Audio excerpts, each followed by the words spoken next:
Ayo. Be ready in a sec. 2 months until 2 years of D4 fun, couple of months of PoE2 fun and a lot of fun to come. Barb Nation strong. All the fun, man. Our Barb Nation the strongest. Thank you so much, universe. I'm here in a minute, guys. I just need to change my titles everywhere. Ay, ay, ay.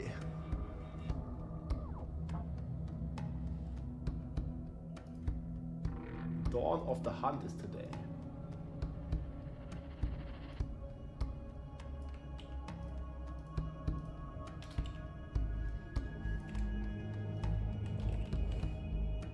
It's gonna be Javazon, guys. Come on.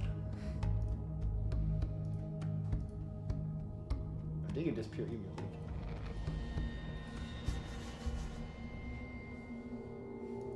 It's great.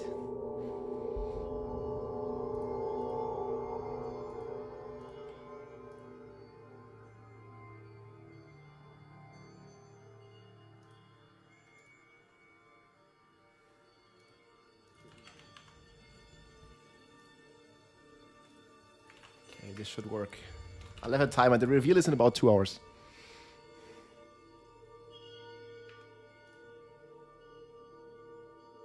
Okay, this works. King of Kepelecke.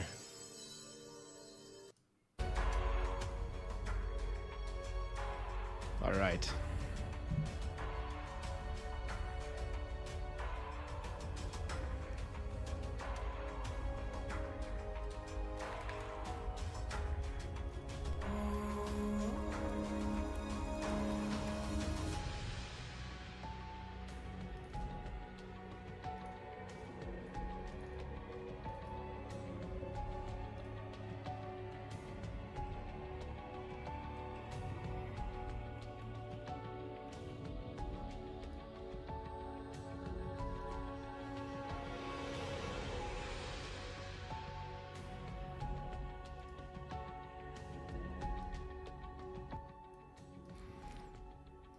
All right, yo.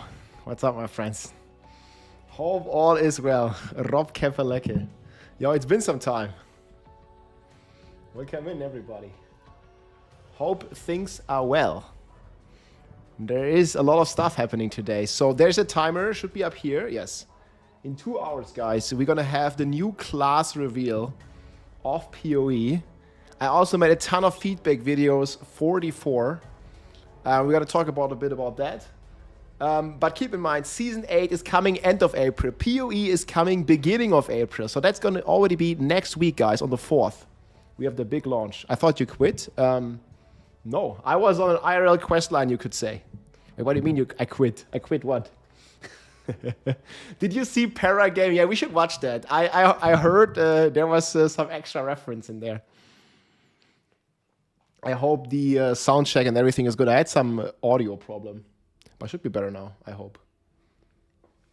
So yeah, streaming, man. Nah. What? Why would I quit? Dang, Rob is back. Hey, Rosette and Rambo. Hey, what's up, everybody? Hope it's going good. No, we didn't quit. Again, IRL quest line, man. IRL quest, yeah, it was pretty noisy. Like we are building, or we are like expanding our restaurant at the moment. Like basically like the building here with local business, and there's a lot of stuff to do. Hey, universe. Cheers, man. I'll maybe send some pictures, guys, once we're ready. It's like in like 2 weeks. After Eastern. Or maybe 3 weeks, actually. 3 weeks after Eastern. But yeah, I also heard there was also a Diablo event, right? But I didn't really like check that. It was pretty much a mainly XP event, if I remember correctly. Yeah, this is already over, right? The Mother's Blessing, that's RIP, yeah. It's gonna be a lot D4. Let me show you the trailer here for those of you who haven't seen it. So this is gonna be the class. There's also gonna be Twitch drops, by the way. So the drops will be enabled here on the channel as well. We'll switch to PoE in a bit. I just want to show you the trailer here. This is the new class that's coming. Spirit guide us. And maybe there's more. The mountain born. with spear and cunning. A new hunt dawns. All right. Yeah, there's not much in this trailer, but basically new hunt, and you see here, this is, let me hide this for a sec here. So the 12th of March, at 12 p.m., that's today, guys, in 2 hours, yes? We have the live release, and they also have drops for this. So you'll be able to earn in-game transmog just by watching. And the drop looks like this. I think it's actually pretty cool. It's like a death animation. Look at that. The Executioner's Hammer. Looks pretty cool. I want Druid. I think there's still a chance we get Druid, guys. You see here, like a lot of people are speculating. Patch 2.0 will be disaster and a blessing. Yeah, people are like, maybe we're gonna get a Druid. Do you think we're gonna get Druid too? I'm not so sure. Yeah, we can watch the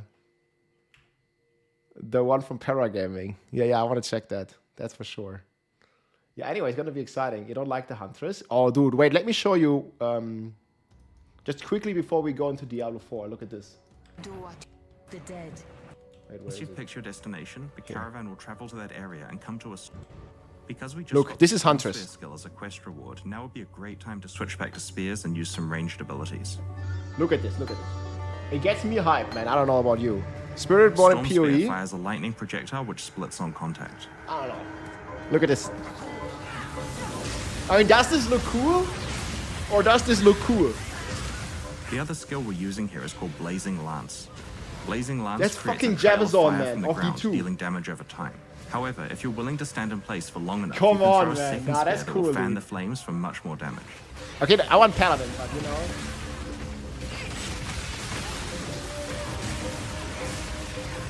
Lightning Fury Jabazon, exactly.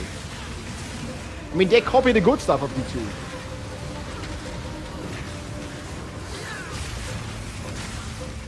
And this is gonna look much better, even, because this is like a couple years old footage. We've just found a unique spear. It's Okay, called ZDPS. Devada's Wind. This spear has an extra modifier that synergizes really well with Storm Spear. When you disengage, you get 2 additional projectiles on your projectile skills.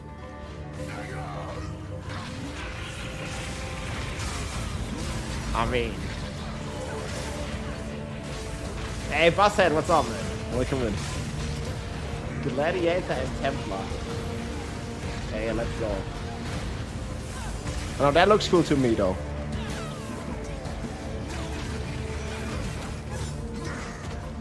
I want more lightning spears. Like one spear, entire cow level dead.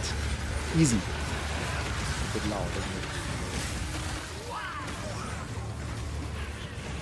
I mean, yeah, they gotta change the endgame, right? They gotta change a lot about the endgame there. But this is a problem that we have everywhere, right? I mean, Diablo is significantly lacking the endgame as well. Look at the comments here. Blizzard is dead, Father Bless, never die. For what? I can't make myself log in for any reason. Feedback, you know. Starting to have doubts about the future. Like you know, most of the comments are negative.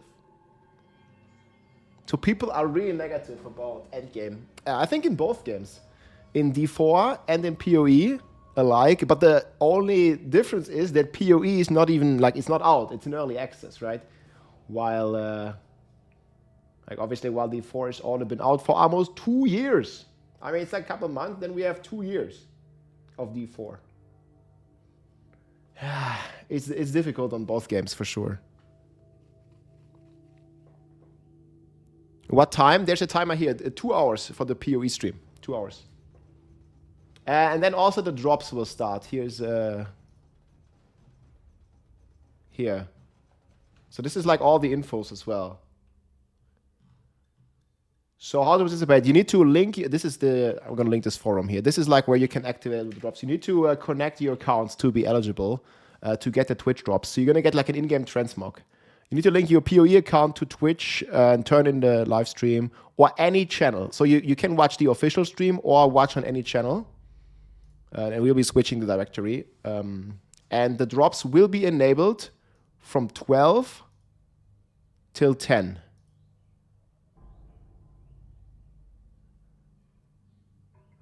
Wait, what is this? Like, they will be enabled from 12 p.m. to 10 p.m. Wait, what the fuck?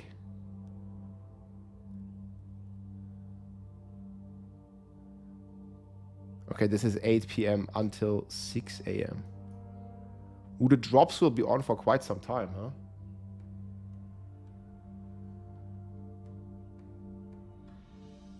Yeah, okay, this is noon. So they're gonna like go in the night, basically.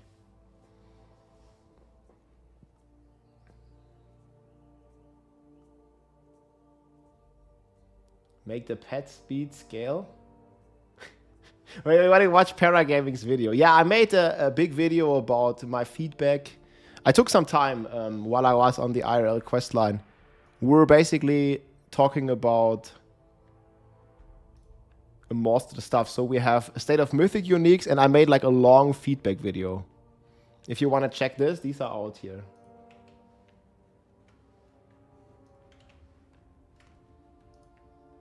Oh yeah, we got that. And then again, it's going to be rather difficult.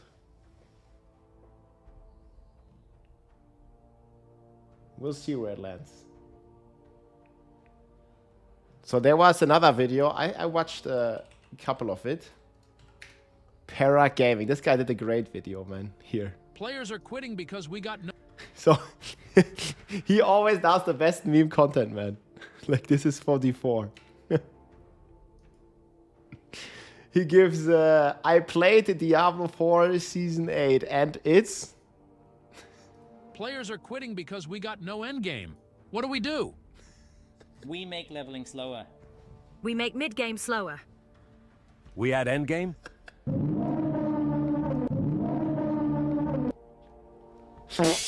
Man, it's just so good, dude. Our prayers have been answered. We now have endgame in Diablo 4. The endgame being getting to the endgame that does not exist. Beautiful loop, ain't it? On a serious note, though, it's so good. I blasted the living shit out of the Season 8 PTR. Testing leveling, all the endgame activities, builds, and whatever the hell else we have. Dude, when I started the video with the Belial kill, people were saying I thought this is Diablo 3 because this place here looks exactly like Diablo 3. Testing leveling, all the endgame activities, Man. builds, and whatever the hell else we have in this game. And seeing as this season is looking to be a controversial one, here I am to share my thoughts. The Giga And Chat. to make it easier for you brain-dead Para boomers is the to best. follow along, I've divided the video into 3 parts. Leveling, endgame, and the seasonal content. Which will cover all of it after a quick word from today's sponsor, Instant Gaming. And you're stupid as shit if you decide to skip ahead because action and skins. We're stupid and shit. Well, again, you're dumb as shit to buy it elsewhere, as you'll get it cheaper here. And in case you're looking for something new, you can check out trending, pre-orders, Good or stuff. upcoming, and just sort for your console Para of is choice. the best, man. PC, that is. Personally, I want to give He's like, yeah, who needs endgame if no one ever gets there? The logic wins. Monster Hunter Wilds a try. Dude. And will you look at that, a massive discount. So make sure to use my link in the description and check it out. You'll thank me later. Para Gaming. So leveling in Season 8, huh? It's supposedly slow as shit and people are not here for it. But is it really? Nah, man. The average time to get to level 60 in Season 6 was around 16 hours or so, which is quite long. And this is like for, you know, very beginning players as well. 16 hours, 17 hours. In Season 7, around 9 hours. Or if you're a pumper, 3 or 4 hours. And in Season 8, well, take Season 7 and slap an hour or 2 onto what it took you to level then. Meaning, leveling taking longer is nothing you need to worry about. Despite that, though, I still think that the changes to leveling are dumb.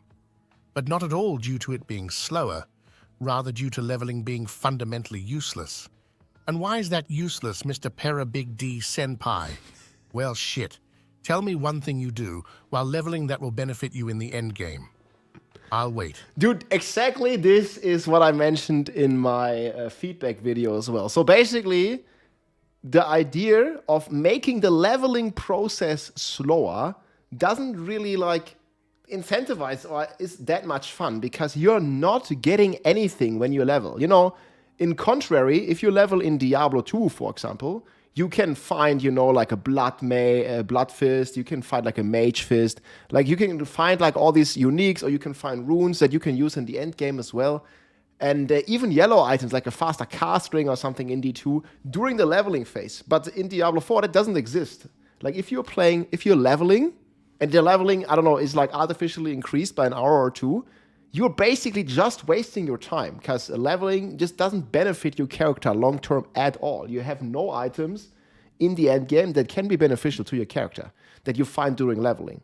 So basically, if you want to be efficient, like every minute you spend leveling is a wasted minute. And that concept is really bad if they then increase the time it takes for leveling. In my opinion, at least. Like they should, I don't know, maybe at least allow us to find ancestral items or ancestral aspects during leveling. I think it's like a big problem because you don't really get anything out of it. Yeah, you get nothing. Yeah. What do you get? Yeah, Nothing. I personally think that slower leveling is good for the game as long as it's fun and meaningful. Mainly because if it's too fast with legendaries raining from the sky like dicks on Bonnie Blue, then all the newbies will get overwhelmed.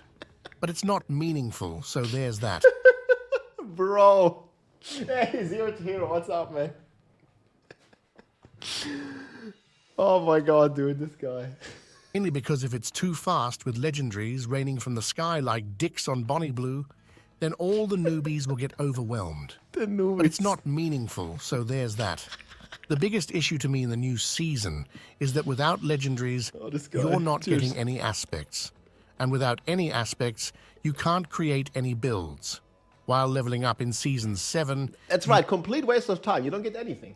You could collect these as you were leveling up. Oh yeah, we have drops for PoE2 later, guys. Progress your character to some extent, making you ready for the end game. On top of that, you had the witch powers to level up. In Season 8, you too have the powers to level up as you go, the boss powers that is. But the currency to make meaningful progress here is just way too slow, and you can only... I mean, the entire boss zone didn't give any experience, basically. Like, they need to add, like, whispers, bounties. They need to add, like, something in these new zones. It was really lackluster on the PoE. On the PTR, not on PoE. And the PoE drops start in 2 hours, guys. We're going to switch category, like, soon. Maybe in, like, half an hour we'll switch. I just wanted to check some D4 stuff before we go. The shitty powers while leveling up anyways. So as it currently stands, you'll completely ignore the seasonal mechanics until you're in Torment level difficulty. And if we go back even further to Season 6, we had a buttload of progression to do while leveling up. We had to get our mercenaries, renown, complete the campaign, and so forth. In Season 8, there's just nothing, which is my biggest issue with leveling as it currently stands. And the solution? Well, shit, legendaries should be a bit easier to obtain while leveling. We don't need to have legendaries raining from the sky, but due to most of a build being built around aspects, and those aspects existing on legendaries, leveling without them is boring. And try telling me to go farm them in dungeons? Yeah, hell yeah. It's just like, if you just have like a super scuffed build, I don't enjoy it as much either. I mean, it's fine for a few minutes, but they keep increasing that time. I'm a bit on the fence here between it taking longer. Like, I think if they make the leveling process more meaningful, it would be way better, rather than just only increasing the time. Clan battles, loot filter, leaderboards. Yeah, I mean, they just need to add endgame. Quality of life is great, like a loot filter. And I've given like some easy ideas to do. Don't even need to be a full dedicated loot filter. Literally just the opt-in button, filter out non-ancestral items or auto salvage them or something like that. Look who it is. Hey, Cherry, what's up, man? Cheers. Oh, guys, by the way, we have new flavors here from Holy. I'm rocking the blue raspberry. I just got this one. It's insane. If you want to check it out. Amazing stuff. No sugar and super delicious. I dare you. Now, the most important part that needs buffing, however, is that of the new Helltides. Which I guess we call green Helltides now, or rather incursions. These needs to get giga-juiced because they're boring as shit. And circling back to the legendary drop raspberry rate, boys the from fact Holy. that legendaries are more scarce in 10% Season off 8 my code. does not change the fact that blue this is and my rare favorite- my items are favorite flavor. still fucking useless. Sure, they're a bit less useless when there are no legendaries dropping, but it's not like I get excited when a rare item drops. And the removal of legendaries to Like here, if there would be Grim Favors in this zone like we had in Season 7, I think there'd always be a massive W. Yeah, Paladin is coming, guys, but Paladin is next year, not this year. This year, no Paladin. We are supposed to get also a roadmap for D4 sometime in April. focus on magic and Green rare Helltides, items yeah, they're back. feels like a band-aid solution to justify the existence of rare and blue items.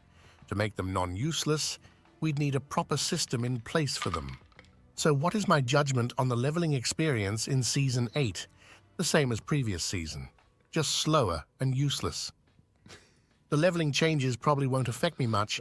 I'll just buy a second account and boost myself. But for anyone that actually enjoys leveling alts, it's sure going to suck running around doing Helltides with the same 2 skills, picking up rare items for 10 hours, or doing the campaign again, as that is currently the fastest way to level. Alright, let's leave leveling and start discussing endgame. In case you've missed it, endgame is way more difficult in Season 8. Torment 4 is the equivalent of a tier 76 They pit buffed it up, from the boys. previous season, and the Uber bosses are less of a walkover now. Before we discuss this, let's put Dude, these he just one-shots it, man. Rod Ferguson was baited on X. Can you link it? He confirmed Paladin. Guys, I mean, Paladin is like a 99% no-brainer. changes into I think. perspective. In Season 7, half of the player base reached Torment 4, meaning anyone that actually played the game ended up farming Torment 4. And seeing how fucking brain-dead the average D4 player is, that's pretty impressive, I must say. The goal of the DVs are 10% You always underestimate how casual the average casual player really is, man. of the player base to reach Torment 4. And with the new changes, this is probably likely to The happen. newbies. And is this a bad thing? Well, I'm a bit conflicted here, as it depends. For the dogshit newbies, in what way will this change impact them? Why are you gonna make fun of the gamer? Well, I guess grandpa. This is not even a gamer dad no more. This gamer grandpa.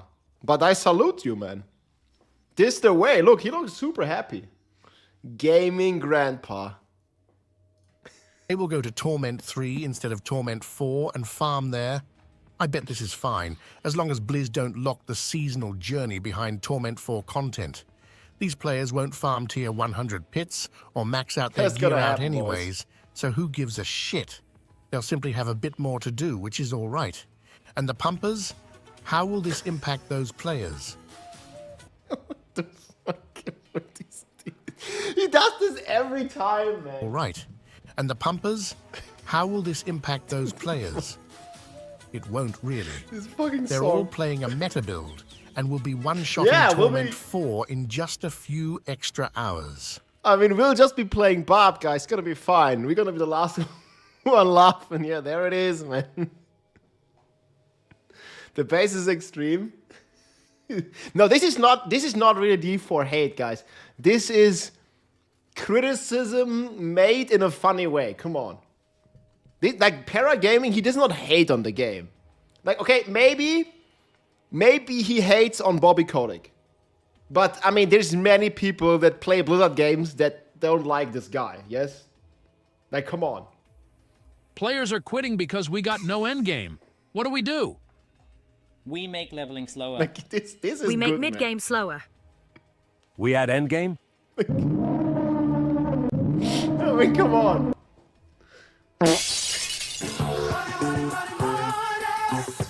Nah, man, this Our works. prayers have been answered. Shit, where were we?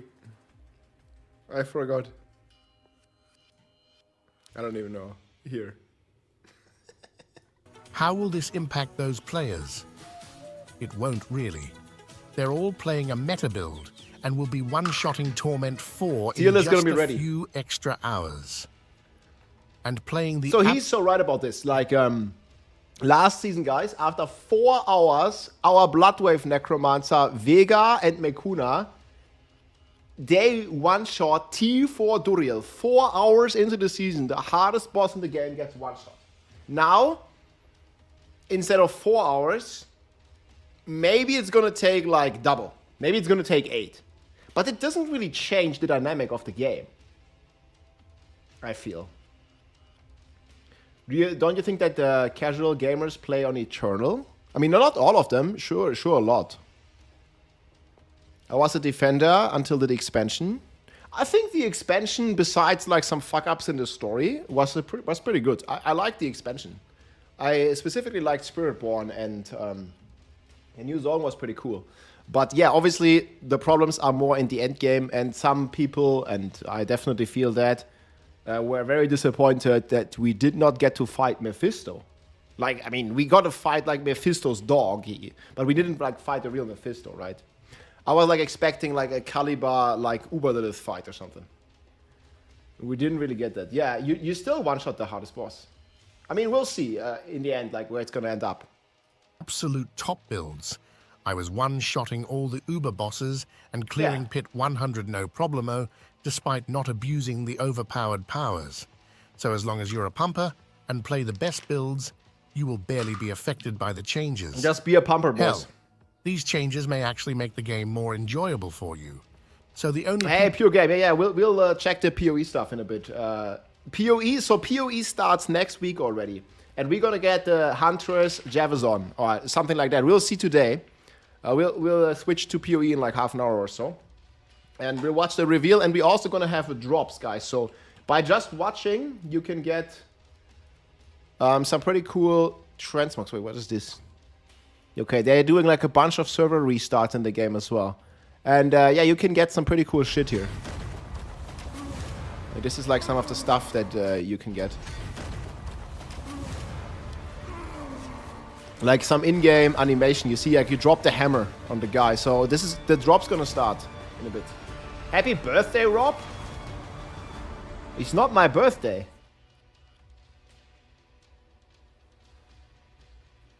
If you watch major D4 streams, does it make us a pumper? For sure, man. I mean, I got the meta builds for you guys.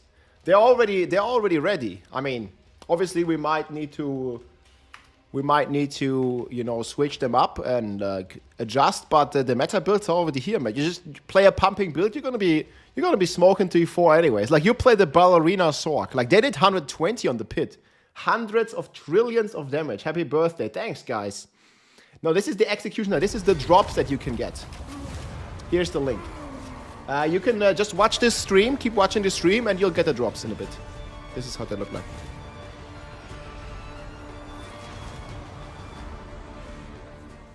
Yeah, this is for PoE.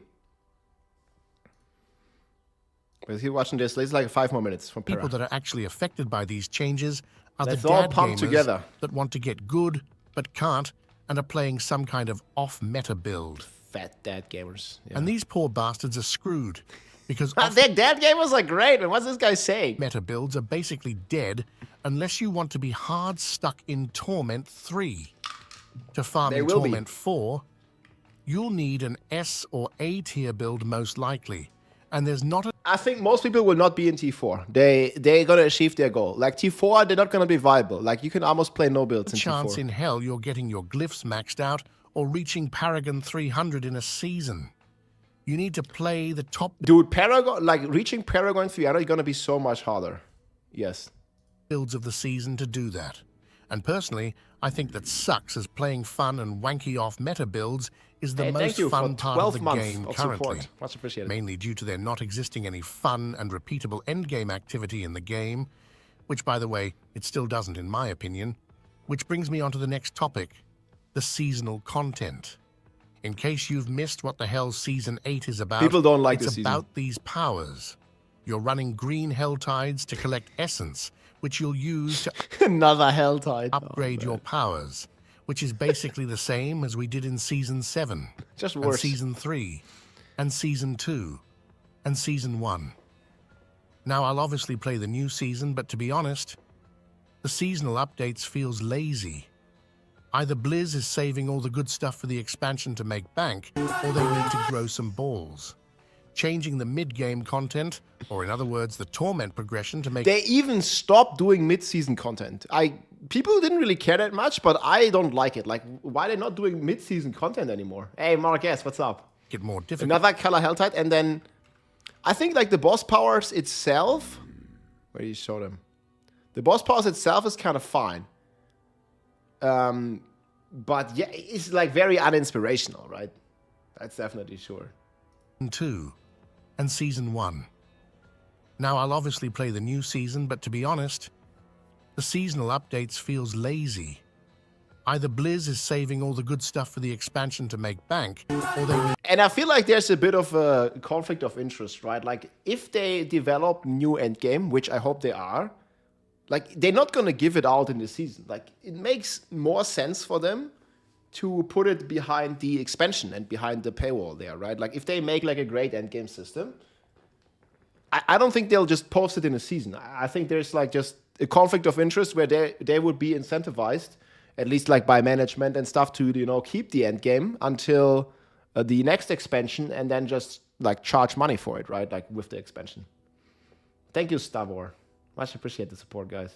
to grow some balls. PoE2 will give the death blow to D4 tonight. I mean, PoE2, first of all, is in early access. The start is great, but PoE2 has a similar problem with endgame, I feel. Like, I personally did not like the endgame in PoE all too much. But, yeah, okay, yeah, it's early access, and D4 has been out for 1.5 years. We'll see what they'll do to Night About It Pure Game. But you can't really say they're going to give the death blow to D4, because they have problems of their own, right?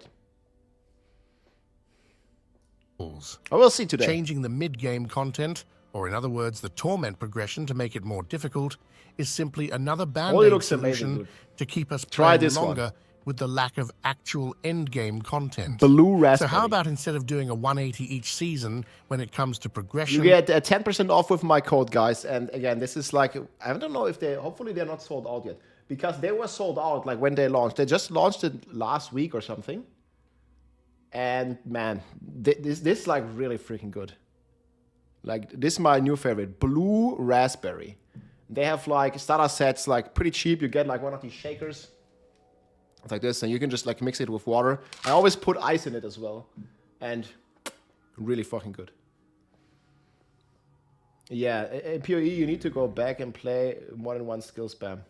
Well, you even have like no button builds, right? You have PoE2 like... hopefully will change a lot tonight. I hope they give at least one more act and a lot more endgame stuff. Yeah, I think that's very likely. Like, one more act. Hopefully they give us more than, quote-unquote, just the hunters. I don't know why the stuff is not loading, but yeah. The iced tea is my favorite, but you can also rock the energy. Like this, a blue raspberry is energy. So we're energized for tonight. We'll see. Definitely a new act is going to be on the horizon. We'll switch to PoE after this video, I think. What's up, my man? Hey, Bartos, welcome in. I'll show you some of the trailers. We actually start creating some content. At this point, the game has such huge potential to build upon. The Pit, the Dark Citadel, Hordes, Nightmare... I don't really feel they should put a lot more development time in the Dark Citadel. Like, maybe make it like, you know, like 1 or 2 more wings that are interesting with some interesting rewards. But I feel like they should focus on some new sort of endgame. Maybe they could even bring back Abattoir I really like that. Dungeons, Hell Tides, and the Undercity. No Rest for the Wicked. And then the entirety of the open world. Yeah, but No Rest for the Wicked is also launching together with Season 8. Like, next month, guys, April is gonna be packed. So we have PoE2 coming next week. And then we have Last Epoch coming mid of April. Then we have D4 Season 8 coming on the 29th, and then I think 1 or 2 days later we have No Rest for the Wicked. Like, April for ARPG fans is packed. There's just so much shit we can build upon. So instead of recycling the same bullshit mechanics, how about just grabbing the Nightmare dungeons and start expanding on those as an example? This will not only make people come back to test out the new stuff, eating good, but it will also make the game better in the long run. Sure, we're getting some boss ladder updates for Season 8.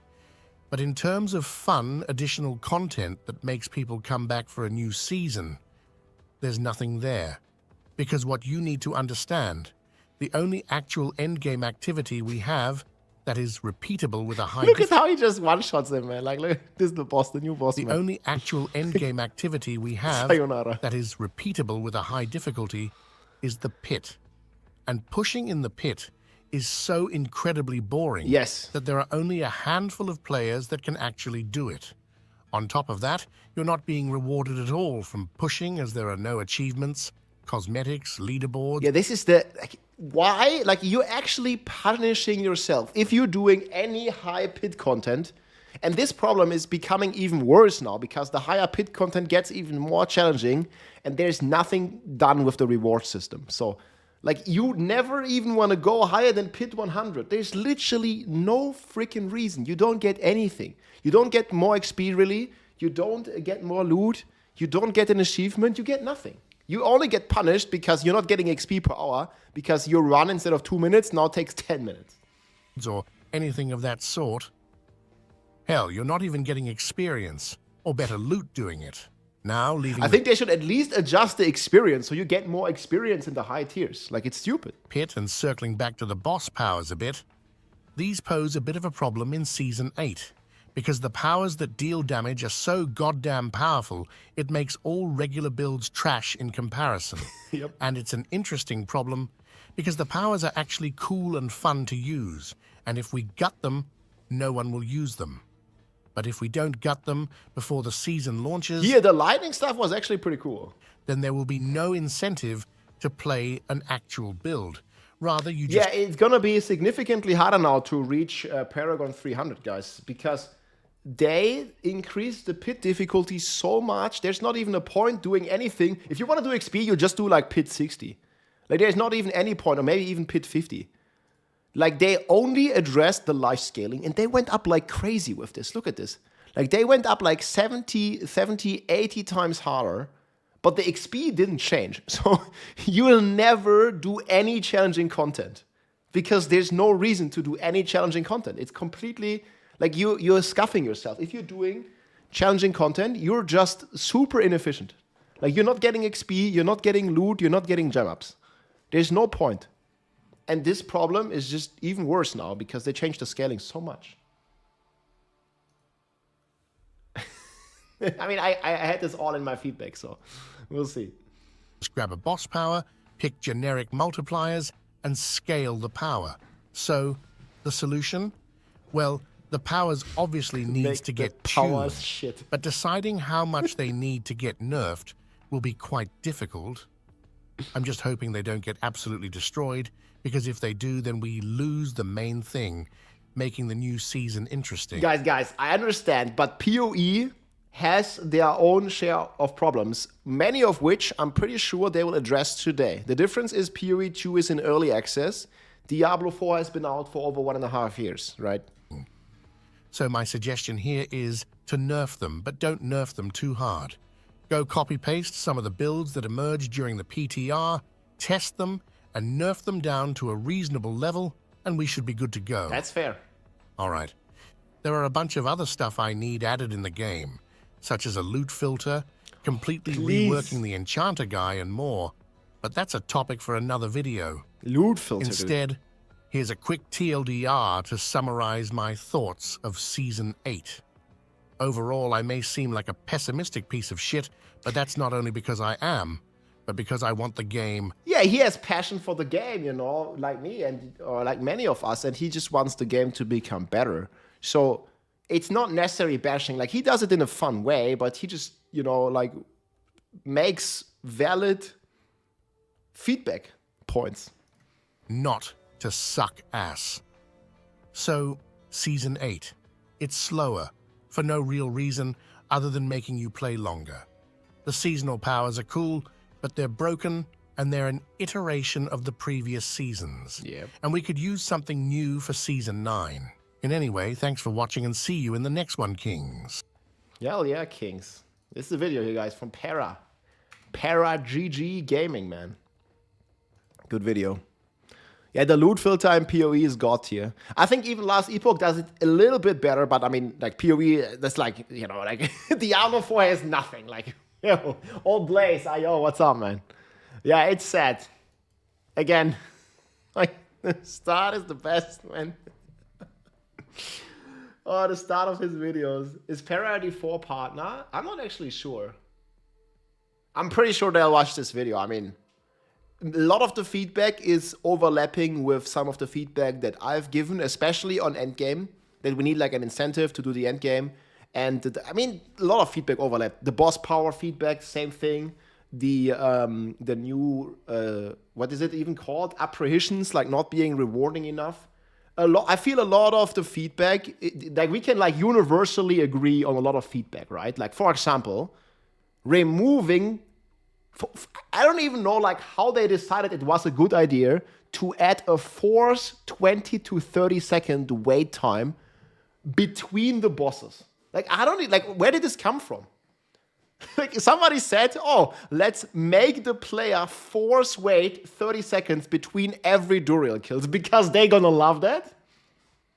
Like, I don't even know how that happened, you know?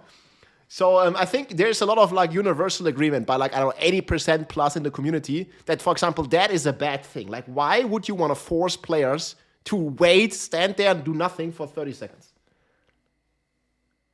Yeah, it's like artificially more game time. I mean, it makes sense. Maybe they play the game longer then, but it's just stupid. They did that like 1,000 times in WoW. Yeah, but like, isn't the community also like pretty much universally in agreement that adding like a forced wait timer just to, you know, prolong the grind or like, you know, make the players play like longer because they have to wait? It's not fun, man. Yeah, it's the same for the loot filter. I don't know. I think there's a different angle. Like, they won't add a loot filter because it's gonna take them longer to sort through the loot, so they play longer. I don't know, man. If more players are playing for more time, they can show the executive good stats. Yeah, but I mean, maybe short term that's gonna help with the stats, but long term it's just gonna hurt the game. Like, nobody likes to be forced into waiting 30 seconds between the boss kills. Maybe it's okay, like, the first 3 times you kill the boss, but if you're doing, like, I don't know, 50 boss kills in a row, like, that adds up, right? Like, let's say you kill Duriel 50 times. 30 seconds, man, that's like 1,500 seconds. That's 25 minutes for just, like, it's fucking ridiculous. There's 25 minutes, like, for 50 Duriel kills, and in these 25 minutes, you can't do nothing. Bro. So I feel like there's a lot of like this universal feedback. And then this here as well, like, yes, I like the game gets more challenging, or that there's more, like the progression takes longer, but rather than the existing progression being artificially dragged longer, I would just like if they, instead of make that, they should just add progression at the end, you know? Like add progression after T4. Add progression, you know, add new endgame, rather than artificially increasing what we have currently. But this takes more time, right? Like maybe it's like there's not enough time, maybe there's not enough like open budget for this. Like, I don't know. It takes more work, obviously, to add like new progression rather than artificially like dragging out the existing progression. Players are quitting because we got no endgame. And this hits it what do pretty we well. do? We make leveling slower. We make mid-game slower. We add endgame? It's so good.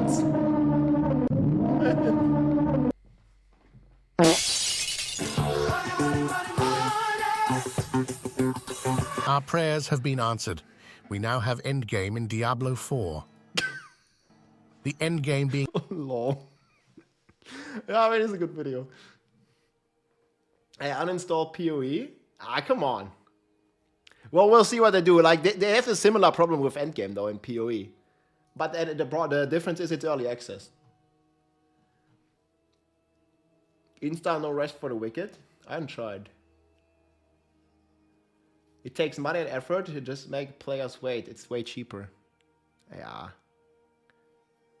Yeah, but like, you gotta understand, like, it's not even mostly up to developers to decide this. Like, this is like, you know, some higher ups or like a manager that's deciding what's the focus, right? Like, I think like many of them, for example, have like very good intentions and they see the problems, but I mean, you can't go against like what's being, you know, decided on the top.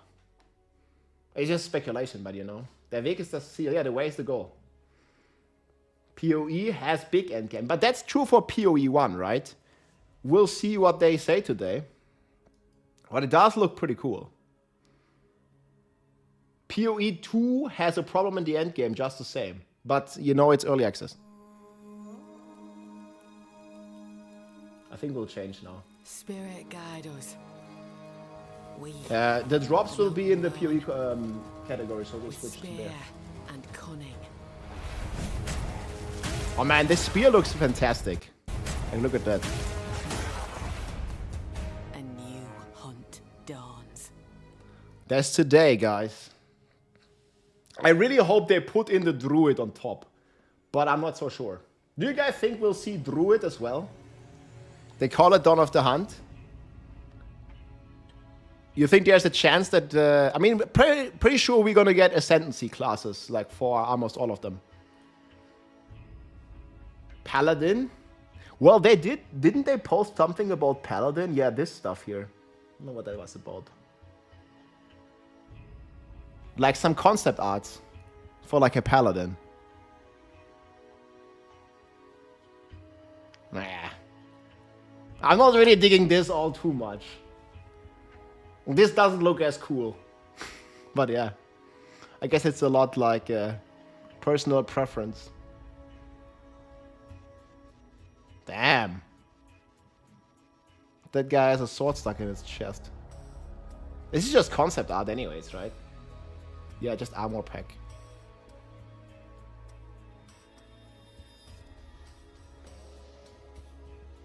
Do you create leveling builds for Season 8? Yeah, I will. I mean, obviously right now we have to wait, guys. I'm expecting there are going to be a lot of changes. The live stream starts in 1:20, and then also we get the drops. You can see the current builds here, but I haven't done any leveling builds. We have to wait and see the changes that they will do, most likely to the game. We don't know yet. Like the Season 8 that we played on the PTR is not the same as the Season 8 that's going to launch, right? Yeah, this is what the new class is going to look like, guys, here. I think it does look pretty cool, though. Corruption you can, and we shall skirmish with And the this is foe like to protect quite a your few years. Once you've picked your destination, It's like the a caravan year will old, travel 2 to years. that area and come to a stop so that you can disembark and go on your quest. This reminds me a lot of the Jabazon. Oh, man, it's gonna be Because so we good. just got the Storm Spear skill as a quest reward, now would be a great time to switch back to spears and use some ranged abilities. No Storm druid. Spear fires a lightning projectile which splits on contact. Look at this. This is so good. D2, man, vibes. The other skill we're using here is called Blazing Lance. Blazing Lance creates a trail of fire from the ground, dealing damage over time. However, if you're willing to stand in place for long enough, you can throw a second spear that will fan the flames from No much way more we damage. get druid. But look at this. Fan the flames for much more damage. Dude, like this is like 1-to-1 D2 Jabazon in like GG graphics. And it looks like this class, I mean, it's gonna be hard to be balanced, right, from the start. Like, just seeing how crazy OP some of the powers were, Enough. some of the classes You can were. throw a second spear that On will fan the launch. flames for much more damage. I will see. Definitely gonna be interesting.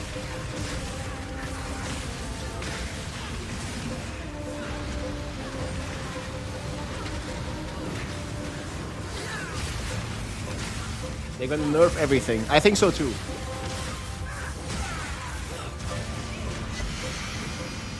We've just found a unique spear. It's called Devata's Wind. This spear has an extra modifier that synergizes really well with Storm Spear. When you disengage, you get 2 additional projectiles on your projectile skills.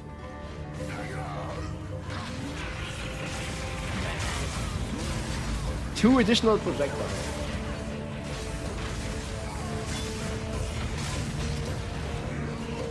Some of the breach mana rings. Spin to win still OP. Yeah, we don't know. Like, I mean, the Gemling, or just in general, Herald of Ice, Herald of Thunder, and also the, how is it called? Hawa gloves? Like, they're fucking insane. I haven't played since January, guys. But I did play 300 hours in the first month.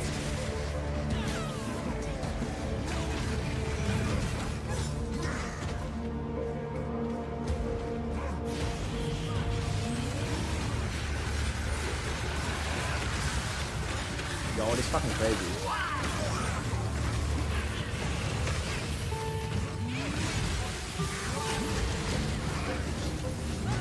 It does look really fucking good.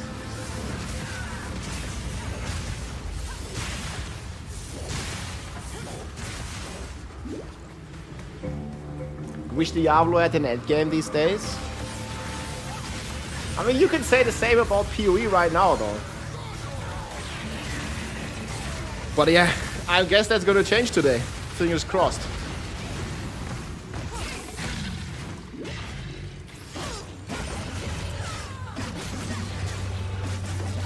I think Hunter's gonna be most popular class for sure. There's also a good chance it's gonna be pretty strong early on, yes? Like extremely strong.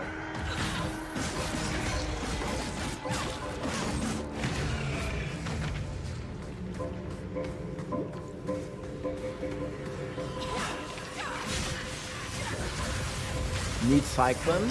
Yeah, I mean we get the new archetypes, right? Like spin to win class. But we had the Gemling, or in general. Liquor Strike was pretty cool as well.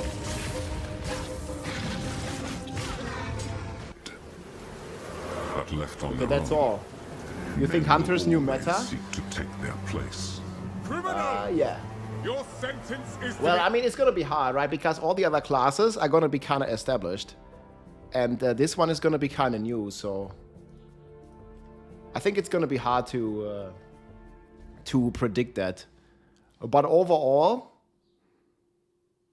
all the other classes have been like very much tested, and since Hunters is the new class, and a lot of the classes released, at least with some pretty broken combinations, there's a good chance that there's going to be something strong. But it's this mainly comes down to the ascendancies, right?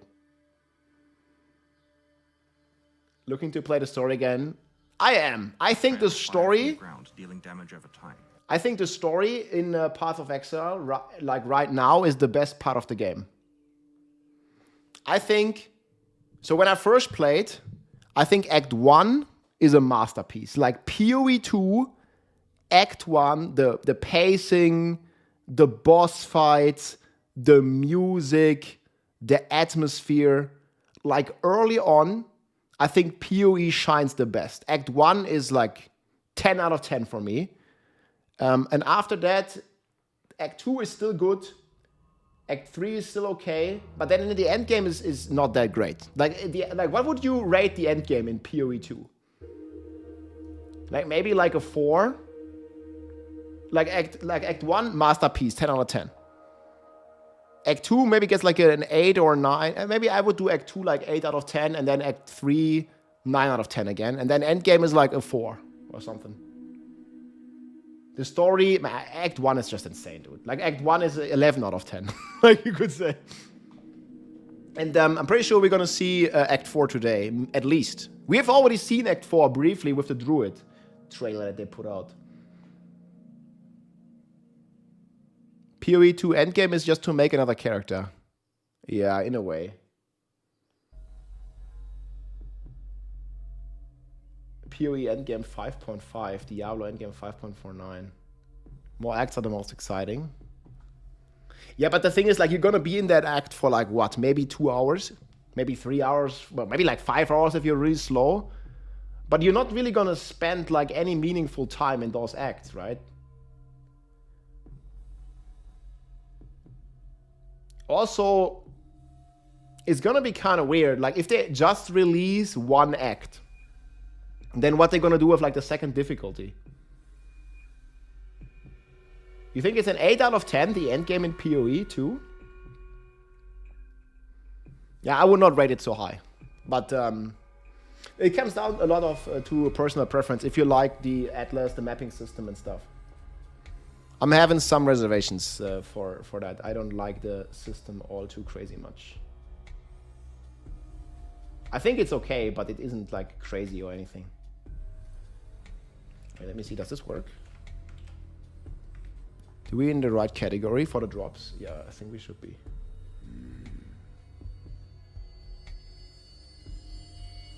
Yeah, we are. Okay, good. Hey, thank you, Ken, for the Prime, man. Much appreciate the support. We won't see the new acts before the release. You think they're not going to put out any new acts? Maybe. The endgame would be much funnier if you have more than one chance on the map. That's just frustrating. More than one chance. Yeah, I mean, the entire concept of having... And this is like one of the reasons why I stopped playing. It's like you play a good map, then you play like a bad map, then you play a tower, then you play a bad map again, then you play another tower, and then only then can you play like one more good map or something. You know, like you juice them. It takes a long time, basically. And I've heard a lot of people, they show like interest in removing the towers. I don't think they're gonna do that because they kind of like double down on the towers already, right? I didn't even play the new layouts. There's like new towers, new layouts, new stuff. They kind of doubled down on it. But I still just think the towers, like I just don't find them fun.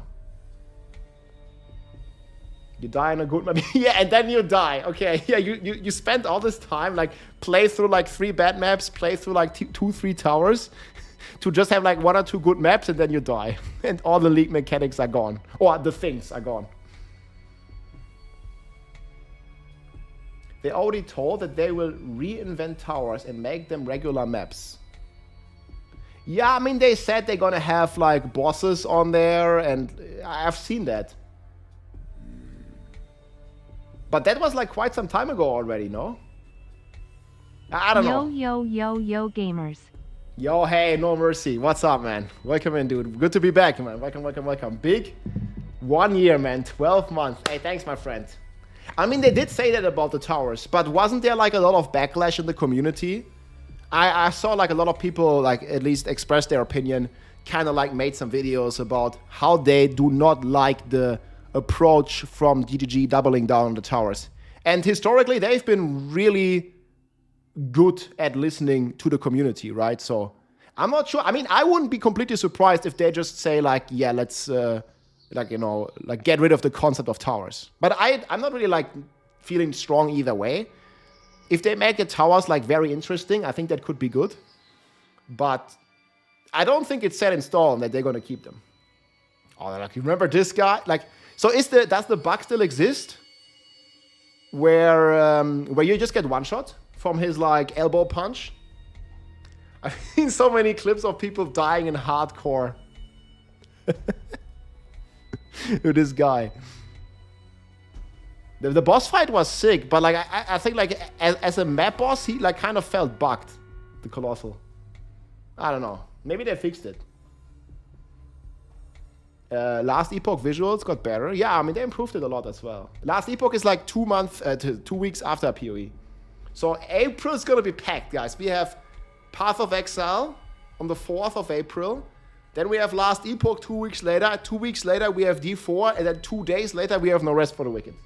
It's fucking insane. The Viper. Oh, yeah, I hate the Viper as well. It's not that crazy.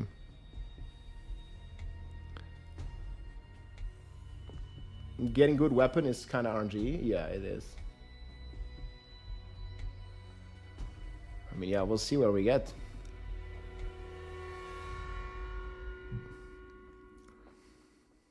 Is PoE... Oh, wait, this is all the classes? Me! So which exists? Ranger exists. Duelist? So Duelist is not in yet, right?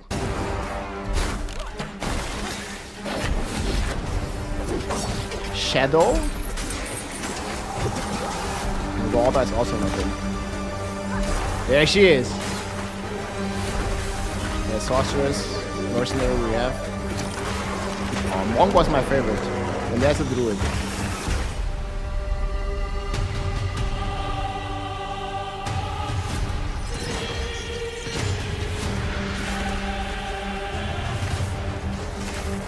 Wait, this guy's not even in, right? He's like some part of the news story. This is, I believe, is Act 4, right? this one we already seen. This is already it.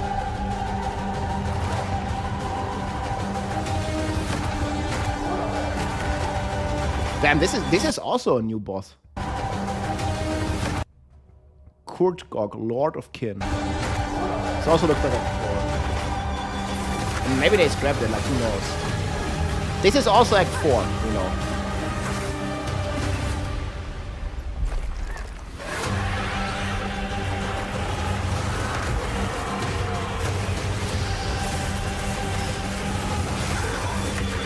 Oh, it's gonna be fun.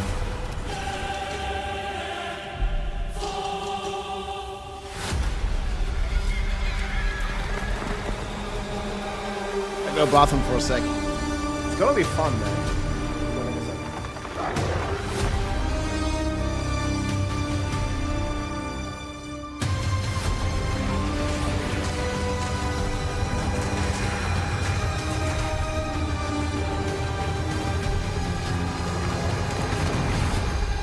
This world will be reborn.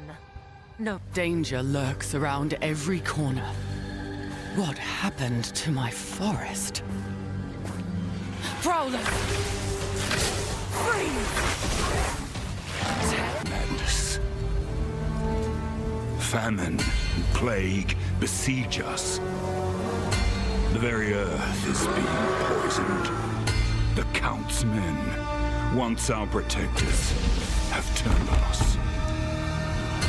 And now, they come for me.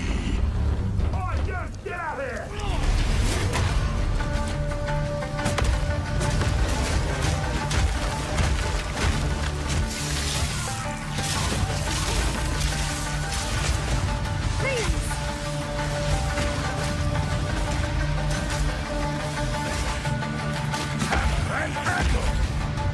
I must be the one to face this nightmare. No noose this time. I'll remove your head myself! But I need not do it alone.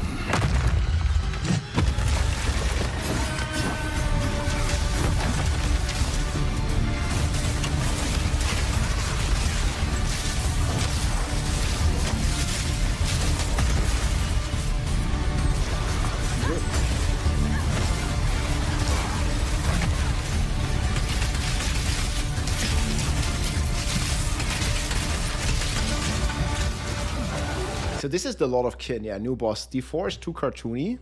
I gotta say, man, I like the Diablo 4 graphics. I like the PoE graphics, PoE2 graphics. I think they're fine. I heard a Chinese company owns GGG and also owns a bunch of PoE2 currency sites. I mean, Tencent, so it's Tencent, that's the Chinese company. They own Riot Games, they own Last Epoch, they own GGG. Like, they own a ton of IPs. I think they even own like Fortnite as well, right? The timer is for the class reveal stream. I don't know if they earn like currency selling websites. I have no idea, man. Yeah, but Epic? Wait, but I know that Epic owns Epic Games, Tencent. I mean, just because Epic makes Fortnite doesn't mean Epic is not owned by Tencent. Yeah, there you go. Tencent has 50% of the shares, at least, or 40, whatever. Like they definitely like earn almost half of Fortnite as well. Yeah, they have like definitely Riot Games, well then also Epic Games, which is Fortnite. They own both Last Epoch and GGG. Yeah, I don't know, whatever, like however many stuff that is.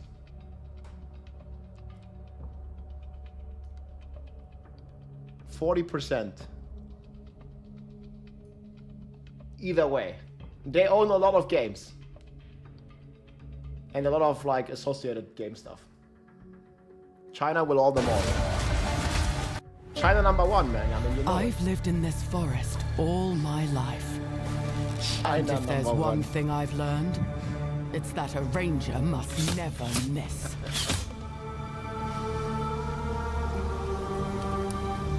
A beast will hunt you. But it is the cruelty of man I fear. I'll take your finger! Yeah, I think I watched these trailers like There once. is no truly escaping the Count's justice. Your sentence is to be hanged from the neck until dead. Let your souls feed I the want a first druid, ones, man. and your bodies feed the land. Do we have a druid trailer? After her!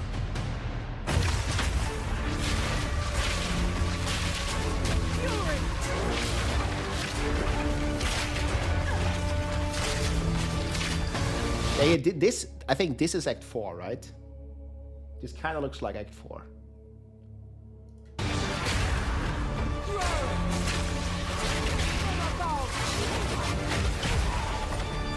This exile has changed me. No more. And this animation is what you get as drops today. So you're just watching. In 1 hour, the drops will start. Running. No more fear. You won't get away this time.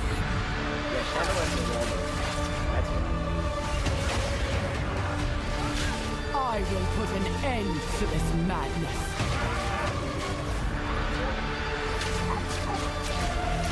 No P riding on this.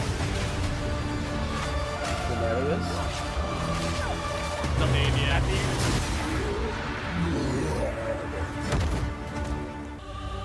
I don't know what that is. Are you ready to sacrifice? Sacrifice everything to become the savior. Dude, what did you guys think about the Act 1 boss fight? Bro. I think this is like, next to some of the Elden Ring bosses, I think this was like the coolest boss fight in any ARPG. The Act 1 boss fight. Fuck him. You remember my sister? Like, dude, she was stuck at this boss for like 2 streams. She was like a hard stuck on this guy, man. on the necromancer, on the witch. Oh my god, dude. I remember. I went to bed, she was at this boss fight. I came back the next day. You were also stuck for 5 hours? I mean, the fight's great. Yeah, I was kind of okay for me, but I mean, yeah, he's not easy. Hard stuck, man, that's it. I will. I will savor the each. strength to sweep aside this world and build It's okay. it anew. I must.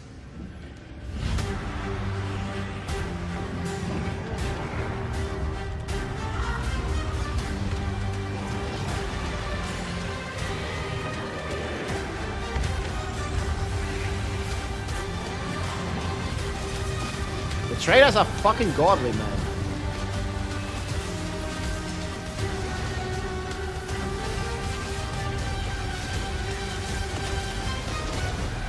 Path of Exile 2 is an up.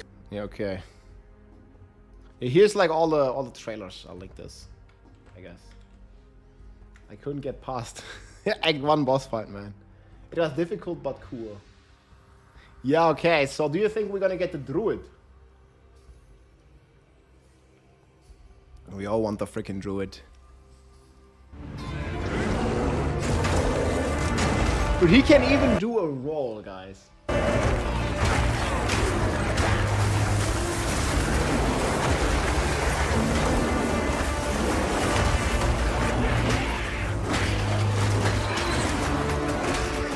I mean, I gotta say, like, in comparison to... The default druid looks good as well.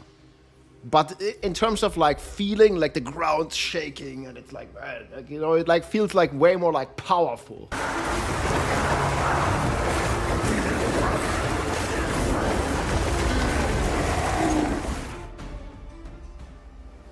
Hi, I'm Jonathan Rogers, one of the game directors on Path of Exile 2. And I think this is Act 4 as well, right? In Path of Exile 2, you can pick from one of 12 character classes. Each character has a combination of primary attributes that they focus on. Today, we'd like to show off a character who specializes in strength and intelligence, the Druid. In human form, the Druid is a spellcaster who channels the fury of nature on the battlefield, a walking natural disaster. but get up close and you'll find out why the druid also focuses on strength. You can transform yourself into one of several wild beasts. Today we want to show off the bear form. Transformation in PoE2 happens automatically when you use a bear attack. Use Bear Maul and your character will transform into a bear, into a meaty swing. Use a spell and your A meaty swing. Oh, bro. character transforms back into a human and casts it. Hitting enemies with the bear's maul I mean, the way he's like infused with some of this like fire or magma like sticking out of his fur, it looks like super cool. 10% chance we get the druid? Ah, man, come on. I mean, they can call it Dawn of the... I'm watching Solo Leveling, dude. It's gonna be last episode, no? I'm addicted too, yeah. S tier, man. S tier attack will portal. build up rage, which increases your attack damage, so your bear gets stronger with every attack. You can see the glowing runes that indicate rage on your back.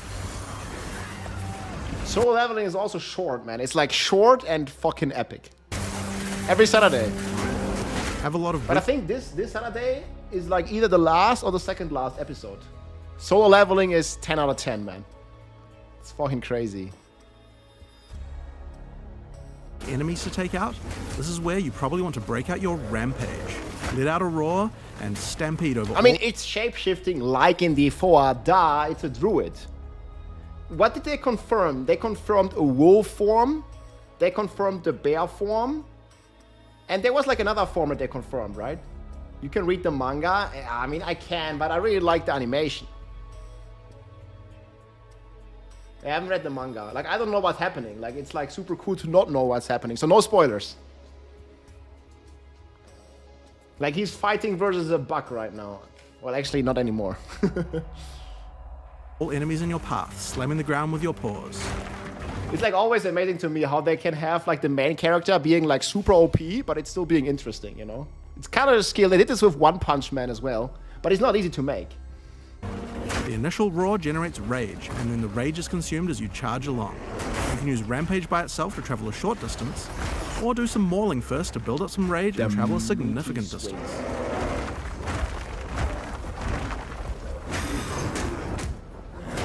Now, while the bear is big and strong, this isn't a pure strength class. You don't have as much armor as a warrior would have. In order to protect itself from larger packs, you might want to consider a skill like Furious Slam.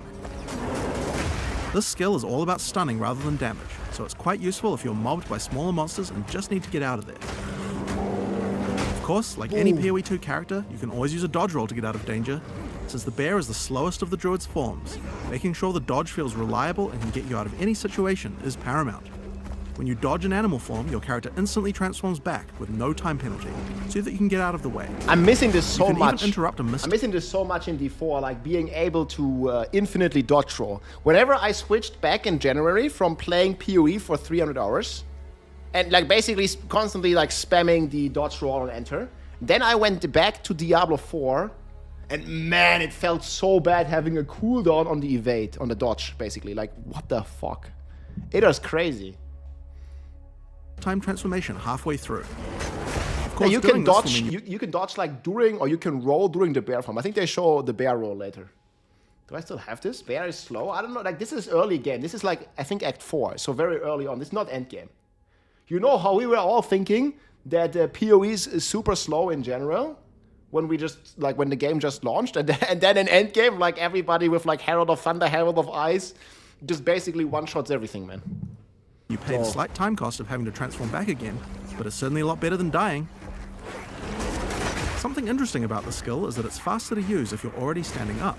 If you're on all fours when you use Furious Slam, then the bear has to stand up first before slamming back down. But use Maul first and the bear will stand up as you swing, which has no time penalty. Then follow up with Furious Slam and your bear will quickly slam down. Much more efficient. Meaty swing.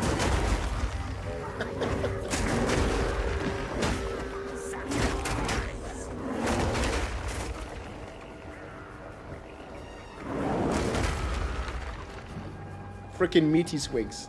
Next up, I want to talk about Ferocious Roar.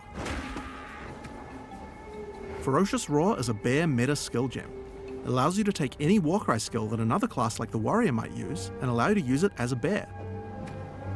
I'm going to take the Seismic Cry gem and socket it into Ferocious Roar. You can actually socket more than one Warcry and use them all together, but let's just stick to one for now. Seismic Cry pushes enemies back and has some stun chance, but the reason we want to use it is for a mechanic called Exerted Attacks. If there are any heavily stunned enemies in range of the Warcry, Bro, this is so cool. Slam skill will be powered to do double the number of slams. People cry First, leveling is slow in D4. I mean, it's gonna be about as... it's gonna be slower now. But leveling is super fast. I mean, what is like the PoE times? Like 1, 2, 3 in the races? Like they did like sub 2 hours, man. Next slam skill will be powered to do double the number of slams. First, I use Furious Slam to stun these enemies. Next, I follow up with Seismic Cry and get the Exerted Attack. And then I slam again. See how 2 slams triggered?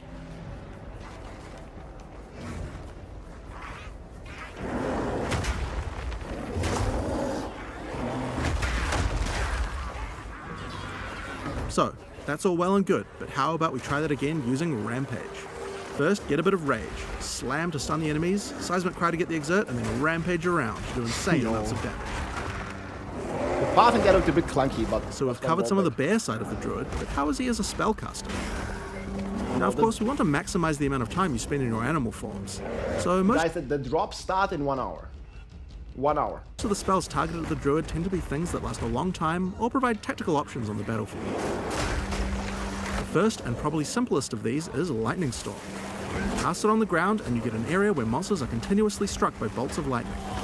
The bolts don't do much damage, but they shock monsters, which is a debuff that increases all damage on them. I think it's a great spell to use before going in as a bear. So, that's going to increase your damage, but as I mentioned before, the bear form of the Druid could use some defenses as well. The bear in particular is the slowest attacking of the Druid's forms. He hits hard, but if he gets swarmed too much, it will It's like playing a maze on Warrior, guys. Like slow hits, but big freaking hits. Yeah, Hoa needs a nerf, man. I think Hoa, definitely Herald of Ice, Herald of Thunder, like they're gonna see some bigger giga nerfs. Hey, Smart Fridge, yo, he wants to play on the fridge, dude. Yeah, Druid is hopefully eating good. There's like a 10% chance we get Druid today as well. Result in your death. Next to That's why Jefferson. Tornado is so useful. Huntress. Tornado really sucks believe it, but monsters we'll in, see. allowing you to split up packs and deal with groups separately, or pin monsters in place Don't and set stop up combos with believing. their other skills. The Tornado doesn't really move big monsters much, so you can actually use it to separate a boss from its minions too. The Druid also has the ability to summon animal companions. This is another really useful defense Yes, today. because wolves can take aggro from you, keeping monsters away. It could be both. In addition, the wolves howl as they are summoned, putting a temporary debuff on enemies that makes them more vulnerable to critical strikes, and giving you a reason to resummon them in combat. The last Druid spell we're going to talk about today is Volcano. You can cast it quickly like this and it will spawn just a few projectiles. Or you can hold down the button to channel it for longer, which will make it fire a whole bunch of projectiles when it spawns, doing a lot more damage. It's actually so cool. The Volcano sticks around firing its little projectiles for a long time, so it's another good skill to cast before turning into a bear. It does feel Now, a bit small. The reason you're going to want to turn into a bear after using Volcano is that any slam near the Volcano results in it spewing out even more projectiles. Now, this combination is insane. Like you slam, it procs more. And if you thought that was a lot, then Natural Rampage is disaster. even better, because it does 2 slams every time it hits the ground. And you can run around the volcano. I love this like combination possibilities. Not really sure if we're gonna end up doing it, because it's just most likely like one tap everything, but we'll see. Größe ist nicht alles, yeah. Size is not everything. Now, if you've been paying attention, you might have realized that this is going to be extra good with Seismic Cry. That's not what which we she were said. using earlier to double the number of slams. I still feel like these could be... Extra I still feel like this could be a bit bigger. I don't know. good with Seismic Cry, which we were using earlier to double the number of slams. So, first we're going to cast Size Volcano. matters. Then Furious Slam till you stun something, Seismic Cry to get the double slams, then Rampage around while the Volcano spews out a stupid number of projectiles. I mean, that's insane though. This combo would have been even better if we'd remembered to cast our Lightning Storm first, but getting time for that seems tricky. It would also have been nice if the monsters were affected by the crit debuff that my wolves do when I first summon them. This is where some meta gems to automate some elements can come in handy. Here's a gem called Cast While Channeling. If we add Lightning Storm to the skill, we can cast it automatically while we channel a volcano as we set up our combo. Cast while channeling is an ongoing effect, so enabling the skill will cost us Spirit, which is a new resource in PoE2 used specifically for these kinds of skills. If you look at the top left of the screen as we channel, we can see the energy building up to cast the Lightning Storm. So long as we channel Volcano for long enough, the Lightning Storm will also be cast on the same targeted location. Currently, cast while channeling is active in reserving Spirit in both our human and bear forms. The fireballs look like PoE1. Yeah, I mean, keep in mind, this footage is, I don't know, quite a bit old. Like, what is it? Like, this is a year-old footage. Like, they definitely gonna have upgraded visuals and stuff. This means that any channeling skills we use as a bear technically will also cast the Lightning Storm. We can actually do this with Rampage right now, but it's not the best because we would prefer to stack the Lightning Storm on top of our volcano 50 minutes. rather than just casting it randomly as we're rampaging around. Is the timer not big enough, We're also man? unnecessarily reserving Spirit in our bear form we could be using for something else. So let's fix that. I'm going to go into the skill options for the skill and disable it in my bear form. We showed at ExileCon how you could use skill options to control which weapon set to use when casting skills. But you can also use the same interface to enable or disable which buffs you would like to have active in your different weapon sets too, without having to recast them all the time. And shapeshifting counts as a weapon set. Now when I change to a bear, the effect and the spirit reservation goes away, and when I change back to a human again, it's back automatically.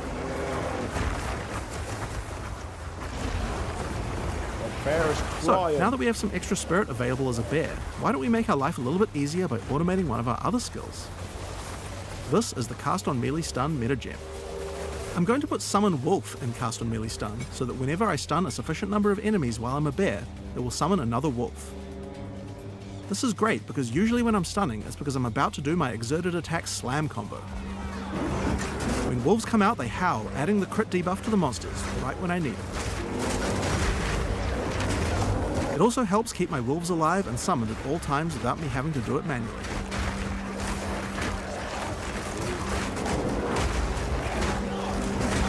Man, I want this class. So chat, if they put out both the classes, which one would you play? Would you play Huntress or Druid if you can choose? I mean, this Druid looks cool AF though. But I think I love Javazon. I love Javazon in D2. I think it's gonna be the Huntress for me. But the Druid does look extremely cool. For me, like Huntress all the way. But Druid, yeah, the fridge, man. Druid. Oh, many Druids. Fridge gaming. So, last but not least, let's talk about the skill tree. At ExileCon, we showed how you could dual spec your character so that different weapons can use different passives.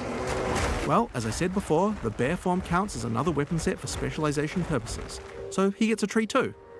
If I open my passive tree, you can see how I'm near a melee damage cluster and a spell damage cluster. By holding shift, I can allocate these passives in my human form, and these ones as a bear. Now, when I change between human and bear form, my passives reallocate automatically. So, here we are at the Blind Beat. I mean, again, this just opens so many possibilities, right? Like, you shapeshift into a bear, you get this. You shapeshift into a human, you get this. Like, man. Reallocate automatically. That's so good, man. This is like the kind of like genius design that really sets Path of Exile apart from other games. Like, this is fucking insane, man. Change between human and bear form. And this is like what it looks like when they keep cooking on some of the systems. Like, you know, Diablo 2 kind of had this.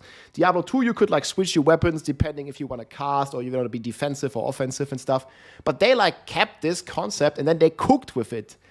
Also allowing you to switch like different passive nodes whenever you're shapeshifting. That's insane. Or switching weapons. My passives reallocate automatically. So, here we are at the... I don't think the Spiritborn is Huntress. Spiritborn doesn't really have any like of these like ranged projectiles where you throw like a spear or something. Like, it doesn't really exist as a Spiritborn. I think it's a very lame way to compare the Spiritborn to the Huntress. I mean, Huntress goes more in this like Amazon, Javazon kind of archetype, which is a lot cooler, I think, from D2. Yo, Herbs, what's up, man? Let's go. But yeah, Herbs said like no, or they said like no patch notes today. So we gonna get all the announcement, but no patch notes. So I guess the patch notes, they will drop a couple days before. Worst time you had to send the message? Yo, wait, Pub, what's up? I really want your opinion on this, but do you prefer between PoE games or Diablo? I think they both have their like audiences and their strong points. I think PoE has a lot more end game to explore if you have a lot more time for the video games. If you don't have as much time, and definitely more beginner friendly is the Diablo series. I also personally prefer the art style of Diablo, but this is like very objective. Like I think both games look beautiful. I'll link you the post. Okay, well I'll check in a sec, like after this Druid stuff.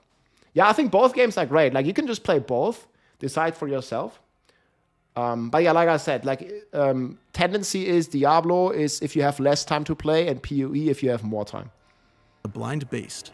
The goblins have enslaved a huge behemoth and gouged out its eyes. Now they're sending it in to fight you while they watch.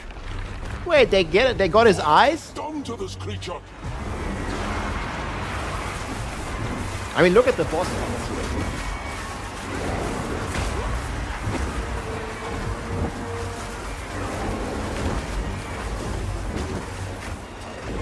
Keep in mind, this is early game.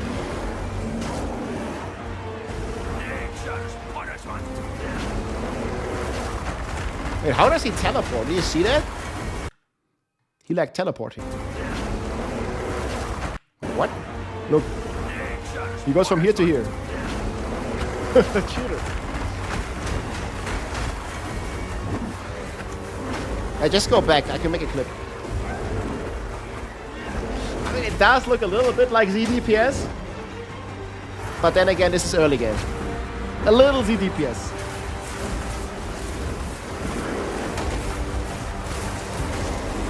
Just a bit.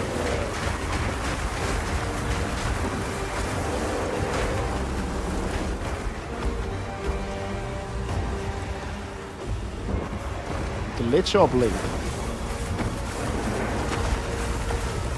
Showcases are always in DPS. Yeah, it's the same for Blizzard.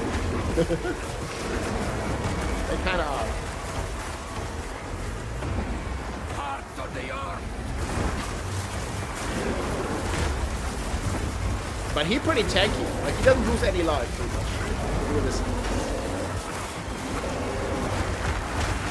Look at his life. Not really in big danger.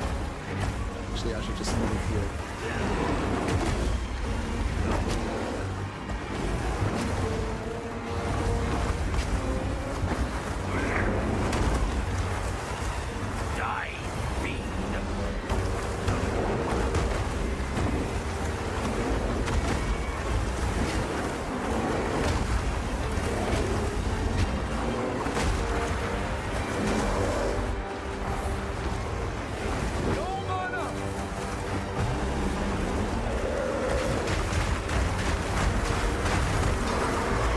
Did it. Suffering ends here. Shameful. And there we have it. With a little bit of customization, we have a build that can combine many different active skills to do some really interesting effects. At the same time, your skill tree reconfigures automatically at the right time, and your buffs reconfigure automatically as well. You can even cast certain skills automatically. But we also haven't lost the dynamics of combat. Many skills interact with each other, and the ones you choose to use at any different moment depend a lot on what enemies you face or what situation you're in right at this moment. And at just the right time, you might be able to combine all your skills in one crazy combo.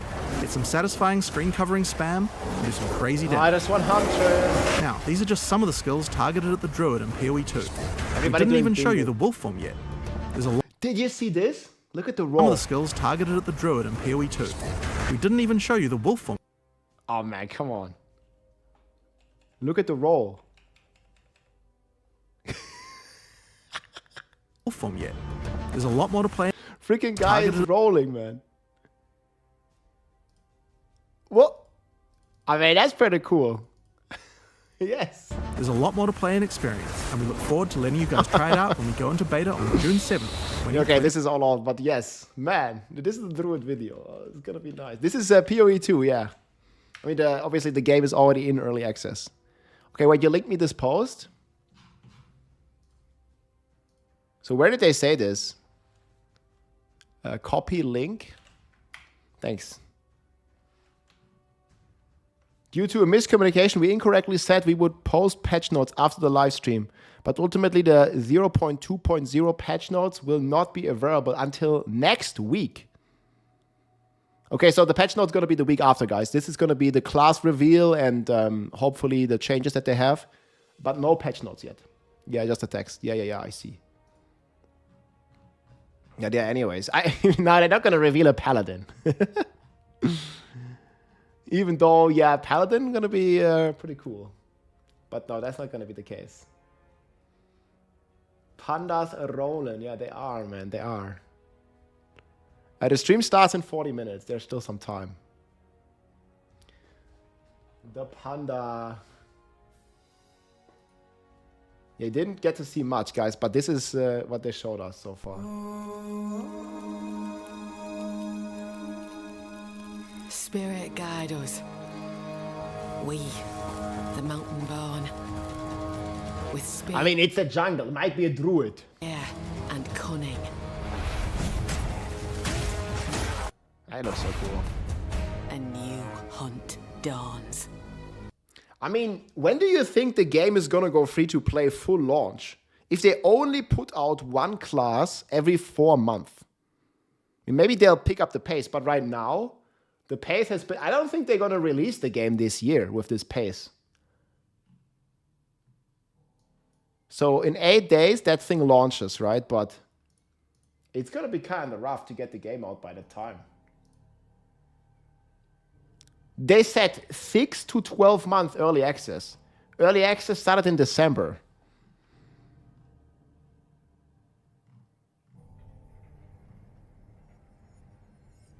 I don't think even 12 months is realistic. Because they're missing so many classes. Do we have the class tab still here? They changed the website. I remember they showed like all the classes here. It's not really in here anymore. Letters, no. I know they had like a class page. Is that gone? I think it might be gone. Well, log in. We better log in. You need to connect the accounts, guys, to be eligible for the drops. I don't know if this is the one. I'll sign in with Steam, I guess. Sign in. Use the Steam account to log the frick in. Okay, now I'm logged in. When will PoE be available? Yeah, we don't know. Like, they haven't announced this. They said 6 to 12 months in December. But realistically, I don't think they're going to be able to deliver on that. But we'll see. I mean, maybe they'll surprise us today with some big stuff. Wait, the drop link doesn't work? Oh, it's because people say drop, not drops. Yeah, that's a good point. I only updated drop with an S. Yes, I'll update this as well. Okay, should be good now. Yeah, thanks. Yeah, it's just like if you made the command with an S or without the S. Yeah, there's some Hunter stuff already out, but it's not too much. We watched it earlier, but maybe some people did. There is a trailer here, right? Where we see all the classes. Yeah, here. Droid, I traveled, searching for answers. Everywhere I went, the same divine devastation. It must end. I will end it. And no exile will stop me. No one.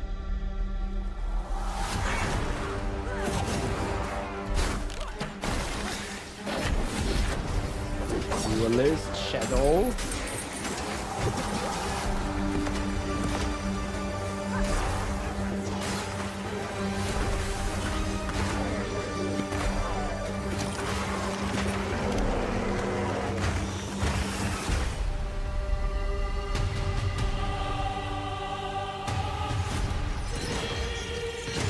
That guy looks pretty sick. New bosses. Yeah, we don't know about Duel. This is Act 4.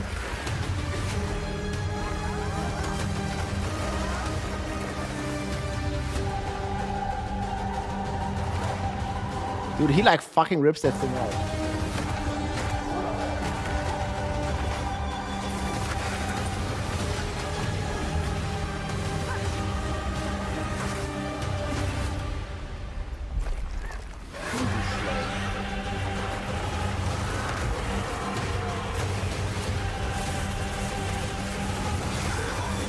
They foreshadowed Spark all along.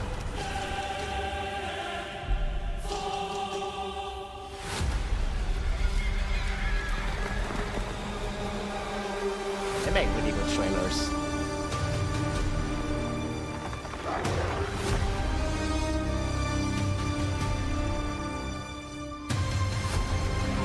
Then here, 36 Ascendancy classes. How many do we have now? Like, not even 20, right? I mean, they're really like half the game, you know? So probably one Ascendancy class each, plus Huntress with, I guess, I hope 3 Ascendancies.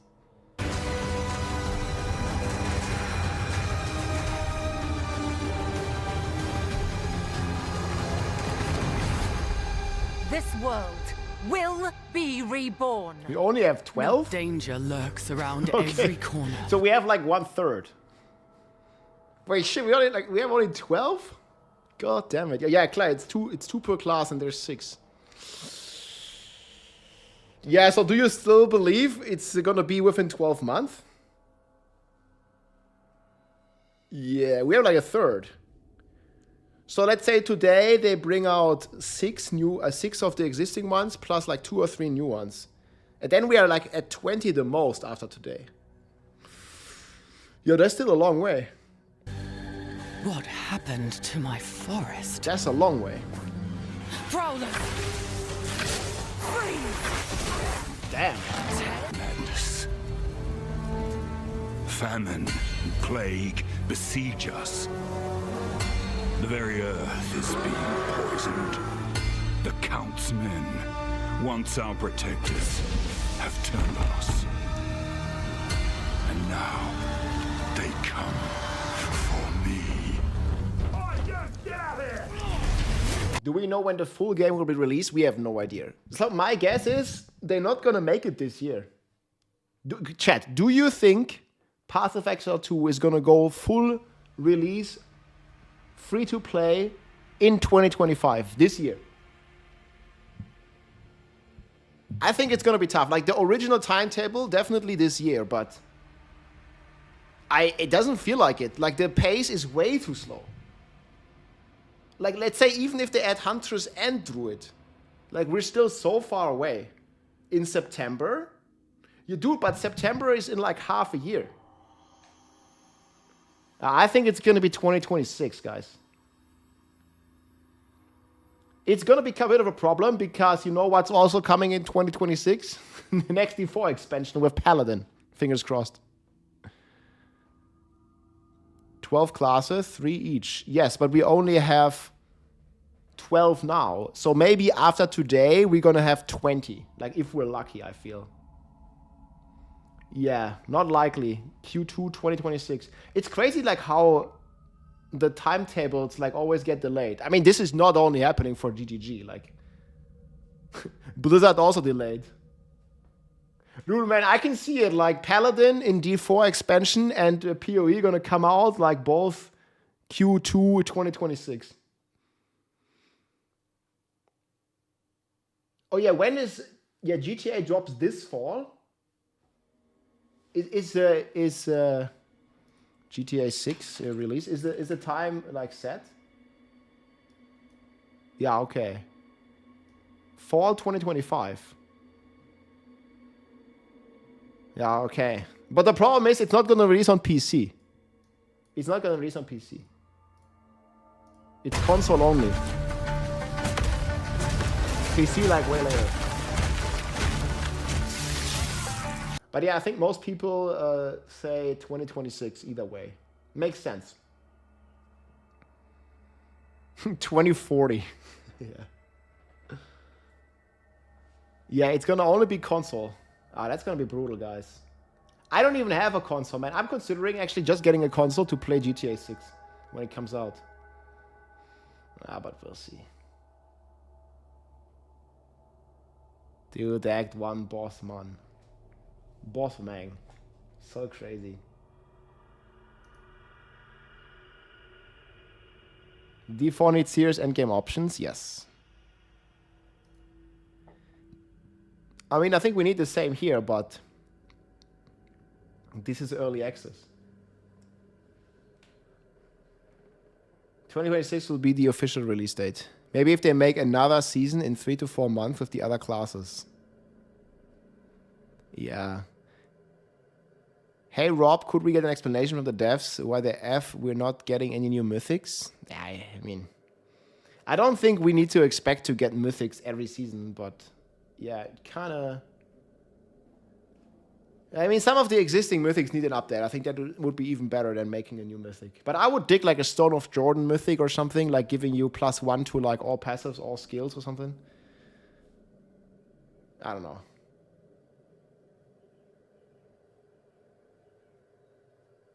Yeah, GTA 4.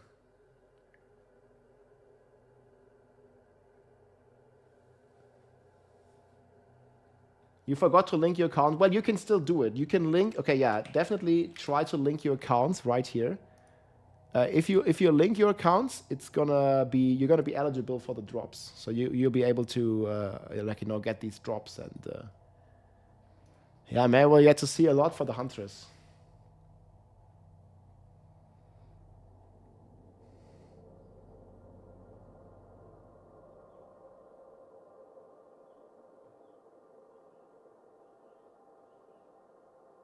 Want my drops for Hunters? Yeah, look at this.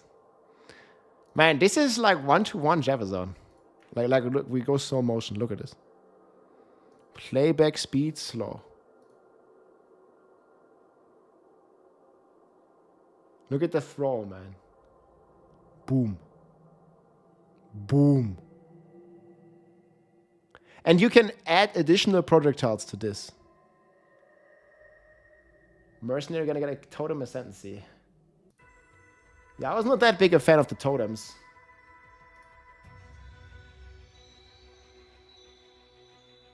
But I guess it's fine. Lightning strike. Man, even this fire, dude. You look like in a bit when she adds like the additional. Wait, what is that?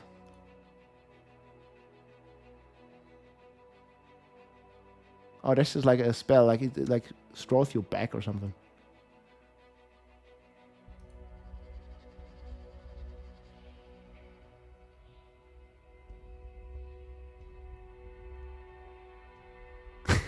I just hear the cows in my head, man. Moo. Like them getting like mowed down as cows, dude. Freaking new Jefferson.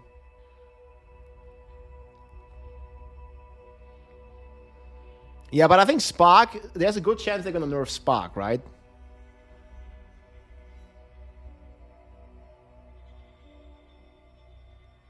I think there's a good chance they're gonna nerf that. It's like very strong. Yeah, and this one I think gives extra. Like Herald of Ice, Herald of Thunder, Spark, Hour. Well, and it's just stat stacking in attribute stacking in general. It seems seems very powerful. But I guess we'll see. Ridiculously so powerful.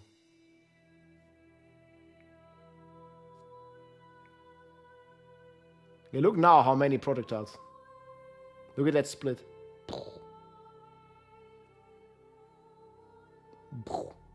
That's wild.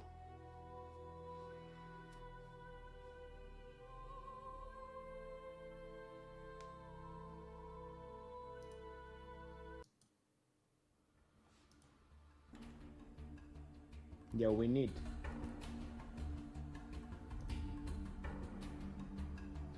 It'd be cool if she could use 2 spears and use double throw like Bob. Yeah, I don't think necessarily we'll see that. It doesn't really sound like the Jabazon. Like it's usually like you have a shield and you have a spear. Like that.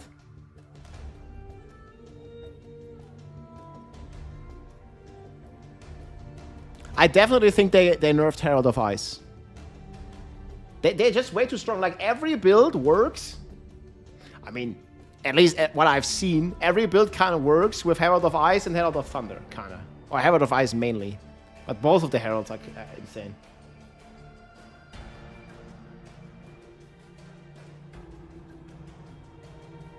It's like big screen clearing potential, even on builds that normally shouldn't have that. Like you just add the Herald and bam.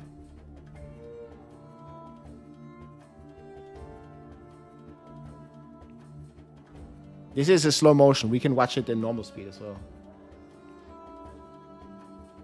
I just want to see like exactly what's happening. She saw like another one. No, the game is not that slow, guys. Look. Jesus. This is like a half the speed, man. Look, this is how it looks normally. Actually, not that slow. Look, this is normal speed. Yeah, that's like a big animation slow. Yeah, look. Now it's normal speed. Speed, normal. Oh, Lord. Well, they made PoE like a lot slower. Like, everything just takes double the time, guys. Easy. I mean, during the end game, how would you feel if they make the end game slower? Like, I mean, maybe not like half the time, but like 10% slower or something. Because it definitely feels like it's going insane with this.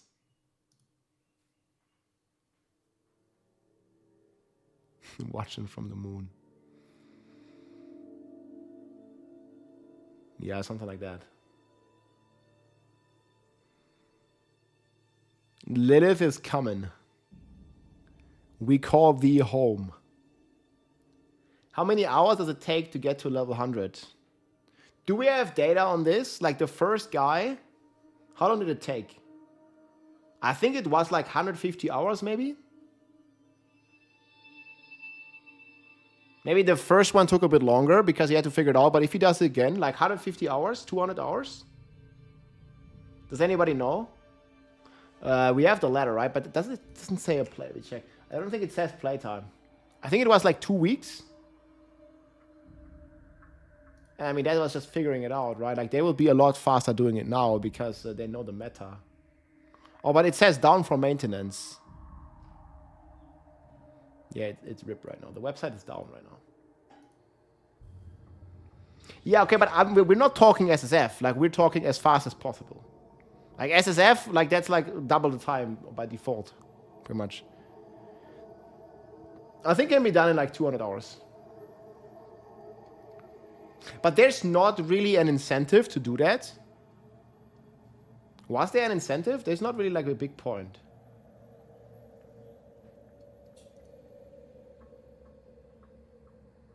Yeah, but it's still 30 minutes, right?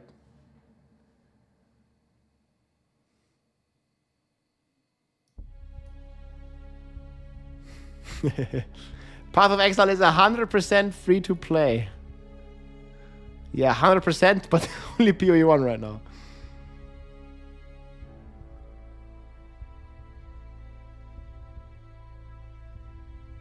Took you a week to get to 50 and then you die once. Yeah, dying is pretty unforgiving. That's for sure.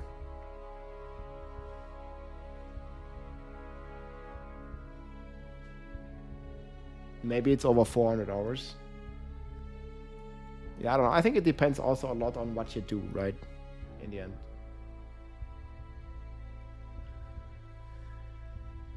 I mean, the jewels are insane. Yeah, it also depends, like, don't die, of course. Like, the best time will be, like, if you don't die. Especially not on level, like, 97 plus. So, like, if you die on 99, you lose... I guess you have the... Is it an omen? Is it the omen that you don't lose XP? I think it's the omen, right? Active, that you don't lose XP, or, like, you lose, like, 25% XP. Out of 100%. 75% reduction. So, yeah. Yeah, it's an omen, right? Yeah, I remember.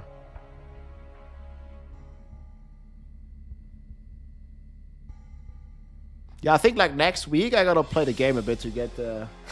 like last time I basically played was January. I played like 300 hours first month, then I quit. There's still a day lost, yeah, that's brutal. But by that point you usually have like so insane gear that unless you like lag or do something very stupid that you don't die, right? Ish.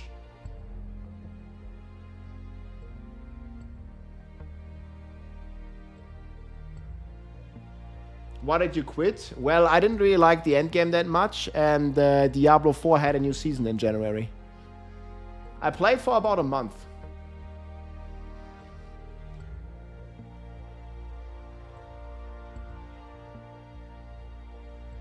When I died 99, I lose about 4% of a level. Yeah, that's crazy. Yeah, I'm like, more than the class reveal, I'm excited what they will change in the end game. That's how I feel about it. I think the end game has a lot of stuff that people are not so happy with, right?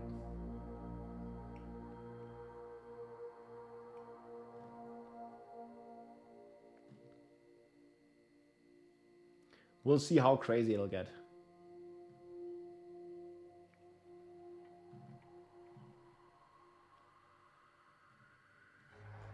We shall see.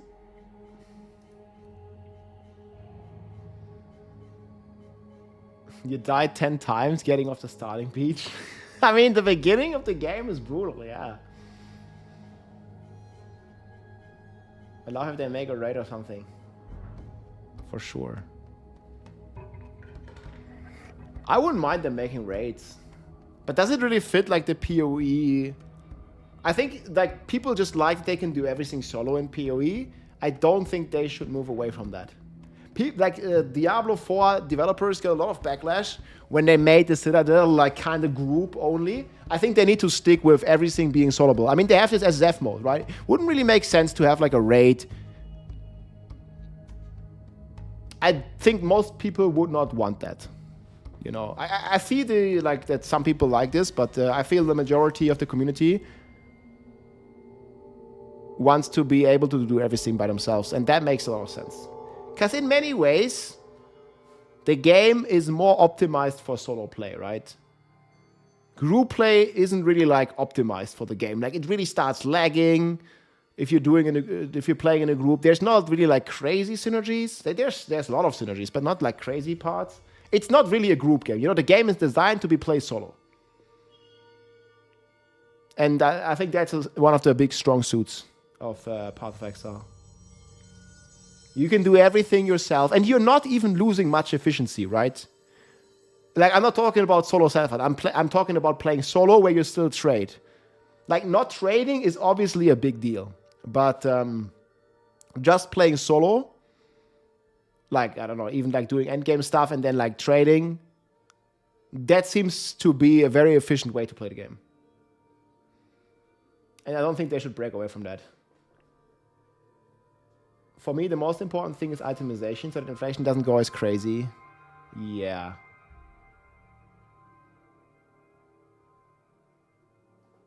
But the economy... I mean, there was like a little bit of duping. It wasn't so bad. I mean, obviously, like, it wasn't so bad with the dupes and stuff. I think early on, the economy, like, was still kind of fine, right? It only, like, gets out of hand, like, after some time when a lot of people quit. Because then I think the Exalt to Divine Orb ratio... What is it right now? It's like 1 in 400 or something? I saw it was multiple hundred Exalts for 1 Divine Orb. But yeah, it went pretty crazy in the end. But you also get so many Exalts. Campaign in PoE2 is one of the best in-game experience I've had since they launched World of Warcraft. But for me, the endgame with mapping was just boring, punishing, and not fun. Yeah, I feel similar. I think Act 1 in Path of Exile 2 is a masterpiece. Like the progression, the pace, the boss fights, the atmosphere. Act 1, PoE2, masterpiece. Act 2 and 3 still very good. But I feel the game falls off quite a bit during the end game. Like, you have to run too many bad maps, you have to run too many towers, stuff like that. But, and also the game is becoming ultra fast again. It's like PoE1 style fast. Like, you just zoom 1 or even 0 button build. And maybe that's a bit much. And I'm expecting today they're gonna nerf a lot. I'm expecting that they're gonna nerf a lot of builds today. Or a lot of strong mechanics. Like the Heralds, Herald of Ice, Herald of Thunder. Attribute stacking, like Hawa, like some of the legendary stuff. It was up to 800 Exalt for 1 Divine? What? Yeah, that's crazy. But what happened? Like, why did it go that crazy? I don't think you're gonna get that many X before you find one divine. I guess there's not really a good exalt sync in the game anymore. Like, you just get way more than they are being used in the economy. So I think maybe they should tune the drop rate a bit and also maybe more use case. I don't know enough about the game to like fully understand like how to fix that economy stuff. It's not that easy, but at least they could like, you know, move it in the right direction. I mean, 800 to 1 is kind of ridiculous. We'll see where we get with that. It's 19 minutes, guys.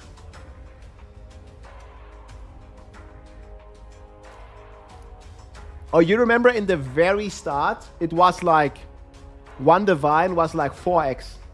Like, you know, like week 1. Before the economy moved to divine orbs,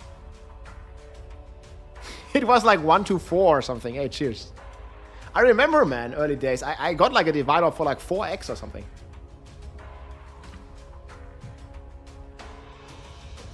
Yeah, basically the endgame exalted orbs are not as useful as a divine orb. Yeah. There's not really a good sync for them.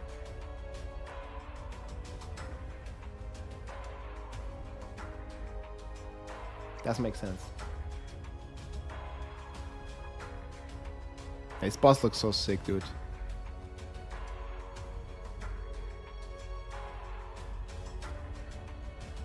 Yeah, we defeated all of these. I sold one divine for 4x after getting it on Act 4, yeah. Should hold on to that, man. Easy 100x, man. 200x. Big gains, man. Stonks only go up. Kappa. Stonks only go up. Oh, this is like old gameplay, right? We can like close all this. I guess we don't need it. Oh. Yeah, some people were saying like they might add like a crafting bench. So there's gonna be also an interview, right?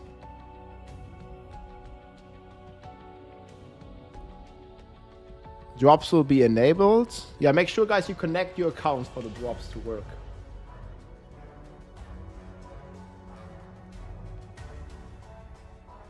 Oh, and then also here, DM is gonna have a tavern talk. This is gonna be on Monday. DM and Gazi. Good stuff.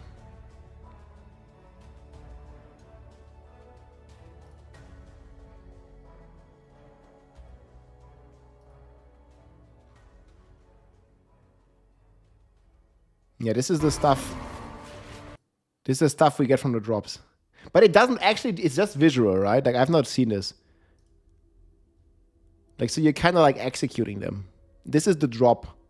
So when they're dead anyways, then you just get like this big hammer. Like an extra hammer of the gods, basically, falling on their heads. 600. Yeah, I've not logged in quite some time. I don't know, there might be an update. I'll check later. It's huge. Yeah, it looks very nice.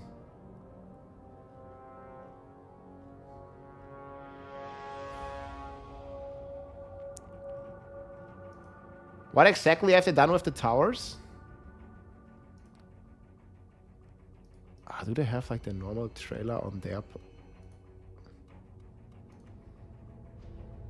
Yeah, Twitch is linked. Will this work? Yeah, just follow the link. Like here on this link, it explains what you have to do. You need to connect your GGG account with your Twitch account. Here. It just says it right here. Like, visit your Twitch settings page while logged in.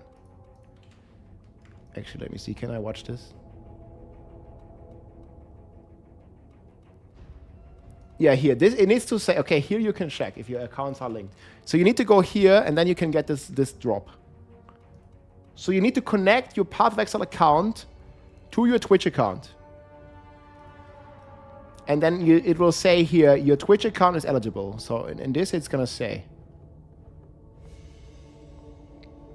So it makes sense.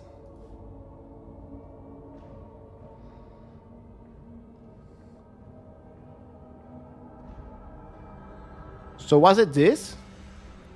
In the 020 update for Path of Exile 2, we'll be giving all content the ability to spawn in tower maps, including bosses.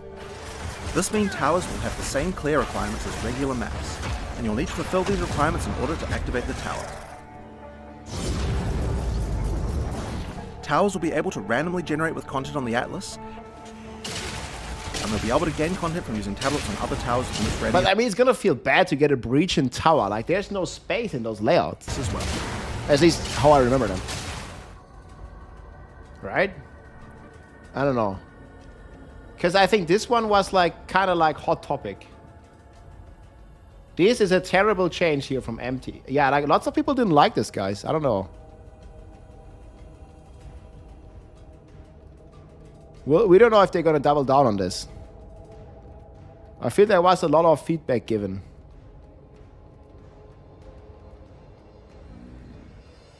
Was it here where they showed? Let's go rough.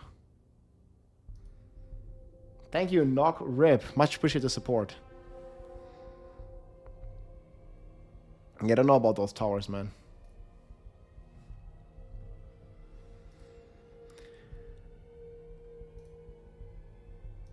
Ubisoft is planning. We just want to see some more of the Druid. Druid is looking one of the best. Paragon dish. Okay, how much time? 10 minutes, boys. That is starting. I'll see what they do with the towers. Such a waste of the vibe. Yeah, early on it was. My Twitch is linked to Steam. No.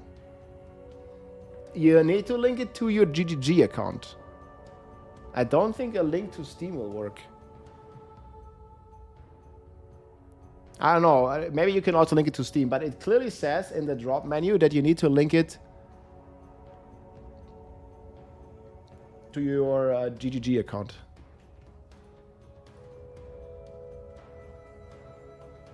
Wasn't the website down? Okay, it's up again.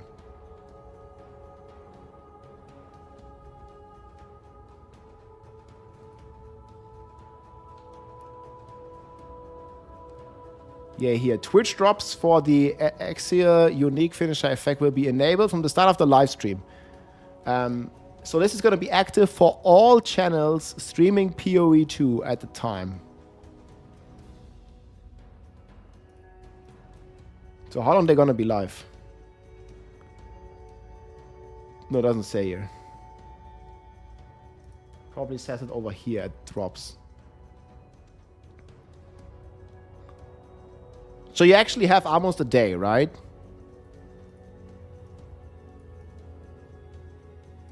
March 27th until March 28th, 5 a.m. So it's only going to be active till the morning. Only like half a day, basically. Hey, Rob, big fan. Love the D4 content. Hey, let's go, man. Yeah, we're going to continue to make content for both games. We'll see. I think today might be a pretty cool day for PoE2. It looks like they have been cooking it up a lot, especially this recent stuff. And I mean, they kind of need it, right? Like, there's been a lot of constructive feedback in this early access version. And we're also going to look like we're going to get at least, I mean, we're definitely going to get one new class. Potentially, we also might get Druid and new ascendancies for all the existing classes. So that's gonna be sick. We'll be digging that. Can't wait for the update. 10 minutes left, that's right. Yeah, we want it, man. Keeping the fingers crossed for Druid and Act 4. That's right. I think there's a good chance you're going to get Druid. Okay, guys, 9 minutes. I'm going to go bathroom for a sec. And then it's basically gonna be the time. The time of blasting. Can't wait for that. Choa is here too, man. Let's see what we're gonna get. We want it. We want it now. Will be shattered lands. Ready to get hyped the last 5 minutes. Malevolence lurks in the shadows. It is our calling to put it to an end. It must be done if Rayclass is to survive.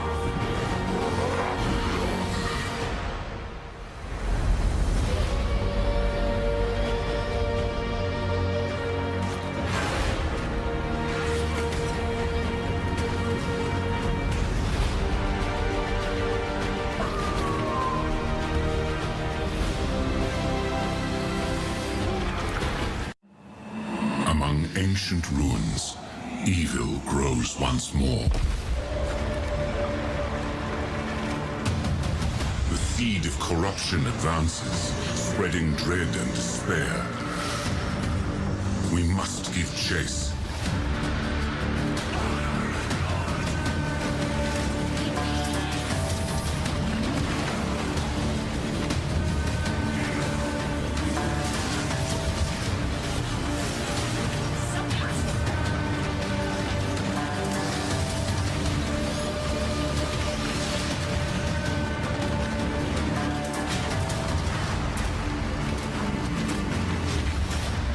These sands hide countless secrets.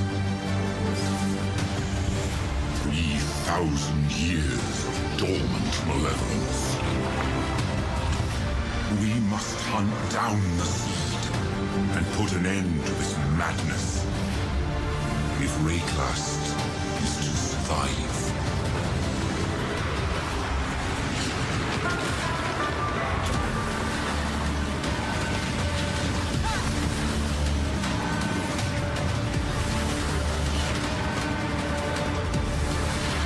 Was destroyed, I traveled, searching for answers. Everywhere I went, the same divine devastation. It must end. I will end it. And no exile will stop me.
This world will be reborn. No Danger lurks around every corner. What happened to my forest? Prowler! freeze! Madness. Famine and plague besiege us. The very earth is being poisoned.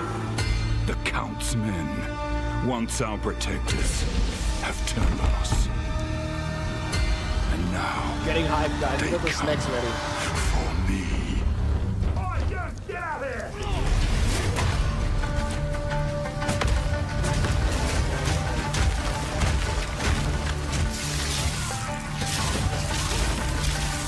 Thank you, Jamie.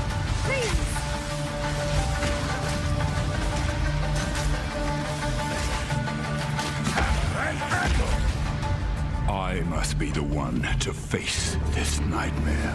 No noose this time. I'll remove your head Back, we myself. ready. But I need not do it alone. Watermelon hibiscus.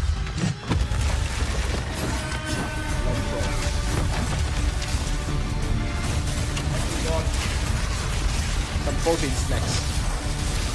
Some control.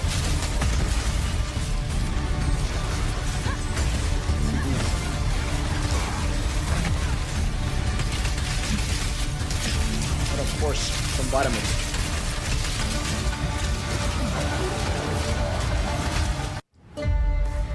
I've lived in this forest all my life. And if there's one thing I've learned, it's that a ranger must never miss. I'm gonna put the stream up. We're gonna put the stream up, guys. It's right here. We're gonna watch on Twitch or on YouTube. I think Twitch is good, yes? 3 minutes, guys. Last chance, guys. Bathroom, get the snacks. Let's fucking go. LFG, boys. Look at this login spam.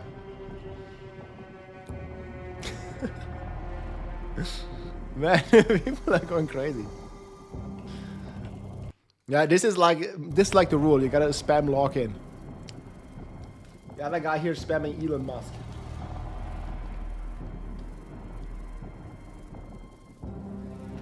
The holy balls in hand, ready to throw. But this new flavor is even crazier, but I had one before. So we had blue raspberry. I'm at top alone. Ja, go for it, man. Yo, SWBF2 Suchti. Dankeschön, mein Freund. 4 Monate, Alter. Grüße gehen raus. Danke, Bruder. Nabend. Nabind. Cheerio, friends. Get some snacks, guys. Get ready for the show. This is gonna be pretty chill. Let's 2 go. minutes. LFG, Maxi. Yes. The stuff starts now. We bring darkness. Oh, this is gonna be fun, boys. Actually, put up the sound a bit.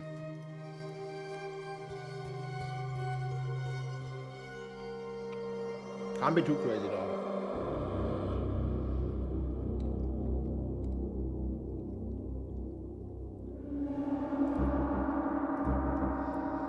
Not sure what everybody's expecting. Just let me play Auto Bomber. We'll see, man. We'll see. Hype trading coming. Hey, toys! Thank you so much for the support, man. Hoping for Druid D. Druid double, triple, quadruple D. Maybe. Druid could be fun. Look at this login spam, man.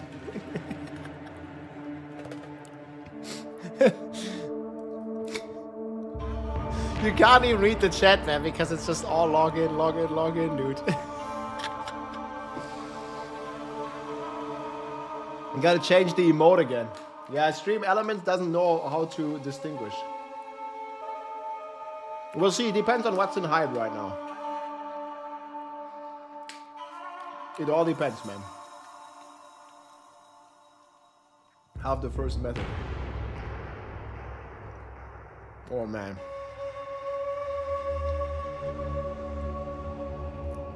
They all have some real good music here.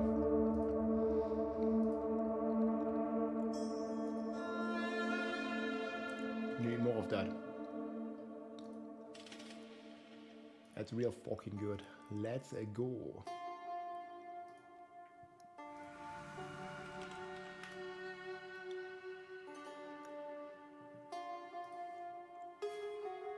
Drops on, guys. The drops start now. The stream and the drops, we both get. Hi, I'm Jonathan Rogers, Game Director on Path of Exile 2.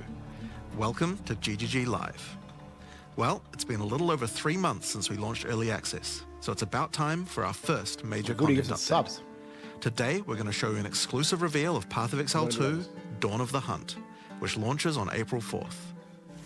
Twitch drops are enabled on today's live stream, so make sure you follow the instructions below. They're on right now, guys. Executioner's Guillotine finisher effect. Now in today's stream, we're going to take you on a deep dive into the new Dawn of the Hunt update. We'll cover a new class, 5 new Ascendancy classes, 1 class, and huge expansions on character systems like unique items and support gems. After that, it's on to the in-game improvements, including changes to systems, a bunch of new encounters, and lots of other content. We're going to finish up today with a live Q&A session where Ziggy D will ask Path of Exile 2's game directors, myself and Mark, your questions from Twitch chat. Now we have a lot to cover today, so let's get started with a trailer for Path of Exile 2, Dawn of the Hunt. Let's go. Trailer. We as Mary are guided by the Spirit. It provides prey, shelter, even love. But for me, one day, all that were changed.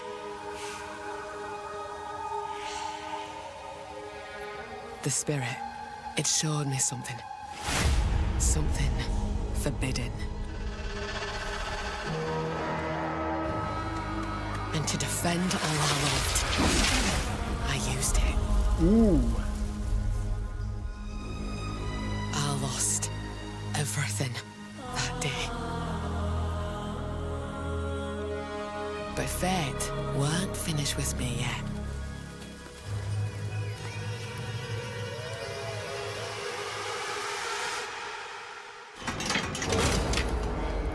I'll right the wrongs I've done.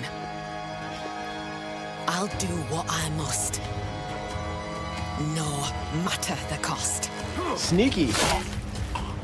I will hear the Spirit once more.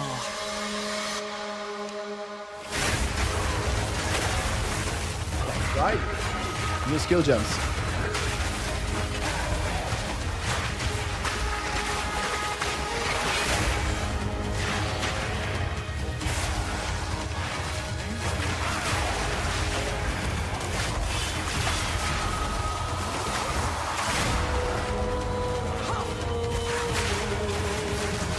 Yo, she can ride.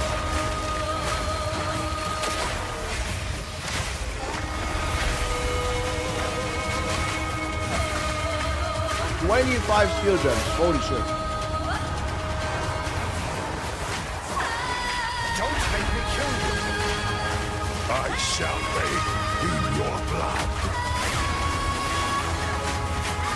What? 100 uniques?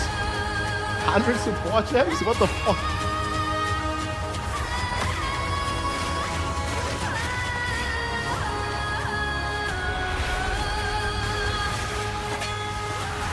Okay, that's a lot.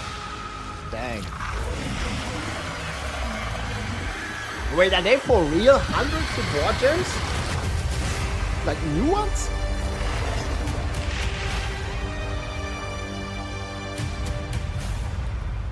Wait, 100? Yo, that's crazy. Now, as you can see, in Dawn of the Hunt, we're introducing the first new class since early access to PoE2, the Huntress. The Huntress is a spear-wielding Asmeri warrior. Born into a society with strict traditions, she was exiled from her homeland after using the power of a skill gem to defend her village. As a dexterous spear user, she specializes in both melee and ranged combat, dashing into and out of battle. Spears have extended range and a short dash, but unlike other melee weapons, you can also throw them. In order to make a hybrid ranged and melee character work, we had to do a lot of thinking about ways to make it fun to both enter and exit melee range. The first skill you will get as a Huntress is Whirling Slash. As well as striking in a circle around you, this skill creates a whirlwind that blinds your enemies. Leaving the whirlwind will make it explode. The more Whirling Slash is used, the bigger the whirlwind, and the bigger the explosion. Once you're out of there, you'll want to follow up with something ranged. Whip your spear around to shoot twisters towards your foes. These twisters bounce off walls and can hit enemies multiple times. You can also throw twisters inside a whirlwind to shoot out extra tornadoes that do way more damage.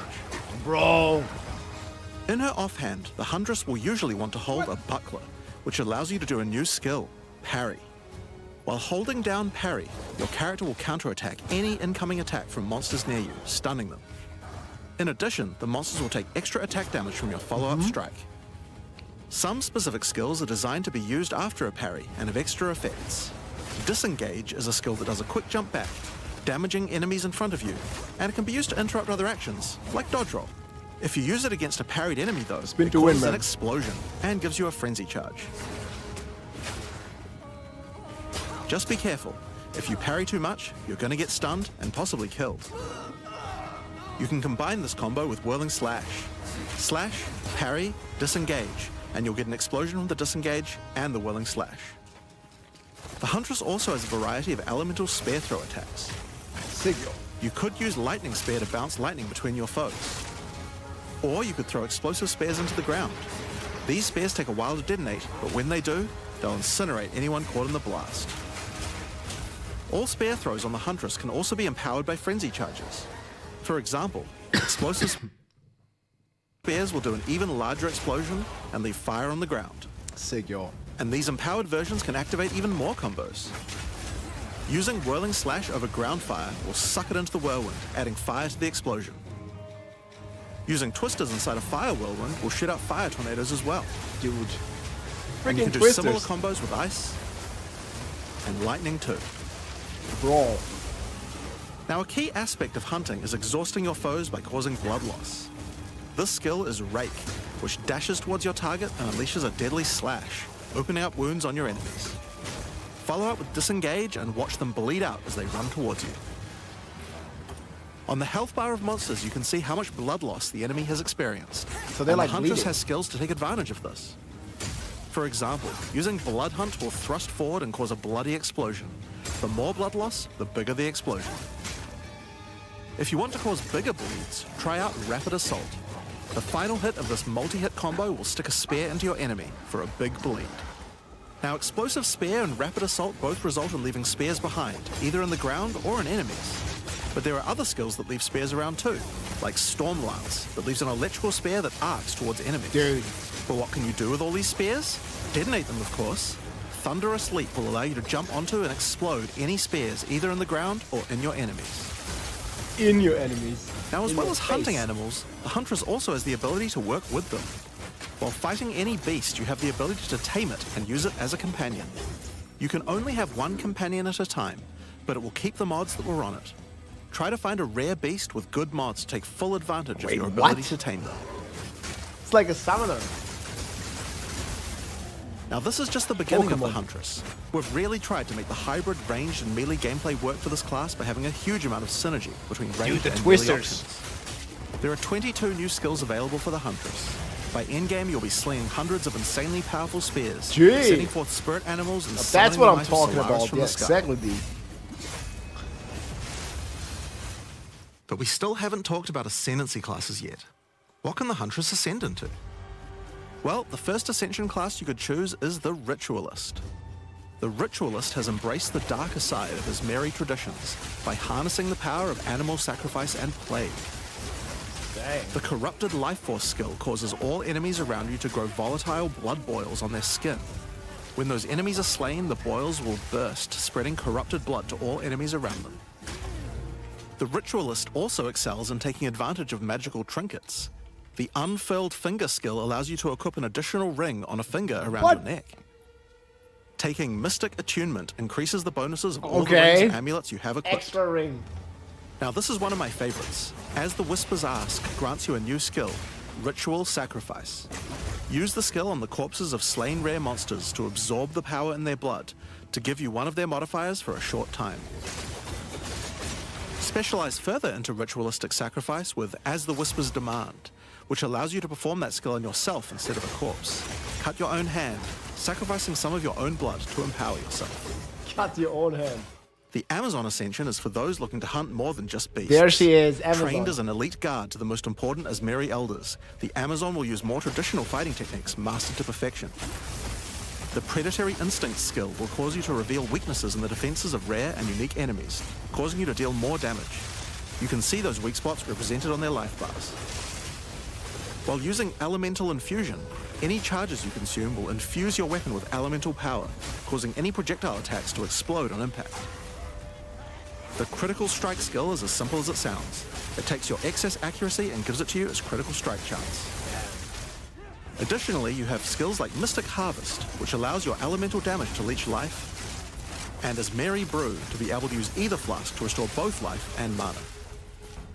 So those are the 2 new ascendancies for the Huntress. Amazon but those are not boys. the only ascendancies in Dawn of the Hunt. We've added a new ascension class for 3 of the other existing classes too.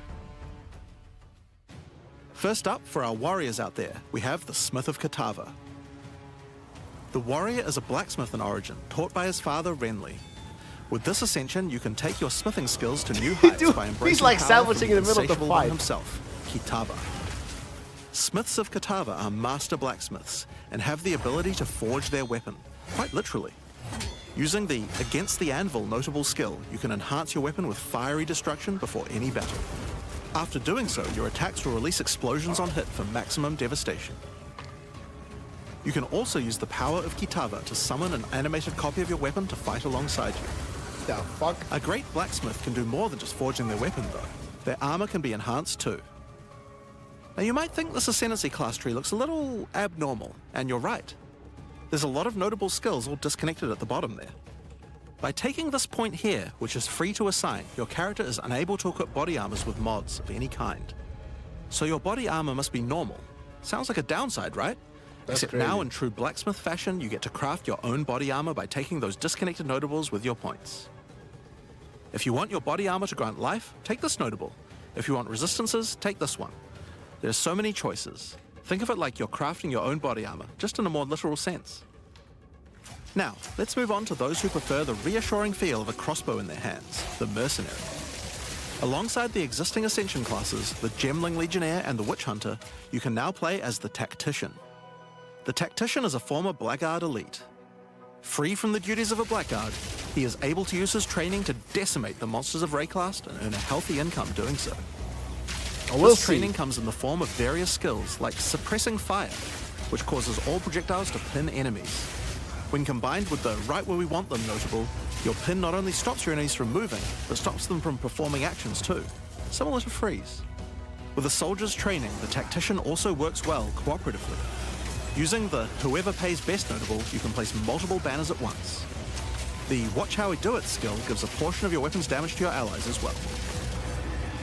But if that isn't enough, you can also command your army of off-screen archers to unleash hell and carpet an entire area with arrows. Finally, Witch players will be able to join their legions by becoming undead themselves. In Dawn of the Hunt, we're introducing the Lich Ascension class. The Lich is a master of chaos and curses and could sacrifice her life to enhance her energy shield. The Crystalline Phylactery skill allows you to nominate a jewel in which to contain part of your soul, massively increasing its power. That's sick. There's just one downside to splitting your soul this way though. If you have no energy shield, your mana costs will shoot up. The Necromantic Conduit skill causes you and allies in your presence to have unholy might, granting extra damage as chaos damage. Which boys? Rupture the Soul makes enemies you curse I thought explode it with here. chaos damage when slain. Dominion over Flesh allows you to apply an additional curse.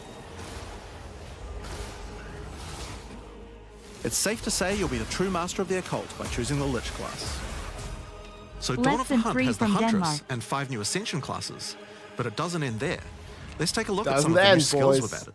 Now you may remember we've previously talked about the Raised Spectre skill. It's finally complete, and it will be made available in the upcoming expansion. It can be found in the occult skills on the skill gem crafting panel. Raised Spectre is a skill that allows you to trap the soul of almost any monster in the game, which you can then summon in the skill panel. Spectres cost spirit and will revive automatically if they die, but the spirit cost varies based on the power of the monster. You could summon an army of weaker monsters, or a few of the more powerful monsters. Damn. You can combine them with It's gonna your be like existing skeleton Pokemon minions, or summon exclusively specters. It's all up to you and how you want to customize your army of the undead. Given that there are hundreds upon hundreds of monster variants in Path of Exile 2, it's safe to say you'll be experimenting with this one for a while. We look forward to seeing which monsters serve you best. So many Now possibilities. let's move on to our next skill. Since we've been talking about summoning undead so much, let's have a change of pace and summon something a little more alive. In Dawn of the Hunt, we're adding the Summon Rower skill. Summon your friendly rower to aid you in combat as a minion. Wait, this works for every You class? can also mount your rower in combat at any Alright. time, allowing you to move Solo at full leveling. speed, even while shooting arrows or throwing spears. Be wary though, if you take too much damage while riding your mount, you can be knocked off and get overwhelmed. It's worth keeping an eye on your stagger bar, as falling off the mount can mean almost certain death. On the topic of new ways to enhance your character, let's talk about support gems. Support gems are used to modify your skill gems in meaningful and interesting ways. Bro. Currently, we feel that a lot of builds have insufficient options here. To alleviate this, we're adding over 100 new support gems. Hema crystals will enable a new kind of bleed build, 100. turning the damage over time you would have done into explosive Vile crystals. Yes, Alignment is a 100. support gem for bow attacks, which can reward skilled players with good positional skills. Caltrops will allow you to litter the battlefield with hazards, slowing your foes as you fling spears through their ranks. But there's plenty more for every playstyle, such as Enormity, Unsteady Tempo,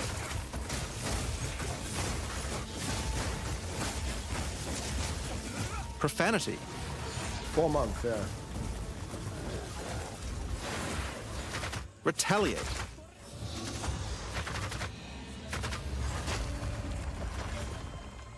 They've been Syzygy. cooking. Yep, that's a real word. Syzygy. And many more.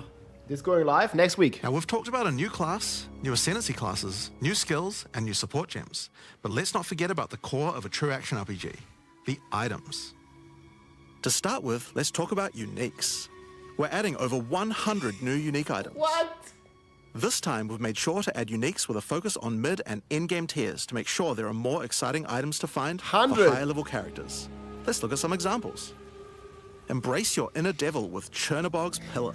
How much? It grants you a Yes. large amount of fire damage based on your block chance. The Coming Calamity allows you to become a true master of the elements, granting you all 3 Elemental Herald skills without costing any spirit. At the same time, it penalizes enemy resistances. Wastegate is a belt useful for builds using a single resource like Blood Magic or Archmage builds. With this belt, you can use 2 life flasks or 2 mana flasks. It's up to you. Now, we could go through these all day, but we'll leave most of them for you to discover. Suffice to say, though, we want there to be way more cool things to find. Over time, our goal is to add a unique to every single base item type at a minimum, so that you can Whoa. chance any base in the game. Now, given that we have the Hunt here, which combines bleed and fire in a powerful way, it allows your ignites to be aggravated, dealing substantially more damage. We're also introducing a suite of unique bucklers with some interesting parry mechanics. Makes sense. Kalgyra's Arc, for example, allows you to parry projectiles from any distance. And we're also adding our first unique charms. Bayra's Anguish will not only protect you from Ignite, but will also emit a devastating Fire Nova whenever you do get ignited. In sum, there's just a ton of new uniques to find. We can't wait to see the weird and broken builds that come out of it. Now, Broken. we also want to talk about crafting options. In each major update during early access, we'll be continuing to add and improve the options here. We have various new crafting tools that have been added as rewards to many of the different types of new content that we're adding. But for now, I just want to mention the changes to runes. Runes add commonly available mods, but since they only have 1 tier, flat damage mods tend to get outclassed by in-game. So we've changed runes to have multiple tiers, allowing you to get higher tier mods than before. Our plan is to significantly expand the number of more specialized mods for crafting using socketables as we add new content over time. And the first new set of those comes from what we're talking about next. In Dawn of the Hunt, we're adding Asmarian Wisps, which can be found throughout both the campaign and the endgame. The Asmari spirit has made itself present in Rayclast, and it appears to be trying to warn, or maybe prepare us for the coming darkness. You will first encounter a manifestation of it in the Grellwood in Act 1, where you'll meet Delwyn, an Asmari hunter who is trying to find out what exactly is causing the spirit to behave this way. As you approach the wisp, it will flee, leading you past monsters. Any monsters it comes into contact with are infused by it, making them more powerful. Each spirit is associated with a specific revered animal within Asmari culture. This one is a wisp of the Great Bear, and grants enemies extra life and stun. The wisp moves faster the closer you are, and as you move away, they slow down to wait for you. But if you get too far away for too long, they'll dissipate and return to the woods. As you continue to chase the wisp, it will find and possess a rare or unique monster, granting it a new powerful ability. Barb Nation. Because this was a Login. wisp of the Great Bear, this R2628 monster now punch also height has weight. increased life and stun. But on top of that, it will periodically summon a large Thanks, man. Let's spectral go. bear that slams with wild fury. If you're able to defeat this foe, you will be rewarded. For each monster that was infused and killed along the way, the rewards will Is this be only an increased. endgame? Each wisp has its own mechanics.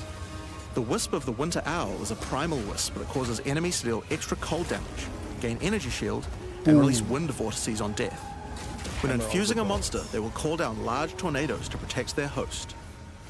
The Wisp of the Wild Cat is a vivid wisp that causes affected monsters to deal more critical strikes and become more evasive. When it infuses a monster, it will summon a barrage of feline spirits that will attempt to tear you limb from limb. If you're lucky, you may even find sacred wisps that can do some pretty crazy things to the monsters they influence. Like the Wisp of the Cunning Fox, which turns normal monsters into magics, magic monsters into rares, and rare monsters into actual bosses. What? Asmerian Wisps can drop a new set of socketable items that allow you to craft a wide range of interesting new mods onto your items. Each one may only be used on a specific item slot. As mentioned, the Asmerian Wisps can be encountered throughout the game, but there's also Everywhere. a new endgame map called the Asmeri Ranges, a mountain village where the Asmeri once lived, now overrun with corrupt monsters. This map always has multiple What? Asmerian Wisps in it, and familiar, yet not quite the same boss fight. Asmerian Wisps can also be further modified by the endgame Atlas tree as well, and by tablets. But I'm not going to be the one talking about those things. In order to cover all the new content in in-game, I'm going to hand things over to Mark. Hi, I'm Mark Roberts, Game Director on Path of Exile 2. There's a ton to talk about with the endgame Wisp today, level. so let's dig right in. Path of Exile 2's early access began with a brand new endgame, and it was clear that it needed a lot of work. After absorbing your feedback, we're ready to make some epic changes. Giga-chat. The first thing is, we just need a lot more content. In Dawn of the Hunt, we have made sure to focus on increasing the sheer number of interesting and different encounters you will randomly stumble into as you explore the endgame. And the second goal is to smoothen the progression through maps and reduce the amount of annoying busy work. To start with, let's talk about the new interesting stuff to find. Well, the most obvious thing to add are new maps. As well as the Asmeri Ranges that Jonathan mentioned earlier, Dawn of the Hunt also contains 7 other new maps, all with their own custom encounters. Let's start with this one. The Feral Megaliths map starts off in the wild Ezomite forests. As you progress through the forest, you will find mysterious rune-carved stones that, when touched, surge with energy. More maps, less towers. After activating all the stones, you can find a grand henge, where all the energy is coalescing. You can then start an encounter. The area darkens, a storm moves in, and a concentration of energy summons a dangerous boss. You must fight and defeat the boss to get its rewards. Once you have defeated it, summon another. And another. And Just another. keep going, boys. And another. You have 10 total waves of boss fights which get incrementally more difficult. If you manage to defeat them, you get full boss rewards, but also opportunities to get new runes. These can only be obtained from this map. The Fractured Lake contains a surreal waterscape with fractured mirror-like objects. As you move around the map, the terrain itself elevates from below, creating the ground you walk on. In this unique map, all the rare monsters are mirrored, so you're always fighting 2 of the same rare at the same time, which can prove quite difficult. If you manage to overcome that challenge and make it to the end of the map, you'll be presented with a broken mirror, a powerful altar-like object that contains an item within it. The item contained within is a new base type, either an amulet or a ring, that can be crafted to have additional prefixes or suffixes at the cost of the other. The last unique map we'll show today is one based around the essence mechanic. You enter a crystalline cavern, and you will find a powerful map boss imprisoned in the center. It is surrounded by many rare monsters, also imprisoned in essences. By freeing and defeating the rare monsters, the essence they held will be upgraded to a greater essence, and be added to the imprisoned map boss. How brave are you? How many essences will you add to the boss? Overdo it, and you might lose everything. Underdo it, and you might regret it. It's your choice. One shot, man. Speaking of essences, alongside visual improvements, you're now able to apply Varlorbs to corrupt the essences with a range of unpredictable outcomes. It could increase the number of essences, re-roll all the essences to the same type, or even upgrade the essences to greater essences. What if they're already greater essences? Well, it can upgrade those too. We have 4 new corrupted essences. Essence of Hysteria, Delirium, Horror, and Insanity. Each corrupted essence has its own interesting combat mechanics. For example, the essence of Insanity causes you to question even your own mind, as monsters split into shadowy clones, and you must locate the real one before a devastating icy explosion freezes everything around it. Ooh, that did a lot of damage. Each of these has their own crafting outcomes. The essence of Insanity can be applied to a belt. It adds a mod that will ensure the next Varlorb used on the belt will guarantee adding 2 enchantments. Damn. It's worth noting all the essences in the unique map can also be corrupted too, if you're willing to risk it. It's worth noting we have also added 10 extra Atlas passive points you can earn by completing 5 different unique maps. That's me every day, man. Question your own mind. Now, new maps are just the beginning. We had a goal where we wanted to make sure you were constantly finding exciting new content, and that it could be lurking around any corner. So, we have added a bunch of new things that you could stumble into in any map you run. On your travels, you will sometimes encounter rogue exiles. Others like you who have been exiled and are openly hostile. Some are malicious, some are mad, while others are simply fiends for loot. They will challenge you, a fight to the death. They use the same skills available to players, and even the same items. They aren't just dressed up in those items, they're actually using them. It's going to feel like a true player versus player situation. Of course, if you are able to slay these exiles, those items will all drop on the ground. So if you encounter an exile using a powerful or valuable unique item, which you can see displayed under their life bar, you want to be damn sure you kill them.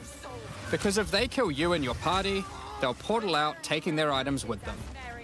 Every fight will feel completely different depending on the items they come equipped with. This is gonna be so These exiles hard are much smarter than your regular monster. They have capabilities to dodge roll, avoid your abilities with smart pathfinding, smart targeting, and much more action-packed gameplay. Fortunately, they're like you, and they're not super durable. Unless, of course, they're wearing uniques like Helm's Heart, in which case, expect a longer battle. There are 12 different rogue exiles you can find, each with their own skills and personalities. Some may insult you, while others may admire your honor in combat. Another encounter you might stumble onto in Dawn of the Hunt are one of 4 new unique strongboxes. Strongboxes are chests with modifiers. When you try to open them, they activate traps and spawn waves of monsters that you must defeat to access the loot. Let's take a look at 2 of the new unique boxes that are harder to find and behave just a little bit differently. Unique boxes. The Ogham's Legacy Strongbox has a corpse splayed out in front of the rune-carved stone. Upon interacting with the stone, you activate Forbidden Ezomite magic, which revives the monster as a powerful rare. The Strongbox comes with a modifier which determines how many times it will revive that rare. Each time you defeat the monstrosity, the Strongbox revives it again, adding an extra modifier to the monster. With each resurrection, it becomes more difficult, but also more rewarding.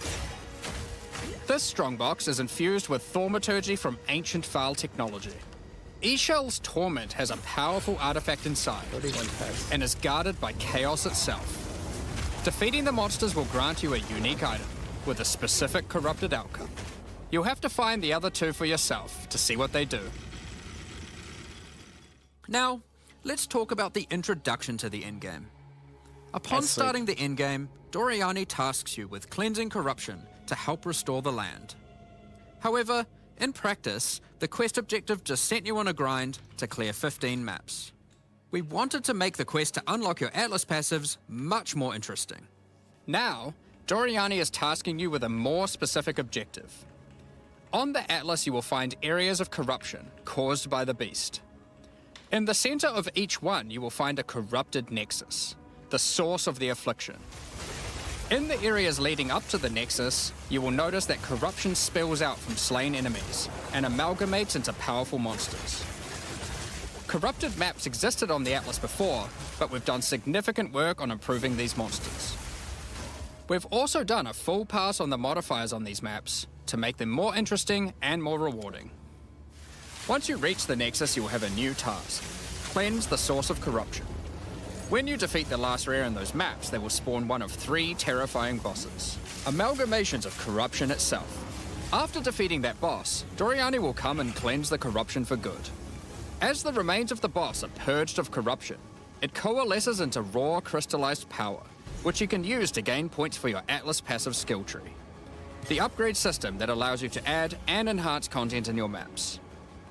We didn't stop there though. Dang. When you complete a corrupted Nexus, all of the remaining surrounding corrupted maps will become cleansed maps. Cleansed maps also have new monsters,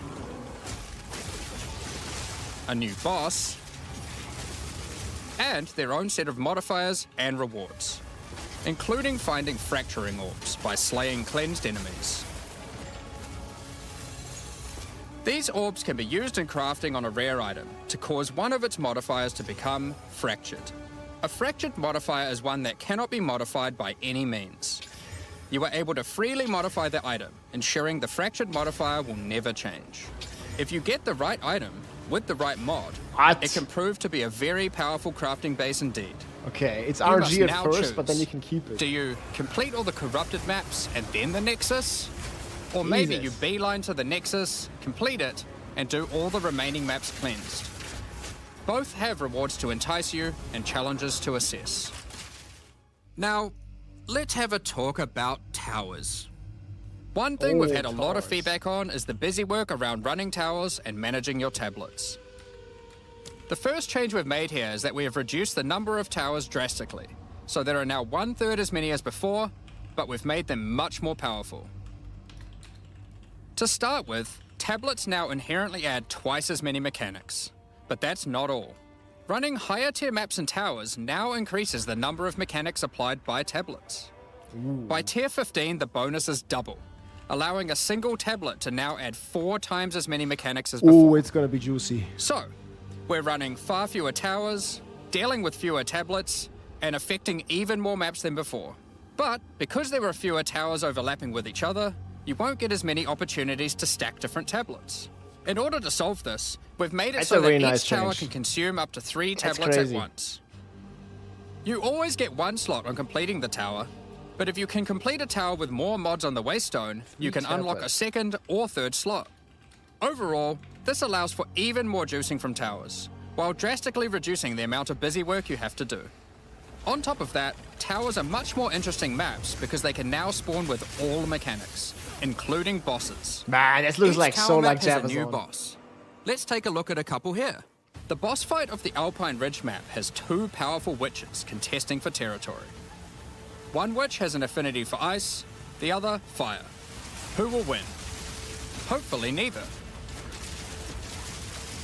The boss of the Sinking Spire map is a remnant of the Val that has been charged with lightning. It uses a full suite of lightning abilities, but be careful. If any of them hit the surrounding constructs, they will power up. Another thing that we've seen a lot of feedback about is sustaining Waystones.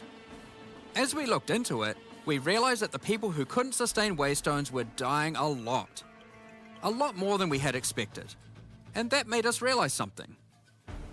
During the campaign, the expectation is that you can die multiple times in order to learn how to overcome challenges. You are able to learn how the monsters behave, adapt to their skills, and eventually overcome them. But as soon as you get to the endgame, you are effectively no longer allowed to die if you want to sustain Waystones. By the time you are getting towards the end of endgame, we want you to have to be careful not to die. But it certainly shouldn't be that we have such a sudden shift as you run your first maps. The first change we're making is you can now respawn and return to a map if you die.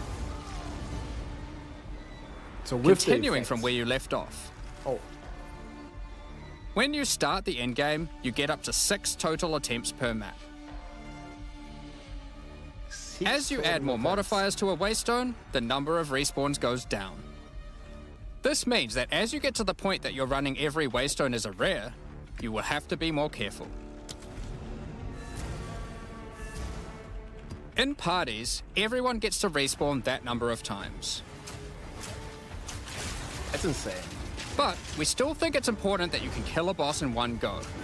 In order to allow that to happen, we've made a change so that once you start the boss fight, it changes over to the same respawning system we use for pinnacle bosses. This means that the map owner can choose to respawn everyone at the same time. Another complaint we've seen a lot of is players not wanting to do the pinnacle content because of the experience penalty from dying. A change we've made here is that all pinnacle content now no longer grants experience, but also no longer removes experience on death either. Dawn of the Hunt also brings the first batch of Twilight Order reliquary keys from the early access supporter packs. These keys contain items selected by our supporters. They can contain any unique item found in Path of Exile 2. If the selected item is a pinnacle boss drop, then only special keys dropped by this content will be able to provide these items. For example, Hand of Wisdom in action can only come from a key dropped by Zesht. We're also making a change that allows pinnacle boss uniques to drop at any difficulty. Rarer uniques will be rarer at lower difficulties, but still possible to find. This applies to the drop chances for the reliquary keys from this content as well. We spoke about towers and tablets earlier, but we have also added so a suite many of changes. unique tablets. W. Each of these adds crazy interactions to the maps influenced by it. For example, this unique tablet allows you to run any map in a tower's radius without requiring connections, which can be quite useful for jumping gaps and traveling around your atlas. And this tablet causes all runic monsters spawned during expedition encounters to be duplicated, and weakens all expedition monsters that emerge from the ground. The Atlas tree has also been expanded, and you can find many of the new mechanics there, and improvements to existing ones too.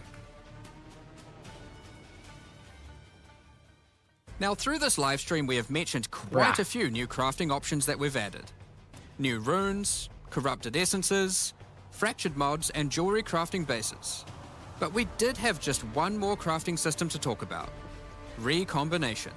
Expedition was the only in-game mechanic that was lacking a crafting system, so that needed to change. Recombination is a mechanic that might be familiar to some players. It allows you to merge two items together, hoping to get the best elements of each on a single new item. This new crafting bench will be unlocked as you complete your first expedition, and requires artifacts found during expeditions to fuel it.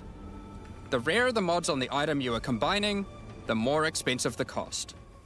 That wraps up all the major in-game changes we're talking about today.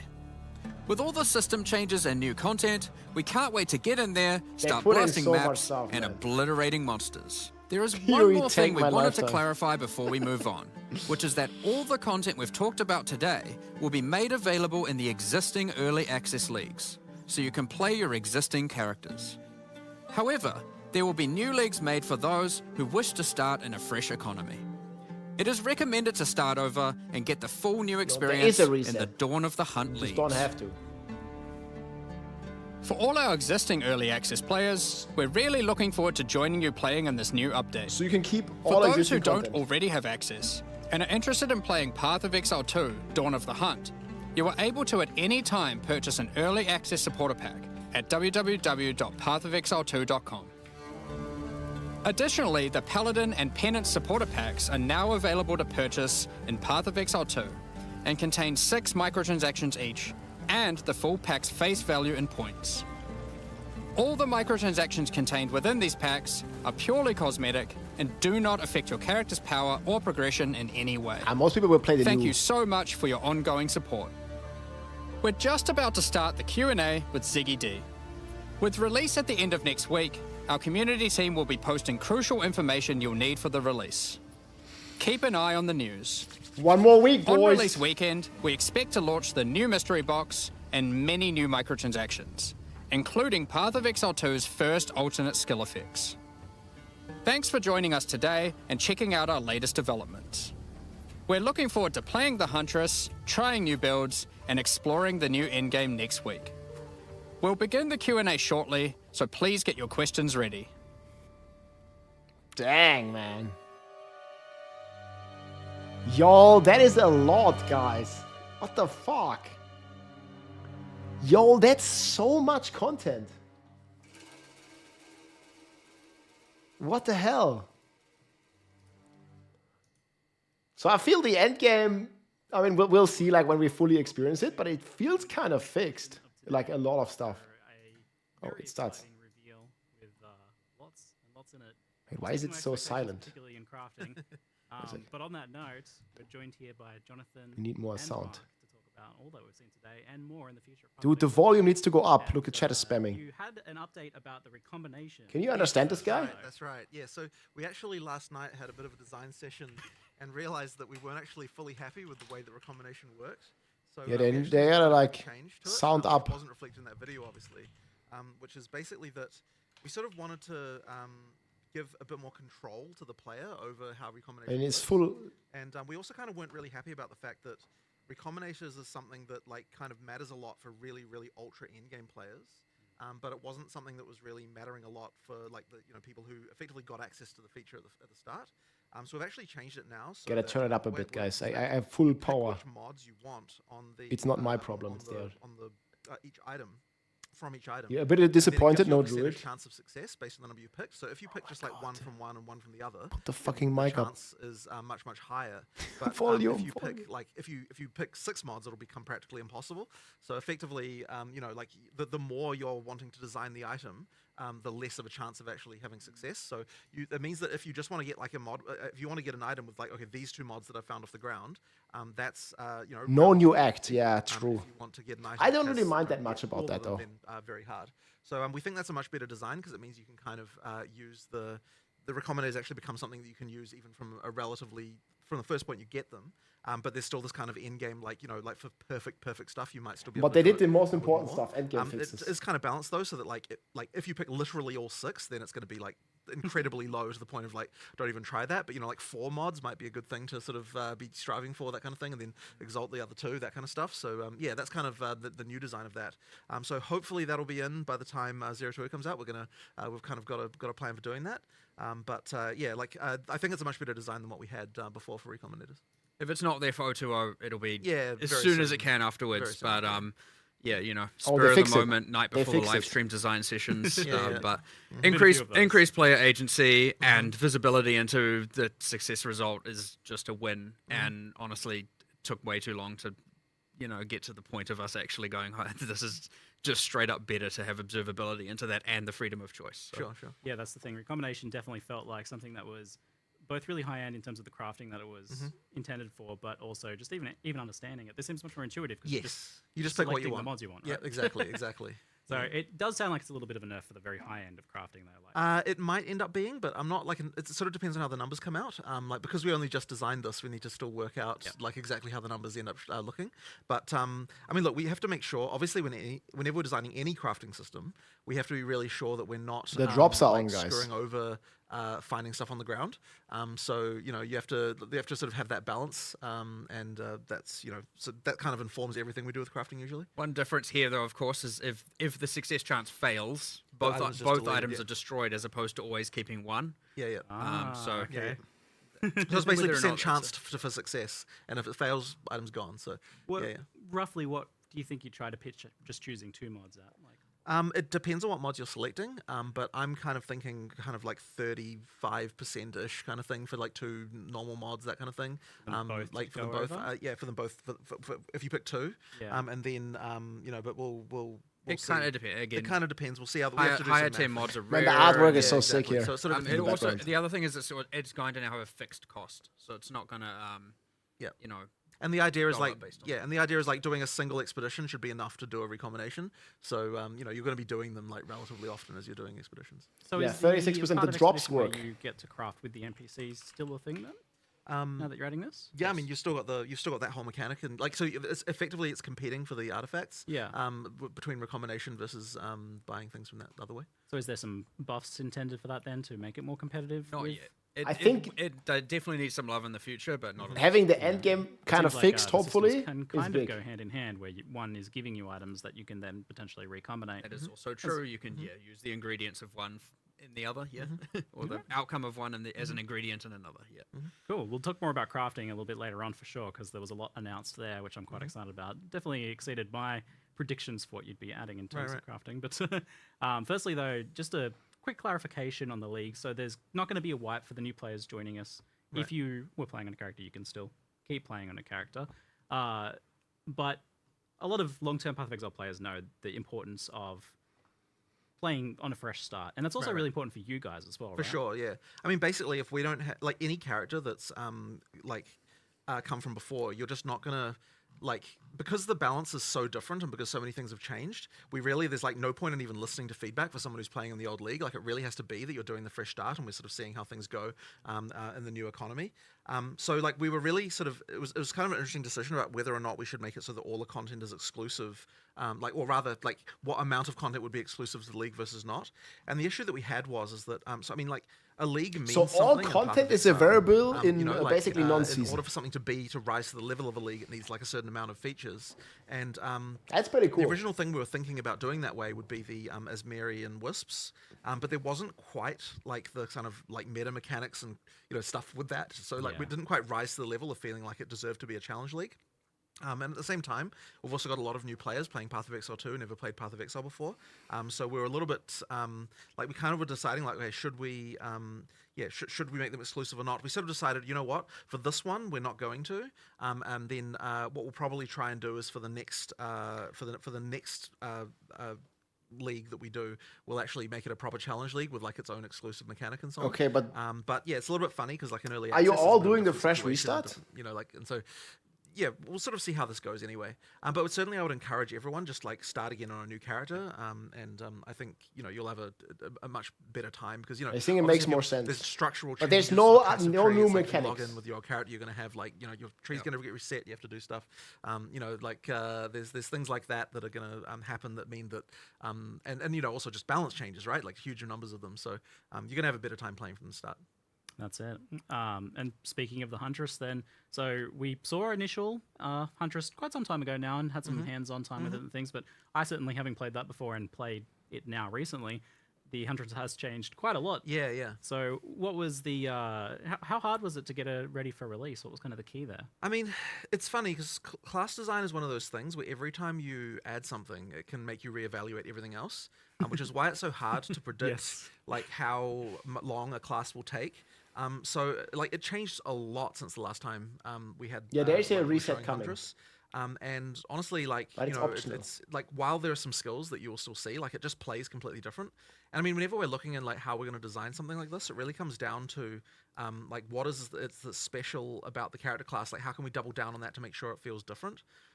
So with the Huntress, you've obviously got spears as a base type.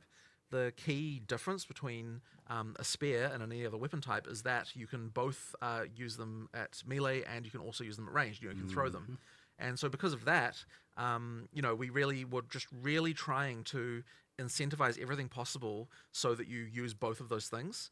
And action RPG players, they generally speaking, the balance can often be such that you only really want to do one thing and do that one thing well. So trying to incentivize the kind of ranged and melee is, quite a thing.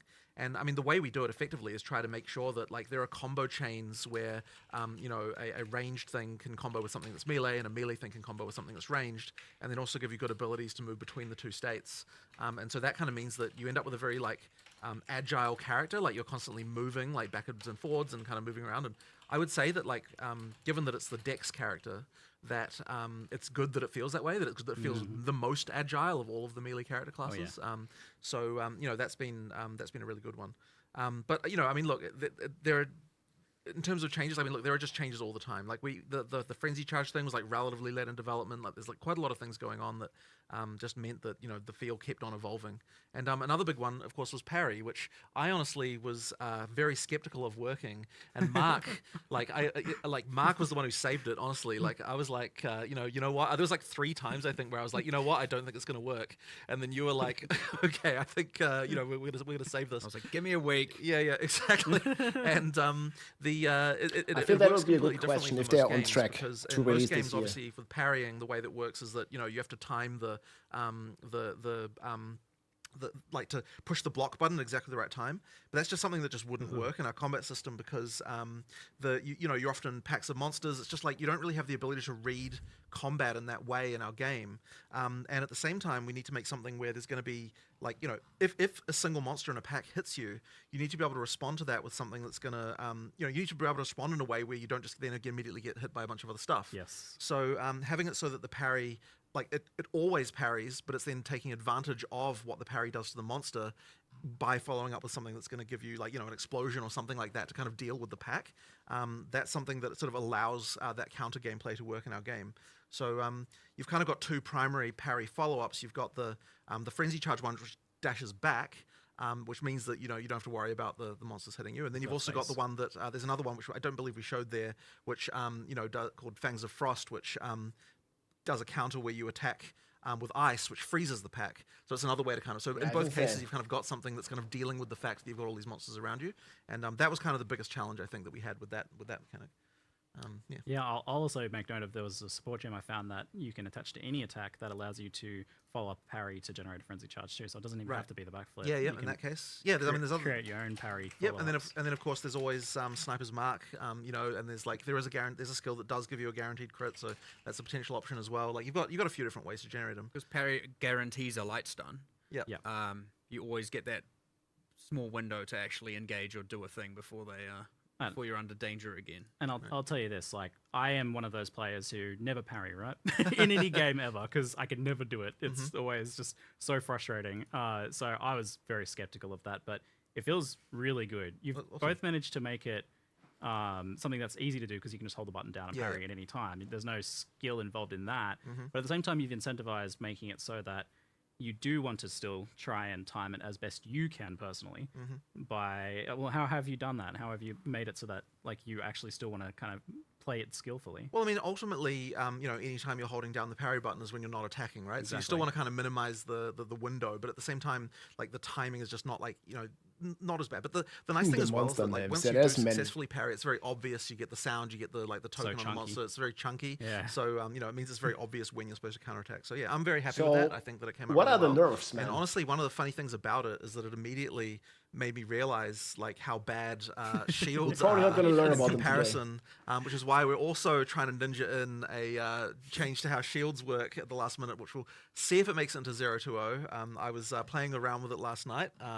This was 8 p.m. last night. Yeah, 8 p.m. last night, exactly. I was messing with this. Yeah, messing around with it. And I won't talk too much about how that's going to work, but effectively we want to make shields, the shields better as well, and kind of build something into those to make them more interesting. So that's the plan there. We'll see if it makes it for 020. Yeah, following that kind of similar design space idea of being able to do a bit more with it. Yeah, and then that feed into no nerfs, no Herald of Ice. Room there to play with. Yeah. So we talked about Huntress being very, very combo heavy, and she has the deepest combo chains out of anyone so far, even exceeding like things you can do with Monk. You got 3-4 different skills deep. But in the end, even with Monk, it's just like together. 2 button builds. So how do you balance? How do you make that fun? Firstly, like rather than like onerous, for example. Well, I mean, I guess there's a few things. Like one of them is it just has to be very readable and understandable when, like what you can do and when you can do it. And I think the other thing that's really to our advantage here is reusing skills in multiple ways, so you can make a deeper combo chain without requiring you to be using as many skills in order to do it. So the way that Whirling Slash and Tornadoes interact with ground effects and kind of like all that stuff sort of means that you're using Whirling Slash multiple times as part of the same combo chain. And that's an idea I think that I'd like to try and explore more, because I think that it is a cool way to kind of extend the combo chain, as I said, without sort of getting too many things involved, and that makes it a lot cooler. So yeah, I'll think a bit more about how we can apply that to other classes and other skills, but it's worked out really well here. Yeah, it's a bit of like a loose create your own combo system in a way. Like obviously there's intended combos, but because it's interacting with something that's fundamental like ground effects, you're able to combo with anything that creates a ground effect. And there's a lot of different ways you can do that. Like I added shocked ground to the backflip skill, or I got a companion pet that had a shocked ground. We have big PoE news, man. As like that was just there, and that was how long are the servers down? I mean, it's funny as well because it also works on. I think they said 45 minutes. So sometimes you can just get a damage boost because the rare just happened to be dropping ground fire or something. So that's kind of fun.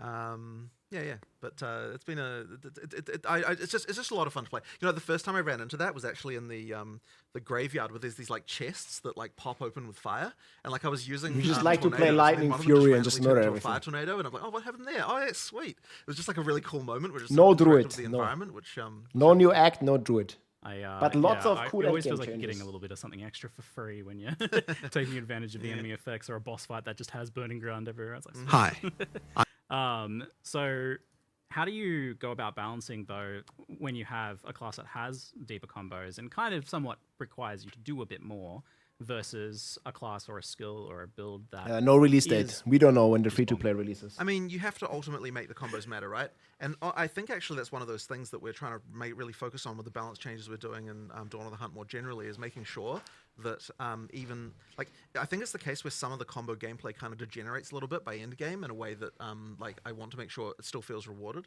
And so we were sort of doing various checks, you know, like recently about, you know, like as a random example, right? Like, so on the Mercenary, we found that doing, you know, but when you get to endgame, doing armor break, sorry, what's it called? The armor piercing that causes armor break, followed with high velocity rounds, is just worse than just using high velocity rounds.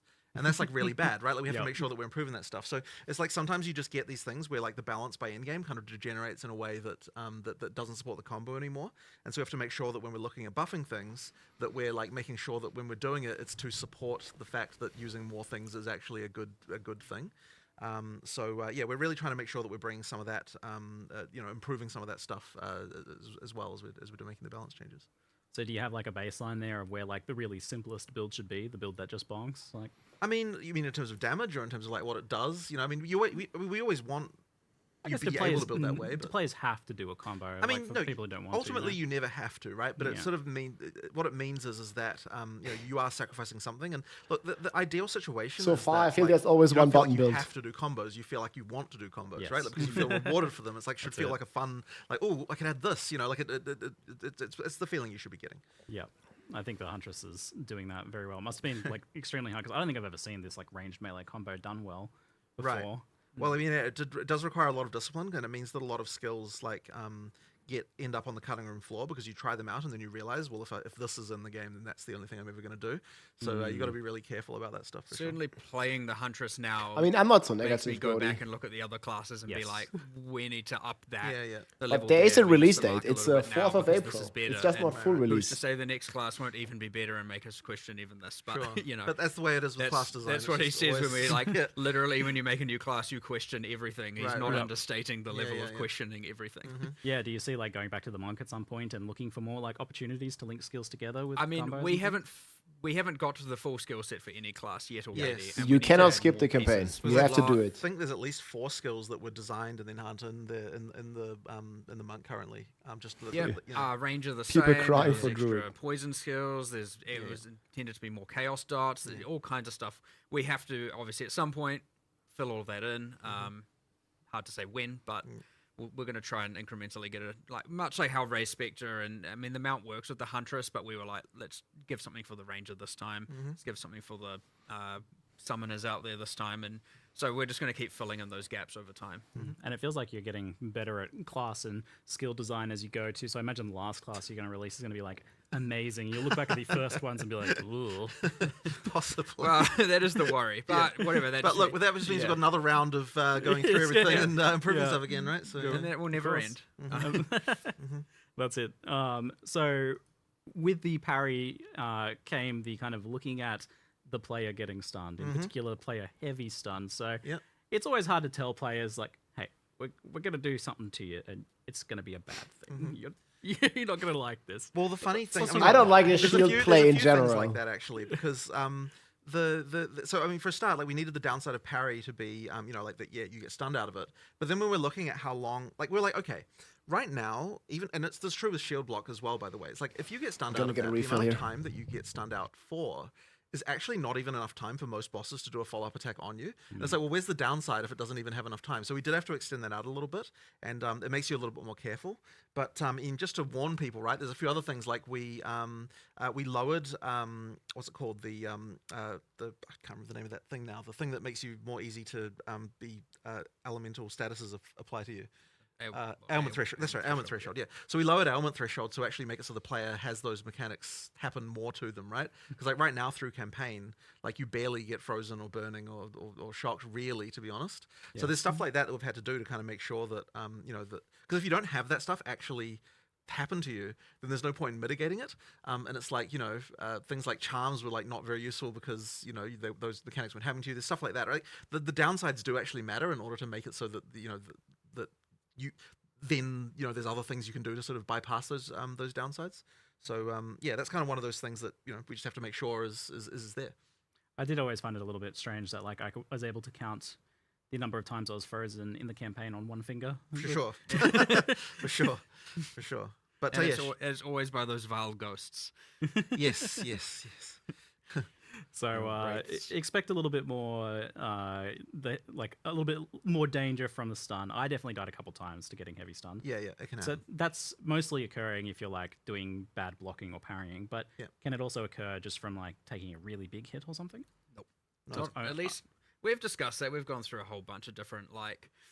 Should certain boss abilities heavy stun you, and if you speak into enough stun threshold, it like demotes it to a light stun, and if that, you know, there's all kinds of multi-hour discussions we've had, and we haven't really come to anything conclusive there. But it's only from mount, raise shield, and parry, and of which, you know, at least for all of them, you can see your stagger bar filling up. It's worth noting things like evasion apply to. So when you're parrying, we turn off your evasion from taking damage because the block does. All right. Right? And otherwise you'd be like, I'm going to parry it. Oh, I evaded it. It didn't parry. Yeah. But you can evade the stagger build up. So you don't take the damage anyway. Just before anyone misunderstands some more hibiscus. Yeah, so high evasion will mean you can parry for longer. There's a bunch of parry stuff on the tree, including damage affecting the debuff, the duration of the debuff, so you get to benefit for it longer. Reducing stagger is all over the place for both mount and so in the dex section of the tree. So yeah, you can mitigate. I mean, my expectation is probably you'll get some in-game builds that are just like, I can parry forever and there's no real consequence. Some broken stuff. Not every skill can be parried, of course. Yeah, it otherwise follows the slam rules. If it's a slam from above or below, you can't parry it. Much to your frustration for some things. I mean, there are a few things where I've got disagreements about what looks like it's parryable, but... my hopeful there was when it's contentious, people would bring it up and would change it, right? Sure. So, like, if it's on the line, it's meant to be blockable. Like, if it isn't clear. And there was no way with hundreds of monsters... And so you guys think Hunter's going to be extremely powerful? We're going to miss some things, so... They make it sound like potentially broken. But action RPGs kind of naturally pull you towards one damage type, one skill, one specific thing, and optimizing as much as possible. Because otherwise, you're just making a bad build a lot of the time. But I notice Huntress has a bit of everything. She's got bleed. She's got all the elements. She's got physical. The only thing she doesn't have is like chaos, but there's kind of poison on the tree right there. So, how do you like promote this? Like all of this different stuff together? Are you supposed to only kind of be relegated to using 2 or 3 skills, or are these supposed to come together? And how do you manage that? Well, there's a few things. So one of them is that we provide a lot of combos with the expectation that you know, you'll probably be focusing around like a few specific things rather than necessarily using the whole tree. So like there's that. The other thing as well is just making sure that in the passive tree there's sort of options that go across both. So the Huntress's passive tree has quite a lot of things like, you know, extra melee damage if you've done a ranged attack recently, and then it's got things like bonuses against blinded enemies because while you're in a whirling slash there's, you know, so it's sort of stuff like that where we're trying to carefully think like, well, how can we come up with something that's interesting and buffs everything that you might want to be doing, you know, that kind of synergizes with the stuff that that Huntress can do. But it is honestly hard because like 100 support categories of gems things only matter for, you know, one thing part of a combo. So it's just like trying to come up with categories that can somehow span all of them in different ways. It should be coming back up to an army. Ideally, you know, we can achieve that, but yeah, it is pretty hard. Generally, yeah, you're going to like become more minutes. niche or more selective because, again, even mixing elemental and bleed is just probably often going to result. You in probably wouldn't do both elemental and bleed. You'd probably choose one or the other. But that's why we kind of try to make sure that, like, so you've got sort of linkages between them, though, right? Because it's like, for example, the thunderous leap detonates the spears that you do from the bleed thing. So it's like kind of like the idea there is to like it changes how that skill then has a use in the combo with the other one. So even if that skill itself isn't doing a lot of damage, it's triggering something that's taking advantage of all the damage bonuses you got for the for your bleed stuff. So that's kind of like the idea, is just to link all that stuff in a bit so that you can use the non like directly, you know, synergistic things in a kind of more synergistic way.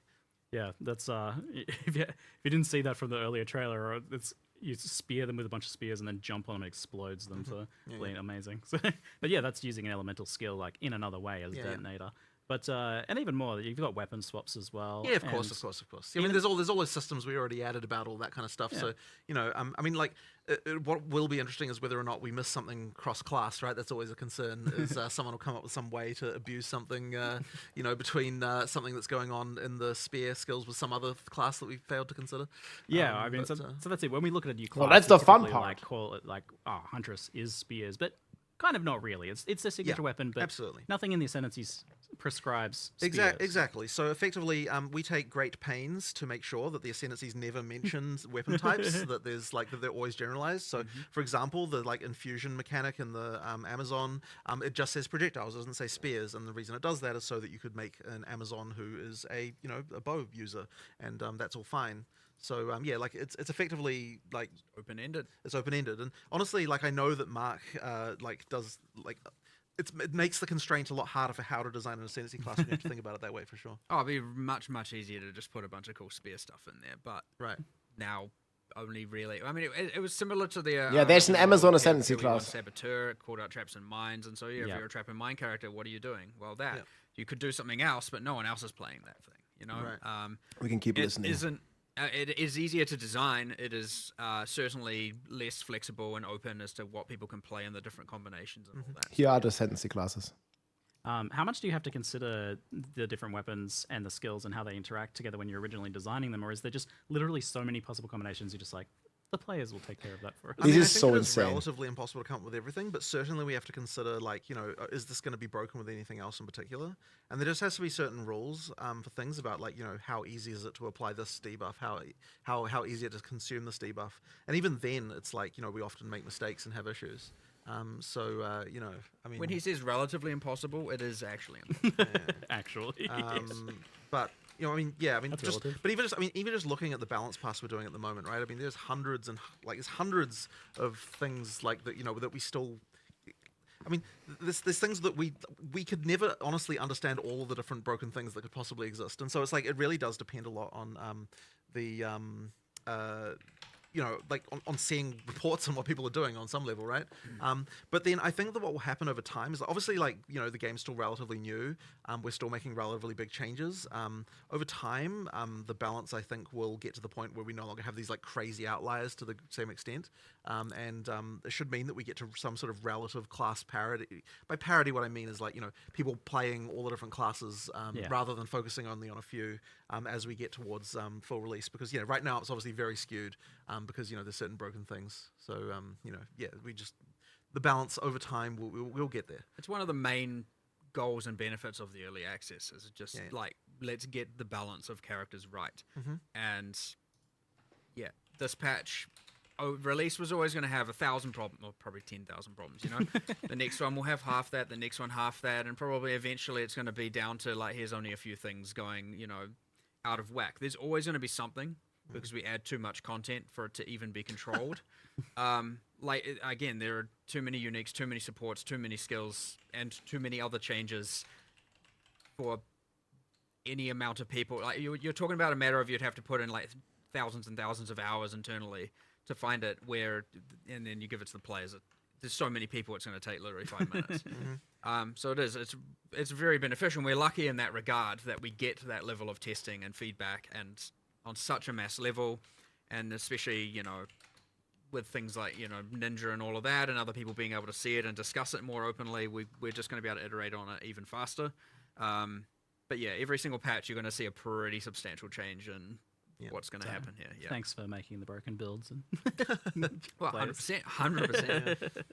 I mean, you mentioned support gems. It's over 100 support gems added just this patch. It's 100 is so crazy. So many, and with you doing a different weapon for each of the 16 classes. Yeah, there's going to be a lot by the time we're done. But there kind of has to be, right? Because that's what you made it. You made this system that you need so many supports to support. You do. Otherwise, it's not going to work. Especially with this one support system, it's What have you guys done? Well, I mean, look, this is why we have recommendations, and hopefully we can improve those as well, and continue to get that better.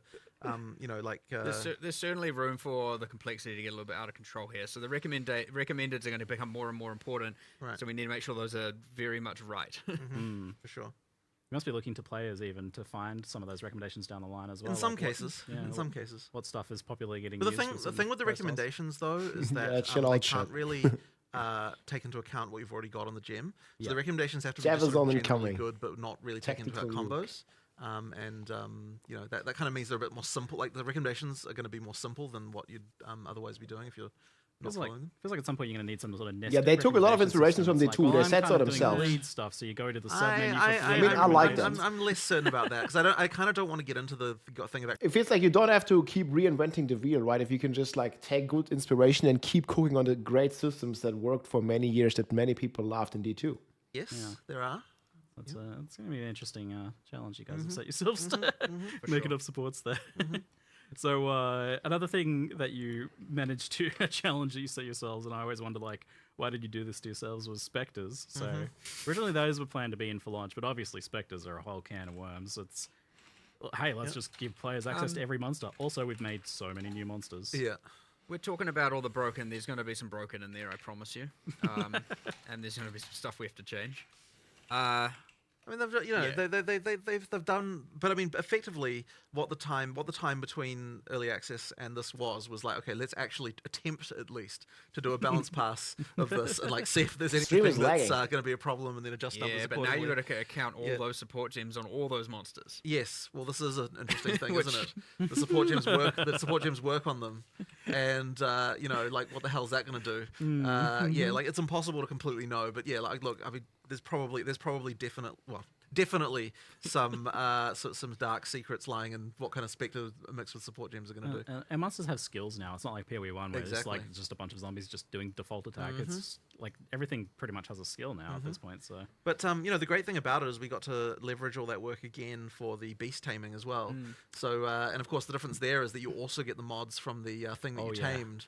So you know, that's going to be auras, ground effects. Yeah, exactly. On death explosions. No, you've got a whole nother ruckus of potential interactions.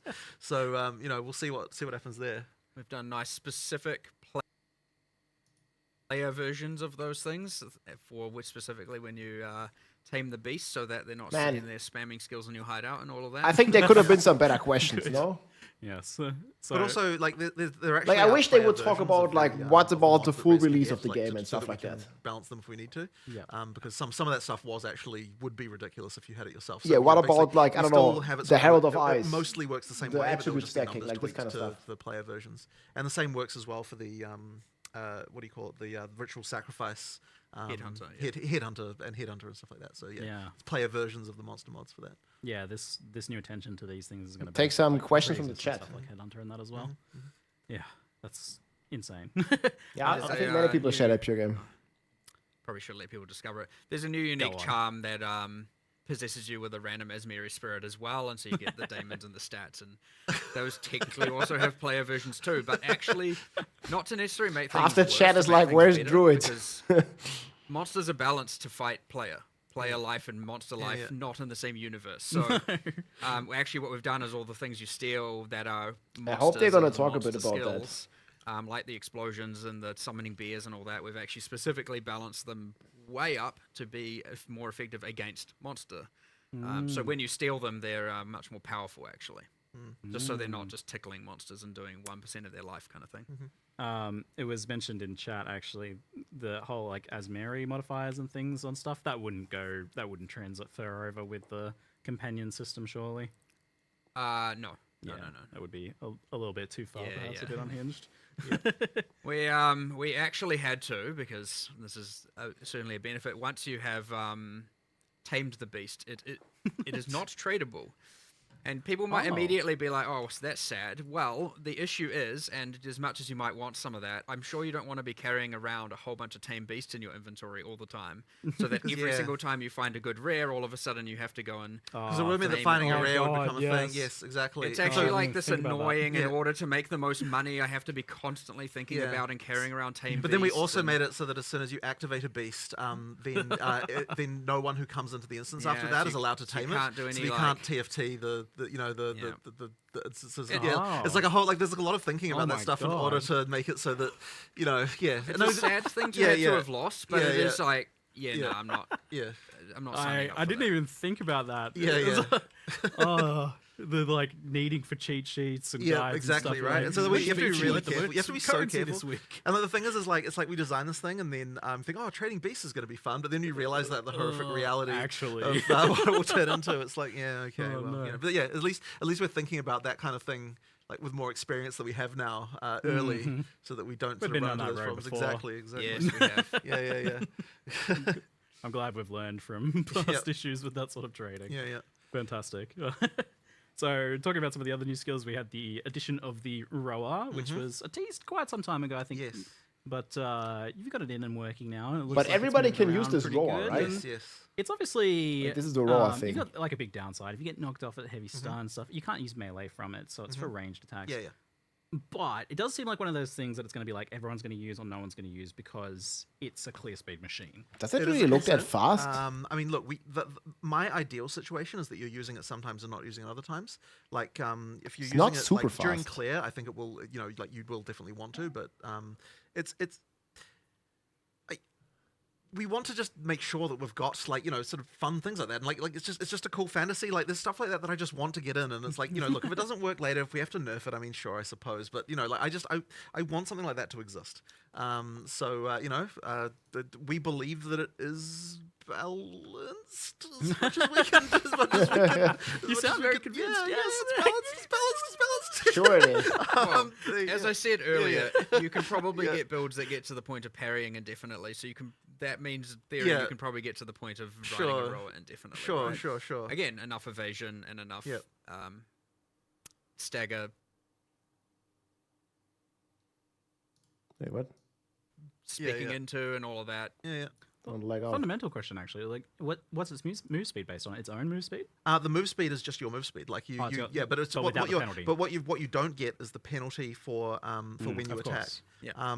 That's the thing. But it's funny though, because even though it doesn't have a move speed bonus, it feels like you're motoring when you're using it, just because of the fact you don't get that downside anymore. Like you feel like the fastest thing on the planet. It is when you're doing it. There are other more mechanical benefits like.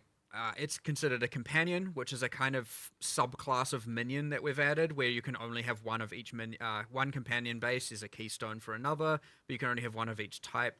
So you can have a tame beast and a rower with the keystone. Oh, right, yeah. But inherently you can only have one companion. Right, so I have not. Beast if you're using the rower. And then there are heaps of passives. Yeah. Maybe I'll do that next day if you're not. Companions while they're in your presence and all that kind of stuff. Heaps of that stuff around the bottom of the tree. Yeah, I saw you guys remade the minion damage is player damage node on the tree. It's your companion damage nodes become player damage nodes. And I was like, oh, that looks like a show it to us on Well, that's the companion where maybe it's more the mercenary over to ranger huntress is more like you want your one powerful minion, and benefiting that benefits you, and you benefit it, and there's that synergy between you and your companions. So since it is a companion, I like the idea of balance-wise, maybe it ends up being that you're map clearing on rollback, and then you get to the boss and you dismount old school mounted knights who charge in battle and then dismount and fight. Yep. So if it ends up like that, that seems like that would be a pretty cool balance. Just streamlining it. That should be the best way to use it, I believe. Yeah, because then you gain access to your dodge roll for the boss fight where you need it. Yeah. And does the rower then kind of do a bit when you're not on it? It can attack, but I mean, it's not exactly a huge damage source or anything. It's certainly better to stay at ranged. It's not the most durable of birds, for sure. But it acts as a distraction. Maybe I mean, it's a minion, right? Like it attacks things and does stuff. Yeah, you can support it with minion supports to make it more durable and all of that. Not a startup build. Yeah. Oh, I mean, there's the one that's like the minion takes 10% of the damage before you do. So sacrificial bird. Yeah. Poor little guy. Yeah, I should check that. We added the default. So that sounds. I'm looking forward to playing around with that one then. speaking of new content, 100 new uniques this time. So The how numbers many are you aiming crazy. for, kind of in general? Is this about really like 100. filling that roster Well, out? we want to have every base type have a unique for the purposes of chance. Outside of boss uniques. Outside of boss uniques. So we want every on base top. type to have a unique that you can chance.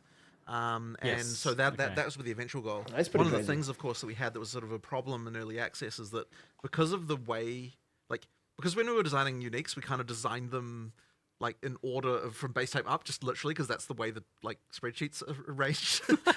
It's like we ended up with all the low level uniques first, kind of before the higher ones, and it was kind of it's like we didn't see that mistake coming. Like it was kind of stupid because we thought we'd get we through thought way we'd get through more them all, of right? We were like, so- okay, we'll get all the uniques, and so we designed them all. It's like, okay, we'll start working on the art, just go down the list. So then we're like, oh crap, now we don't have very many in-game uniques. This time we're like, okay, we really need to make sure that in-game 100 uniques are plus. a thing. Plus the there's gems, way man. more of them. So the focus really is on making sure there's lots of cool stuff to find. Lots of really chase things that you can get. It's not. So you discovered the sort order changing in the Yeah, spreadsheet. it does help. Turns out. But That arranger, yeah. so effectively, you should. It should be a lot better, and there's lots of cool stuff there. And we're just going to keep going with that, Yeah, by the way. of course. Yeah. 100 now, 100 later, 100 next. Just keep going until kind of honestly, we never really stop making uniques. Yeah. Especially anyone familiar with Path of Exile 1's history, is every single expansion since the dawn of time has had new uniques added to it. So, there's a keep lot going, there, and there's boys. going to be a lot here eventually as well. So yeah. So then let's talk about the idea of players seeing a unique and be like, 1x, that's not very good. What do you guys want uniques to be in Path of Exile 2? Like, how powerful should they be? What should they be aiming to do? And how should they affect the rares in that slot? I mean, there's always a tension because we want rares to still matter. Like, we don't want just your character to be just only full of uniques. So it really is like the role can evolve. So at the start of the game, they're really supposed to be more about that. So the earlier game uniques are supposed to do two things. One of them is when you find them, they should be powerful for a little while. Yeah. But then also they have a some kind of combo thing that you might be able to do with them at end game. But we don't always know exactly what that might be. Like, I mean, we've got sort of ideas, obviously, but it's like we don't necessarily design them to say, okay, this unique definitely has like an in-game build that's going to be actually strong to do with it. And that's because you're kind of putting in things where, later on some other mechanic might come along or something might happen, and then people find an interesting interaction, and that's when the unique kind of comes into its own. And I mean, that's the same as like Magic card design philosophy, that kind of stuff. You just put in like kind of weird stuff and sort of, maybe you find something. But obviously it can mean that when people see a new unique, they might they dismiss it. But then one day they might also be paying vast amounts for it if it becomes a meta build. So, but I feel like a game has to have that stuff in it in order to feel like there's lots of interesting ways to experiment, because it's like the feeling of being the first person to discover some new interaction is an amazing thing, and then when people see something that feels smart, and it's if we don't have uniques that just take chances and do weird shit, we'll never have that kind of stuff happen. Yeah. When we're designing a unique, we don't think about what's the value going to be. Yeah. We're not even coming out of it going like, this is going to be really expensive, or this is going to be really cheap. Well, in some cases, Well, you some knew what you were doing with that Herald unique. I don't remember. It's more of the charm and. But that's the thing. Are you aiming for the? Honestly, someone said the other day, they were like, a successful unique is one that should be divisive, and I was like, I agree. Temporellos is nerf, but more? not every unique should fill that role. Some should just be clearly, this is powerful, I want it for sure. It is going to be on my build. Chase. And others are like, what can I do with this now? And then others are just like, we don't know if anyone's going to do anything with this. Throw it in. And sometimes it doesn't get anything happen with it for 3 years. But we don't know that necessarily. It's like, let's just take an experiment and throw it in there and let the players figure that out. Yeah, I feel like you're with a lot of these uniques, you're designing a question. You're just like, I'm going to put something that's a little weird. Maybe someone will figure that out. Well, I think as Rishi called it, it's a puzzle piece, right? Yeah. It's just a piece in the puzzle. You put it there, and maybe someone will complete the puzzle or half of it. Maybe not. And then others where it's just like, yeah, this is powerful. Yeah. Like, I mean, there are definitely some chase uniques in this. In this Yeah, situation. 100%. Oh, definitely. Yeah. So on chase uniques, then we've obviously had some pretty crazy ones so far. Where do they want to be in terms of how hard they are to get for players? Because at that point, you do need to consider like how So expensive they end up being. it's really tricky. So whenever we're looking, so if there's a unique that's broken, I guess there's two responses, right? One of them is make it rare enough that you only get the brokenness after the point when you're at the point where you're supposed to get that, right? Yeah. Which is to say, like, you know, post get pinnacle boss type, broken. like a level of character development, right? And then the other response would be nerf the actual unique, and it honestly is a case by case. Like, you know, so I think that like Temporalis, for example, actually got nerfed in both ways. The actual unique was nerfed a little bit, I believe, although I don't believe it's maybe as much as what players might expect. But then also you've got okay. Well, it didn't nerf it so much. But also, we, you know, we have made that one rarer. It's still pretty crazy. Oh, it's still crazy for sure. But the thing is like you want to chase stuff, right? So therefore, you don't want to just go. The auto bomber built in Jeopardy. It's good. So therefore, that one becoming rarer, I think, was the right answer there, because it was way too common. Due to the we had also the issues with like. A little bit. I mean, there were three real issues. One is Darkness at one point bypassed honor loss. So all of a sudden a no-hit run. It wasn't a no-hit run. Still OP. You had guard bypass on a loss. So once again, a no-hit run is not a no-hit run. And then there was just like, well, how so can they make it harder to get. You can kill literally everything on your screen in one frame, right? So those three problems. And so as the balance issue of not everything surviving for more than one frame due to a subset of builds, and those other two things go away, it becomes a lot rarer in itself. That it is much harder to require like very specific and ideally high skill gameplay. And then there's just like, well, it also was just too common, the relic that yielded it. I mean, the expectation was that, because this is a hard challenge, most of the time when people try, they will fail. But the reality is once you get the ability to do it, you just trade for that thing and get it every time. So that's kind of meant that the rarity kind of didn't work like we thought. And, now that should be... They also duped it. Like again, for the PoE1 players comparison, like it was far more common than Original Sin. Which was the same role in PoE1's version of the Sanctum, just to give us some sort of comparison. It's just much easier to actually reliably do it. And it shouldn't have been that much more common. Right.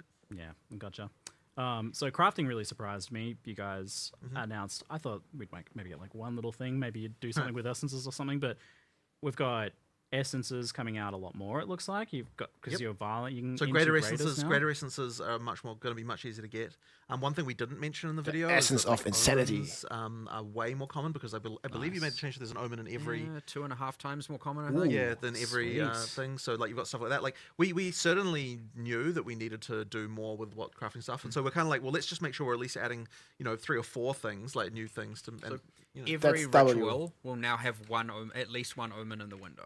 Amazing. So you can know upon finishing a ritual, you're like, what is the omen I'm going to get, and hope it's a good one. And love it. Maybe most often it's not, but But yeah, the greater essences, obviously, What did you say? Ritual always has much one? more common. There's more sources of them with the map and everything like that. So that'll be happening more. And then of course there's the improvements to things like the runes. We've got higher level mods that you can get from them. There's like a ton more runes. There's like we just wanted to expand the set, and having the kind of like no, but it's guaranteed. The niche mods that you can get and craft on the things, ritual. Like, it just needed more options. And it's sort of interesting Where's because some people say, oh, you don't have crafting in PoE2 because we don't have a crafting bench. But it's like we actually have a huge number of crafting options, and the crafting being good kind of comes down to like how many of these kind of weird systems are there and how they can interact. But we just have to be really careful because you don't want to get to the point where ground items no longer matter. And I think PoE1 kind of basically did get to that point for various reasons, where like people aren't caring about what's on the ground nearly as much. So we still want to make sure with every change we're making that they still use the ground stuff, that you're still excited for things on the ground, and so that's like a really careful balancing act, because they do directly contravene each other.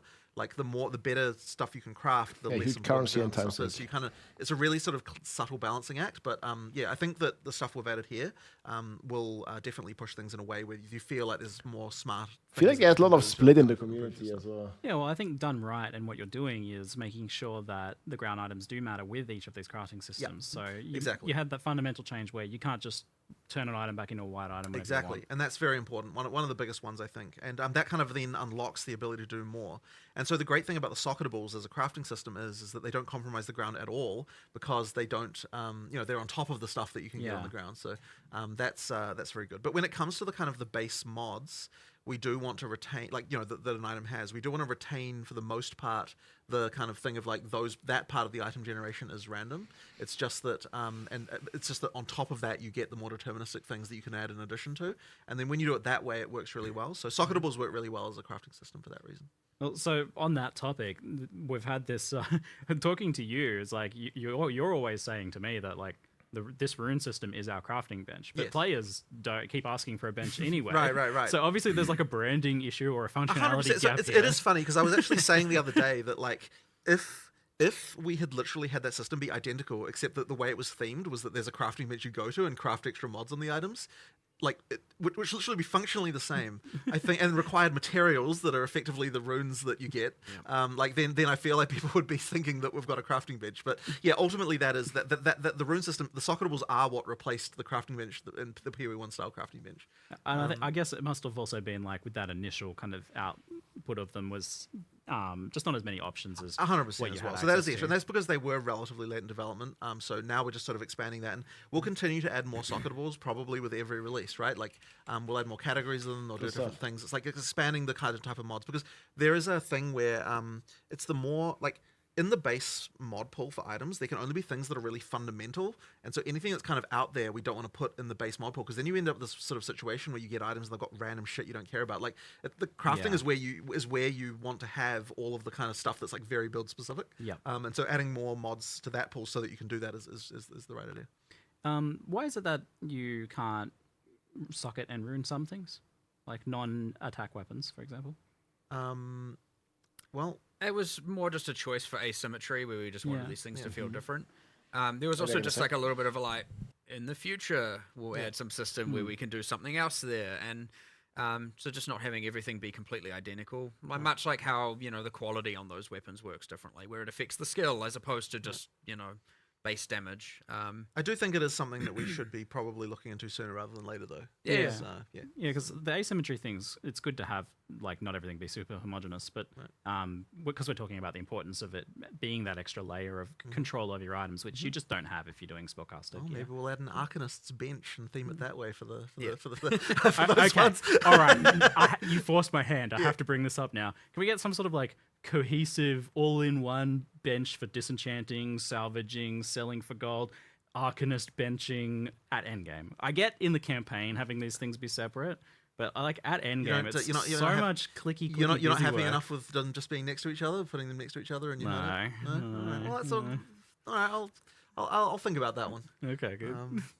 I've planted the seeds at least. Okay. Done my part. All right. There's ways. Max, there's ways. I like the sounds of that.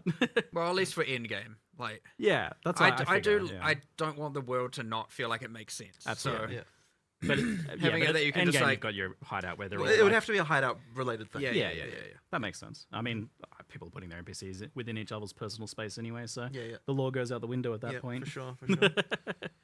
So we've also got Fractured, crafted via an orb from the cleansed monsters. How rare are those? How do you quantify rarity like that? They drop from the monsters. I can't remember the exact number, but like I think I was kind of saying like 1 per biome, which is the kind of total blob of cleansed monsters. But then that obviously does get affected by things like pack size and all that on top of that. So is that like 5 maps or something? Well, it depends on how many of them you kill as corrupted. Yeah, because the ones you didn't cleanse while you were getting to the Nexus, those are the ones that then become cleansed. They so did you kind of have to choose, like when you go into a biome, is harder to get and a bit weaker. And then cleanse everything, or am I going to just fight them all as corrupted to get the rewards from that? So you're kind of choosing one reward or the other based on what you decide to run. And nothing about XP changes so you yet. Leave the Nexus for last if you want to. Yes, if you want. Hey, Chief, your universe. What's up, man? Well, the Huntress. Yes. So do Nexus first, then it cleanses all the maps, and then now you can get the most full chance trailer of, here. Fractured orbs, or you can fight them corrupted. PS5 is still down. Yeah, that sucks. The rewards that the corrupted maps have. And we have for example, the corrupted bosses have their own uniques now. I'll make a summary, like a recap. Bunch of new modifiers and how they, so there's like random corrupted strongbox kind of things and all of that stuff. So you kind of really are like, I'm gonna have a look at the mods. I like this. I'm gonna do this, then this, then this, then the Nexus, and then I'm gonna do the rest cleansed. Does the cleansed boss have its own uniques as well? Not yet. Not yet. It does have. It guarantees a fractured orb though as well. Oh, okay. Oh, So you can get the boss. So and you'll display if you hover over the map and it says like contains, I can't remember his name. Then you run it and kill it, you will get a fractured orb. So at least you will know that will drop one. Yeah. So with the fractured orbs being a wave fracturing, that's obviously super powerful for crafting. Are there any fractured items dropping pre-fractured? I quite liked that. I think we went with no in the end. Yeah, we were going to do it, but then we decided not to. But we might do it later. Yeah. Yeah. So an extra add-on. Is there a particular reason for it or thought process for that? There just kind of wasn't anything that really fit that exactly. I think At some point you'll want some new thing to Yeah, go in probably. that, like this. Probably. This feels Personally, right I there. would rather Lightning just storm drop cloud. orbs, honestly, and let people Nice. choose how they want to Right. use them. I like it from the perspective of dropped items matter. Like when you're yeah, seeing but a rare, they kind and of then already you're like, do. "Ooh." They kind of do here anyway because they do, like because you because use you it. need that Yeah. as the thing of the fracture, makes so it's sense. kind of not necessary. I Nah, think. Chris Wilson was great. There's other little subtle things, like for example, the cleansed monsters within cleansed maps can't drop equipment as a little thing. So they have Obviously, much we higher also didn't odds get of any new dropping acts, things right? More like waystones, tablets, currency. They don't get to drop any of the armor or anything. So they're more like currency sources as like an interesting Yeah, subtle thing. if you want more currency, then play cleansed maps.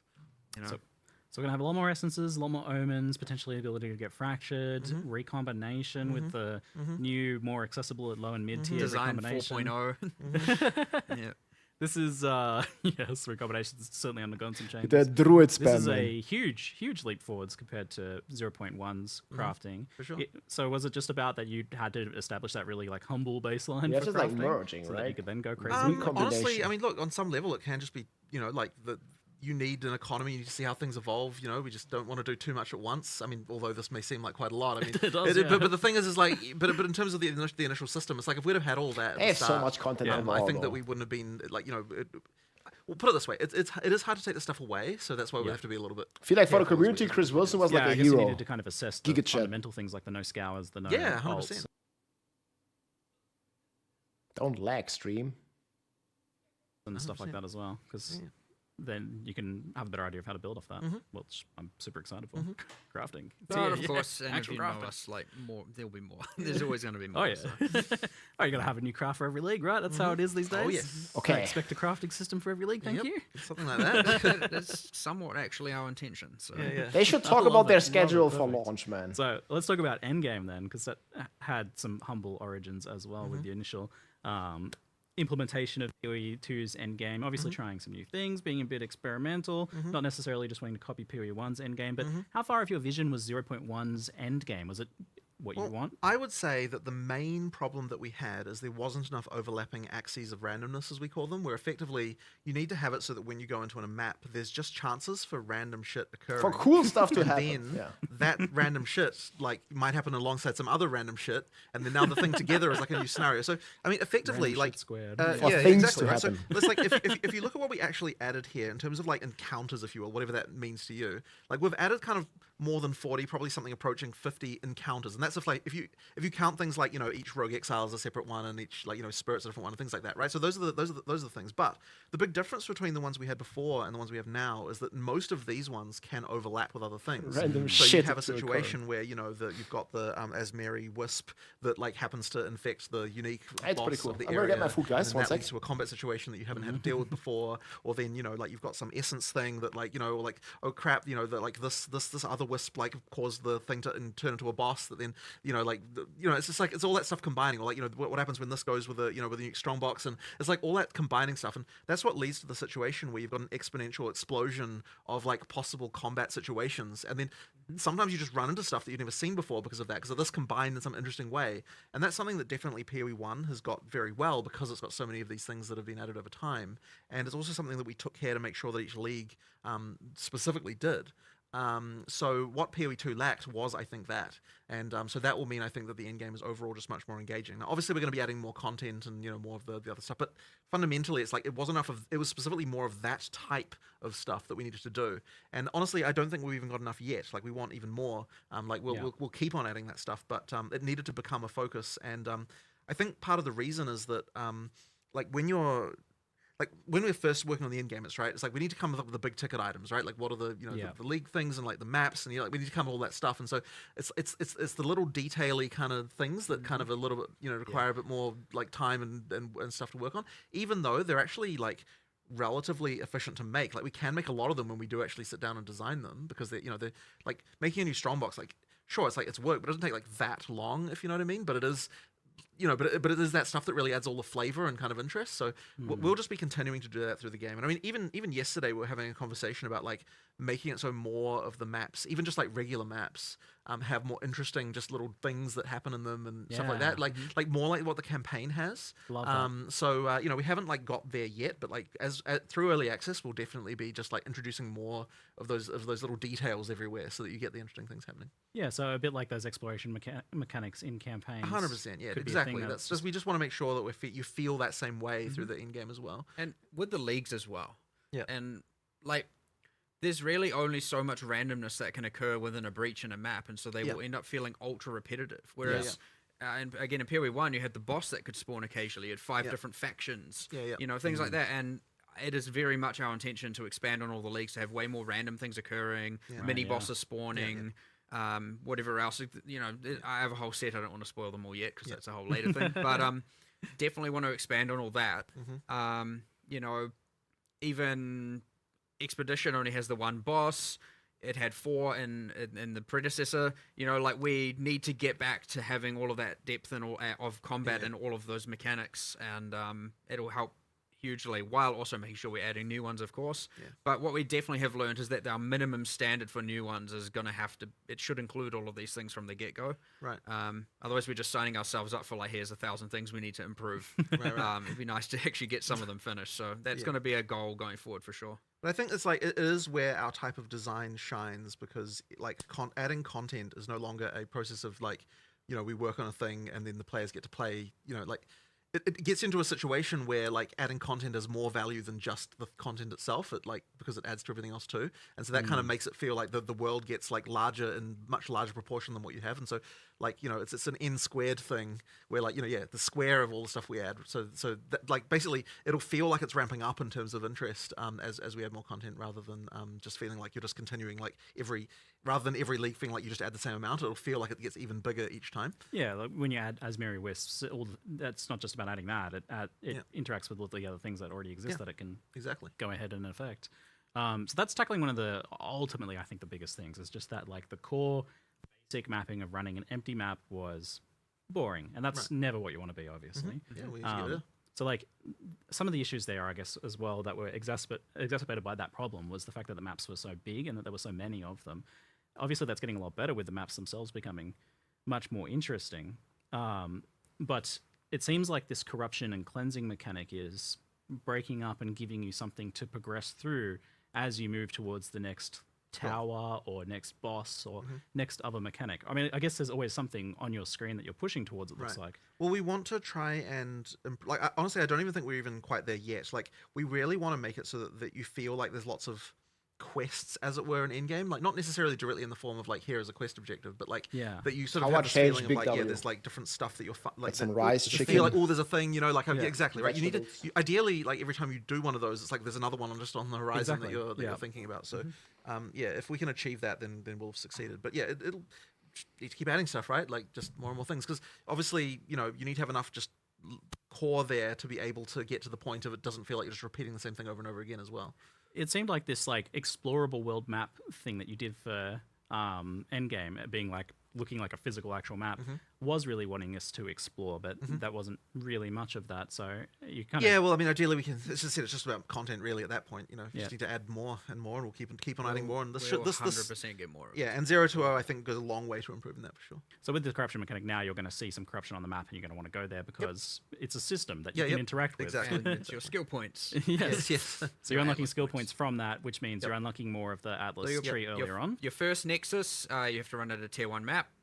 And it will drop 2 skill points. It'll give you your first 2 skill points. Awesome. And then you're like, all right, where's my next Nexus? That's where I'm going for my next 2. And then your next one, and you have to do them 1 tier higher every time. So the second one you got to do at tier 2 to get your skill points and so on and so forth. It's not just grind 10 maps. Yeah, that was That was terrible. Good. I love it.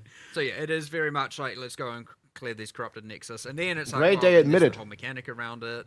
But yeah, Good if you want to changes. just like full, I want to get my points as fast as possible. Just go Nexus to Nexus to Nexus and get as many as you can. And if you're like, oh, I can't see any Nexus, maybe go to a tower to reveal more, and then what you're doing way less frequently, mind you. Thank goodness. Yes. I think we're going to do like Yeah, 1/10 it's of the towers. a lot more objective driven as opposed to just again random grind and random exploration. There's at least, and you should be seeing a pretty decent chunk of unique maps. I was going to ask, yeah. I call them It's unique funny, maps. it's funny because I was pointing out to Matt the other day that the distinction between a unique map and a normal, like there is no distinction anymore. We shouldn't even look at it that way. Like it should be that every map is like unique in some sense. There's not a unique. There's not a unique. We have map. an Exactly. we do have an icon for it because they are kind of in a different echelon. Yeah. But yes, technically, unique map is a name that's a holdover from PoE1. Yeah, because you can use mods with them with Waystones anyway, these- so it doesn't. There's no actual Sure. reason for a unique to be any different than a normal map. You can craft It's it and just- enhance it it. really and just juice it really just comes down to how rare they are relative to other things, right? So, And how rare are they? How like? I mean,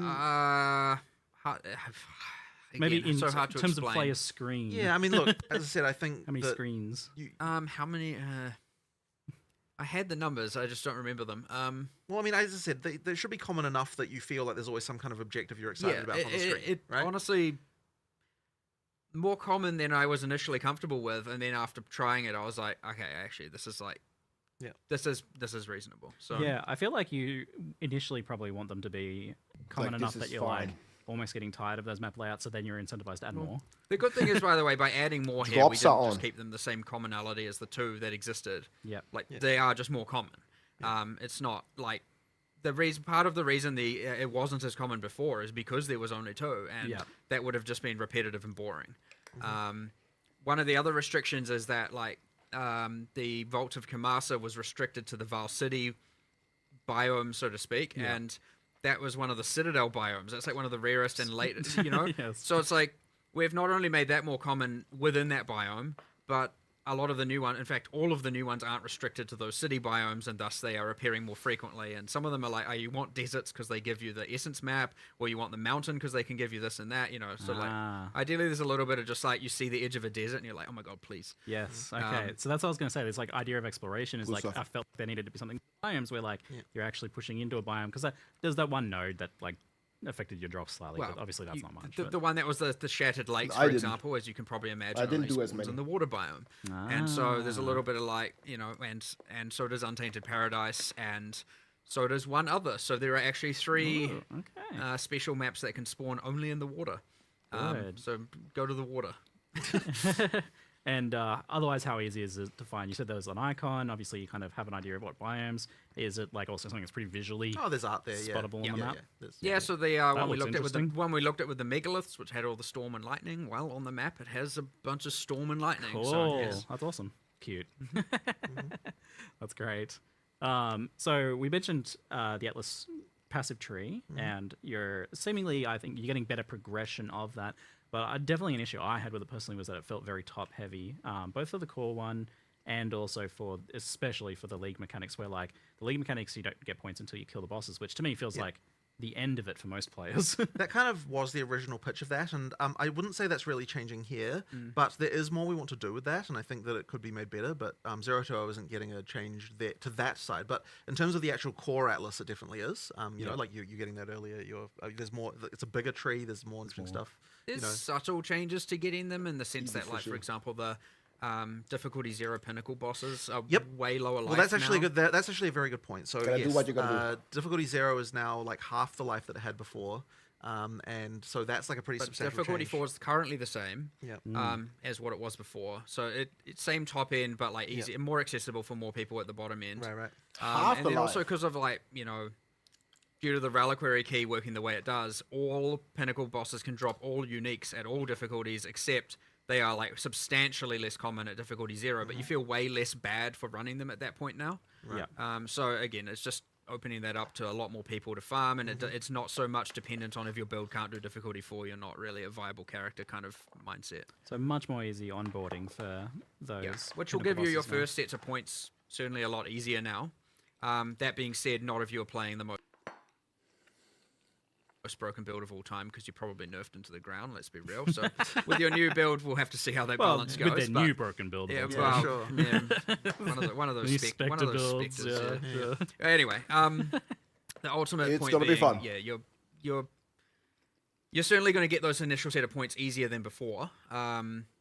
However, you are right that something isn't quite right there still, and I do need to kind of explore. We are going to do more with this like later. We've talked about this issue, but we didn't have time to do anything about it in 020 as much. But certainly by the end of early access, I think that system will probably look quite different. Part of it also, as we were talking about before, adding all those extra bits of content to the leagues, it'll help give more interest to the trees and more nodes we can add to actually invest into. Because if you think about a breach, there's only so much you can actually modify right now. Right, there's a level of radius, speed, density of monsters, and sure, there's the standard stuff with monsters, but you can only go so far when you don't have all of that depth of different factions and different bosses and different mini bosses and different itemizations or additional things with catalysts and whatnot. You are quite limited in how expansive a tree can be, and so it'd be nice to get those things in and also kind of look at the trees at the same time and reevaluate how that works, just so we can have them be more interesting while we're at it. Right. But yeah.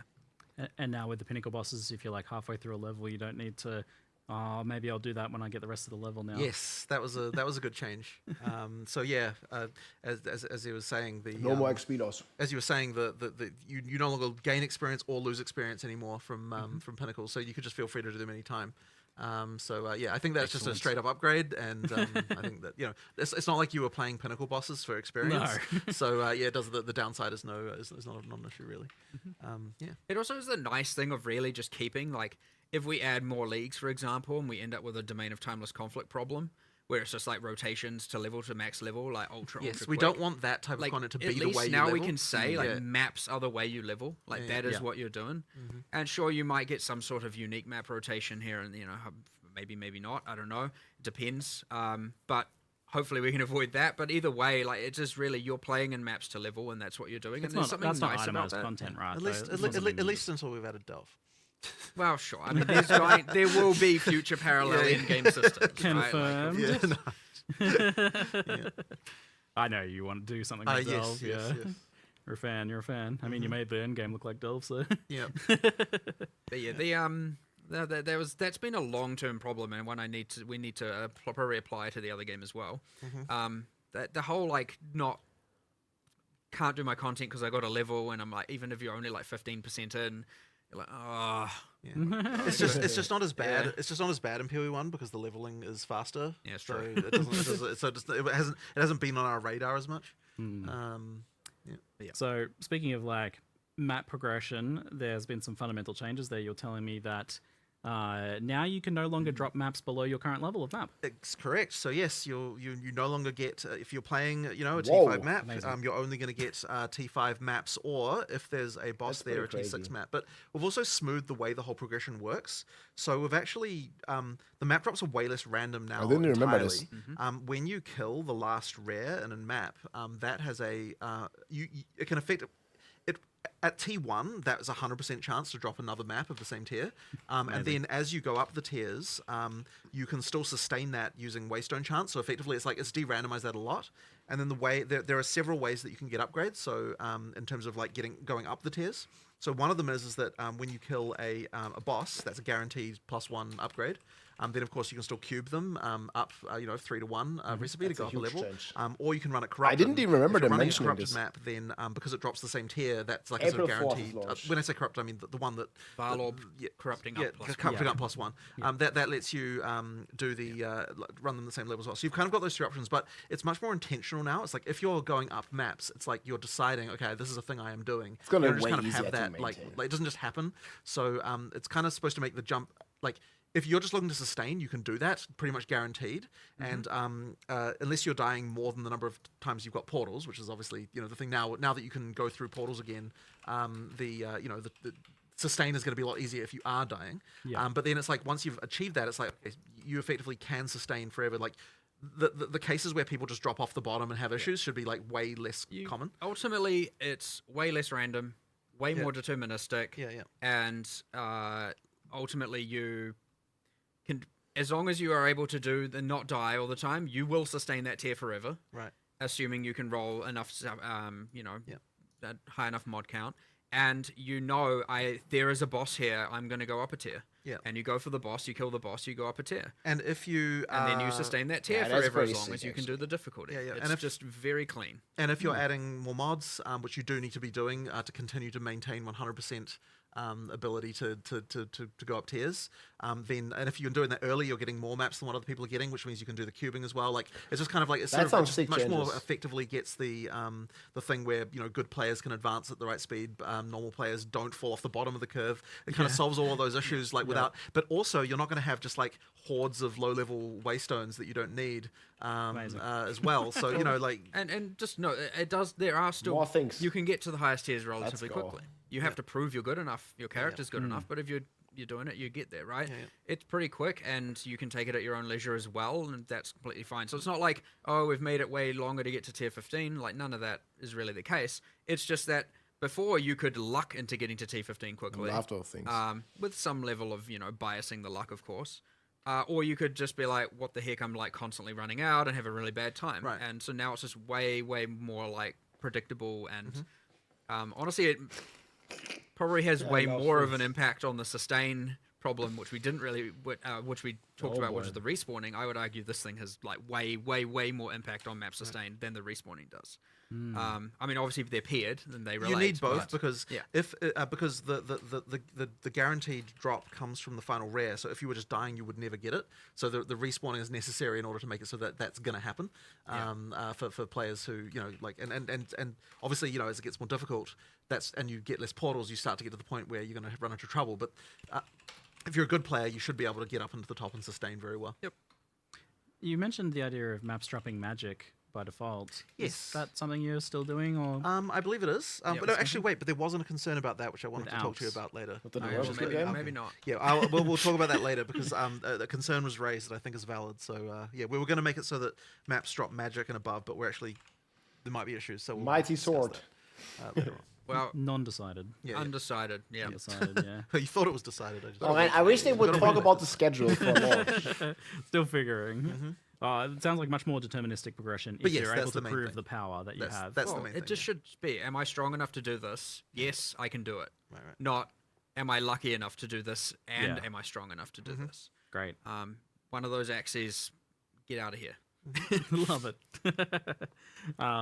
So we've got rogue exiles populating the maps. Now, how common are these guys, especially with unique, since you get their unique guaranteed? I love that. The whole... It's 1 in 8%, 1 in 12.5 to start with, but of course Atlas tree be Atlas tree. So you can speak into that. And is there like a map modifier for that or something to guarantee it? Or there are.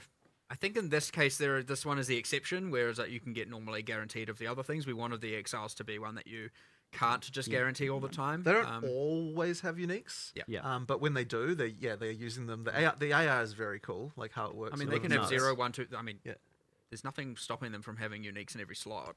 What? But like, it is. There's a chance that would be. It is absurdly rare. It's just roll per slot, basically, right? Yeah, it is roll per slot. So yeah. But so you might have a line of just fraction of a fraction of a percent for like exactly. all of them, but still like 5 or something like that. Yeah. You can have them. But they have quite a lot, like because they're a player. The assumption is that their other gear is also relatively good, so they do generally drop. More biased towards dropping higher tier rares and stuff like that. Yeah, they're doing that like full set of items because man, they're gonna horn some hardcore players though. I always love that little thing. And I feel like it's even more important here in PoE2. So they all have the same pose. Yeah, we wanted them to be less common than the other content, but like way more exhilarating when you find them. Yeah. But of course, they chilling, man. Speak into them. We shall at the cost of other things. That's your choice. Cool. Is there going to be some sort of like warning that they're coming, or are you going to know they're in the map ahead of time, or are you just they're just going to haunt hardcore players? You won't know they're in the map ahead of time, much like anything random you run into. But they talk though, and they'll say something before they monologue before they murder you. Don't know if I'd go to quite the level of monologue. When I said some insult you, I'm not joking. Like some do literally insult you, and they're just going to one shot your hardcore character.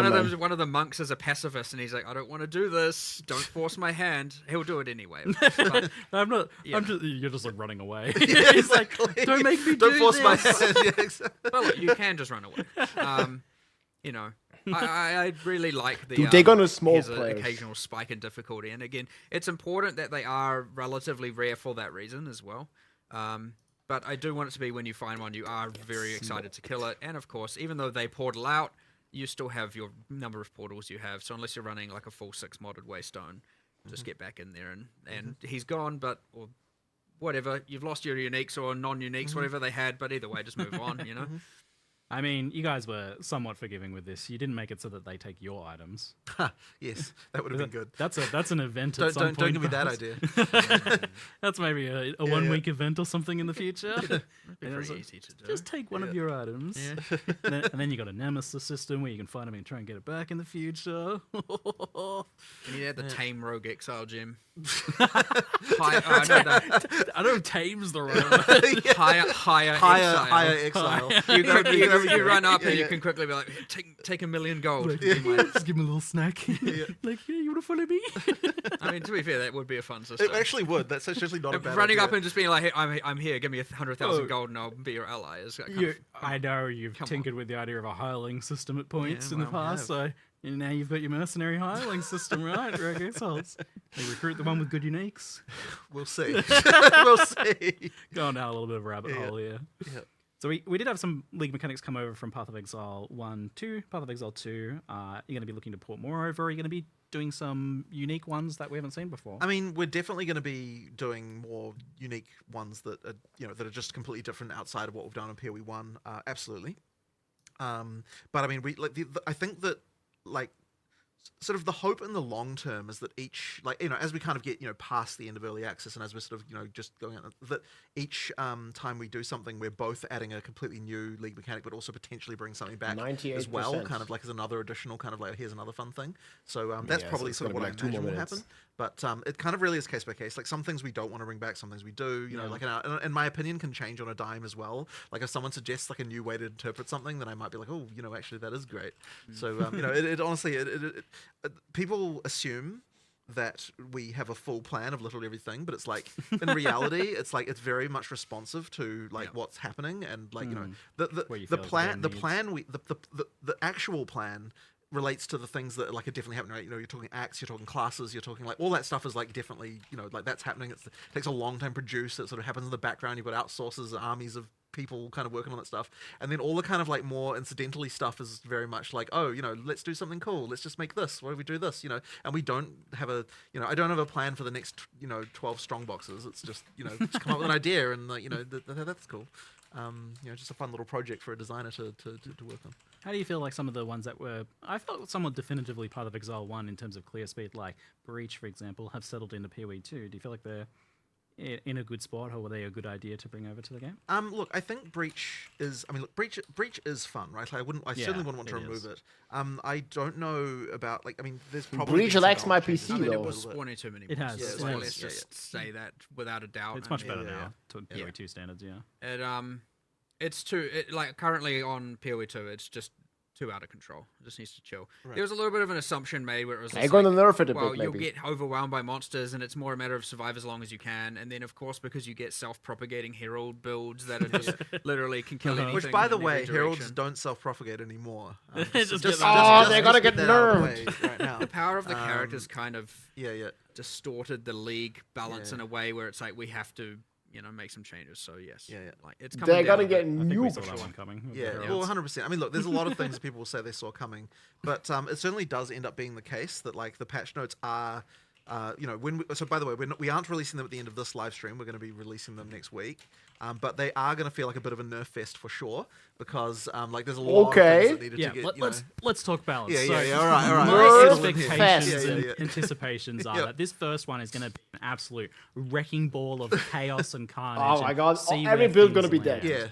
Yeah. But then maybe over time it'll become a sledgehammer and then like a fine carpenter hammer. Sure, that definitely should be the case. As I said earlier, it's like 10,000 things will change this time. 5,000 things will change next time. Then hopefully we can halve it every single time.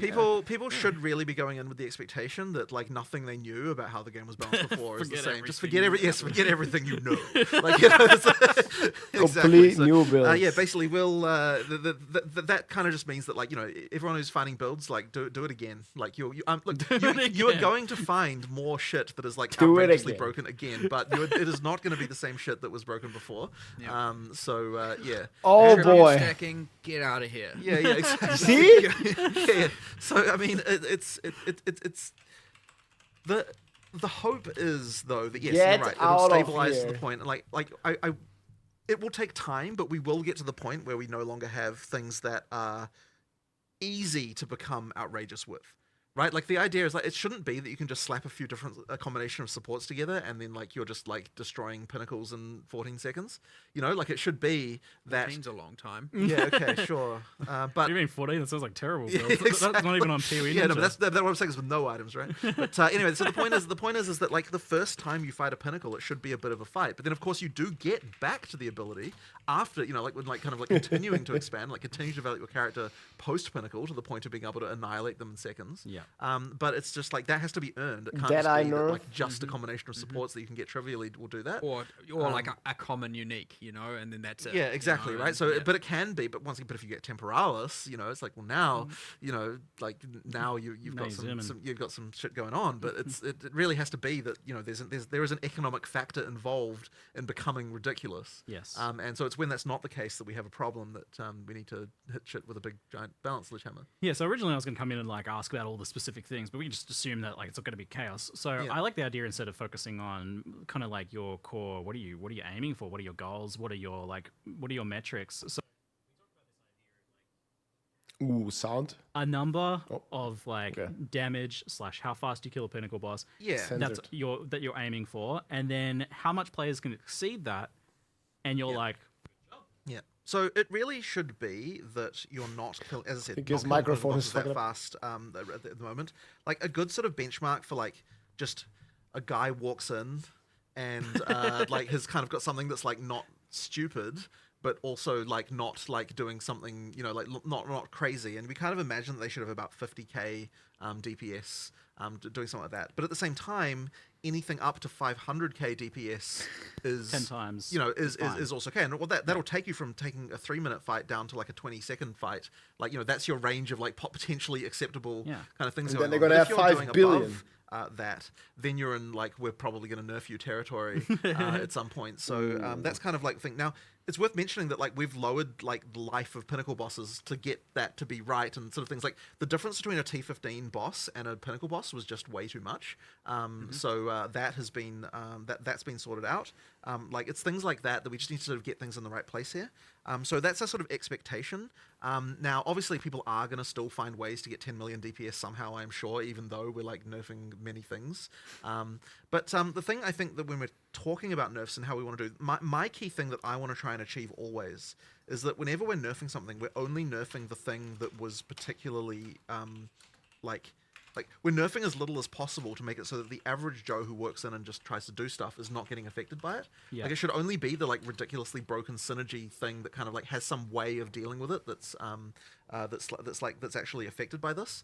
And I'm struggling to think of an example off the top of my head. Maybe you've got some of like, you know, a way that a targeted nerf that. Well, I mean, like say lightning conduit, you're not going to reduce the base damage of it because someone's able to hit for 150 million with one hit from it. Like that comes from the compounding like top end levels of exposure, stacking, conductivity, and more so shock effect, right? So it's more about like take away from the shock effect scaling side of things there and increase the base damage even, you know, like do changes like that where it's like for an average person it's now better, and for someone who is absolutely abusing's not the right word. No, it like is doing the right thing technically by their standards. That are using all those extreme factors, you know, bring unethical those down a little build. bit, keep those regulated, and like it'll increase the average user's experience while narrowing, you know, bringing this down, Targeted bringing this cat ideally nerf. up a little bit in a lot of cases. I like the idea that I felt it's somewhat reassuring to Dawn hear that of the there was nerf. actually kind of like a math here. Like ultimately you're saying bosses have X amount of hit points. It has 500k hit points, and so we expect players around 50. Yes. Right. So that's a clear number. Like we know that. Oh yeah, and we're okay with you killing that like 10 times faster than we expect. Right. But it's when you get it down to 1 second. Exactly. Then we're 10, like, 10 times is fine, right? And the problem with the more DPS you have, it is now I have to dodge less. Yeah. I get more crowd control. There's a snowball. It is. It really is. So you're always going to be incentivized to do that, and Full you get to VPS this weird is the thing way where now right it's now. just like, okay, well, I think you after a while was like, I haven't actually seen a pinnacle boss fight that lasted more than 2 seconds. That was really sad to me. Probably the saddest thing about the early access launch to me was seeing the first pinnacle boss fight, and it just like, and it's like, like it's like nobody had to care about the mechanics. The first time gave it was it so fought. many skills. It's like Exactly, E4, right? Like, man. there's so many skills and all these things, and it's like none of it mattered. It's like that's sad. Yeah. So yeah, we ideally was in a situation. Now I hope that doesn't happen again, but honestly, it's It probably will wishful happen. thinking. He's already known, man. There's still going to Yeah, be there's still going to be more, and it will thousand- happen every time, and it's- people will find stuff, but We're gonna one-shot look, them. Again, by the end of early access, I want to say we're going to be in a real fucking good spot. Okay, when is the end of Yeah, early that access? is not going to have so much abusive stuff, and getting rid of that whole I feel like I have to play X. Like, Yes, it is that, very 100% demoralizing to players Yes. when they Yeah. played their thing, Yes. and all of a sudden something comes out, and they're like, oh. Yeah. I And gotta so change over to this. the way you will know that we're successful got is because you get more ninja. diversity in classes, Yeah. because it means that there's no longer the thing that everyone. It's a has good to goal play to because it's have. easy to Great goal to have. I mean, you definitely saw that where it's like the comments of any build guide. It's like, oh, another Archmage build. Oh, Exactly. oh, it's just Heralds again. Exactly. Yeah, It's like this isn't even a build. This is just Herald again. You go look at like what are all crossbow people playing, and crossbows is Herald. actually the least used weapon type, and so you specifically start there, and you're like, okay, well here's a bunch of people using these skills: hand of wisdom in action, hand of wisdom in action, hand of wisdom. Okay, well, Oh, it's gonna get so new. Even without stat stacking, still better. yeah, than the and other it's one. like, okay, well, obviously take some away from there, and then it's like, okay, well, what are you left with? Well, you're still left with probably crossbows are bad. So, what do you have to do? And it's like, crossbows now, for example, just a quick change is like instead of using one-handed damage mods for added damage, they use two-handed and their base damage. And then all the skills now have a higher growth per level because they scale with other external factors like attack speed less because they have the reload time. So they will be getting more damage per level, whereas before most skills were very consistently growing per level. So almost every spell would get the same amount of damage per level. Yeah, both the regardless of Herald's gonna everything get else it nuked. had. And this is how you got The things dawn like of Spark as nerfs, being guys. the dominant skill, out of control because it scales not only that, it scales obviously the number of projectiles. It's necessary. And with projectile and duration and other multiplicative scaling factors, you'll end up with just like, well, of course I'm just going to spark everywhere. And so now it's like, well, spark has these other multiplicative things, so it should get less damage per level. And this was in PoE 1 and was the right answer, and we somehow didn't replicate that exact thing that we did. Yeah, everything So- just had the same damage growth. Yes, we end up with exactly the same. So now every single skill we're looking at it and going, you're going to scale more, you're going to scale less, you're going to scale more on the damage axis because they have other things that scale. And this just means that, like, when you're asking, well, what skills have changed? Well, the answer is literally all of them. Like, Yes. no What skill, skills have No changed? skill will have the same damage as before. Yes. It's like a complete, a complete rebalance of the whole thing. Expectation-wise, it means that any skill that didn't have a lot of things you could do for it will get more damage. 'Cause that's Yeah, what it that does. should be the case. But I mean, even as well, like when we're looking at things like, I sort of mentioned it vaguely before, but like I'm trying to make sure, like we are trying to make sure that like the combos that work early game still work That's late game. actually crazy which how is kind many of changes. An element of that too. What? Yeah. So crossbow's been buffed a lot, and I also heard the other thing that was definitely getting a lot of buffs is Warrior as well. I mean, we'll see how that looks. I mean, everything and everything yeah. up and everything down. Yeah. It's so hard to Yeah, even yeah. like.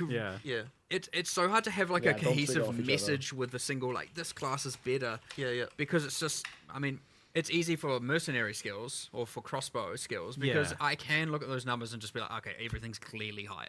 Yeah. But then in others, it's like it's Well, it's that's too the thing easy with to Warrior. say. Like Warrior was like in many cases there was a lot of things that it was actually not bad. Yeah. Like it was good in many ways. But then it didn't have anything that was outrageously broken like how the other classes did. in Yeah, the same and it way. didn't gel with all players in many ways as well. I mean, we've also done balance changes on literally every ascendancy class as well. Yep. Oh my god, man. You They know, changed Pathfinder everything. has like 2 extra notables and some changes. You've got a new notable on Chronomancer. You've got a changes to, like, Chrono was way too much utility stuff. Like, where's just my like good thing, So like, you got like a good Where's my thing. bonk node? Yeah, less niche, more something. And then we've just done that on every Jesus, single man. class. We've More nerfs. upped a lot of the undertaken or bad things, and we've down It's a gonna lot change of everything. really good, powerful things that were over So the top. changing the this entire is why game, we've gone back to basically. the more conventional patch note cycle of a couple days beforehand, maybe. Yeah, I mean, look, absolutely. Look, if they were ready, you would have them. They're not ready because we're not finished, right? Like, and giving someone half the balance changes doesn't allow them to even make educated decisions on what they're going to play. So it's completely pointless at that so point. Yeah, we'd rather give you everything all at once instead of just some. This is like, gonna be like a 100-page But even patch note. once you have the patch notes, like, don't even be under the mistaken illusion that you'll be somehow able to determine what the best builds are from that. Like, this because it's such a big difference. It's hard to take things into context because you can look at it and say, oh, okay, so like this thing got buffed, but this thing got nerfed. It's like, okay, but you're linking just two things. You're not linking all of the other things. Yeah, exactly. So, you know, We'll try though. We'll try. Yeah, sure. Give it a shot. Do your best. Look, when the game released, you had to learn everything. You just might have to do it again and again. Every single patch every major patch after this, you know, you're going to have less and less of that, and your familiarity will be able to come in and be useful. Man, they're blasting this. At least from a balance perspective at this point. Like, you know, it's not like we've structurally changed the campaign and all that. So you have still a lot of information and knowledge that is going to help you play the game better anyway on your you know, second. I mean, a lot of people maybe made multiple characters, but for a lot of people this might just be their second character. Yeah. So they're certainly going to be more equipped. And we've had the races, so you've been able to see how the best people play. Oh yeah. There's definitely some good tips to learn from there. Oh yeah. That lever skip with the portal. Oof, beautiful. It's my favorite. On the slightly bigger picture as well, like life and armor versus energy shields, are you happy with kind of where either of those are at, or what do you kind of hope to achieve with them? That's a good question. Energy shields certainly, I mean, primarily due to Grim Feast. And like mana stacking being a little bit out of control that's been too strong on more the inside of defense for sure. Expect some pretty drastic changes there. As for armor, well, you know, it's one of those like accuracy kind of things, right? Where it's like or dexterity and like you know, where it's like honestly our next point with that is honestly just to get in a room and just be like, all right, let's pretend it didn't exist and we were coming up with the game from scratch and you know, we're like, okay, we have strength. What would we want the ideal defense to be? And honestly, it might even extend further than that. And really just see, firstly, to make sure we end up, if we don't end up at the same point, make sure we end up as better. Maybe we do end up at the same point and we do just go, okay, here are some other changes that we need to make around physical damage in particular or something like that. But it's one of those things where at this point we just need to like review it from literally back to basics and see where we end up, because it might be something completely different, but like it might also end up being relatively the same, and maybe it was the better answer. But either way, it's worth the discussion and worth the time, because you know, I wouldn't say we're happy with it, and I wouldn't say we're necessarily like all the way unhappy with it, but there's something not quite right going on for sure. You're still fundamentally questioning some of these things and willing to go back to the drawing board on them, which is quite interesting. Well, 100%. I mean, this is the time to do it. We drastically changed how evasion works, and I would say it's for the better, you know, and we should be exploring that with everything. And I like that. They always keep questioning. So we just need to do that process still. That's great. You know, that being said, you know, as we make things more like the shield block better, as we buff the ascendancies or nerf them in you know, on the other defensive arcs, you know, things like armor will become better. But yeah, again, it's not quite right, but I don't have enough information to say, you know, what it will look like in the future. So. Yeah. Okay. Cool. So let's talk about recovery as well, because that's another big thing. I remember early on ExileCon discussions about the importance of limited recovery in making combat matter, you know, so that you could have situations where you're attritioned or where like the hit that you took matters for the next hit that you take, and, you know, just back up the full. But it's pretty good in boss fights, honestly. I feel like recovery is somewhat limited. That still happens a bit, but certainly in clearing, you have access to tons of recovery with cannibalism and things like that. It's certainly out of control, and it's a little bit of, again, partly due to the fact that kill speed and clear speed just was way higher than we had expected and what we balanced around. And because if we were balancing around what people are currently doing with the upper echelons of builds, you'd like, you know, you'd have to have effectively every average player and average build just could be completely, it would be useless for them. Now, there are ways around that, of course, but part of it is like a lot of the recovery mechanics, like if you're talking about things like on kill and based on damage dealt, it is a rich get richer problem. And so yes, there are cases that are problematic, and then there are just characters that are too strong. And there's a little bit of both going on. I wouldn't say we've targeted any recovery specifically here, really. Okay. Like, it's not been a main goal. I'm not going to say that there aren't little bits changed here and there, but it's more about, we've really made sure to just... It's kind of hard to say exactly what we've done because, again, this is probably a thing we're going to have to look at next time because there are so many changes that it is hard to even, understand how this is going to fit into Once all the of that dust now. clears, you might be able to see how recovery's looking. 100%. Like, we're at the point where we do need a little bit of all right, we need another round of testing for this because, and again, I'm going to stress it is actually impossible for the amount of changes for us internally to be able to be certain or test all of this. Yeah, but the vision is still that idea of like more stricter recovery or less powerful recovery than what. Well, it shouldn't certainly be like here's one little piece and now it's fully solved, right? Like having heaps of recovery should be something you can achieve, but it should require a decent amount of investment or high tier item itemization, right? Like for sure it should be possible. It just shouldn't be trivial. Yeah. So, and on that note, then for like vision, what's your vision of what Path of Exile 2 is supposed to be? Because I think some people are still like unsure about, is it supposed to be just kind of more like Path of Exile 1, a faster game, or is it supposed to be a slower game, a much more different thing? Like, this is a hard thing to communicate, but it gets asked a lot, and I feel like people are still a bit unsure. It's funny though because like once again, it's not. I don't view it as just a pure speed question. It's about like, is the combat engaging and fun? Yeah. And also, are you getting to the point where you never get to engage with bosses? Like if you're never if the first time you fight a boss, you just destroy it without seeing any of its mechanics, then that's a problem. And it doesn't really say anything about the pace of combat. Like if you look at some of the that was Belial as well. There, like it's incredibly fast paced when it comes to like dashing around and stuff, but you still have to engage with things, and that's the key element for us. So like obviously players want to get ridiculously powerful, and we still want to let them get ridiculously powerful. It just has to be earned. It has to be like after a certain point, and like work for it. After you like once you have finished your character, once you've sort of done everything, then yeah, you should be just like like crazy and like beyond the point of any of all reason. It's just that you have to earn it. You have to get there, right? And like that's the power growth thing. That's like it's really hard to sort of just like smoothen that out across the whole game, but like that's ultimately the goal, right? You have to kind of get to the point of like that. You constantly feel you're getting stronger. You always feel like the next like, oh, I got this, and now I'm better, and now I'm better, and now I'm better, and you keep on going. And you have to scale that all the way to the end, because the moment that you get to the point where you're just trivializing everything too early, it's like, well, the rest of the game just becomes boring after that point, right? It has to be that there's the level of that you still have to get. And so kind of based on that earlier discussions about like damage and boss time to kill and things like that, it sounds like the time where you want that to be starting to taper off, like the players can start to cheat that a bit, is after they've done pinnacle bosses. Well, you should feel that way multiple times throughout the game.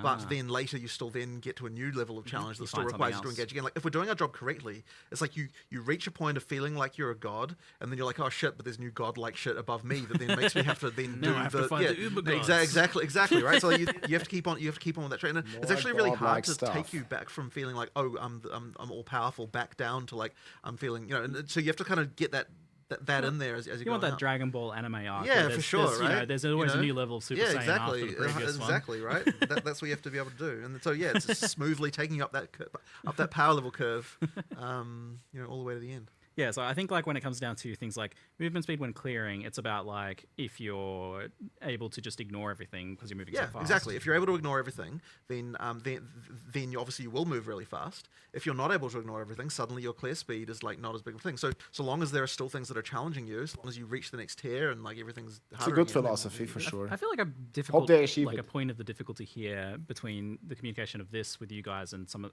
the people in the community is that I feel like you're not really looking at it in terms of PoE 1 versus 2. You're just trying to answer that question specifically. Yeah. So it's not really about like it being like PoE 1 or 2. Exactly, right? It's just about making the combat good. It's either the combat is fun or it isn't. Yeah. Yeah. And there's a sort of spectrum of stuff there, but I would say that you want to be able to engage with the boss. You want to be able to fight its mechanics and do its skills. And I mean, the community will always compare, right? Over time and get better, and you want to engage. But with that's bosses, okay. And you want. And yeah, there's probably some people who are like, no, I don't. I want to just press a button and loot drops on the ground, and I don't have to look or do anything. And so that's an interesting point. Let's one-shot this. Let's say the quote unquote mythical average build is. Are they able to switch their brain off and watch Netflix on a second monitor? only if they're doing like maps 3 levels under what they should be doing or something, or should that be able to happen at kind of like once, where they're once at you're normally, once or- you're at your tier of godhood. Yeah, for but that. I actually want to address that because, like, okay, so I'm watching. Well, okay, right now I'm watching Deep Space Nine, funnily enough, but you know, I'm watching Deep Space Nine as I'm playing, as I'm testing the game, right? It's like you develop a muscle memory, and that muscle memory can include using multiple skills and doing like multiple things, and that's still to me more engaging than just holding down a button, you know? So you're saying this like watching things on the secondary thing isn't about the game being easy; it's just a skill issue. You need to get.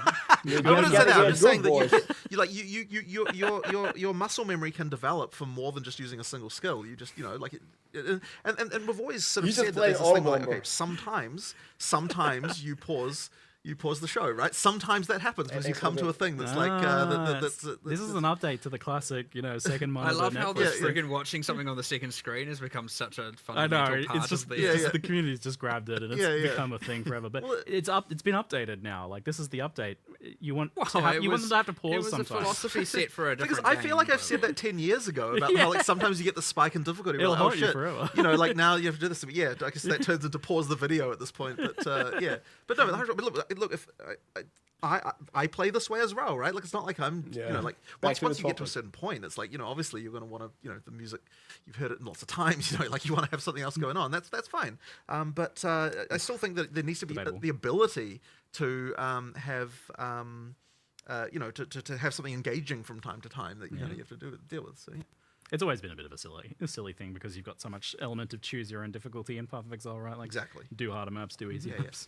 But I mean, but look, people always want to choose the hardest stuff, right? So therefore, Yeah. that's what they're judging it against. That's true. You And do so have to that's account why for you that. do need a level of economic gating to make it so that, like, you know, you can't go too far with difficulty without, you know, without having to prove the economic stuff on some level, so that you can. Yeah, you're dying so and losing the map. Exactly, you're dying and losing the map. Yeah, that we have to think. Like all that map sustain stuff is so tricky for that reason. Like getting that exactly right. Makes sense. Well, it sounds like some big advancements in that regards. So I've got some kind of random tail questions here. Are you planning in the future on, I don't think it's probably happening this time around, but on changing campaign pacing at all? Like, I feel like some of the zones are probably a bit too large and a bit too empty. I mean, that's more about adding more stuff to them than it is about making them smaller. Yeah. Like, there's still a lot more events in campaign that we haven't added yet. That still talk about the need to have, campaign now. lists of, you know, things that we never got time to do. So we'll keep on getting to those. And The argument there, which I do believe in, is an area should be able to be large if it has enough interesting things. The frequency of interesting things is high or consistent. I mean, like the size of an area is completely right. Like imagine there were no load screens. You just walked from place to place. Like you wouldn't be thinking about area size exactly. It's just, is the density of interest enough? You know, like the fact that there happens to be a load screen. Think between like one the place and the block other map is and not- stuff. Long is directly need proportional to interesting. Yeah, exactly, right? So yeah, so to me, one thing we do need to obviously do, and we have done in some areas, is just making sure that if it is a large area, it's not just interesting things to find as well. It's also making sure there's enough monster variety that way it's not just so repetitive. Like exactly. Yeah, where you've got like almost different biomes. In there some are areas. some where I would say the area is large enough, or you're in there long enough such that there isn't enough monster variance, and so it gets a bit repetitive. But yeah, it's completely true that anytime someone says, "Oh, this area is too large," I'm like, "Well, okay, so what monsters are we changing? What events are we adding? That kind of stuff, right? Because that's the way that you change it around. Like there are areas that are very large that no one complains about because they're, you know, stuff. They got fine. There's also like there are good. I don't know how many people are gonna play this or how many people stop playing before 011, but like it's worth noting again. Like areas have like the fast travel thing now as well to certainly between big help. checkpoints and there's some of that stuff which I'm hoping again when people start playing from scratch they get to see a lot of the improvements we did before as well and see how they feel about it again. Worth mentioning through campaign we've got both the wisps and there's also strong boxes as well through campaign. Like they feel a little bit different. There's just as you play through you're certainly finding some things you wouldn't have Shrines done. soon. Couple more Shrines, ones. yeah. The what's it? Shrines. Oh, shrine. Have them actually in the campaign soon. Yeah. Cool. The art wasn't quite done right or something like that. Yeah. Well, yeah, it might be a bit weird. The ones in the end game, it works a little bit better narratively, but using that asset throughout the campaign, it would feel real random. So it's just a matter of as soon as the art's done, we'll be chucking those in as well. Oh, great! So that could be after release. It'll certainly be shortly after. But also like every time we do. Like that we're expecting people to play through again. Like we'll probably tweak like which content spawns in different areas, and we'll just like fiddle around a bit so that then you play it just feels a bit fresh and things going on there. Yeah, you kind of got me there. I feel like each of the zones I'm trying to think of that like feel like they're way too big is like they're also just coincidentally empty. Yes. So I guess that is maybe perhaps more it's an issue. it's the exact same problem happens in maps, by the way. Yeah. I mean, yeah, we talked about that, like the boring empty map. When the maps, when people say the map's too big, just not. I think I phrased it to Jonathan yesterday when we were talking about it as every screen looks the same as every other screen. It wouldn't matter where I'm standing in the map. It would look. I think the map you were talking about was Step. Like we were looking at Step and being like, okay, well, what's actually like? It's a big square. Yeah, and there's nothing going on in it. And even if there was stuff going on, I mean, like it's funny because like it took us a little while to even come to an understanding of like what needed to change there. Because I'm sort of saying like, okay, well, like and it's very random. So it's like, do you find the cold plains in D2 as to be a boring area because it's ultimately kind of similar? But the answer is, well, there's buildings sometimes, and you get like, it's just like there's just a little more going on in that way. So like we need to make sure that maps feel that way too. When we're doing them. There has been a few pervasive crashes and issues like that. Oh god, yes. Well, I'll tell you what, the entire engine team have basically been entirely focused on that for 3 months, and it's been horrible because. So I mean, it's kind of a long story, and I don't know if I should go into all of it, but ultimately, the issue is that on NVIDIA cards, the remaining issue at least is that on NVIDIA cards, if you're using a driver that's bigger than I think 560 point something, like basically after that point the game crashes, and if you install an older driver than that, it doesn't. If the crash happens in the driver in the GPU, NVIDIA is just like not really much help, and so it's like just trying to nail down what even caused it. It's just so hard when it's like, and the thing that sucks about it is like it won't reproduce on anywhere except production and alpha, and like the moment you look at it, like we can't reproduce it anymore, and yet for some people it happens all the time, and it's just like it's so horrible. And like the hard stuff. What we've done, game development. We actually came up with a somewhat ridiculous idea that was now implementing, which we're going into 020 with, by the way, which is that, and this will seem stupid, but like, how about we just don't crash? Which you tell me about this. Yeah, exactly. So basically, what we do is what we're now changing it to is that if the GPU driver crashes, what we do is we create a new. A new device, and then upload all the textures to that.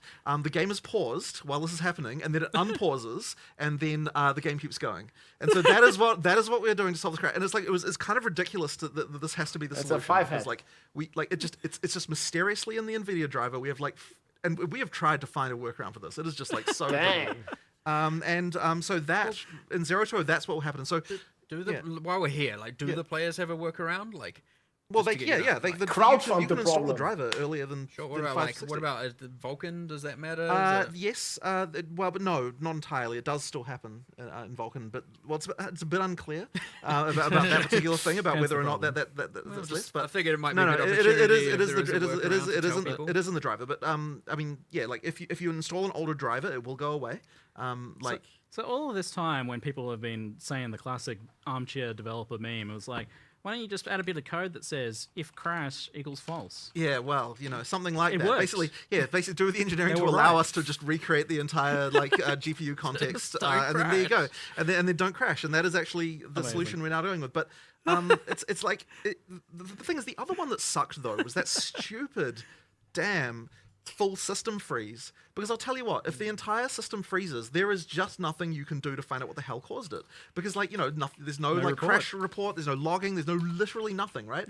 And it's like that happened. That happened when the Windows November H2 update shipped, and then things just started mysteriously freezing. And my God, that was hard to track down. And you ask Microsoft about it, and they're like, "Oh, we'll look into it." And it's like nothing happens. It's like Jesus Christ, guys. Like it's so annoying. I can feel your frustration. Yes, is palpable. It's incredibly frustrating because it's like we want nothing better than to fix this shit. So that one was fixed. Like there was some spinlock implementation that like. I don't have any understanding of why it causes this to happen, but we tweaked it a bit, and now it doesn't happen anymore. And it's like there's no rational reason why this should cause the operating system to freeze. And it's like there's not even a good answer at the end. There's not even like, here's what was wrong. It's just like this random particular sequence of operations being done causes your entire system to freeze for no reason after this Windows update. And it's like, well, cool. Like what do you do about that? Like it's just terrible. And so yeah, that one sucked. But basically now, I mean, it's funny because we've fixed so many crashes that weren't the crash. So like general stability, apart from that crash, is incredibly like good now. 99% down, maybe probably 99.99%. And it's like the thing is we'll fix a crash and we'll be like, oh, maybe this is the crash, and then it fixes like 2% of crashes, and you're like, well, that wasn't the crash, but at least it looks good to fix, right? Like, you know, it's so annoying. But as I said, we have a workaround now. That's good. That will basically recreate the graphics device if so you might get a pause crashes. and then you'll get a pause for 3 seconds and then you know, like roughly depending on hardware, and then it will continue and the game will pause at the. I obviously just make it clear we don't want it to remain like that. Obviously, yes. Obviously, we'll still try and fix it, but at least it means you're not crashing. Good workaround though, and you're certainly not freezing anymore. That's sorted out. And then you know, we found another one recently, which was like, okay, so this is another stupid one, right? Like, so anyway, so there's that whole like Intel CPU issue, like on 13th and 14th generation Intel CPUs, where like there's some freaking voltage regulation problem that causes CPUs to break in a certain way, and if that happens, then like the thing that will break is that like the decompressor will like it'll decompress something and like one bit of it will be wrong, actually one bit in there, and then it fails like a hash check, and then that just causes the game to crash. And so the fix, like, you know, it's like things like that will happen as well. Like you've got stuff like that, and it's like, well, once again, it's like it is our problem. We have to fix it because it's affecting real users. But like the solution to stuff like that, it's just so annoying to find. And you know, so anyway. It sounds like you've improved a lot of the unrelated crashes, and you've come up with a good workaround at least. Yeah, now at least for that hopefully. One. But yeah, so that sounds like a massive improvement. But I also just think your obvious frustration is very validating for people who have been frustrated with this. Exactly. But the thing that's the most annoying about it is that like all these the engine team who are spending time fixing this, they're not able to spend time working on performance issues, which, you know, is something else that we need to be obviously improving over time. So you know, there's been a few performance improvements, but like not nearly the number we would have had if we had all, you know, 7 of those people like working on performance improvements. So you know, that's been the most frustrating thing about it. Crashes first. 100%. But it's like when they're kind of, we have been chipping away at some decent ones though. We have. We got some pretty good performance problems resolved. Yeah, I mean, there was that ice one that was really bad. Yeah. And, you know, there was things like that. So like the worst offenders we're certainly fixing. But and like I have no doubt by the time we get you know, like each time we do a new release, it'll be even better. Yep. Great. But you know, and by the time we get a full release, I'm sure it'll be like very good. And I mean, speaking of, I know it's like tangential sort of as well. Obviously, we had a lot of woes around the release, but we've done a whole lot of back-end engineering work to make it. When is the release? Yes. So the launch should go smoother as far as like you know. I mean, it was pretty good. Stuff. It was. Wow, it still was 5 hours of not good. Yeah, but like 5 hours compared No. to This time. I mean, look, I'm standard. I'm tempting fate here, but like we've made significant improvements to the. Don't jinx it. Realm to handle stuff. Don't jinx it. 5 minutes this time. Well, I mean, we'll see, right? You never know what's going to go you wrong. But sometimes it should be get caught out by something random. So. It should be much better this time. Fingers crossed. I hope you get enough players to stress your theory. That's always the good thing to aim for. I think we're going to get about half the players. Of the random kind of chat questions before we finish up today. Any possibility of Ascendancy respecs? Is that something you've considered, especially with all the changes going on? We're sort of not in love with it. Like, it's just one of those things where like I feel like it's key to the identity of the character, and like respecing like the journey of the character, like it does get pretty significantly compromised if you allow for that. But I know Mark is especially strongly feeling about it. I mean, the answer is going to be the exact same as last time, which he is says like, no. I don't know exactly, or I don't know how to articulate exactly why I feel so strongly about this, and so do a lot of the team members. Of like, again, it's just that your choices should matter, and you know, it's obviously something that I was okay with in PoE1, and so there is probably a world where I will be okay, but there's got to be some level of work involved to achieve it that isn't to just pay a little bit of gold and then you're done or whatever. 5 divines. I want to find a way to do it if we're going to do it in a way that is like grounded That's an interesting idea. And difficult to not I wouldn't say difficult, but like requires some actual work to do. So that would be the compromise I'd certainly be willing to explore, which I have been thinking about recently because I know every single time we come to an expansion, it's going to come up. So the trial of respect or something. Yeah, there'll be something where your character has to undergo some sort of challenge or something to do it. And I know you could argue, well, doing the trial is that, and you're not entirely wrong, but something a bit a bit more. Sacrifice a few So enemies. I'm sure we'll have a conclusive decision, or at least a level of articulation one way or the other by the end of early access. Right. But for now, I'll ask you then. yeah, it's just going to take me a bit more time to figure out what I want to do there. Is dynamic switching between keyboard and mouse and controller coming at all? It's not in 020, but it will be coming. It's on its way. Yes, so Being and worked I'm on. really hoping by 030, we should be able to get that. That is a very key feature. It seems like it's going to be hard to loot juiced maps with only one portal. Oh no, well, this question has already been answered. Well, actually no, because there's still one portal. No, this is a concern. That's We true, have to do we something about it. We have to figure it out. My bad, yeah. So in the next week, we will actually be looking into this one. There's a few problems around point. it. Yeah. Still, there are other things to come up. Like, Yep. you know, you also don't want it to be that if you did use your one portal, because it's your portal that's used, not everyone's portal that's used. Because when it says That's actually one a good point. portal, Yeah, it's a that's good point. one portal I think we for mentioned up that. to 6 players. Yeah. Yep. And so when it's 6 portals, it's 6 portals for up to 6 players, which means technically it's 36 entries and exits out of the map, right? Yeah, that's pretty insane. Like, that changes things in a way where it's like when it's down to 1, it's like you don't want it to be that, oh, I failed the map. Quick, Ziggy, come join my party, get in here and finish it for me. You know, you don't want to kind of have that style of play happening. So there are still some things we need to figure out. Yeah, well, if you with this, solo, 'cause just it's like leave it at gonna 1. Promote some what I would probably classify as degenerate behavior, as well as the fact that you're probably like, oh, my inventory's full, zone out. Oh, what the? Okay, sweet. And sure, you can add a warning, but I don't know if even restricting it to just one inventory of loot like that is good, right? I would personally prefer that it's one death, not one. You know, get way more entry. loot. So there's some stuff we need to figure I out. get but like again, 10 Jonathan breaches and I in need to there. talk about that and actually solve that. So That's interesting, yeah, because the death seems like the important part. So as long as there's not like a way to cheat it, it seems like almost like you'd want to allow people to come and go as they please until they die, right? Yep. Which is only if they die, you a should do potential support. solution. Yeah. But again, can't Something say to- for sure. But yeah, 100%. That person is right for bringing that up, and it is on our radar for this coming week to have, or weekend as well, to have a solution for.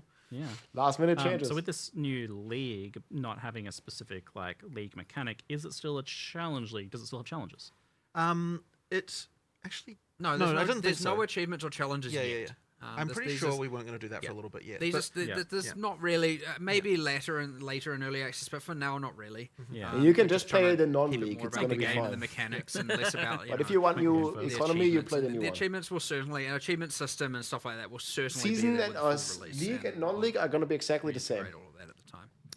Is there any plans for stash tab expansions, like for example, rune storage? Oh, Especially 100%. with a lot more runes? Right now, I'm actually trying to at least add the affinity without adding a custom tab. Oh, Those good. two things appeared from the implementation standpoint, so I want to try and divorce them. So I mean, we can the get affinities. Q&A We is interesting. It's Wanted to always get wrong. those in this patch, but unfortunately they just didn't quite make it. Yeah. So Complex like, game. I mean, it's actually quite likely to come in sometime. We'll do a quick recap. like in a I point took some release notes. after, like within the 0 Nothing to too As 0. soon as the patch is out and stable 10-15 and minutes we're recap. on top Yeah, of things, it's going to be like, all right, we need to get all those like UX or quality of life things that we blatantly missed out on. Yeah, I think For that- example, like being able to add bookmarks to your atlas and Yep, write that's, the name. that is one that that is we, something we are- designed some stuff for it. We just Yeah. haven't got Yeah. it yet. It's, Cool. I want to say it's like 80% implemented right now. Yeah. So So we- it'll be soon as we can. We'll get that in there. All right, that is excellent. And on that note, we'll wrap things up today. Thank you so much, Jonathan. Thank you so much, Mark. I still would have liked Thank if you very they much for coming. spoke Thank a you bit everyone for about watching. the Thanks for having me here. scheduled Great plan time. for Thank the you very full much, release. everyone. And I'm Ziggy D, and thanks for watching. Bye-bye. GG. GG or triple G?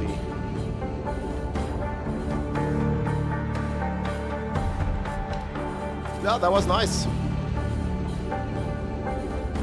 Ready to log in again?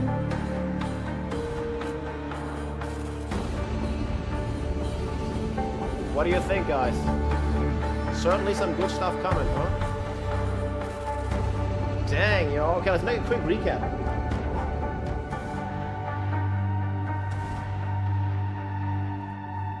Which one is this?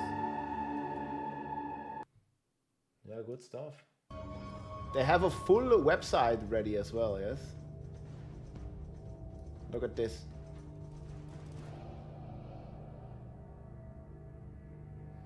The new classes, boys.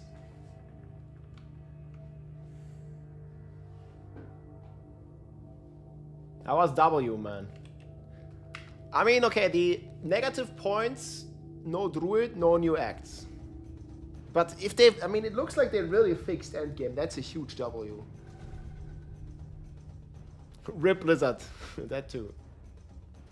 I mean, it's never rip, but you know, how many last chances? Like they always keep saying, oh, but this is Diablo's last chance or something. And they keep saying this like every time it happens. And that's not really how it goes. But people keep saying this.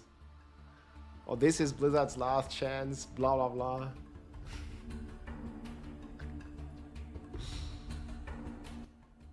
I think they'd be pretty good.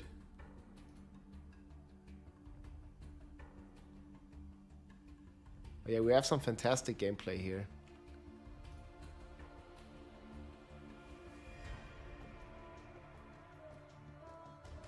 Okay, should we do a quick recap? Next season is the last chance, and then how many more last chances?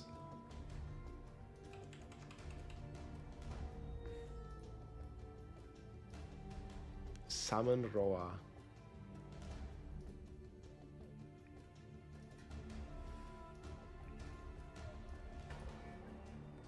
But this Roa you could have on every class, right? That's crazy.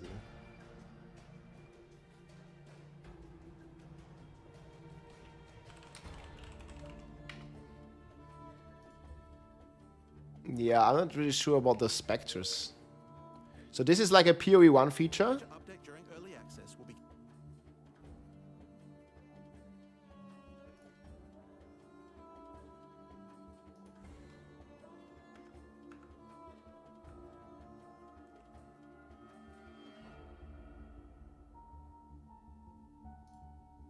Captures the spirit of a defeated monster.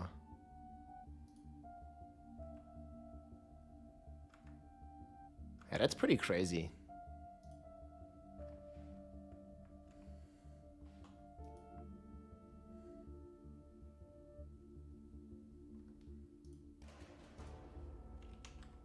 And Roa, everybody can ride too. Jesus, man. Everybody be riding on those Roas. It did look pretty cool. I think it was mainly like the Huntress that they showed. Yeah.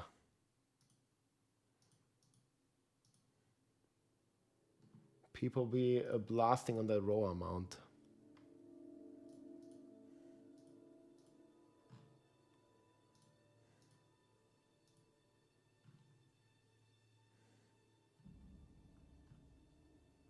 Dude.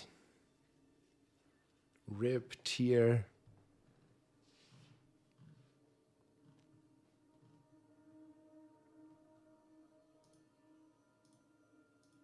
They show them all.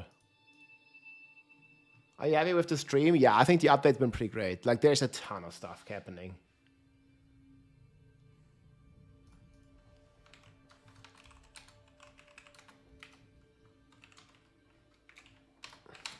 A lot of good stuff. Rip Last Epoch. I mean, Last Epoch, they did delay their season.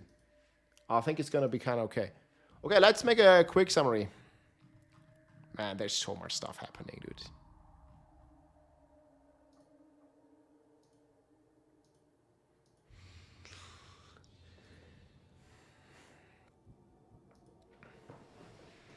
Jesus Christ. I mean, this was like, what, almost 3 hours, guys.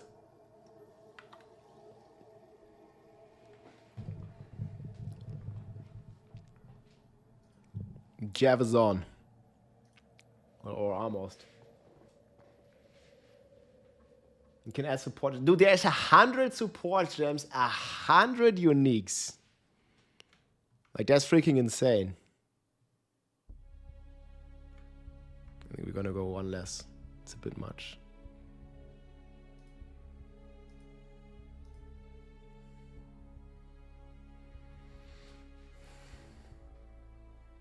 Five new ascendancies. That's wild.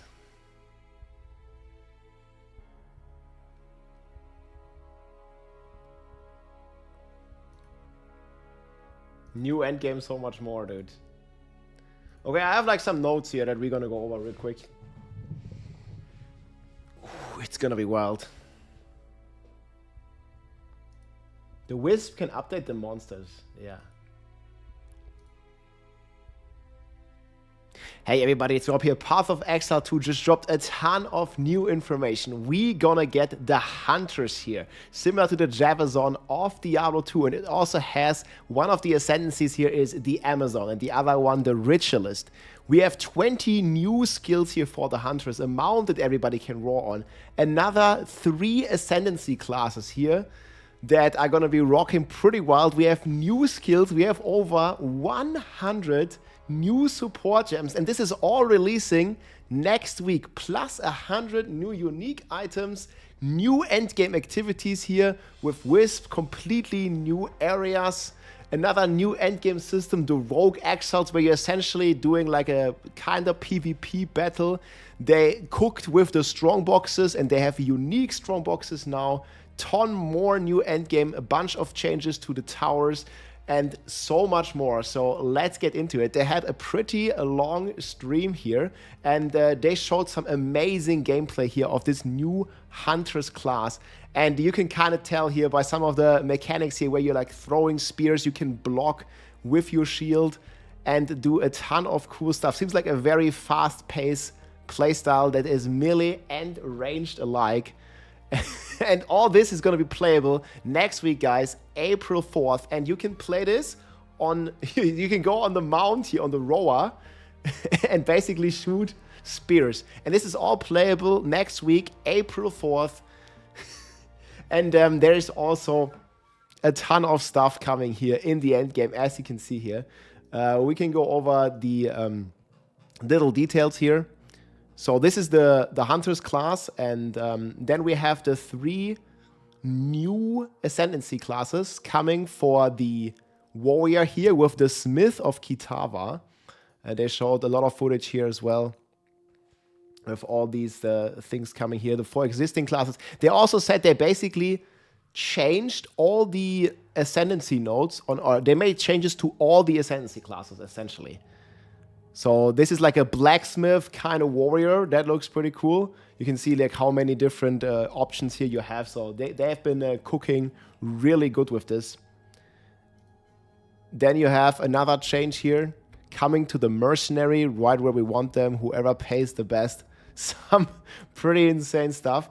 And then last but not least, like obviously we can go in a lot more detail at some point. There's a change here coming to the Witch as well, which is the Lich, and the other one is called Tactician here for the Mercenary. So this makes 5 new Ascendancy classes in total. We have 2 for the Huntress, and then like these 3 new ones, looking pretty good. And with that, they're coming completely new skills. So if you've been playing PoE1, the Spectre is making a comeback, and this basically allows you to capture the spirit of a defeated monster, allowing you to summon it as a minion. So you basically can take this skill and summon like any different amount of minions. You can summon a lot of like weaker small ones with big numbers, or you can summon like one of the big ones that does basically tons of damage. And this is basically like a part of the spirit system where it reserves the spirit. But this is possible, like every skill basically can be used on every class, and even getting more crazy on these builds here with minions that fight for you. Pretty cool stuff. Then we also have the capability now to summon a mount, also as a skill gem here, on pretty much every class. Now they did say this is basically more meant for melee classes, for range classes rather than melee classes, because if you like if the monsters knock you off the rower mount, you get stunned, and there's like a lot of negative effects. But this is basically how it looks like here, and it's pretty cool. And they said it feels super fast paced. You basically don't have a penalty for attacking, and you can see here the Javazon spear in action on the Hunters here with the Javazon Ascendancy. Looking insanely cool. Love it. But you see here, when you drop off the mount, there's a high chance of you just getting ripped, basically. So you gotta be careful. And then they also said here they're gonna introduce different tiers of runes. So basically the idea was that runes in general are pretty strong early game, but they fall off pretty quickly into the late game. So they basically added these different tiers, and you can see here kind of how the stuff goes up and gets stronger and stronger until the higher levels. So cool stuff here. And yeah, then they showed like a ton of these new endgame activities here. The first is the whispers, basically. And the way I understood it, these can spawn right from the beginning. In general, there are a lot more mechanics that you can engage throughout the very beginning, and a lot more like random encounters. You can get them starting in Act 1 all the way to the last acts, and you can also get them during the end game. They juice the monsters. There's even like unique kind of whispers that you have to follow, and then you get extra rewards when you defeat them. They can influence the monsters and get them like +1 tier. For example, like a magic monster can become a rare monster, and in the end they can even become a bosses. Like basically they get upped 1 rarity for some pretty insane rewards. Then they talked a lot about some of the new maps they're gonna make in the end game. So we're gonna get a ton of like cool new maps. They showcased here like a big boss map where you basically get to fight a boss, possibly like 10 different bosses at a time here, like as like a unique map. And it gets pretty insane. And they also reintroduced the Calandra Lake here. Like this mirror map, it used to be a PoE1 league, where basically the map just shifts, and in the end you get like a powerful mirror with some extra juicy rewards. So they changed a ton about the entire mapping system. We're going to get into some more details now on the towers and endgame stuff here for the classes. Before we do that, there is this like rogue elixirs, which is kind of like another encounter that you can find in the end game, where suddenly I think they have like 12 different rogues that can attack you randomly in a map. So they added like a lot more depth and RNG also to the end game, where you have these like powerful opponents, and they kind of feel like a PvP fight. You're basically fighting against not directly another player, but an NPC that is basically as strong as the player. And you can see here, these can be pretty dangerous. And I think in hardcore, they can surprise you, and you can have a tough time against these. But they can drop a ton of possible uniques when you defeat them, or high chances of like high tier rare items, basically adding yet another, you know, thrill of the hunt, or adding another like, you know, thrill and juicy rewards, some cool things that can happen in the end game. Then they talked about these strong boxes here. So this is like the new strong boxes that you need to identify, and they have been buffed a lot, and also drop like guaranteed unique items possibly. And like you basically like ID them, and then you get like big surprises out of them. And you can see like a lot of details here, like kind of like different ones here. And then they didn't even showcase all of them. So this is basically possibly to VAL like normal strong boxes as well, to make them even more juicy and to get a ton of items out of this. You can certainly find a ton of these new uniques. So they said they focused a lot on adding uniques, especially during for the endgame as well. So you can see like some of the new endgame uniques. You see they require level 76 Mjolnir, and some of the cool items here that make a comeback. Even a unique silver charm here, and a ton of cool stuff here definitely happening.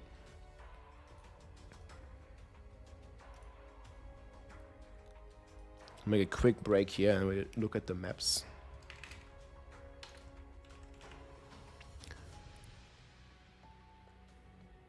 Where did they talk about the Atlas? Will you play fake Barb? What's the fake Barb? Jamling was definitely one of the stronger classes.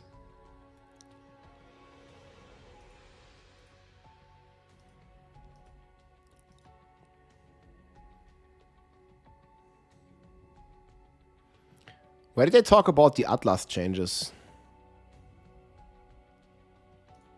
Oh yeah, it was here. Yeah, endgame corruption, cleansed maps.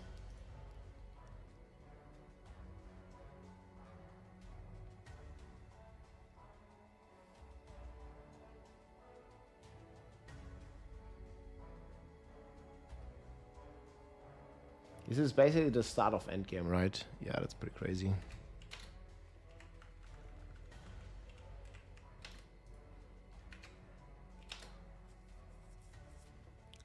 Gemling Rocks.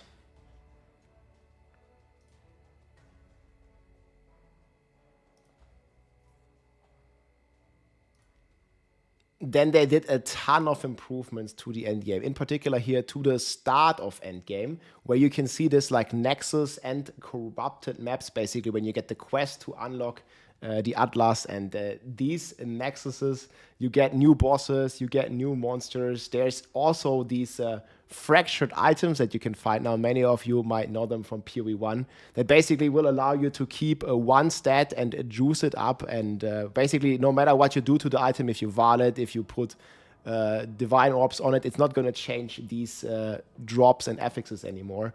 So that's going to be pretty cool. They did a ton of changes to map drops in general. So a lot of players had the issue that they were running out of maps. But now when you run a map, let's say you run a tier 10 map, and it will not allow you to drop lower tier maps than tier 10. So if you're running tier 10, the maps that you find are either tier 10 or higher. So you will not find T8 or T9 on those tier 10 maps. And this will basically give you way easier sustain for those maps. On top of that, with those maps, you will get a lot easier times to run them in general, because when you die early on, you have up to 6 portals to re-enter the map, making it a lot easier. And then the more modifiers you add in the end game, the less portals you will have. But you will basically, if you die in a map, it's not lost. Like, none of those league modifiers will disappear, and you will they will not disappear, and you basically will be able to keep rolling them up to 6 times on the very early maps, and then later on it might go down to 1 try. And these are also affected by your party members. So if you're playing in a full man party, every party member has these 6 individual portals. So that's pretty wild. And with that, not enough. I think one of the biggest critique point was basically the towers, and they have been juicing up the towers as well as the tablets a lot. You can basically use a tower up to 4 times now with 4 different tablets. The tablet's gonna have double the mechanics in there, plus they will affect way more maps. Once you use that tablet, it's gonna affect like a lot more. As you see here, like 15 maps in range on this tablet that he puts in there. So you're gonna get a ton more range, and many more maps can be a lot more juicing, and you're not forced to run quite as many towers. They said about there's only 1/3 of the towers in the game, but those towers are up to 3 up to 4 times basically more efficient. So you're just going to be doing that one tower, and you can juice it up with multiple tablets, juicing many more maps. So it's going to be pretty cool. And they also said there's going to be some tablets that you can put in the tower to basically skip a connection. So if you see here, in some of these here, when there's like no connection between the maps, if you put like one of these tablets that allows you to skip these connections, and then you would just be able to go from this map and progress like right to a map on the other side here that you normally could not progress to. So that's going to be pretty cool. Then they also talked a lot about like some unique tables here that are coming. So like a ton of more stuffs here in the Atlas tree that is getting changed. They also talked about ritual getting way better. There's going to be almost like a guaranteed ritual, guaranteed omen in the ritual. That's going to help out a lot of players, especially with the crafting in the end. And then they also introduced this like more crafting feature here of recombination, where you basically can combine 2 items into a more powerful version of the item. So I'm going to link this website as well as the live stream below, where you can see a lot of these new mechanics and get a lot more details on all of this. I definitely will have to learn, or we'll have to learn this together. It's going to be pretty cool. Again, it starts next week, April 4th. And they also had a big Q&A in the end here, where they hinted at a very big patch. We'll get the patch notes next week. They weren't ready this week yet. And they hinted at basically a lot of changes and a lot of nerfs. So they talked about the Herald of Ice, Herald of Lightning, like nerfs. Basically, they will not trigger off each other anymore. It's going to be kind of like a nerf fest. Attribute stacking is going to get nerfed. Hand of Wisdom is going to get changed. Spark is going to come down. Basically, they said no skill essentially feels the same number-wise. They've basically been rebalancing all the skills. They made balance changes to every ascendancy. They are going to looking at mana stacking and all these kinds of changes. But fear not, guys. There will definitely be new, like kind of like OP and broken builds. But they basically said that we should not expect like most of the builds that are like broken, like in the millions of DPS right now. We should expect those to basically be tuned down a bit for a more fair and a more balanced game. And I like that a lot. And certainly with this like 100 new support gems coming, we're gonna see some pretty wild and new combinations. I'm sure of it. I can't wait to jump back in here and yeah, learn some of these new mechanics. Again, the release is just next week here, guys. April 4th, and I'm pretty sure we're going to get the patch notes a few days before. I'll keep you posted. Take care, my friends. Enjoy, and it looks like PoE is back strong. Let's go. Smith of Kitava is the fake Barb. Yeah, good stuff. I'll link this. Yeah, there's so much content. Wild.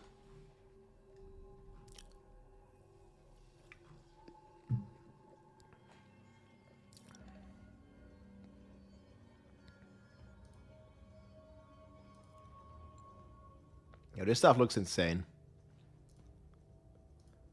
Where was the...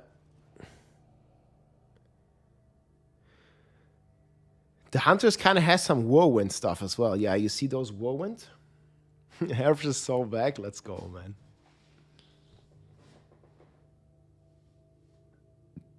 I want to rewatch that. Was it here? Now, as you can see, in Dawn of the Hunt, we're introducing the first new class since early access to PoE2, the Huntress. The Huntress is a spear-wielding Asmeri warrior. Born into a society with strict traditions, she was exiled from her homeland after using the power of a skill gem to defend her village. As a dexterous spear user, she specializes in both melee and ranged combat, dashing into and out of battle. Spears have extended range and a short dash. Dude, look at this like Whirlwind-like. But unlike other melee weapons, you can also throw them. In order to make a hybrid ranged and melee character work, we had to do a lot of thinking about ways to make it fun to both enter and exit melee range. Right. The first skill you will get as a Huntress is Whirling Slash. As well as striking in a circle around you, this skill creates a whirlwind that blinds your enemies. Leaving the whirlwind will make it explode. Whirlwind the is more the Whirling Slash keyword. is used, the bigger the whirlwind, and the bigger the explosion. Once you're out of there, you'll want to follow up with something ranged. Whip your spear around to shoot twisters towards your foes. These twisters bounce off walls and can hit enemies multiple times. You can also throw twisters inside a whirlwind to shoot out extra tornadoes that do way more damage. Bro. In her offhand, the Huntress will usually want to hold a buckler, which allows you to do a new skill, parry. While holding down parry, your character will counterattack any incoming attack from monsters near you, stunning them. In addition, the monsters will take extra attack damage from your follow-up strike. Some specific skills are designed to be used after a parry and Looking for warrior builds similar to the Hoda Barb. I don't think it exists. extra effects. Disengage is a skill that does a quick jump back, damaging enemies in front of you, and it can be used to interrupt other actions, like dodge roll. If you use it against a parried enemy though, it causes an explosion and gives you a frenzy charge. Just be careful. If you parry too much, you're going to get stunned and possibly killed. You can combine this combo with Whirling Slash. Slash, parry, disengage, and you'll get an explosion from the disengage and the Whirling Slash. The Huntress also has a variety of elemental spear throw attacks. You could use Lightning Spear to bounce lightning between your foes. Or you could throw explosive spears into the ground. These spears take a while to detonate, but when they do, they'll incinerate anyone caught in the blast.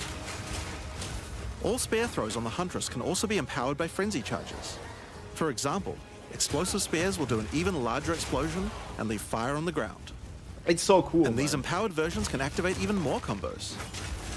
Using Whirling Slash over ground fire will suck it into the whirlwind, adding fire to the explosion. Using twisters inside a fire whirlwind will shoot out fire tornadoes as well.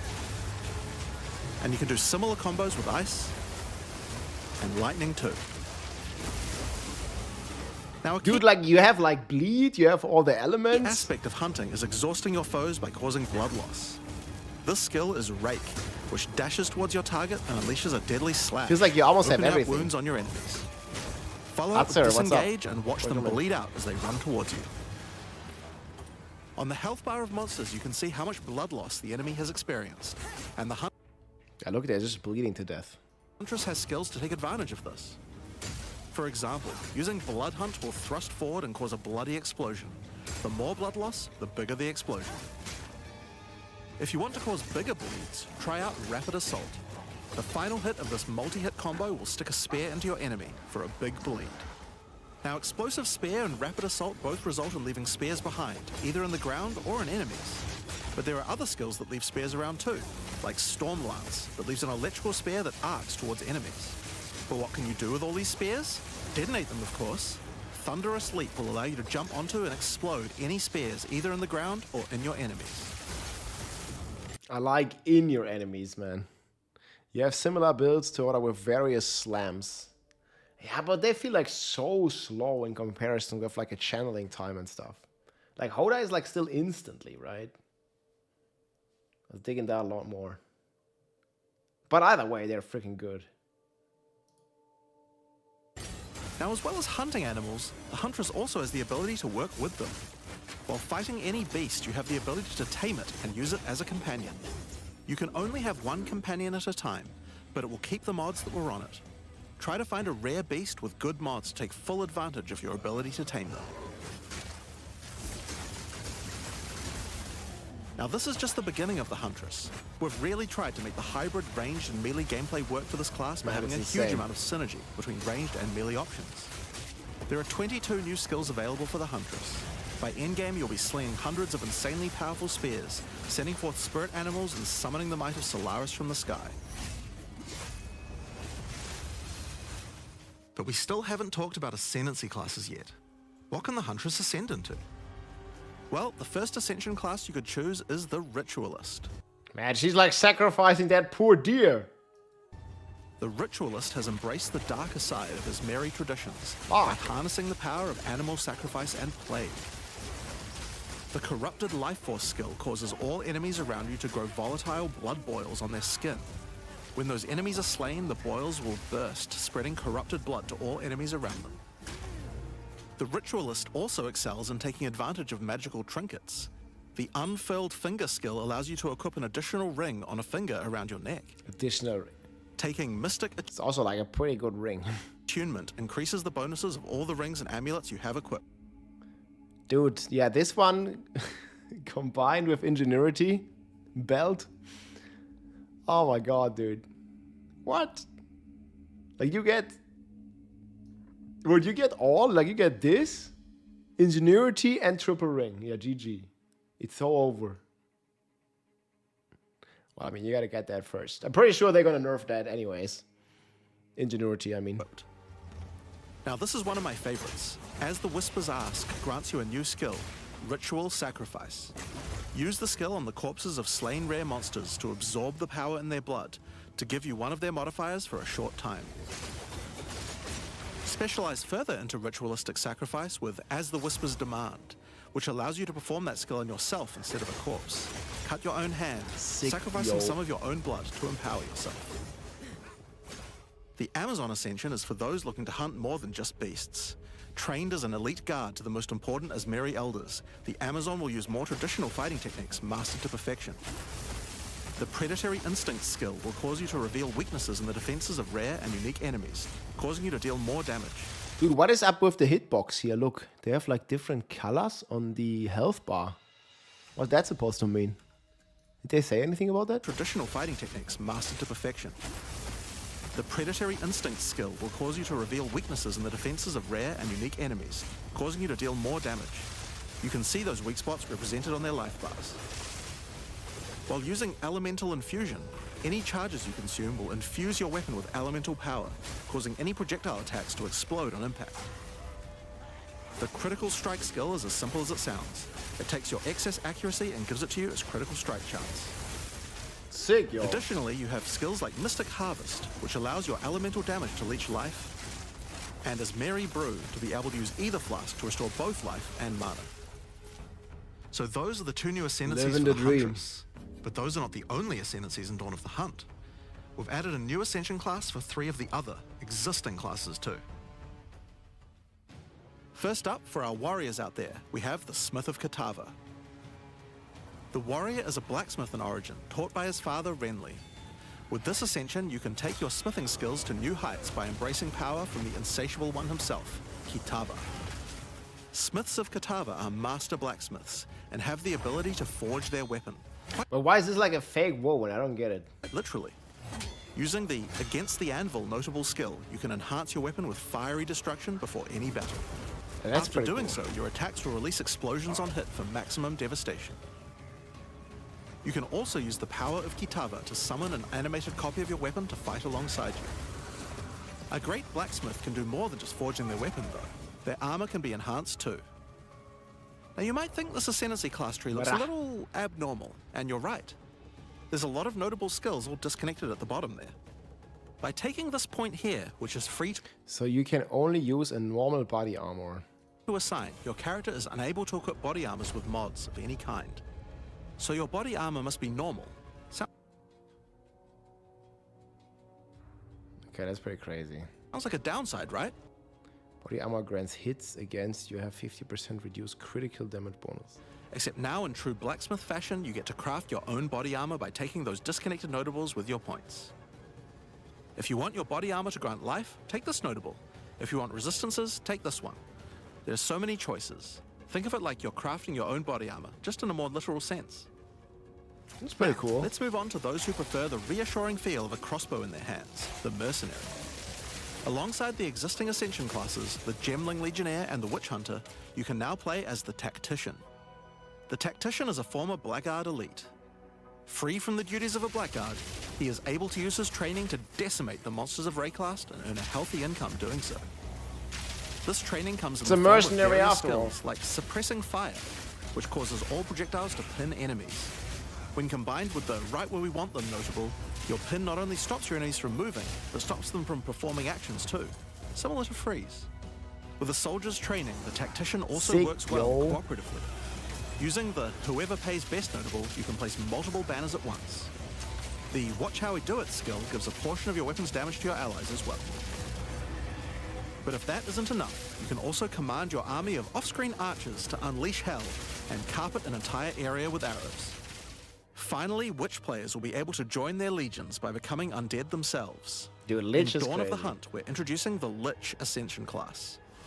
The Lich is a master of chaos and curses and could sacrifice her life to enhance her energy shield. The Crystalline Phylactery skill allows you to nominate a jewel in which to contain part of your soul, massively increasing its power. There's just one downside to splitting your soul this way though. If you have no energy shield, your mana Dude, this looks insane. costs will shoot up. The Necromantic All them Conduit skill sets. causes you and allies in your presence to have unholy might, granting extra damage as chaos damage. Rupture the Soul makes enemies you curse explode with chaos damage when slain. Dominion over Flesh allows you to apply an additional curse. It's safe to say you'll be the true master of the occult by choosing the Lich class. Man, Lich looks So really Dawn of good. the Hunt has the Huntress and 5 new Ascension classes, but it doesn't end there. Let's take a look at some of the new skills we've added. Now you may remember we previously talked about the Raise Spectre skill. It's finally complete, and it will be made available in the upcoming expansion. It can be found in the occult skills on the skill gem crafting panel. Raise Spectre is a skill that allows you to trap the soul of almost any monster in the game, which you can then summon in the skill panel. But you can use this on basically every class. Just versus the cost of Spectres spirit. cost spirit and will revive automatically if they die, but the spirit cost varies based on the power of the monster. You could summon an army of weaker monsters, or a few of the more powerful monsters. You can combine them with your existing skeleton minions, or summon exclusively specters. It's all up to you and how you want to customize your army of the undead. Given that there are hundreds upon hundreds of monster variants and Man, that's so insane. It's safe to say you'll be experimenting with this one for a while. We look forward to seeing which monsters serve you best. Now let's move on to our next skill. Since we've been talking about summoning... Yeah, who knows what's gonna be the best there.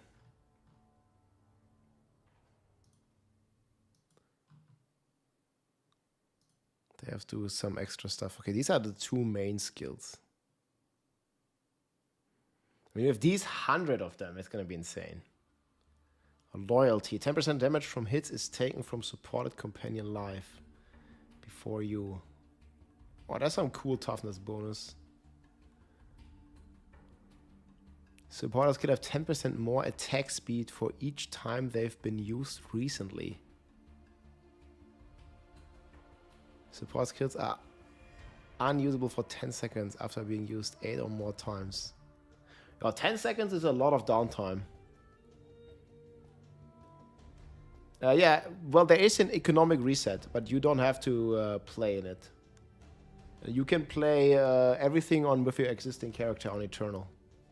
Or, I mean, do they have name for it in PoE? Like, you know, in Diablo, it's like either season or non-season or season and Eternal.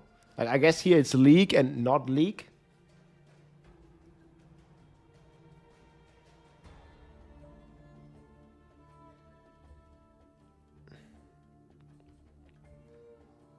Yeah, or standard. League and standard. Okay, that makes sense. So there's a wooden buckler. 69 max mana. That's not a coincidence. 13 auras, 20% accuracy.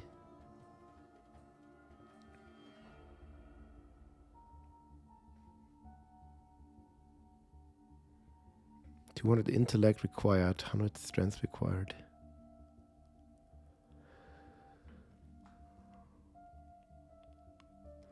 Grand skill level 18 lightning spell on melee hit.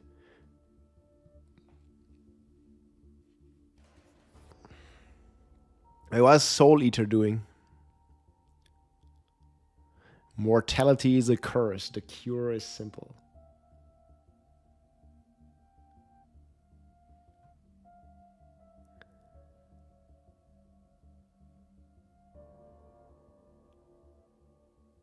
Use automatic when condition is met, yeah.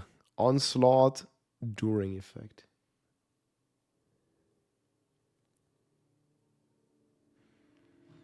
Yeah, they're gonna be pretty fun. What do you have here? Okay, the Fractured Lake. Enzomyth Meglatith. Man, you're gonna be in for some surprise. The Silent Cave. Enter a crystalline cavern. Find two powerful map boss surrounded by rare monsters. Soul Eater is attack, cast, and character size % per stack. Character size %. What is that doing? That's crazy. PoE will not be free to play yet. We don't know when the update is for free to play is coming. They didn't talk about that.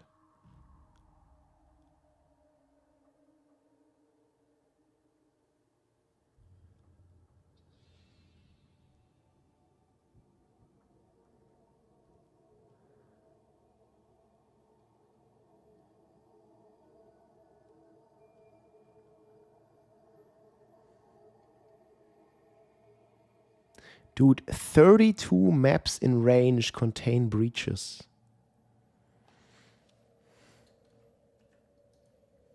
Yeah, what?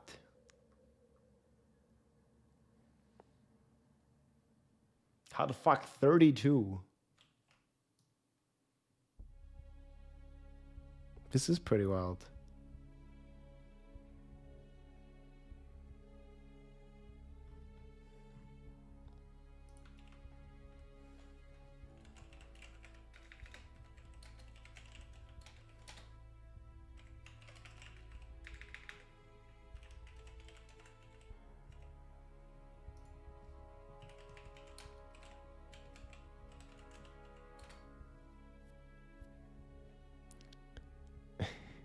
Dude.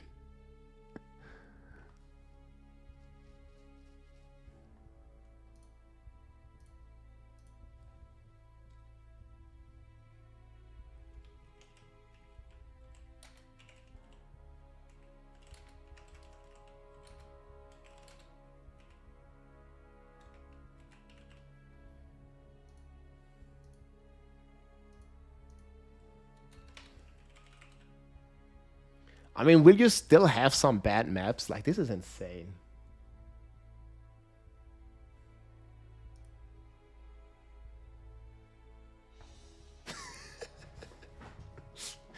Bro, this is one tower, man.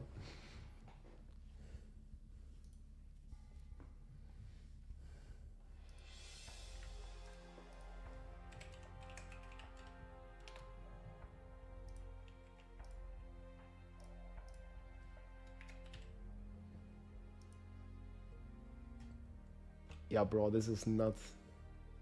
Should have made a screenshot like this.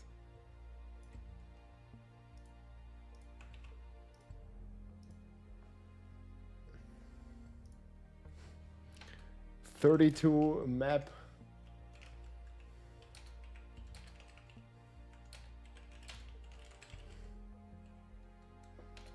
.32.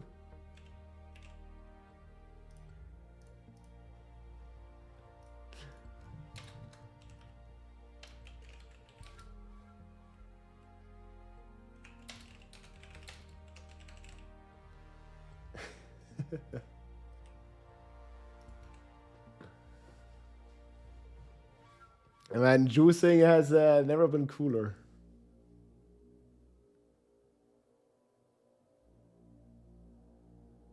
Yeah.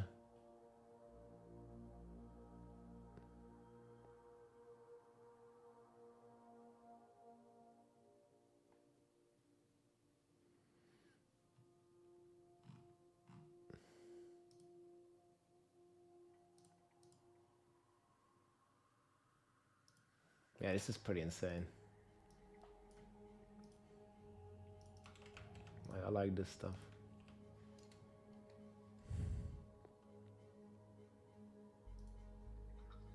Crazy.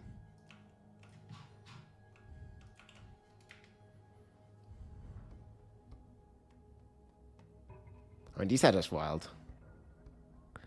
All the essence has been pretty good. Shitty biomes. Yeah.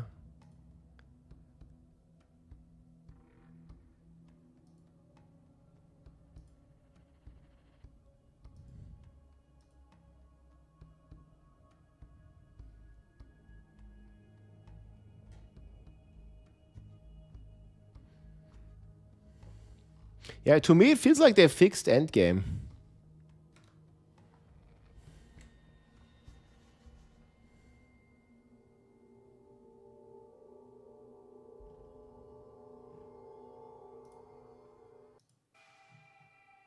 Do we have like other music here for PoE?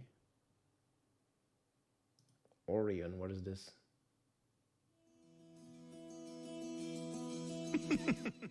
What's this? A real challenge? One more fool under Zana's sway. I don't know what this is. Out the voice lines.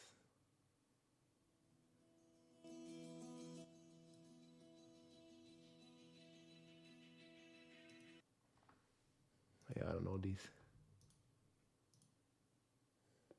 Cool stuff though.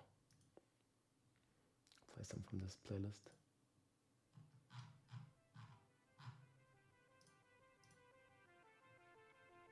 Arise and repeat. Arise.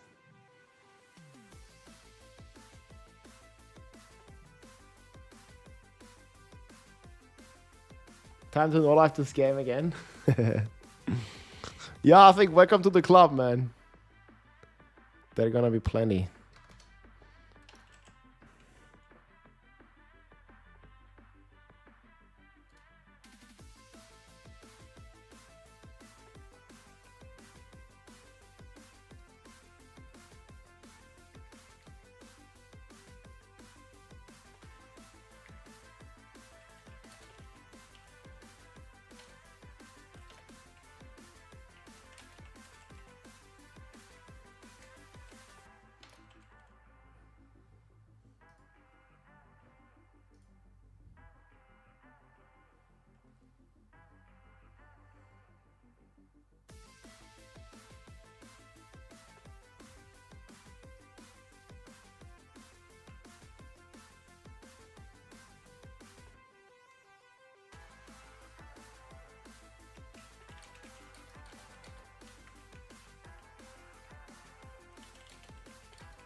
The Vogues are gonna be pretty sick.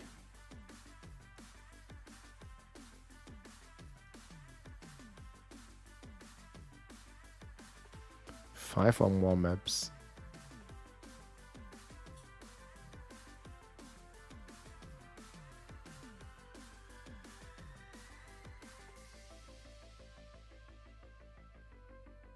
It looks so cool on the mount.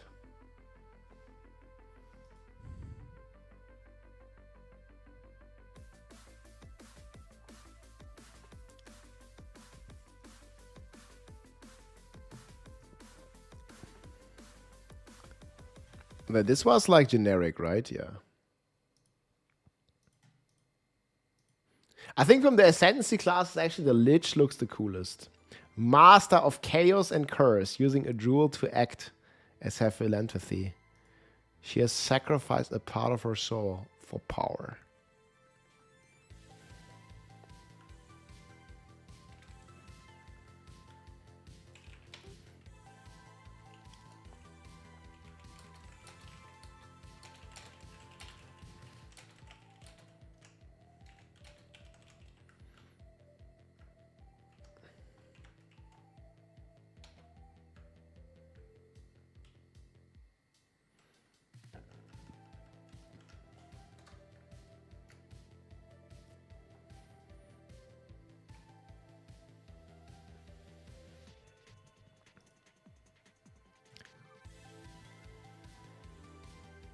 Huh.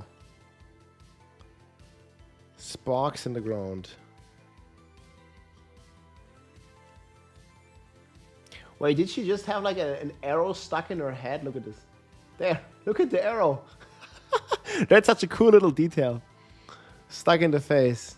Has any nerf been announced? Oh, yes. So, I mean, these are like some of my notes from the Q&A. So these are like just some of the nerfs they talked about.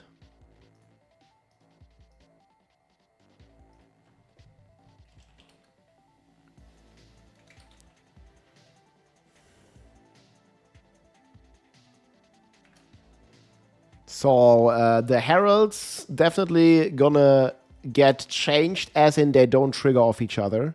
Again, all the details will be revealed soon, right? They said it's gonna be a nerf fest, quote unquote. Attribute stacking, like it's gonna get nerfed. They had like a goal of about like 500,000 max DPS is the long-term goal, and anything that'll buff it will like long-term at least receive a nerf.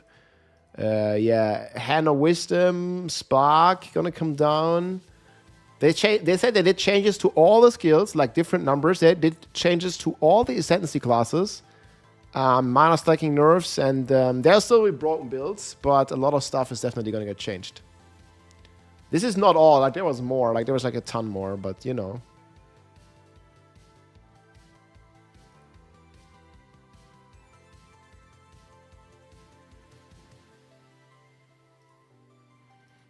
And wasn't it 500k, Florian? I think it was 500, not 50k. But either way, something like this. Oh, 420 boys, let's go. Yeah, that's sick. X was down earlier.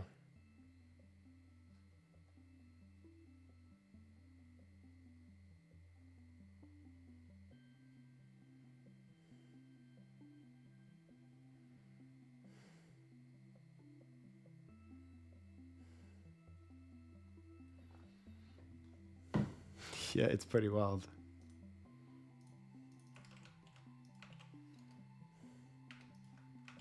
Oh yeah, summary.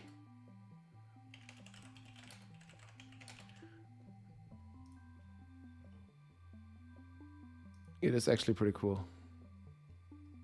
This is short trailer. We as Mary are guided by the Spirit. It provides prey, Okay, shelter. that's a short trailer. It's like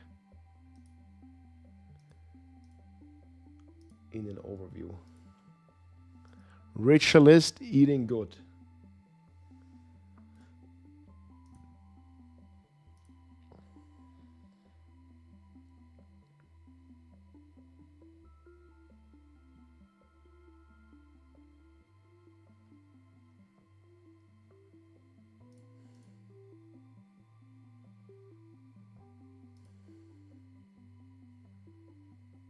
You can get the drop. I think you should be able to claim it. Wait, let me see if I can find it.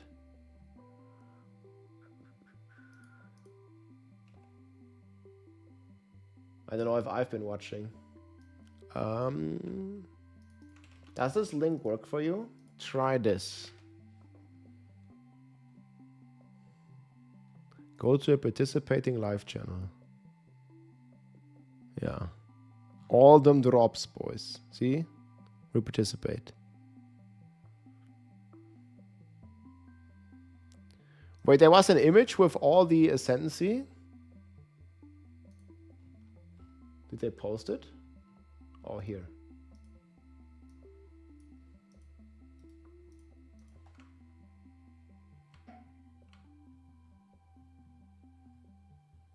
Bro, what the fuck is this? Can't I zoom in more? Don't like Reddit.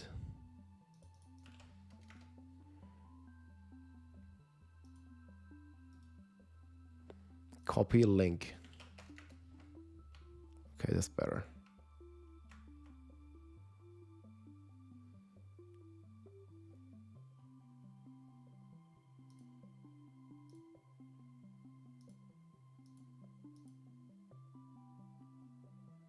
Oh, I can just open it in a new tab. Okay.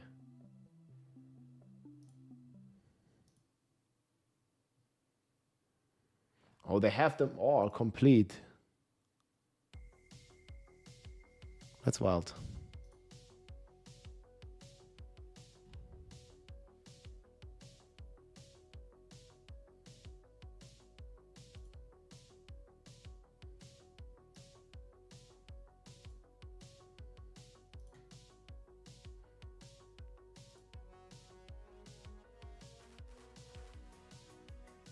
It's on the press kit, yep. Okay, here I have the video up. Hey everybody, it's Rob here. Path of Exile 2 just dropped a ton of new information. We gonna get awesome, the hunters here, similar to the Javazon of Diablo 2, and it also has one of the ascendancies here is the Amazon, and the other one the Ritualist. We have 20 new skills here for the hunters, a mount that everybody can roar on, another 3 ascendancy classes here that are going to be rocking pretty wild. We have new skills. We have over 100 new support gems. And this is all releasing next week. Plus 100 new unique items, new endgame activities here with Wisp, completely new areas. Another new endgame system, the Rogue Exiles, where you're essentially doing like a kind of PvP battle. They cooked with the strong boxes, and they have unique strong boxes now. Ton more new endgame, a bunch of changes to the towers, and good stuff. So much more. So let's get into it. They have it's like a 10-minute summary, guys. But let's look at this. Support, much appreciated.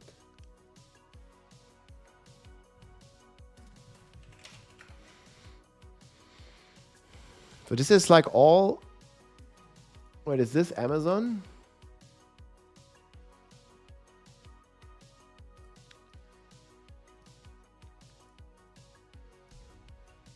Wait, they only have one of the Amazons though. Oh no, never mind. They have both. Of the hunters. So 20% increased evasion rating. Life leash recovers based on your elemental damage as well as physical damage. Ooh, that's sick. 20% increased evasion rating. Stalking Panther. Evasion rating from equipped helm, gloves, and boots is doubled. Evasion rating from equipped body armor is halved.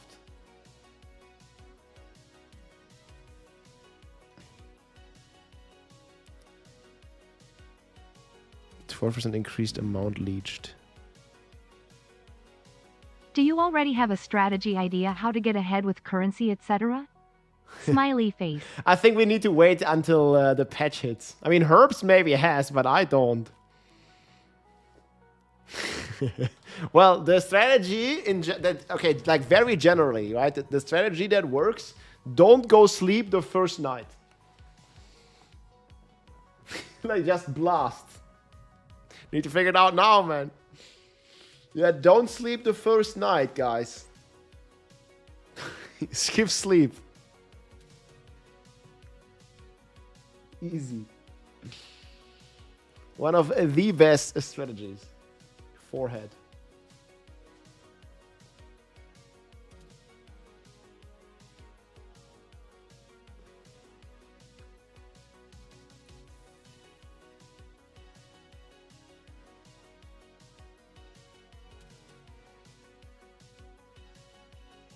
You just play a different base, right? Then we have another evasion rating. Wait, you have double 20% increased evasion rating. Elemental infusion. Infuses weapon. When you consume a power charge, trigger infused weapon. Oh, that's sick. Then this node, they haven't really like... Whatever, then there's gonna be altar here. 50% for infusion to not be consumed when infusing a projectile. Okay, that's sick. Yeah, there's the minor nodes I don't all have. Reveal weakness against rare and unique enemies. 50% more damage against enemies with an open weakness. Skill speed, I love that. In for the kill. 20% increased movement speed while an enemy with an open weakness is in your presence. 40% skill speed. 40% while an enemy with an open weakness is in your presence. That's insane.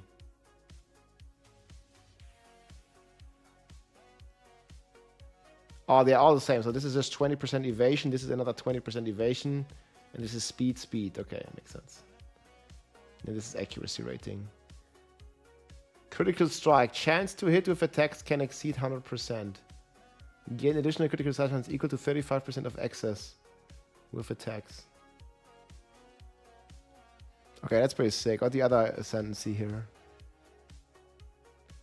So starting here, physical damage. Grand skill, blood boil. Movement speed. Ritual sacrifice, movement speed again, and ritual sacrifice can be used on yourself to remove 20% of your max life to grant a random monster modifier. And keep in mind, guys, they said they did changes to all the existing ascendancies on top of this.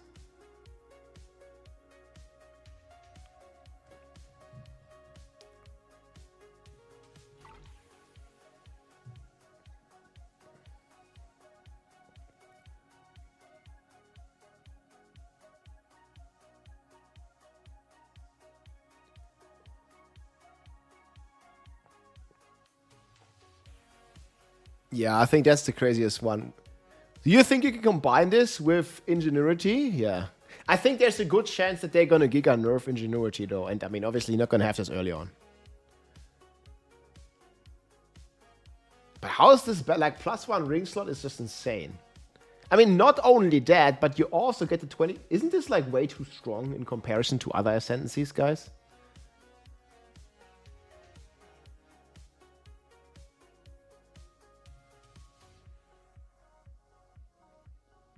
I guess there's like a trade-off, right? Because you have to take like a negative effect. I mean, probably most people will take the reduced mana early on. Like you have to spec throughout this because they are like so powerful. I like this. Like there's like basically a downside.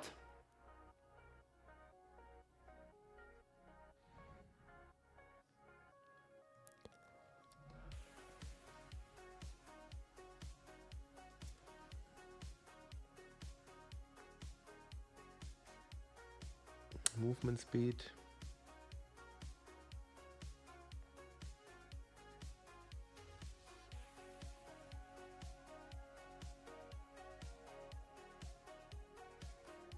Do we know like what Blood Boil does?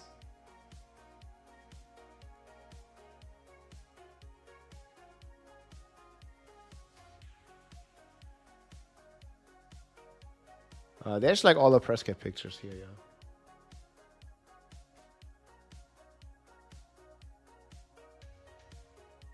Also in the press kit.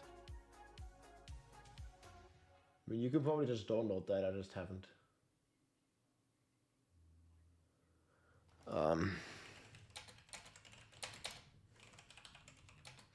Dawn of the Nerf. Is that what it's called?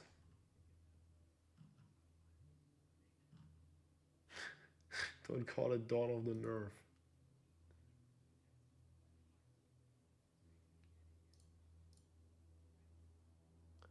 Oh man, this is Lich.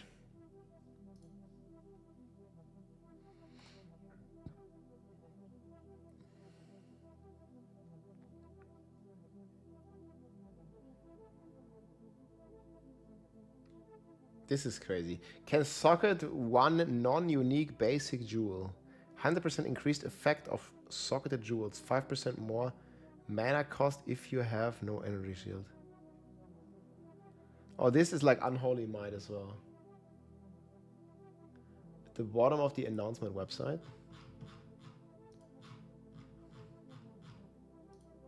Oh, thanks.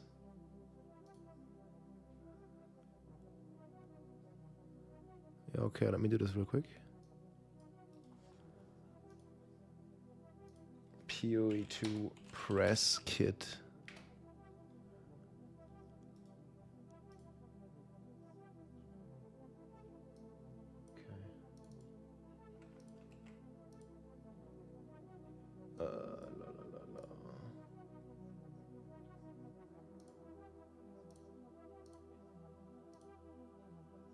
Extract. Okay.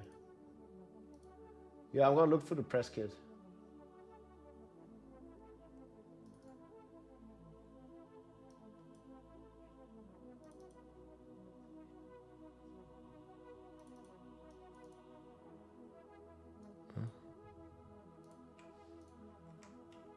Okay, but here we see nothing.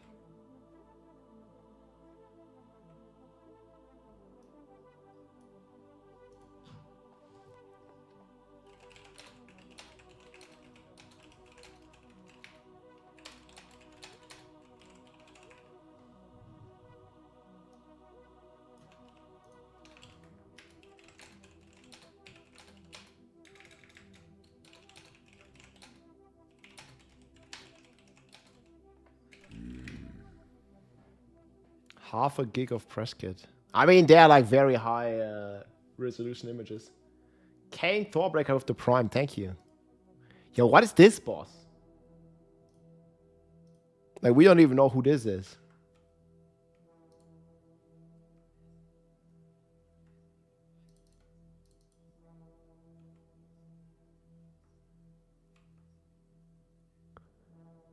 The Hated Shepherd.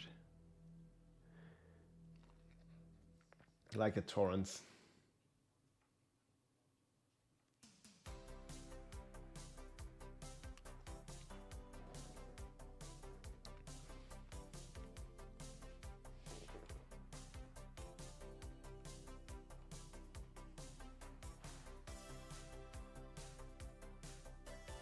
So this is just an amulet.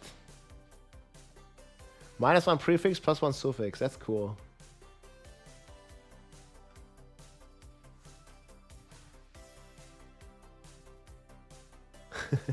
He's so awesome just riding on the mount, guys. Thank you, Kane Torbreaker. Yeah, I do have... Actually, let me put the summary here. Summary. Gonna make a command. Streamlabs.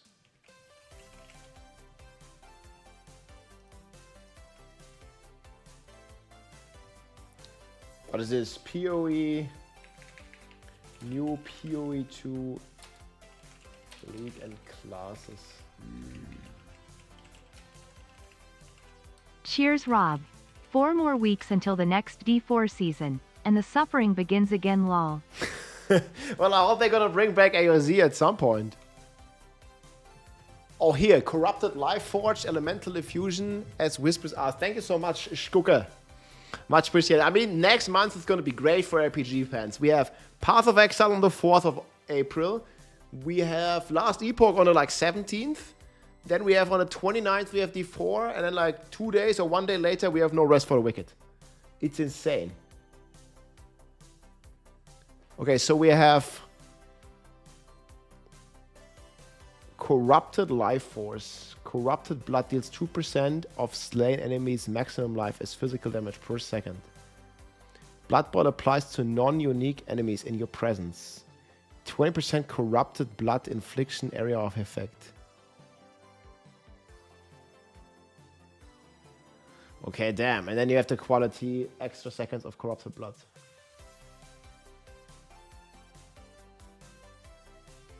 Deals 2% of slain enemies maximum life as physical damage per second. That's pretty good. Infuse weapon. Convert 10% of physical damage to cold damage. Sacrifice the corpse of a rare monster to grant you its modifiers.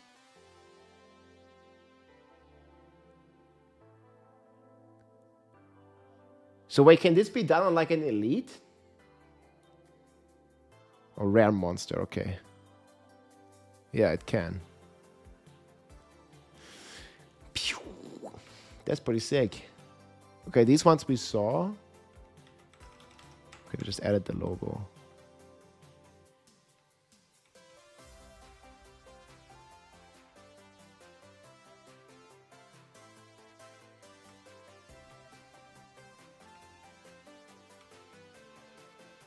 That whirlwind spin looks cool.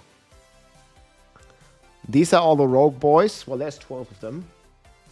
These are not all, but a lot.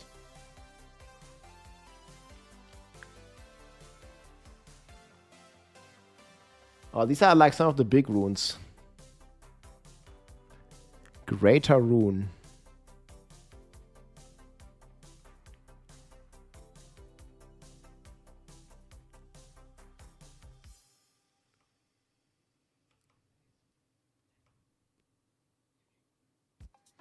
Yo, they have a ton of new uniques.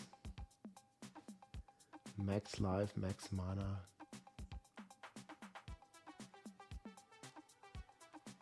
They're not even like all end game, right? There's like still a lot of early game ones.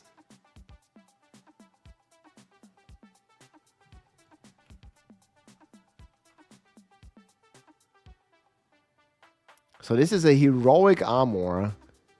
You gain all the skills. Enemies in your presence have no elemental resistance. What? That looks pretty insane, man.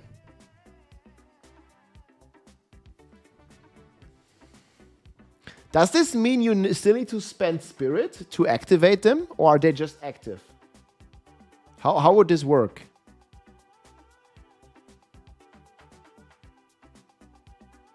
But are they just always active without spending spirit?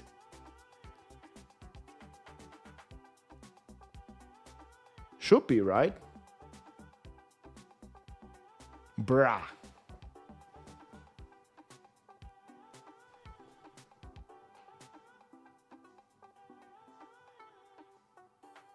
Yeah, if they would need to be activated, you wouldn't have enough spirit, yeah. At least most builds. I double check what they said. 135, 50,000 DPS to kill the pinnacle boss expected. 50k will bring it down to 20 seconds. And anything above it will be nerfed. Yeah, that's exactly how I understood it as well, Florian Q. Sorry, I missed the message. So if your build has more than 500,000 DPS, it's very likely, like long term, maybe not immediately, but long term it's very likely to get nerfed.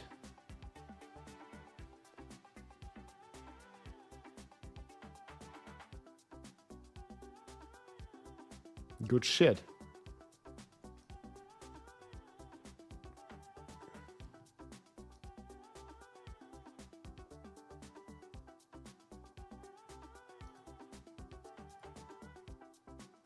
Wait, this is the same thing again, okay. Armor, fire res, chaos res, okay. Stun, shred hold. No, bro, this is not D4. Close. This is not Spiritborn. People keep saying, oh, this looks like Spiritborn. No, what? Spiritborn is way different.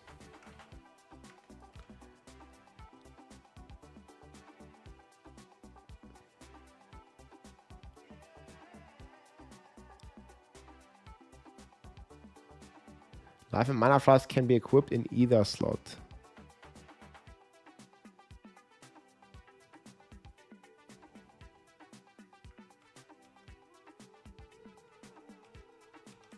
That's the last picture, I think. Another charm here. So use when you become ignited. 23% chance to gain a charge when you kill an enemy. Ignite enemies in presence as though dealing fire damage equal to 25% of your maximum mana.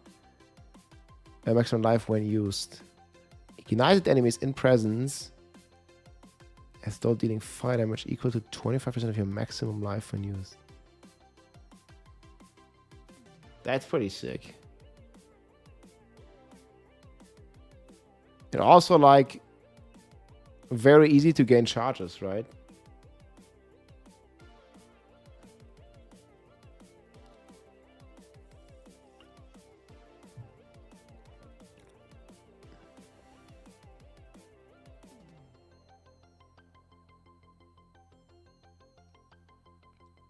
Equal to 25% of your maximum life. So maybe you can make a full DPS build around this by just like stacking a bunch of life.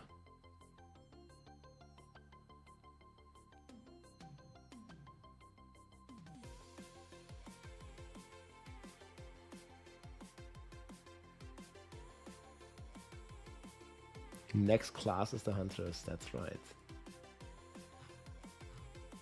Huntress eating good, yo.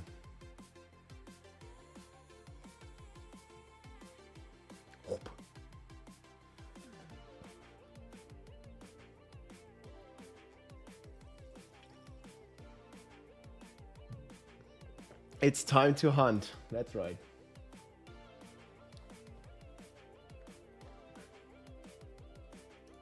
Always time to hunt. Okay, we haven't checked. I guess we haven't checked this one.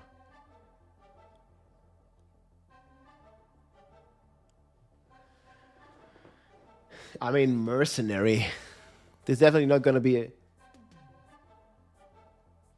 I'm not going to play mercenary. Atzarif, hey, thanks so much, man, for the prime, my friend. R2628 punch, R2628, bro. Let's go, bro. Much appreciated, man. Hope all is well. Many greetings. 17 months. 1.5 years. Thank you so much, my friend. How is life? We have PoE next week, guys, and in 4 weeks we have D4. And, well, basically in 2.5 weeks we have Last Epoch. Next month is going to be sick.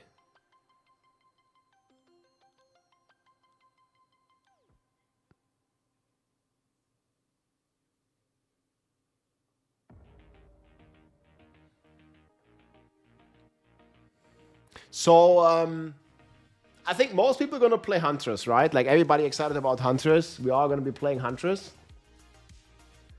I mean, the Huntress does look very cool.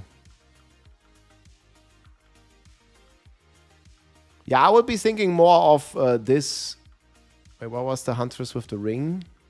Did I miss it?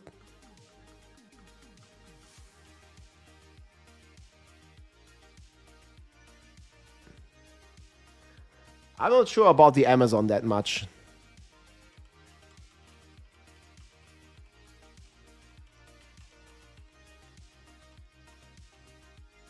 Was it still at the very start? Yeah, Lich King also looks insane.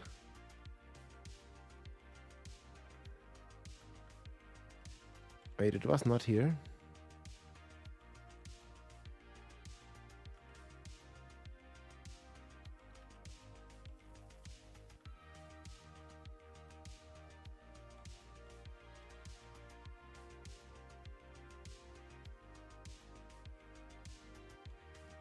Did I miss it in the middle?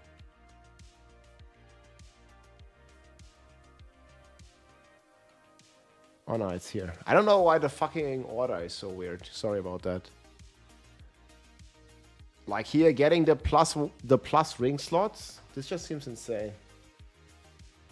The screenshots are in the press kit. Let me link it to you.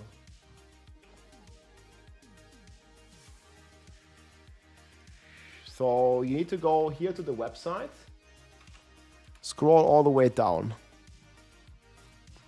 So down here you can download it. I'm not sure if there's a link. Copy link address.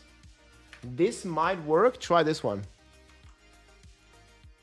Yeah, I think this is directly the download link.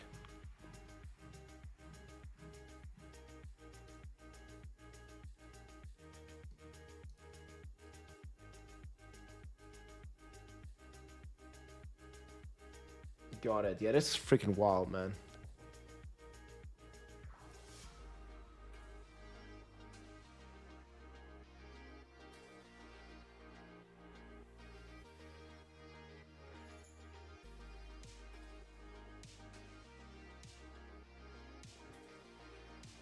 Yeah, we're gonna get patch notes soon TM, guys.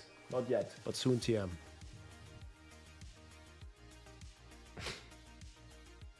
Okay, I think this depends a lot on what they do with Ingenuity then. Probably also not gonna have this early on, so... Gotta have to wait a bit for this one.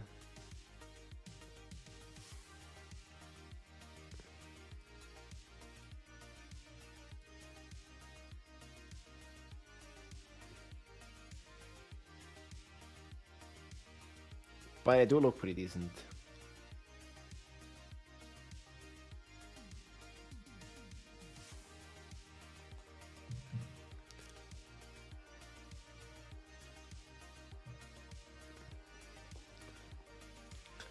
I like this kiss and curse mechanic where you have to take one of these negative effects then to get like the most powerful ones. I think that's pretty cool.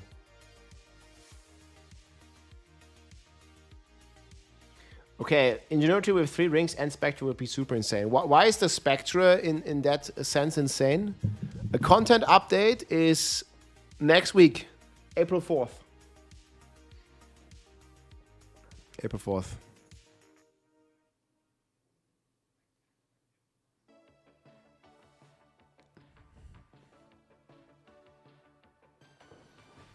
Yeah, what's the Spectre doing in that context?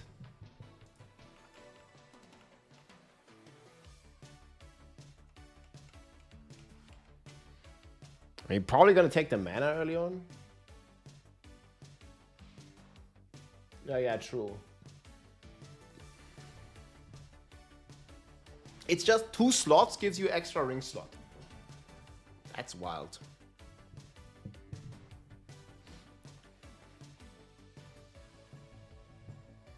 Yeah, you also didn't want to take the spirit. I mean, the rings alone give you elements, yeah. True. Yeah, maybe it's fine.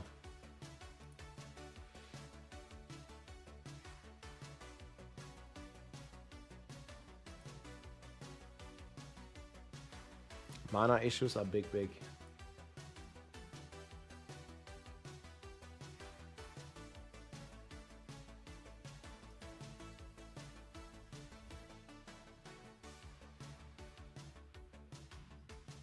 Some people said it was underwhelming because we didn't get through it, but I don't really like mind too much.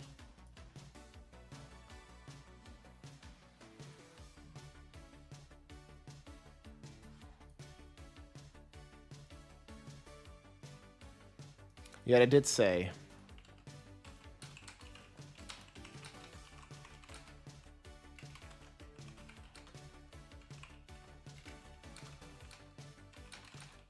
You can still choose to play with your current character. So on, let's say, non-minus league server. I don't think they will understand standard, right? Like non-league server. Should I really go to badge? Yeah, soon. Yo, the twisters were so cool. Totally.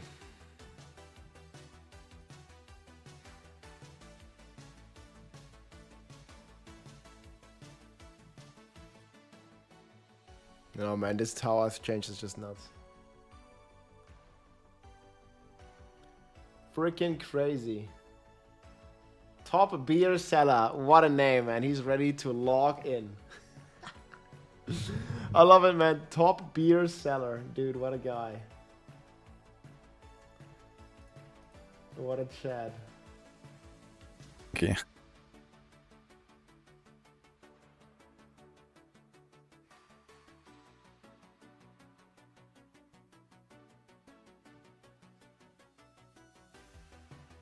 Big gifts, sub bundles. Huh.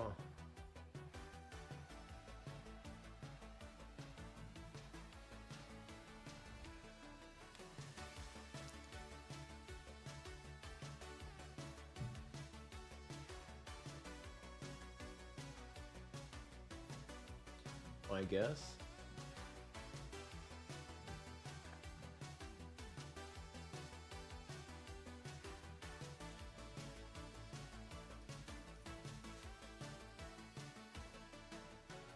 I want to check the Forge Master one again. Oh my god. Oh, there's like nowhere to go on the screen. Look. Just everything is insane. Going crossbows. So you can only use normal body armor.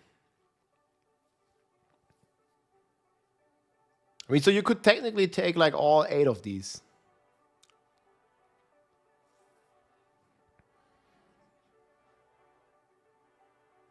Heavy bracing.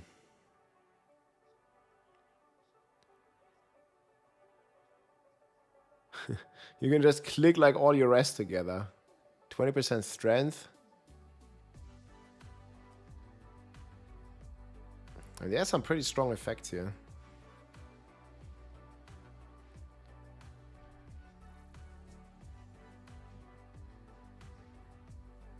Minions. So I wanted to play this like with totems. Spectre. Modifies to max fire res, also grant max cold res and lightning res. Okay, so forged in flame with like flowing metal. Oh, this is like a 4-point investment. Fire res. Modifiers to fire res, also grant cold and lightning res at 50% value. And this is just gonna solve like all your res if you take like coal stalker, and then you just take like fire and fire. You're pretty sick. Fire spell on hit. Tempered weapon.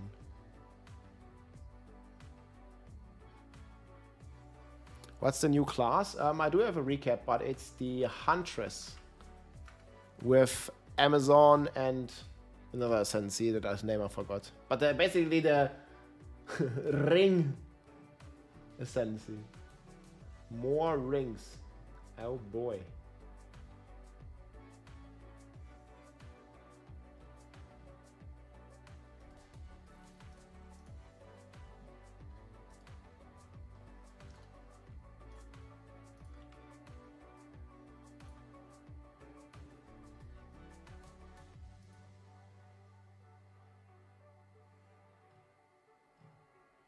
Very crazy.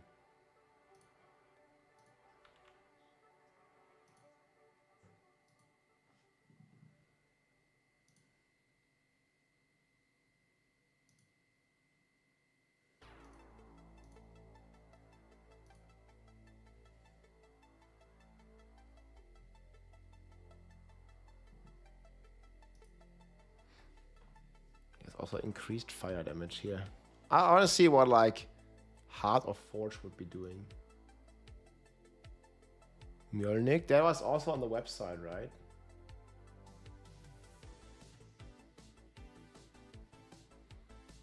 This one? You mean this new one-hand mace? Grand skill level 18 lightning spell on melee hit.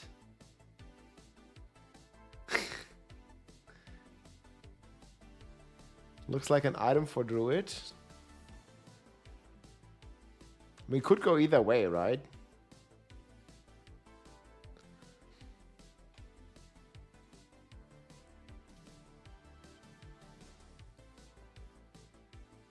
Yeah, 250 strength, like you gotta invest a lot.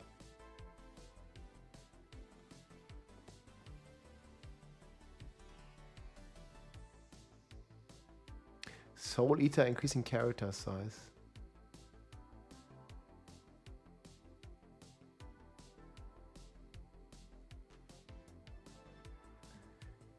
So tier, 50% chance for on-kill effect caused by killing blows on bleeding enemies with support skills to occur twice. 50% chance on-kill effect caused by killing blows on bleeding. Okay, that's pretty cool.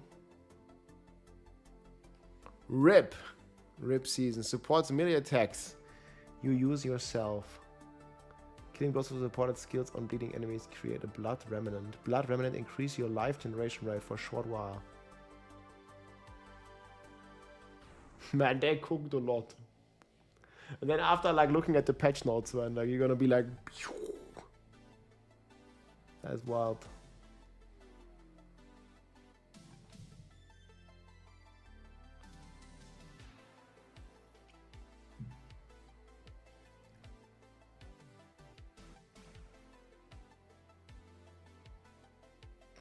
Cadence. 10% more attack speed for each time they've been used recently. And you have a 10-second cooldown after using it 8 times. I'm pretty sure there are going to be some sick combinations. So theoretically you can get 80%. How much is recently? Do we know how much recently is in seconds?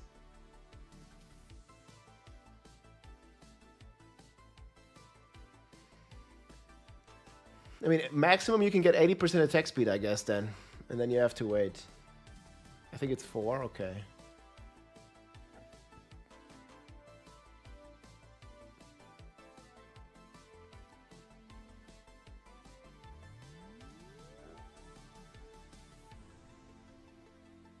But wait, so you can use it 7 times? And then wait 4 seconds? And then use it again, right? I mean, there are gonna be some like rotation-based builds with this. Oh, Big Daddy. Yeah, the content update's been pretty good.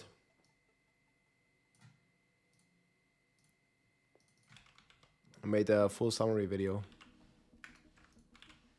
See what people say, actually. Let me check. Hey everybody, it's Rob here. Path of Exile 2 just dropped a ton of new information. We gonna get the Hunters here. The Huntress. Spiritborn.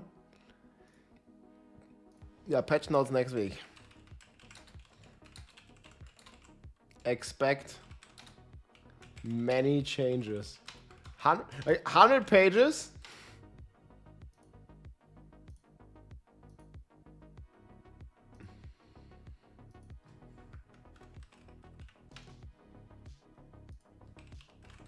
I mean, okay, I don't know about 100 pages.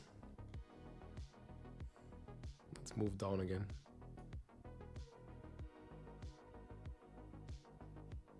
Deleted Diablo 4.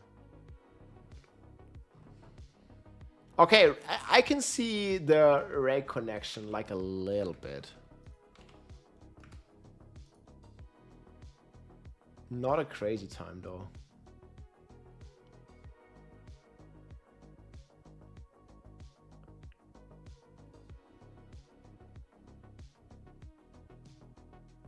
What's the last one here? Loyalty. 10% off damage from hits is taken from supported companions' life before you. Big defensive gem.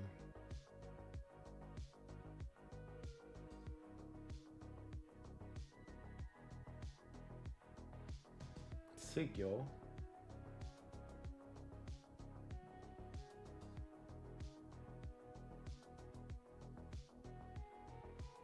Twitch chat eating good.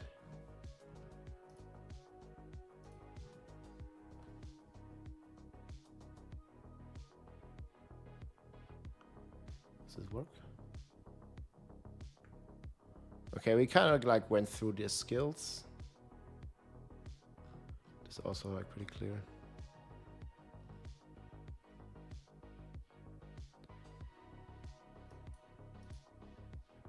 But did I understand this right? Like these wisps can basically spawn like right from Act 1. Like immediately, pretty much. From the very beginning. The economy will be reset, yes. There is economy reset.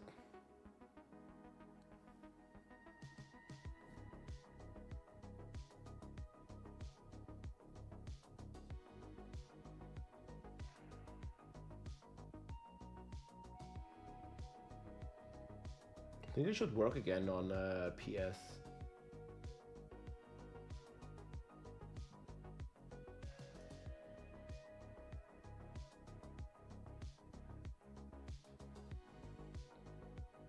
Does anyone know when Path of Exile is going to be free with full access? We don't know. Do you say Eternal Realm? I mean, people say Standard and League. Oh, yeah, either way.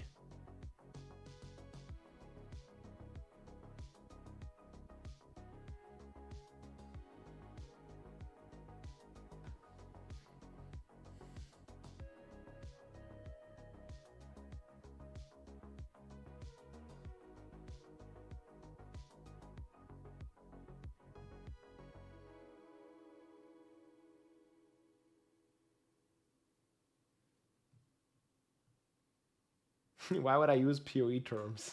Okay, fair. Man, 7 maps, bro.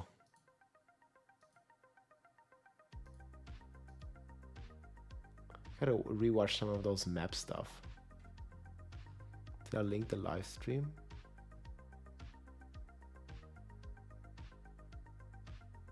Here.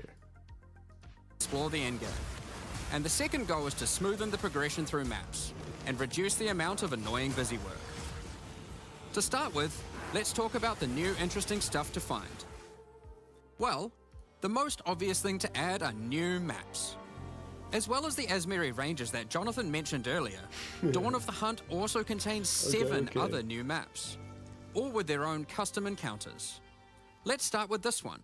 The Feral Megaliths map starts off in the wild Ezomite forest. This is the craziest thing. As man. you progress through the forest, you will find mysterious rune-carved stones that, when touched, surge with energy.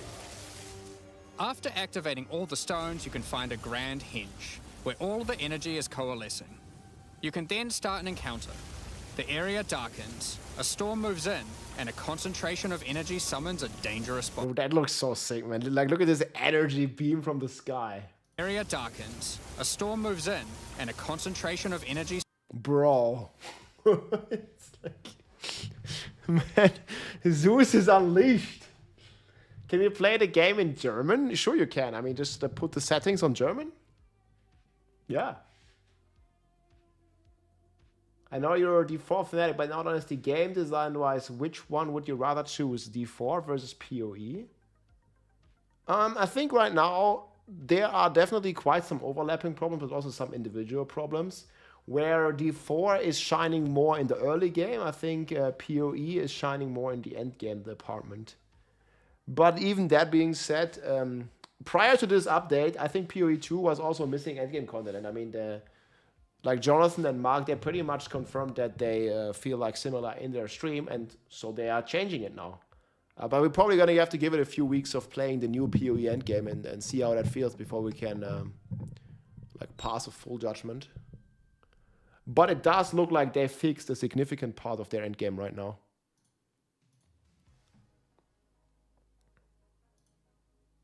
Like, I'm looking forward to it. Like, it looks like the endgame is like, I think, one of the most important things, and it looks like they did quite a bit to fix a lot of parts. But there's no German client for Path of Exile? I'm pretty sure there is. What? That doesn't sound right. Yeah, I mean, they did a lot of improvements, right? So I think so too. They juiced a ton of stuff. He summons a dangerous boss. You must fight and defeat the boss to get its rewards. Once you have defeated it, summon another. And another. And another. And another. You have 10 total waves of boss fights which get incrementally more difficult. Bro. If you manage to defeat them, you get full boss rewards, but also opportunities to get new runes.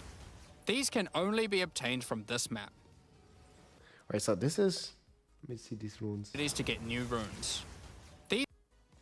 So you can only get the high runes in this map. And another one! No, I haven't checked the packs yet. They look good.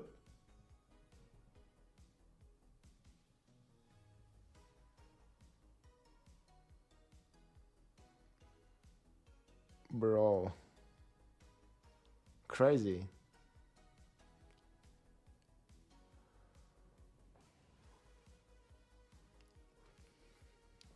Skill speed.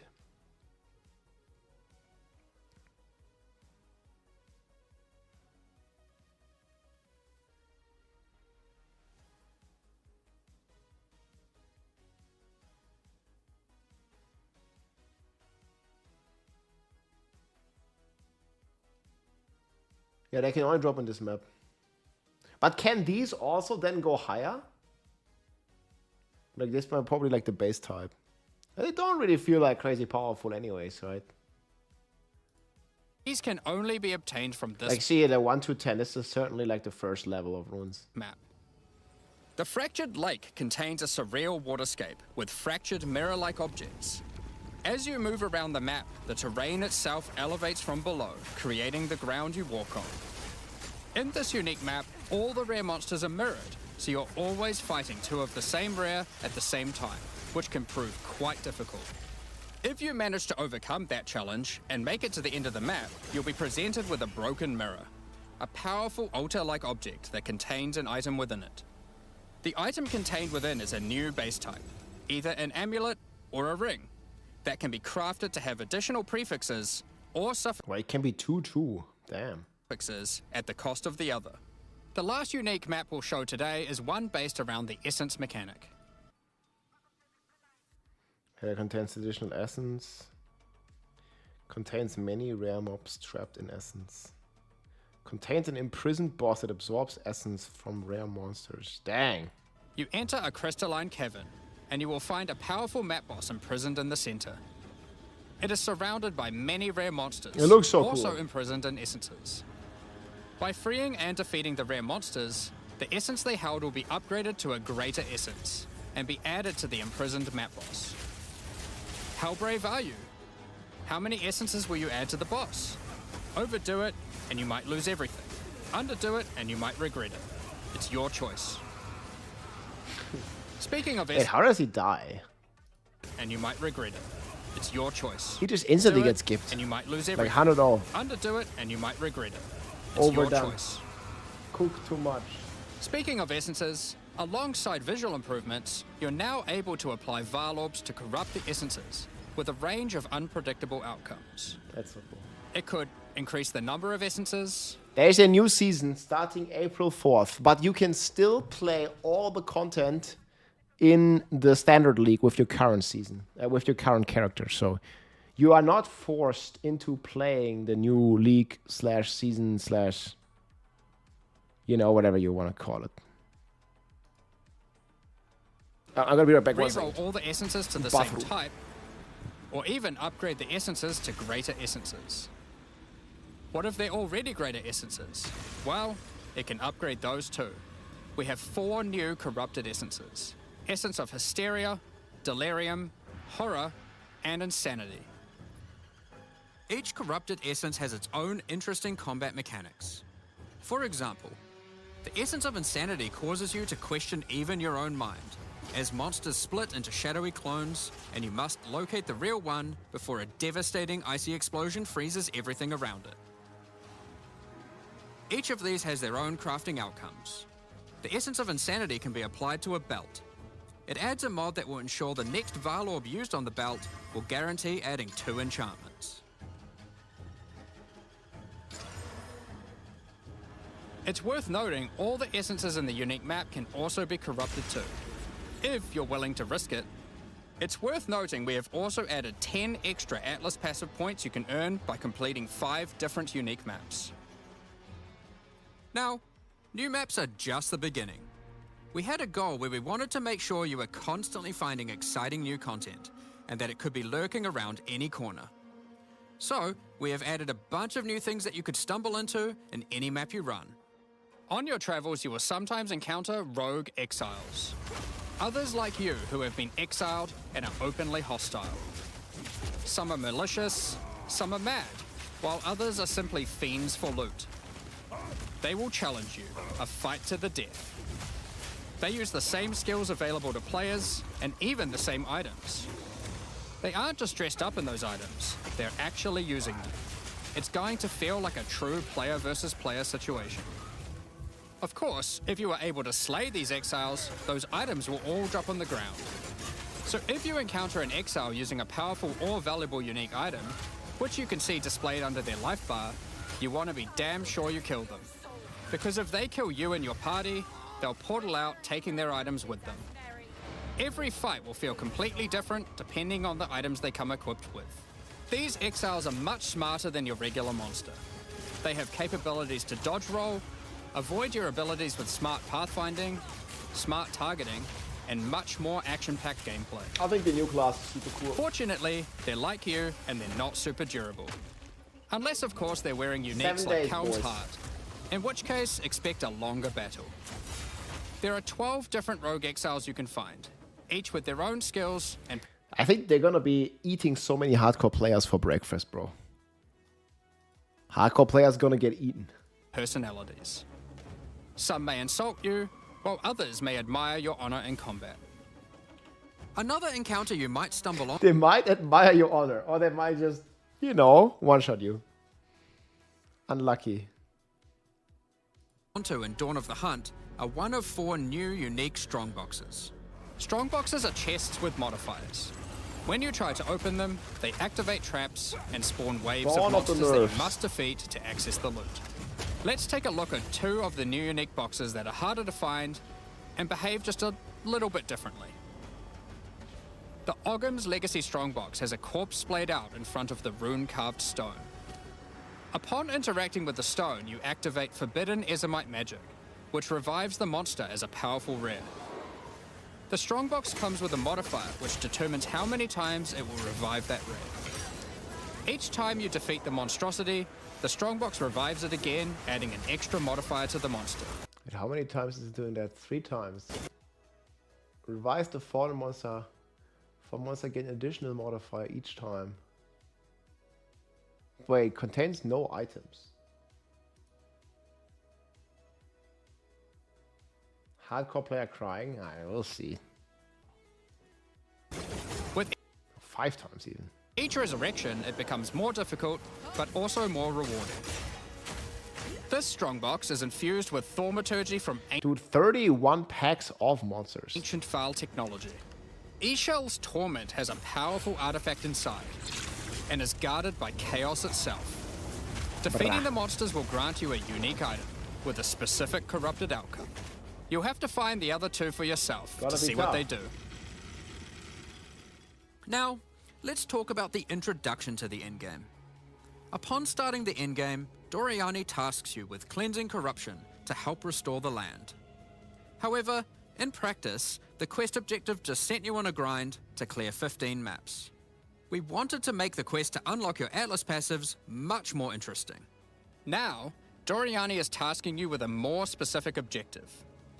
On the Atlas, I think this looks like super cool. The coloring of this. You will find areas of corruption caused by the beast. In the center of each one, you will find a corrupted nexus, the source of the affliction.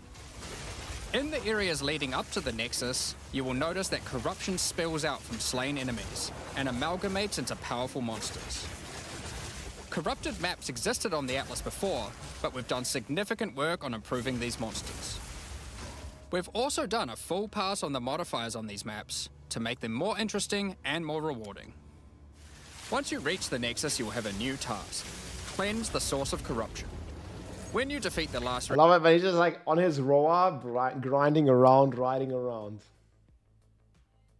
I think they really fixed a lot of the endgame criticism points. We'll have to see how it feels after, but it does look hella good. Well, hella improved for sure. Like, do you think this like kind of fixes endgame for you? And I mean, it's still early access, guys. Like, they are not done. Like, they're gonna they're gonna keep cooking with this, yes?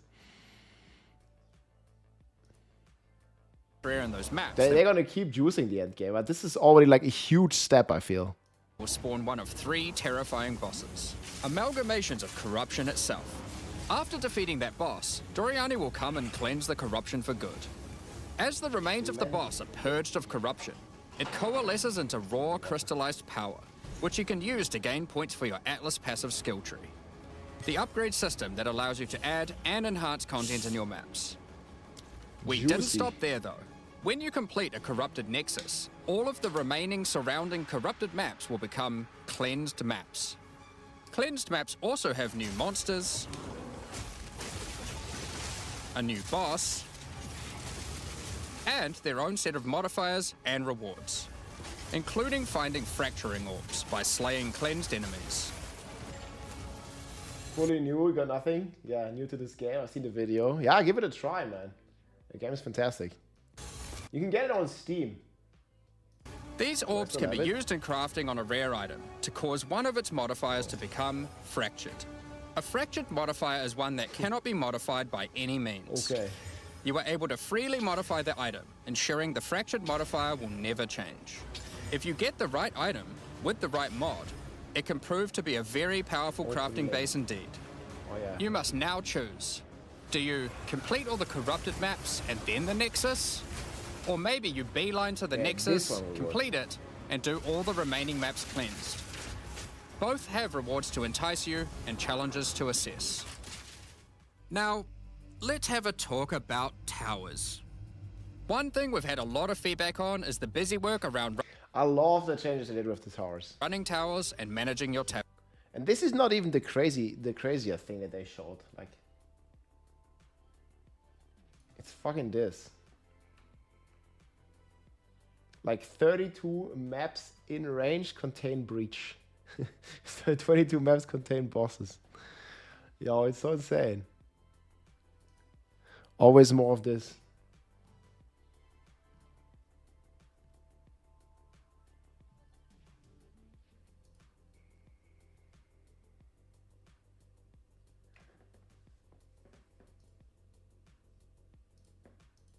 Tablets. The first change we've made here is that we have reduced the number of towers drastically. So there are now 1/3 as many as before, but we've made them much more powerful. To start with, tablets now inherently add twice as many mechanics. But that's not all. Running higher tier maps and towers now increases the number of mechanics applied by tablets.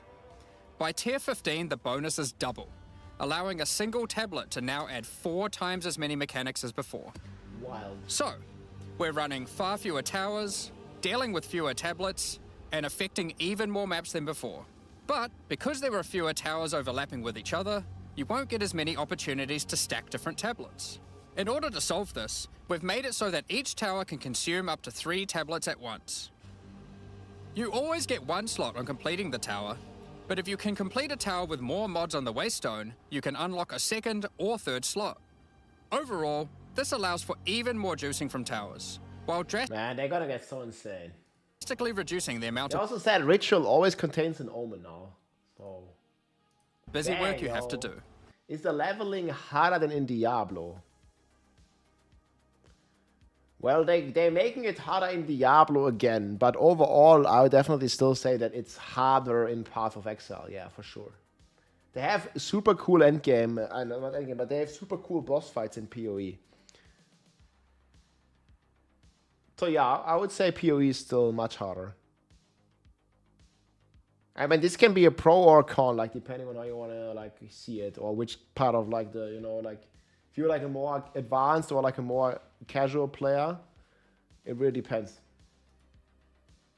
On top of that, towers are much more interesting maps because they can now spawn with all mechanics, including bosses. Each tower map has a new boss. Let's take a look at a couple here. The boss fight of the Alpine Ridge map has 2 powerful witches contesting for territory. One witch has an This is like a Kamehameha battle of like Son Goku versus another villain, dude. affinity for ice, the other fire. Who will win? Hopefully neither. Who knows, man? The boss of the Sinking Spire map is a remnant of the Val that has been charged with the lightning. It uses a full suite of lightning abilities. But be careful. If any of them hit the surrounding constructs, they will power up. Another thing that we've seen a lot of feedback about is sustaining Waystones. As This we is looked so into good. It, we realized that the people who couldn't sustain Waystones were dying a lot. A lot more than we had expected. And that made us realize something. During the campaign, the expectation is that you can die multiple times in order to learn how to overcome challenges. You are able to learn how the monsters behave, adapt to their skills, and eventually overcome them. 268. But as soon as you get to the end game, you're effectively no longer allowed to die if you want to sustain waystones. Don't die. By the time you are getting towards the end of endgame, we want you to have to be careful not to die. But it certainly shouldn't be that we have such a sudden shift as you run your first maps. The first change we're making is you can now respawn and return to a map if you die. Continuing from where you left off. So wait, it just drops like a portal? Continuing from where you left off. Seems like it.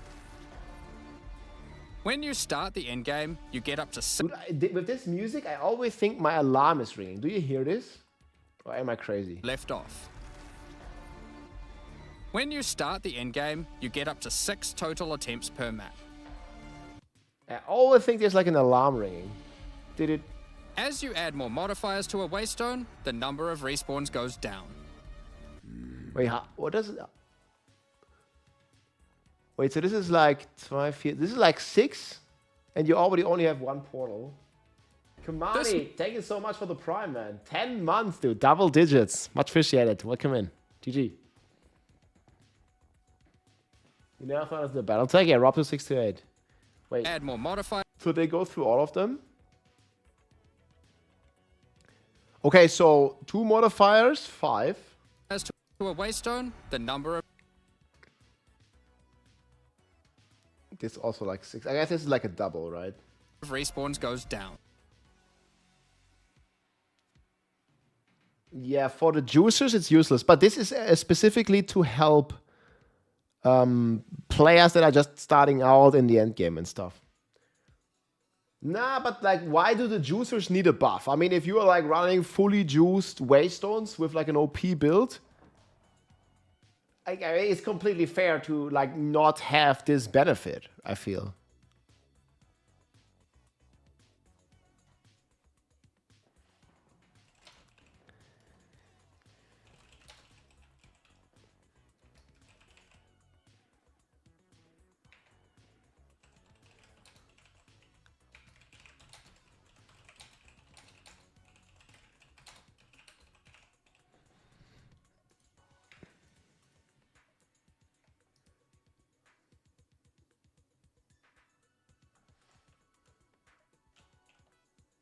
Yeah. I think this is a very good change. Let me see, is there more?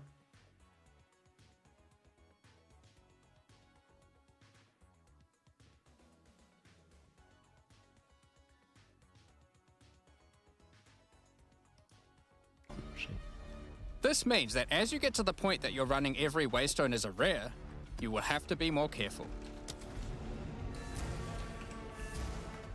In parties, everyone gets to respawn that number of times.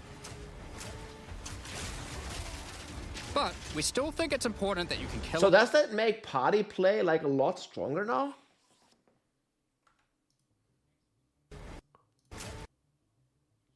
So you can see this here. Everybody has 6 portals. So if someone dies and you don't die, only he loses a portal.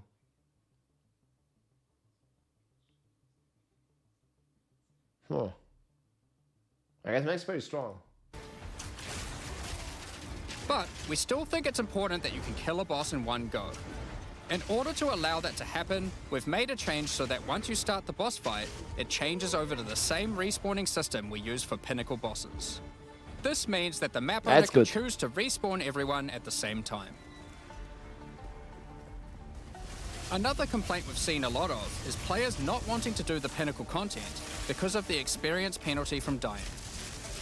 A change we've made here is that all pinnacle content now no longer grants experience, but also no longer removes experience on death either. Nice, cool. Dawn of the Hunt also brings the first batch of Twilight Order reliquary keys from the early access supporter packs. These keys contain items selected by our supporters. They can contain any unique item found in Path of Exile 2. If the selected item... Wait, this is just like a transmog or what? So you can buy this as a supporter pack. Either. How does this work? Dawn of the Hunt also brings the first batch of Twilight Order reliquary keys from the early access supporter packs. These keys contain items selected by our supporters. They can contain any unique item found in Path of Exile 2. If the selected item is a pinnacle boss drop, then only special keys dropped by this content will be able to provide these items. For example, Hand of Wisdom in action can only come from a key dropped by Zesht. We're also making a change that allows pinnacle... But like, what does it mean, an unsellable unique? Boss uniques to drop Does it at have any stats? difficulty. Rarer uniques will be rarer at lower difficulties, but still possible to find. This applies to the drop charges for the reliquary keys from this content as well. Diamond, let's go. We spoke about towers and tablets earlier, but we have also added a suite of unique tablets. Each of these adds crazy interactions to the maps influenced by it. Yeah, I don't understand like how this works. Like you get the supporter pack, you get a unique, but what does the unique even do? Hand of Wisdom and Wait, let me see. Like so, there's also new packs on the Path of Exile website, no?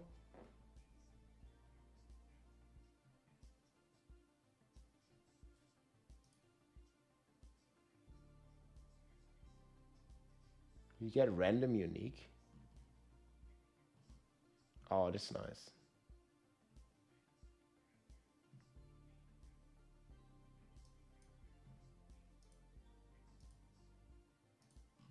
They have even the live streams here.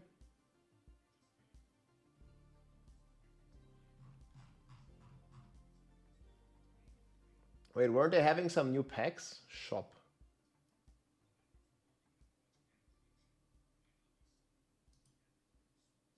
Is this the stuff?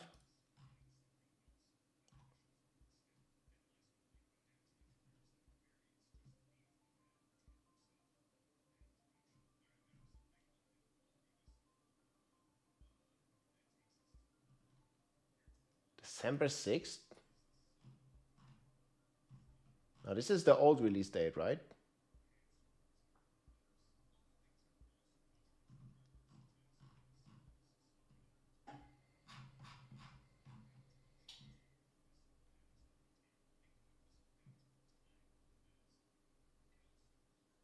Wait, but I got this one. What do they mean upgrade? I already got this. Scroll up for the paladin stuff.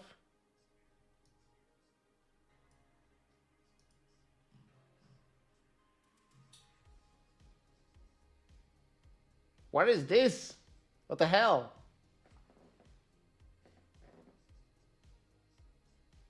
$30.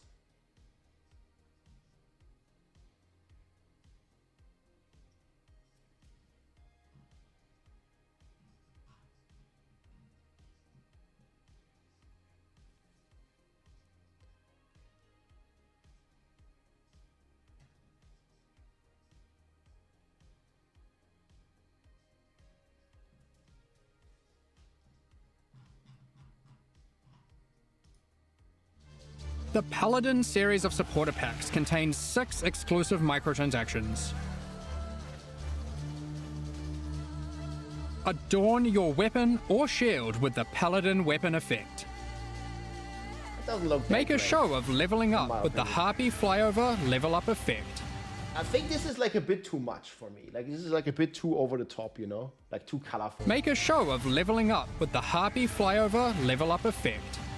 I don't know. Equipping the Divine Paladin armor set will periodically cause slain enemies to be consecrated and laid to rest. This set also comes with a matching back attachment. Both the helmet and back attachment have options to display the radiant glow, or not. You pick.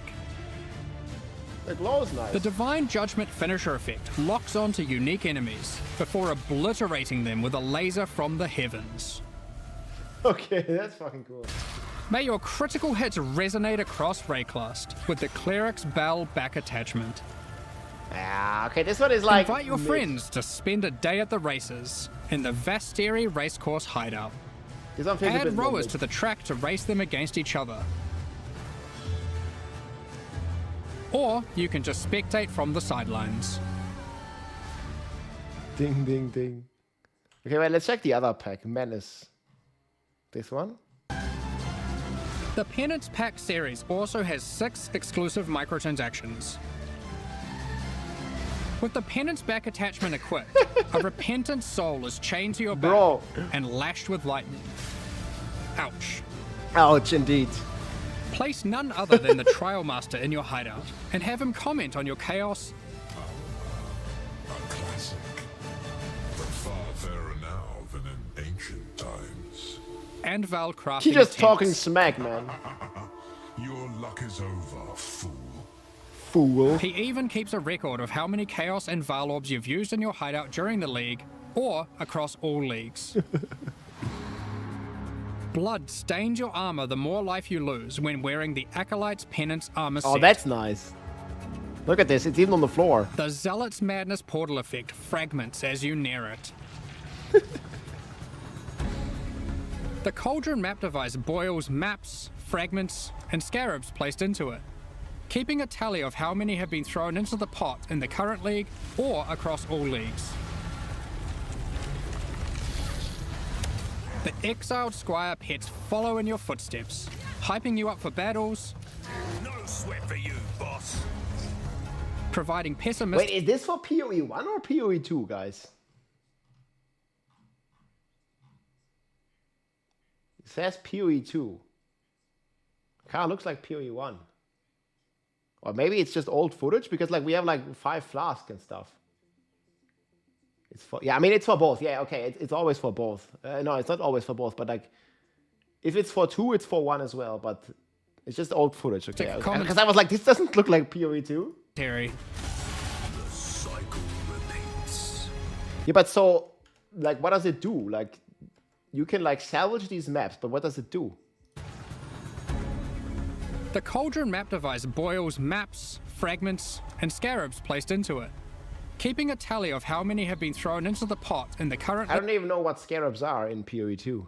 league or across all leagues. The Exiled Squire pets follow in your footsteps, hyping Doesn't you do up for anything? battles. Why would you do it then? Sweat for you, boss. Providing pessimistic commentary.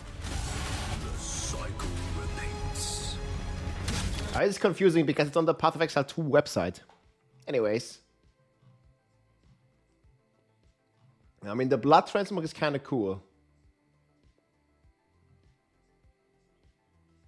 Okay, it just keeps track, basically. It doesn't do anything. Yeah, okay, but that still doesn't explain.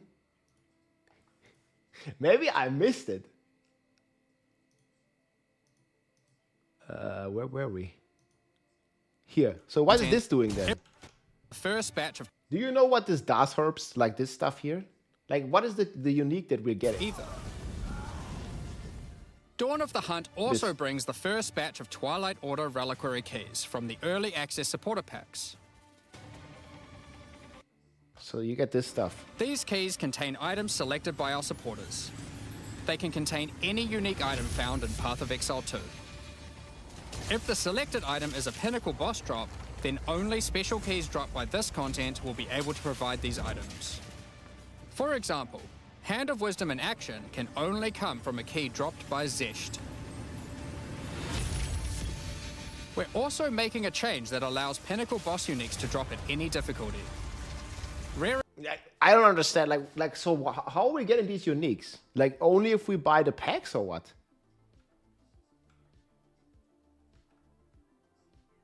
So it says an heirloom of the champions lies forgotten in the reliquary. Travel to the reliquary by using this from a map device can only be used once. All the people who bought the biggest pack were able to put one unique with text in those boxes.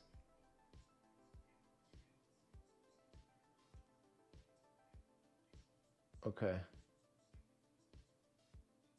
But what do you mean were? Like past? Like you still are able, right? Okay, so you get one item if you buy the big pack. I mean, that's not a big deal, but yeah. I guess some people will say it's going to be unfair.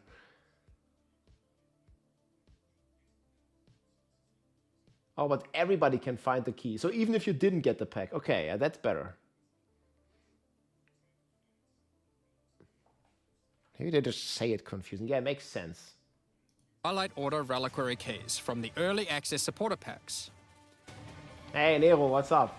These Welcome in, keys man. contain items selected by our supporters. We're live. We have a summary as They well, can contain reaction. any unique item found in Path of Exile 2. If the selected item is a pinnacle boss drop, then only special keys dropped by this content will be able to provide these items. For example, Hand of Wisdom in action can only come from a key dropped They'll by nerf Zest. it. We're also making a change that allows pinnacle boss uniques to drop at any difficulty. Yeah, it's a Gamba key. Rarer uniques will be rarer at lower difficulties, but still possible to find. This applies to the drop charges for the reliquary keys from this content as well. We spoke about towers and tablets earlier, but we have also added a suite of unique tablets. Dang. Each of these adds 6 crazy of them. interactions to the maps influenced by it. For example, this unique tablet allows you to run any map in a tower's radius without requiring connections, which can be quite Bro, that's so insane. Like, you can like skip a lot as well. useful for jumping gaps and traveling around your atlas. Yeah, you can like literally just go right here. And this tablet causes all runic monsters spawned during expedition encounters to be duplicated, and weakens all expedition monsters that emerge from the ground. The Atlas tree has I also think Expedition is still one of my least favorite mechanics. been expanded, and you can find many of the Storm new mechanics Spear, there, hell yeah. and improvements to existing ones too. Let's go. Now, through this live stream, we have mentioned quite a few new crafting options that we've added. New runes, corrupted essences, fractured mods, and jewelry crafting bases. But we did have just one more crafting system to talk about: recombination. Expedition was the only in-game mechanic that was lacking a crafting system, so that needed to change. Recombination is a mechanic that might be familiar to some players. It allows you to merge two items together, hoping to get the best elements of each on a single new item. This new Is it like completely random, like which stats get transferred? So what happens here? He has a damage modifier. So it's like 3 and 4 stat. The Herald's gonna get nerfed. Yeah, well, I don't know how it works in PoE1. So hoping to get the best elements of each on a single new item. This new crafting bench, but it is complete RNG, so it took accuracy rating, projectile attack speed. Projectile attack speed, accuracy rating, and then it took the mana, went away.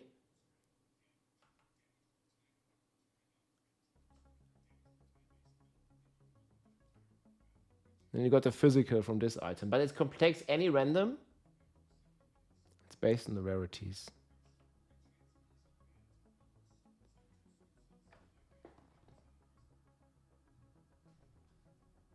Okay.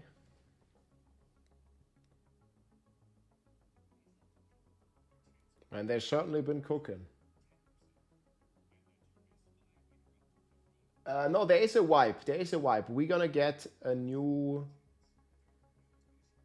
league, but without the league mechanic. So you can choose. You can either keep playing your current character and you get access to all the content with your non-league character, or you can play the new league with a new economy. But there's no league-specific mechanics. There's no league-specific rewards. Like, if you want, you can just keep playing your character that you already have. Or you make a new character. It's up to you.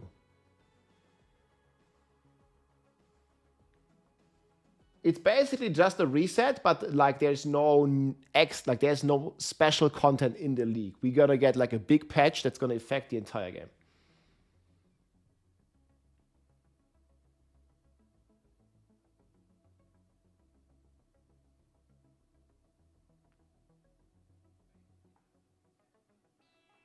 Now, you won't be able to trade between the leagues, of course. Non-league will be empty. Yeah, we'll see.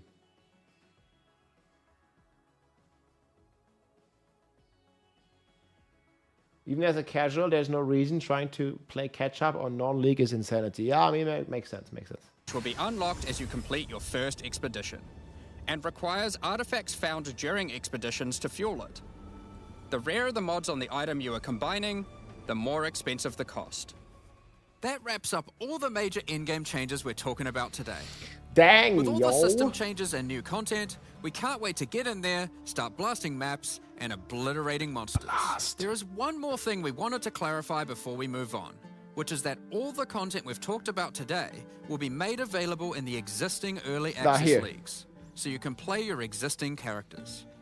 However, So there's no exception. Like, all the content is available, guys. there will be new leagues made for those who wish to start in a fresh economy. It is recommended to start over and get the full new experience in the Dawn of the Hunt leagues. For all our existing early access players, we're really looking forward to joining you playing in this new update. For those who don't already have access and are interested in playing Path of Exile 2, Dawn of the Hunt, you are able to at any time purchase an early access supporter pack at www.pathofexile2.com. Additionally, the Paladin and Penance supporter packs are now available to purchase in Path of Exile 2 and contain 6 microtransactions each and the full pack's face value in points. All the microtransactions contained within these packs are purely cosmetic and do not affect your character's power or progression in any way. Thank you. Yeah, I think it's awesome for the first league that they do it like this. So, like, even if you're a casual player, you're just in the middle of the league, you haven't even finished or something, you can just keep playing your existing character. But I already hear a lot of people complain that there's no reason, to play the new league. Like, the reason is you have fun. There's no reason to play video games in the first place, guys, unless you enjoy it. So, yeah, get out of here with the no reason to play. Like, what the fuck? Make this up for yourself, no reason.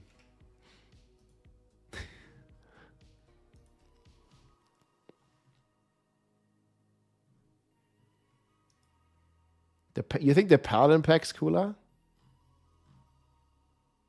But this is just too much, no?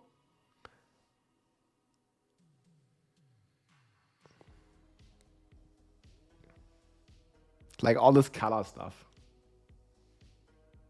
The Trial Master. Wait, was he in this pack or in the other? I think he was in the other pack. Wait, updates. You can update from one supporter pack to another. But yeah.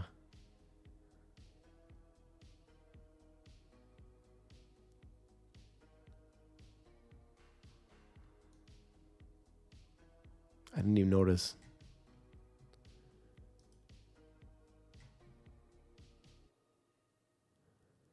Sacred Paladin Supporter Forum title. Portrait frame. Not sure why these are grayed. Why is half of these grayed out? It's just that. Okay, that's what's contained. Yeah, okay, this is contained in the previous pack already, right? Yeah, that makes sense. Okay, that's why it's grayed out. Okay. This is the new stuff. But the bell attachments is not that cool, I think. Nah, I think I'm digging the other pack more, guys. The Penance pack. I think it's cooler. That thing looks way cooler already. Okay, the portal I don't really care so much about. And I don't even understand what this is doing. Yeah. Yeah, you get the guy in the hideout, right?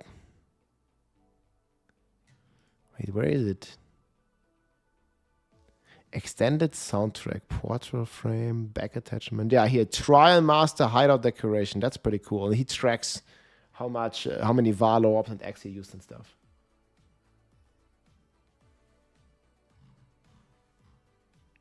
Wait, that's the map device?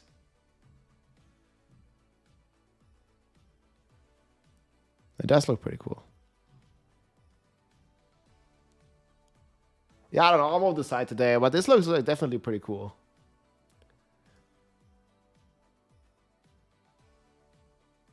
It does not display record of currency used in personal hideouts.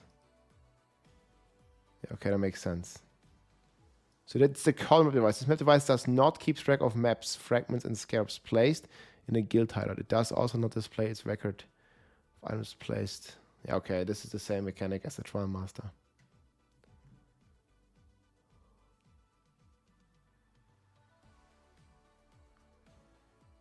I see. Yeah, I was just confused because like they showed this like PoE1 footage.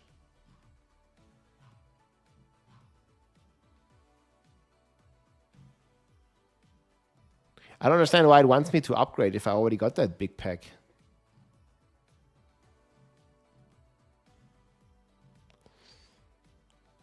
What if you click this again?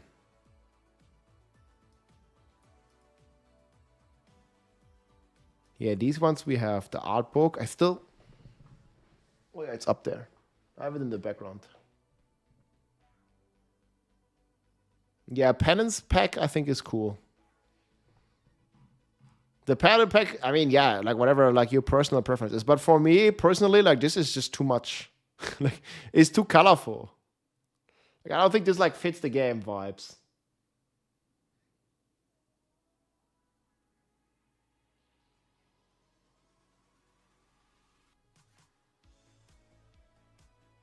Yeah, upgrade whatever you like monthly, maybe. Yeah, yeah, it's fair. Like you just $30, you get the early access, and that's all good.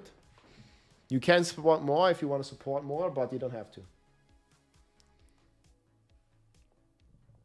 Bertie effect. That's right. Yeah, I mean overall, I'm very happy with the endgame changes. Positively surprised for sure. It seems like they kind of fixed endgame in a way. I did not expect. And I mean, parts of the hunters look so cool. Wish I would be happy. Well, okay. I mean, it's also how long are people going to be happy with the PoE2 content, right? It's still early access, so it only has like usually a somewhat short lifespan as well at the moment. Because I can see like some of the criticism now, like at least people here in the chat said like, where's Druid? No new acts. Like those are the two main points that people would have liked, right? They are kind of disappointed that they didn't get Druid, and they're somewhat disappointed they didn't get a new act. Like this is like not a majority, but quite some people, right? Wait, they already have this updated?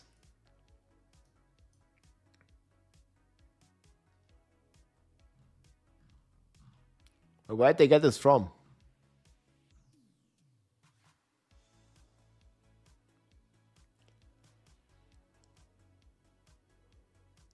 Shocks enemies, 60% damage from physical to lightning. Shocks enemies, dealing 20% more damage. Let's zoom in a bit. Maybe like this.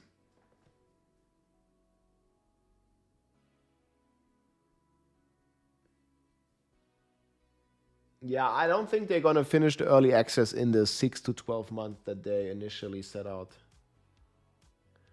5 to 10 projectiles.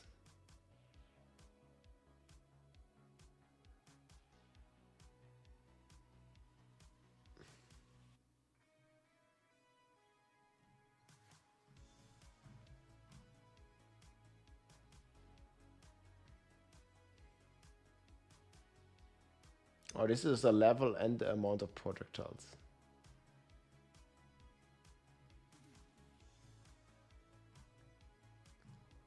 But this is all data.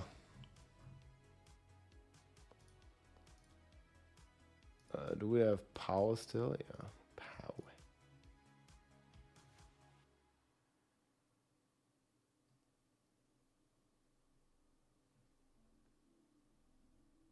They did say they're gonna nerf heralds. They said they do a lot of changes, right? And they didn't give all the specifics. But what they did say is that they are not proccing off each other.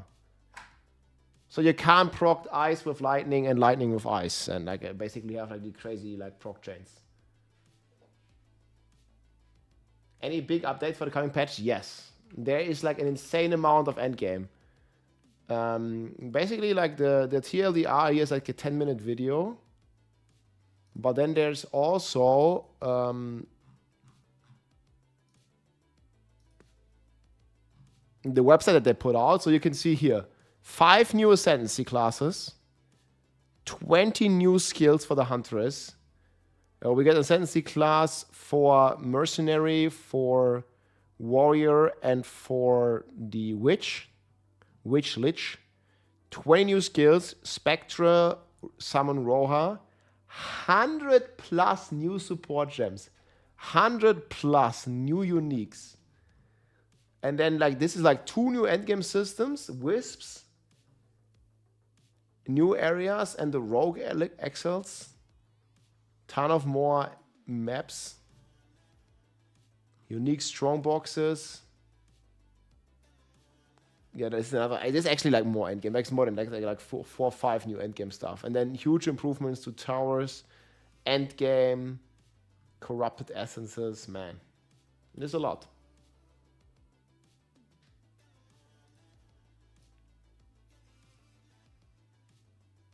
Roa mount. Man, what the hell is a Roa? Like a horse, but a bird, apparently. Yeah, this is what the hell is a Roa? This is a good good description. 50 spirit reservation. Oh man.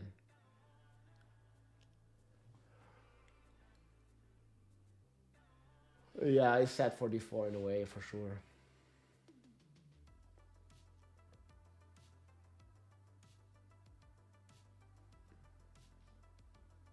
They do just way smaller content updates.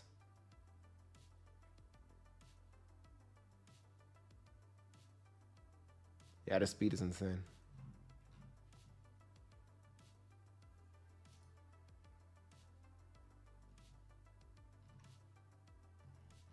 Yeah, they got a ton of data in here.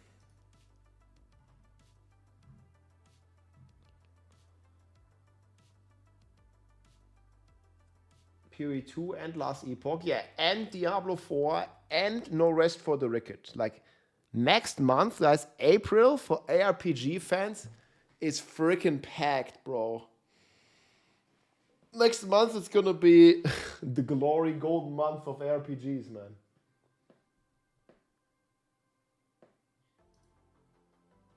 I mean, we get like everything next month, right? Like, pretty much.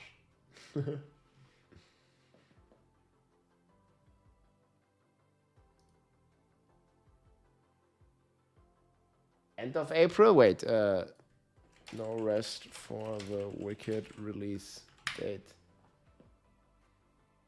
Hey, thanks, good night, man. GG's.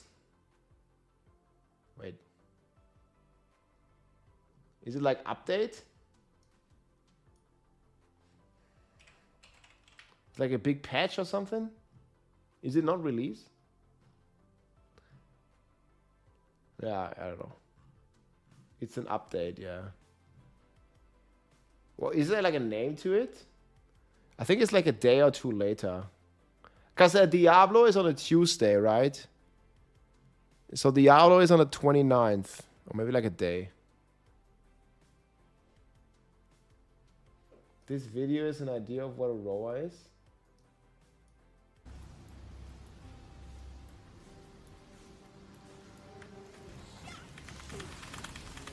Bro, what? And that Roa, dude. This is like PoE1 Roa? She's getting clapped, man. This Roa is insane. Alright, at least it was not hardcore. What? It's not looking good. Nice! We did it! Yes! Wait, what Easy clap. We don't even have to see him. We just kill him. First try. Whatever the hell Roa is, man.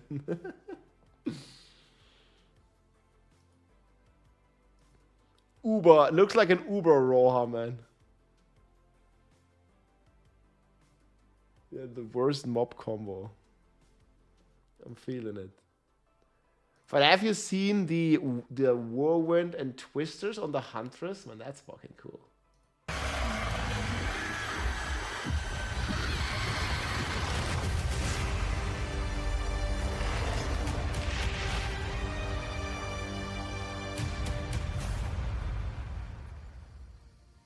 Play on PC and console.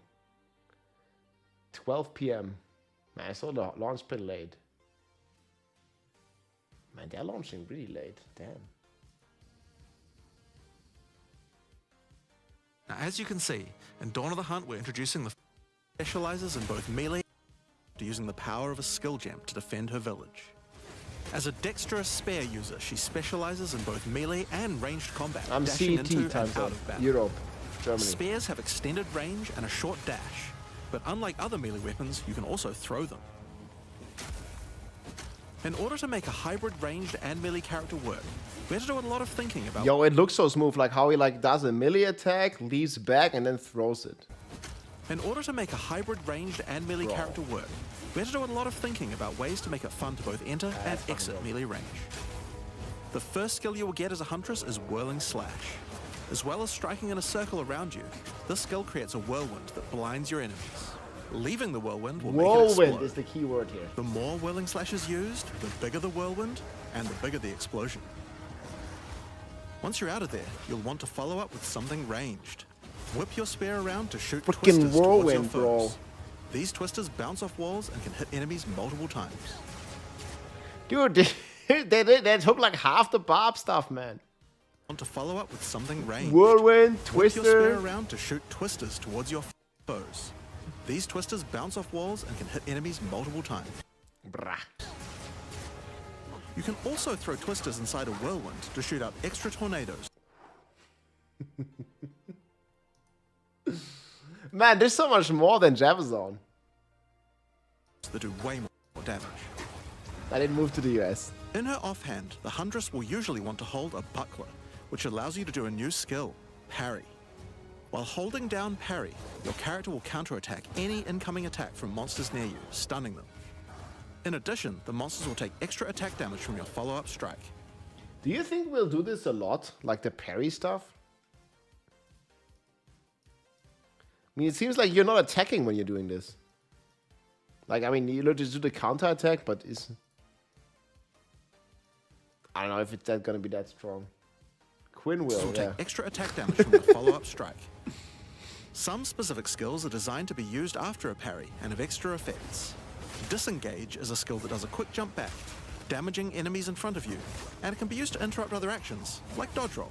If you use it against a parried enemy though, it causes an explosion and gives you a frenzy charge. You're made for hardcore. Just be careful. If you parry too much, you're gonna get stunned and possibly killed. Yeah. You can combine this combo with Whirling Slash. Slash, parry, disengage, and you'll get an explosion from the disengage and the Whirling Slash. The Huntress also has a variety of elemental spear throw attacks. I mean, that just looks so smooth, man. Yeah, getting parry locked. It's like getting like a block lock in D2. Like if you just have max block and you don't have enough, what is it, like faster block recovery or something, you're just getting smoked. The Huntress also has a variety of elemental spear throw attacks. You could use lightning spear to bounce lightning. Yeah, I mean, they could like maybe, obviously like it's way too early to say, but I also feel like yeah, they need to add some offensive component to parry. There is the counter attack part, but I'm not sure if that's going to be sufficient. We'll see. Because it's always opportunity cost, right? If you stand there and block, parry, you're not attacking. Like, actively attacking. Between your foes. Or you could throw explosive spears into the ground. These spears take a while to detonate, but when they do, they'll incinerate anyone caught in the blast. All spear throws on the Huntress can also be empowered by frenzy charges. For example, explosive spears will do an even larger explosion and leave fire on the ground. And these empowered versions can activate even more combos. Using Whirling Slash over ground fire will suck it into the whirlwind, adding fire to the explosion. Using Twisters inside a fire whirlwind will shoot out fire tornadoes as well.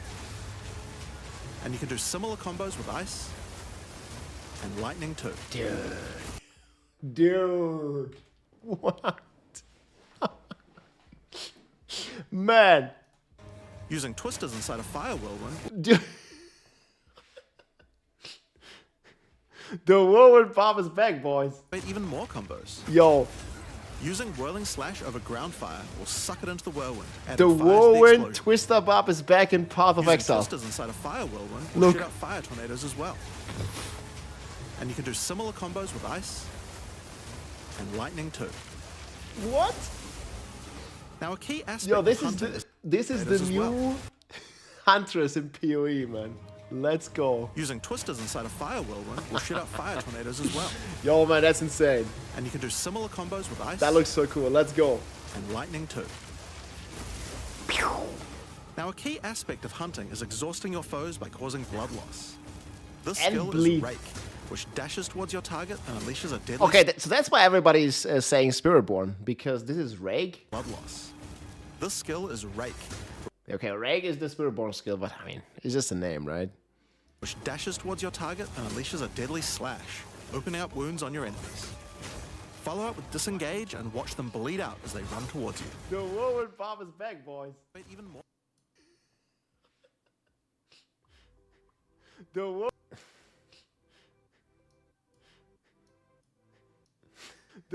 whirlwind bomb is back, boys. Wait, even more combos. Yo, Using Whirling more combos. yo.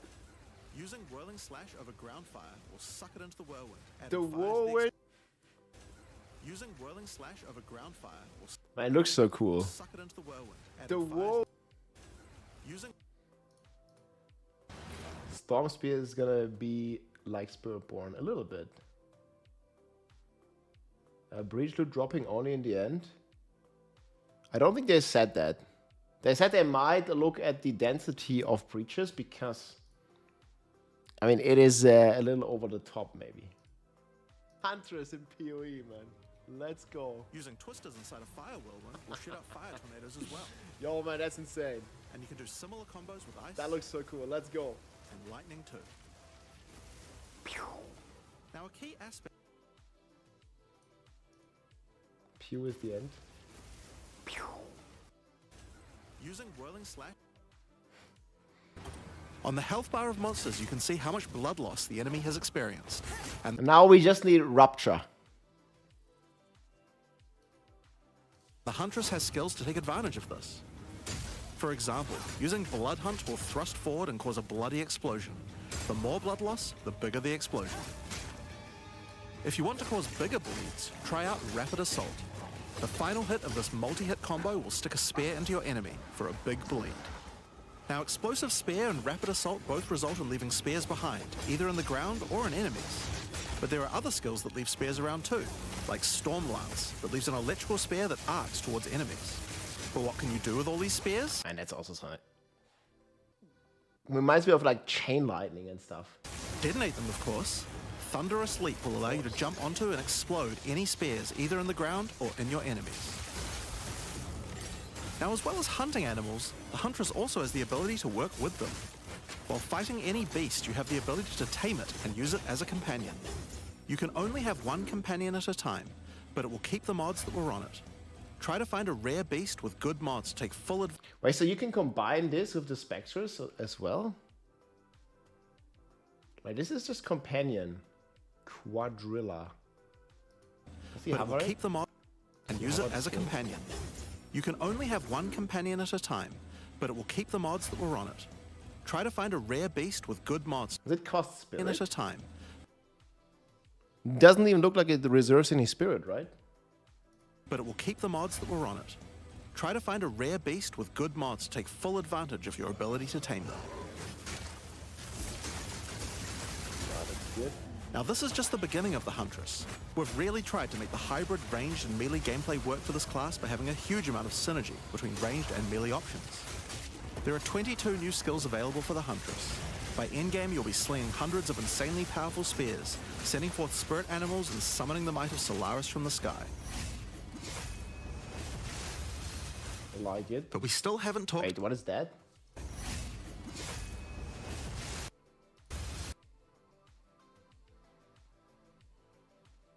Yep.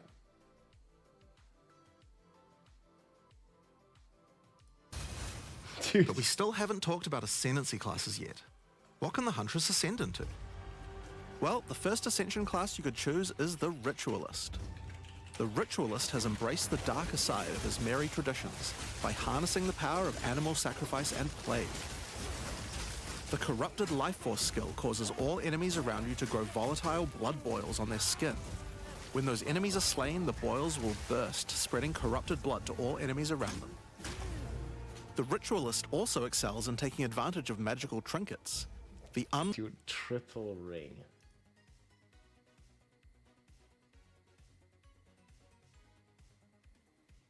Triple ring. Yeah, lightning arrow. I mean, probably they're gonna nerf it, right? Throw everything you knew into the trash bin. This is the motto.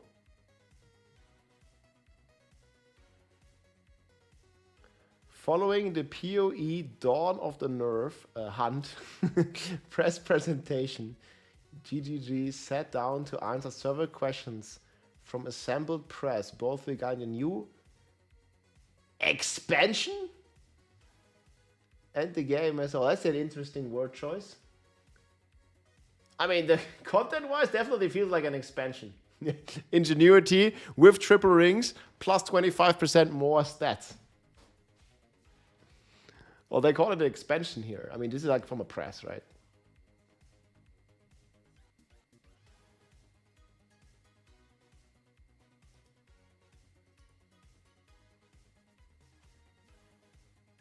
Path of Exile has two radically different gameplay attempts, the slow campaign and the fast endgame, more similar to PoE1. Do you aim to slow down the endgame and provide players with more agency to use slow reactive skills like parry, blocks, and combo? Yeah, because right now in the endgame, like we talked earlier about the parry, like these feel kind of dead, right? It is just like, it's just too big opportunity cost. If you block actively with your shield or your parry or whatever, or even if you use a combination skill, like why use that if you could use like just something that one-shots everything? The answer to that is that it's not that in the endgame since suddenly change or anything. It's just that there are various meta builds that I would say were overpowered, have led to situations where in order to fight the endgame effectively, people have tended to center around a few broken things. Yeah. This patch contains a full rebalance that will improve a lot of the more broken things that have been going on, which means that we don't have as many people feeling like they're forced into some of that stuff. I mean, there are going to be other meta builds in the end, though, anyways, right?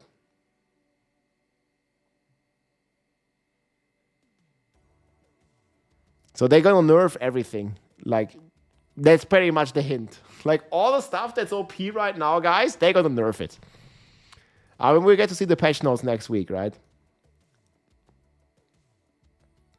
The other thing that we're changing on the non-rapid on endgame quite a bit, especially with things like being able to die in the endgame.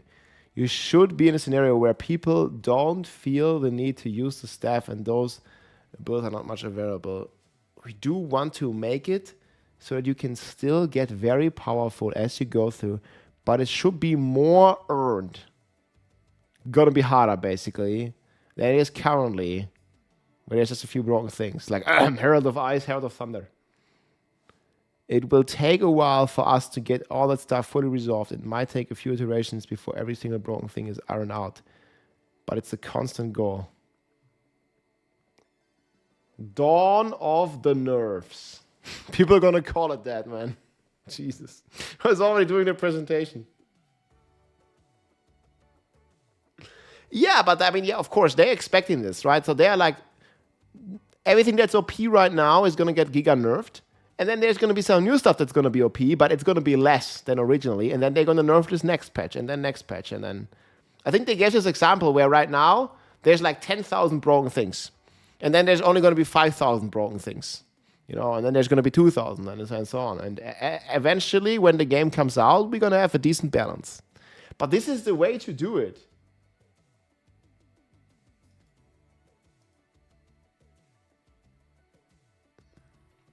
Will unique boss... Oh, yeah, I can link it. Yeah.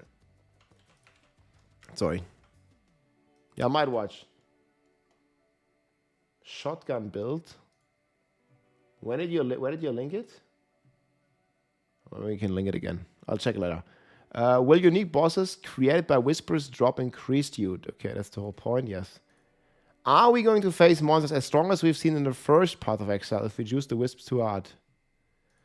Different balance. One thing we want to try and avoid is having monsters that just complete damage sponges.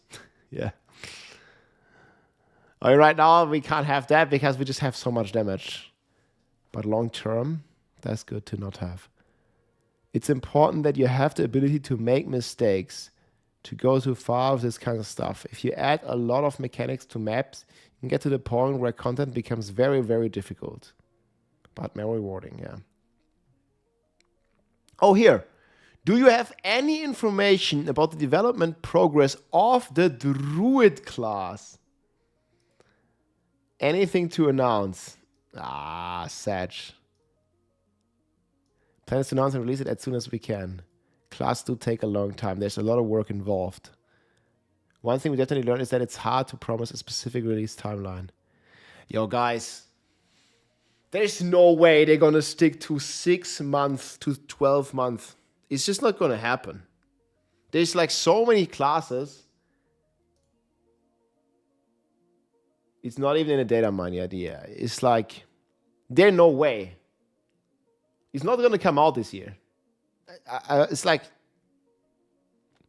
I mean, 12 months, that means like it's coming out in December. That's like the max of the time frame that they initially gave themselves. But I'm saying there's no way. GG is different. You think they'll do it? No, the Druid will come in 2025. I think so. The Druid will come. But I'm talking about the full release. 2026. Do you believe we get the full free-to-play release this year? It's going to be highly unlikely, guys.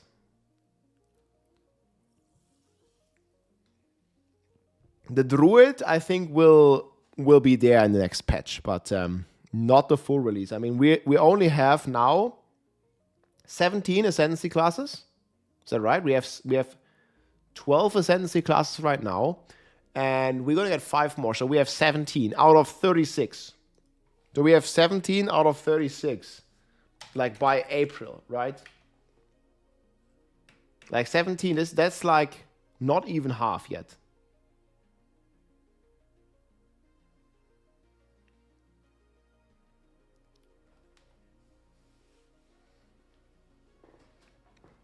But that's fine. I mean, I'd rather take let them take more time and keep cooking. We're gonna be like 1.5 years of early access. Right.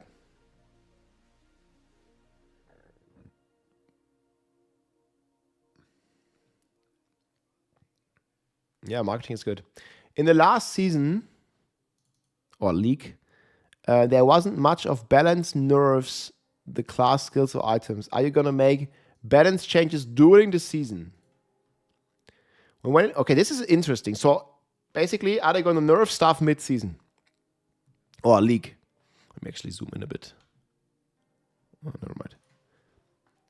When we went into early access with PoE, we did believe that we'd be able to do a bunch of nerfing and this kind of stuff during leaks, which we don't normally do. We quickly found out that it's really just like a live game. I mean, yeah, the game basically released, guys. Like, they can call it early access or whatever name, beta, alpha, test, early access, doesn't matter. It's basically a soft launch of the game. And I mean, like, marketing, strategy-wise, it's like a genius move, right? Because they can always say it's bugged, it's early access, right? They made so much money with it already. It's great. Actually, like, looking back, I think Diablo 4 should have done the same. Like, just don't release Diablo 4. Like, release it and call it early access. I think people would have been a lot more like lenient on the broken stuff then. It's a smart move, man, from DGG for sure. You can't just nerf stuff mid-league because it breaks people's builds and they're gonna get very angry. Yes. We pretty much stopped doing that very quickly. This update will do a huge amount of balance and then anything really will fix as it comes up. But generally speaking, we try to leave the balance mostly alone during the league. So only like huge outliers will be fixed in the live league. We effectively bottle up all those balance changes. In the release, we're doing a season. Nice. So they're calling it season. They're not calling it league. They keep calling it season. Season. Yeah. So it's season and non-season, same way. Full game rebalance this time. A lot of things that players are currently complaining about, like Herald and this kind of stuff, will definitely get nerfed. There, we have it here. Huge Herald nerfs.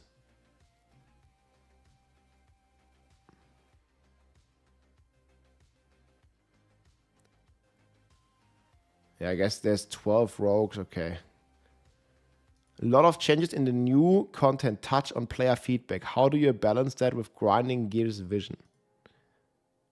Yeah, always listen to feedback. I think that's good. Mostly. I mean, people will complain that they don't like the nerfs, but I think the nerfs are necessary. And it's good if they stand firm on some of the nerf stuff. Do you have any plans to enable players to loot items from the ground in case they immediately die after killing a mob? Yeah, I've seen this a lot. Like a mirror on the ground and you die next to it. It feels very frustrating. That kind of something that I would say is pretty disliked as far as solutions go, because tend to avoid things that don't make any physical sense thematically. If you are dead, you can't pick items. Yeah. Makes sense. And now that's one of the issues players are unhappy about, but fundamentally, this is just a thing. If you die, you don't get to loot stuff. So here also, they stay true to it. Least played ascendancies. Acolyte, Chronomancer, Warbringer, Witch Hunter get changes. The overall balance is changing very significantly. Yeah, I mean, they said basically they're going to touch like every single ascendancy. None of them will stay exactly the same like they are. Hey Rob, what should I get for my first Uber for Whirlwind Earthquake? Starless Sky. Should be the first one. Starless Sky is the best by far. Smitten of Katava take multiple of the armor modifiers. Yeah, okay, it requires a ascendancy point. This was kind of obvious. Like, so you can take 8 max basically. Additional uses for gold in the future. Yeah, this is the article here. Not going to announce any right now, but it's just useful having that currency around, yeah.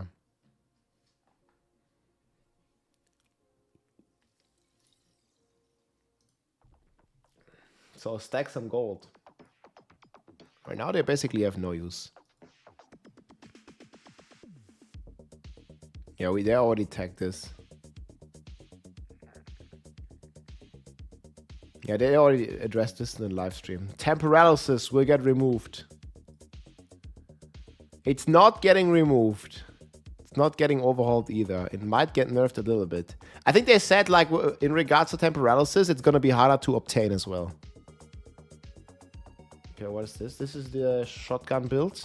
Yo, this build can dish out 5 million damage in just 5 seconds. This is the Deadeye Ranger with explosive shot and curse. Who is this guy? Completely melting a T16 Citadel boss right here. The Was that you or was see you? is from one of my moderators, Herbst. Oh yeah. He's completely melting this boss. Boom. But this was also like based on some broken mechanic, no? He is from one of my moderators, Herbst. He's completely melting this boss. This is like 1,000,000 DPS plus. Is from one of my moderators, Herbst. He's completely melting this boss. Was there like a build link? Planner.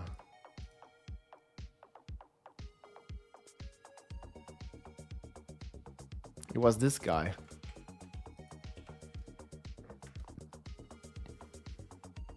Okay.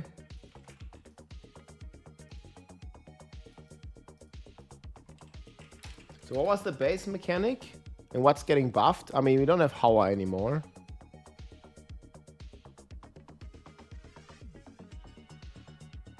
Wait, I'm not signed in. Site can't be reached. What the hell, man? Perfect. So now I could... Yeah, now I could edit it.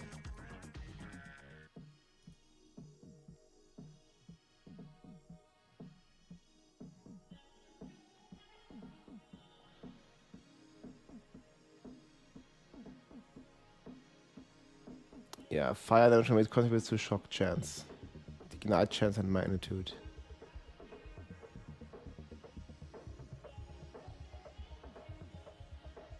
Cluster crossbows. We're going over the... Okay, so this gets a huge buff. But like, I think the attribute stacking is gonna go down a lot, right?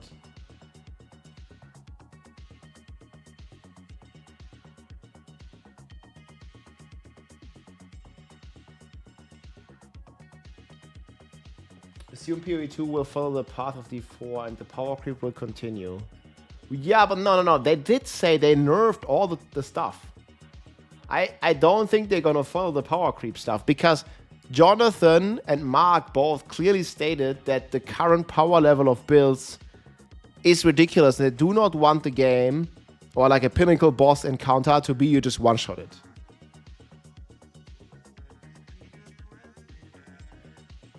Yeah.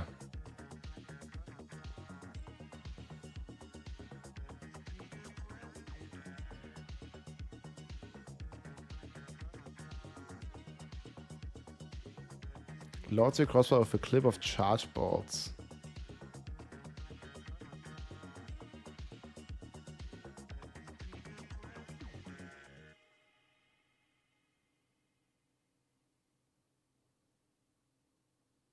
Yeah, I don't think this is on the list. I mean, it's a strong build, but it's not really OP, so it makes sense. Yeah, sounds interesting. Thanks for sharing, Herbs. Yeah, maybe it's gonna be insane. Let's go.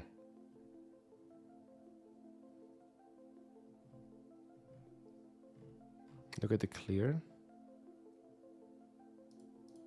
It's doing a big damage here from the Herb's gameplay, and then you have just a ton of buffs basically that you can use on top of this. This is the shock bursting rounds, and the 5 million range. So from far you're also like pretty safe with this build. You don't have like the craziest toughness, but you can just stay a bit ranged and basically don't get hit as much and have this like crazy AoE that bursts. In comparison to some of the like ultra OP end games like we've seen after this, it doesn't look as crazy, but it looks super good still, super fast. Here. So you guys can kind of see here how he's rocking through this citadel with absolute ease. Obviously, this is like an optimized setup. I'm going to link this below. I think the OG build is by Palsteron here with explosive shot and shock bursting rounds. However, this is now an intelligence stacker, like stacking a lot of intelligence together with various uniques to deal this high DPS again. Yeah, I think we're stacking like spoil us a bit. I mean, the AoE is insane. Just try to erase it from memory. Difficult.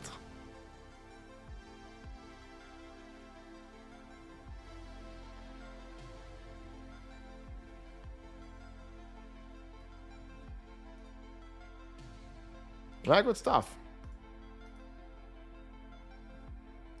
Okay, temporalysis, no removal. Are you planning to adjust the drop rate of currency items? There's always adjustments. Generally speaking, normal currency is mostly fine. We don't really have a particular issue with it. There are certain things, for example, omens, that are not common enough. We made it so that every ritual has an omen in it now. W. Dude, yeah, that's gonna be big. I mean, omen farming, guys. A ritual farming strategy.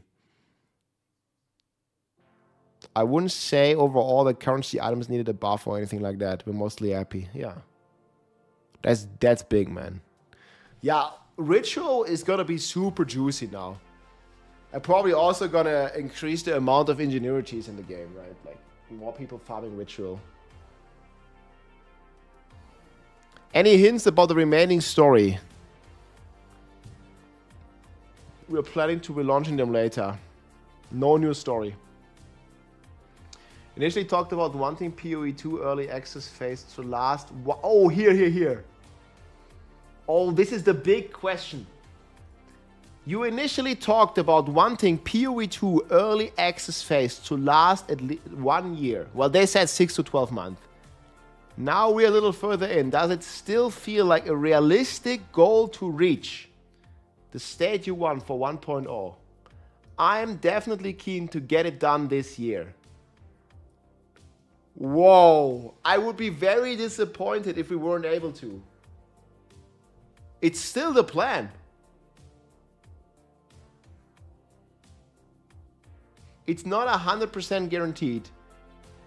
We might slip it. I'm still very much hoping that we're not going. I'm still very much hoping we're not going to. Yeah, okay, that did not slip. Looking at the content for this particular...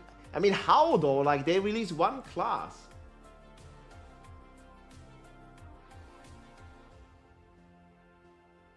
I mean, it still sounds like he's like 90% he's gonna ship it this year. Looking at the content for this, so they call it season and expansion. Looking at the content of this expansion, there's a lot of stuff going on there, and a lot of it's reactionary to the problems that we saw. And this is good, listening to feedback. In the background, we've still got artists and people working on all the other acts. Okay, yeah, true. A lot of behind the scenes work. We might have released more of that stuff if it hadn't been for the fact that we felt like we had to add a lot of in-game features. Can we get it done this year? It's possible. So what would you say after reading this? How much percent? Like, he says it's not 100%, but he'd be super disappointed if we weren't able to. And he's very keen on getting it done this year. It sounds like 80, 90%, man. No, he's talking about the full free-to-play launch.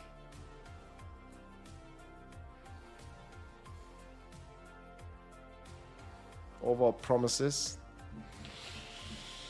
I mean, I was like, it's gonna be for sure in 2026. But looks like he wants to try, man.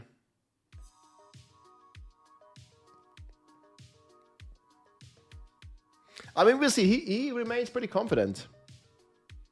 This is a bit surprising, actually. I was like, you know, behind the scenes, they're already like in 2026, but looks like they're not. I mean, either way, it's gonna be good. Any plans to change gold so it isn't a drop item, but rather auto pickup? Definitely not. I think it's nice that you pick it up. Relatively large pickup radius. Just run over it, yeah.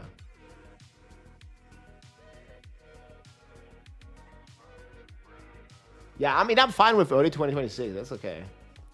I like, even after reading this, I still don't believe it's coming out this year. My money, if I would have to bet, I would still bet on early 2026. Even though this makes it sound like he's like 90%, maybe 80% that they're gonna do it. But we only, quote unquote, only got the Huntress.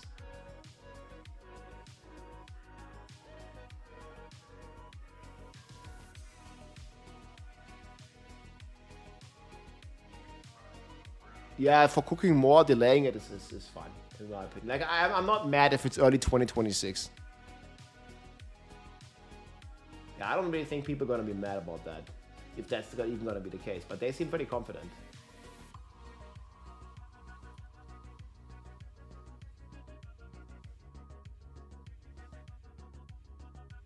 There's so much content being added through this early access. You're not going to have something to do. It's better this way, yeah. Okay, let's keep reading. It's very interesting. Are there any plans to change? Okay, did we read this? What changes to the trading systems can players expect? Yeah, nothing yet. Will there be new, updated, implement more cosmetic people have unlocked in PoE1? The answer is yes. Nice.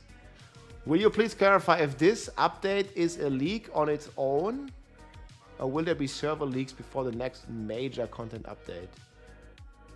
Okay, interesting question. Every new update we will do will contain a new economy. So it seems like every 3 months or something, they'll do like a big reset. We decided to not put any content exclusively in the new economy, but in the future we may decide to do that. Yeah. Like leak content. Makes sense. They said this in the live stream.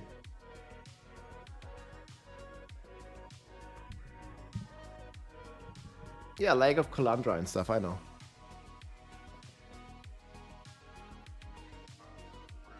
Currently having plus level link. What? Having plus level link levels to skills feels like a must. Ah, yeah, okay. Is this intentional? Yeah, I mean, yeah. Having plus level link levels to skills. Oh, yeah, okay. Yeah. There's plus level, like add ranks and stuff. What weapon did you use for the Razor Wings build? I don't remember. Like Razor Wings to cast twice. I think it was Interdiction.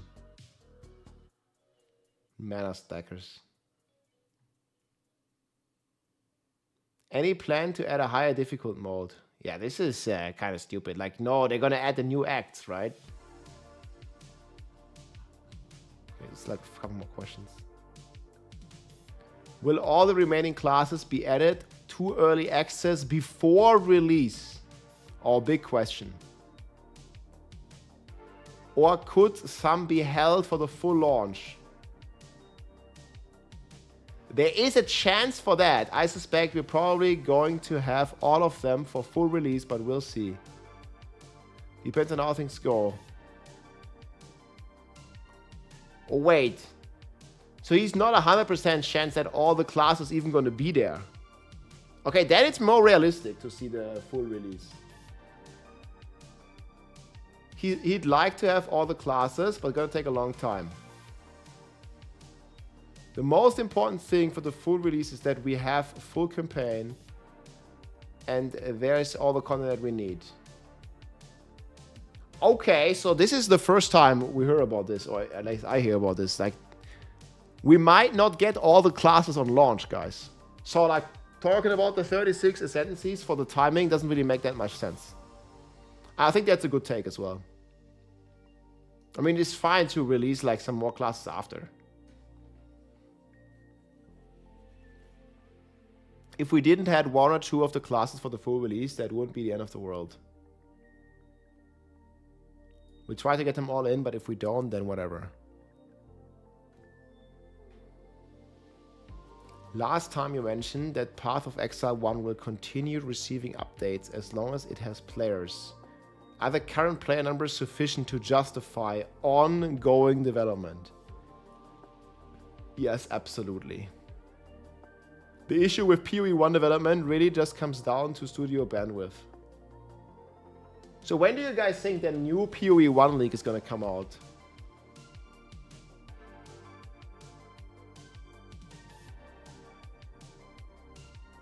Ascendancies are way more interesting than the actual class. I mean, either way, they're going to be interesting. I think not having them all is not a big deal. So, I agree with Jonathan.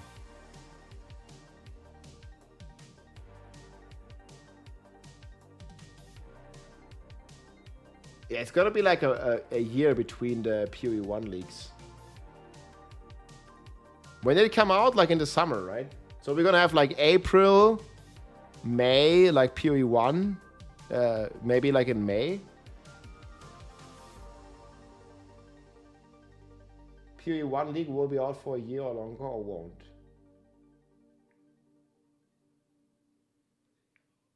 Yeah, but they don't have to focus on PoE1 to make a league, right?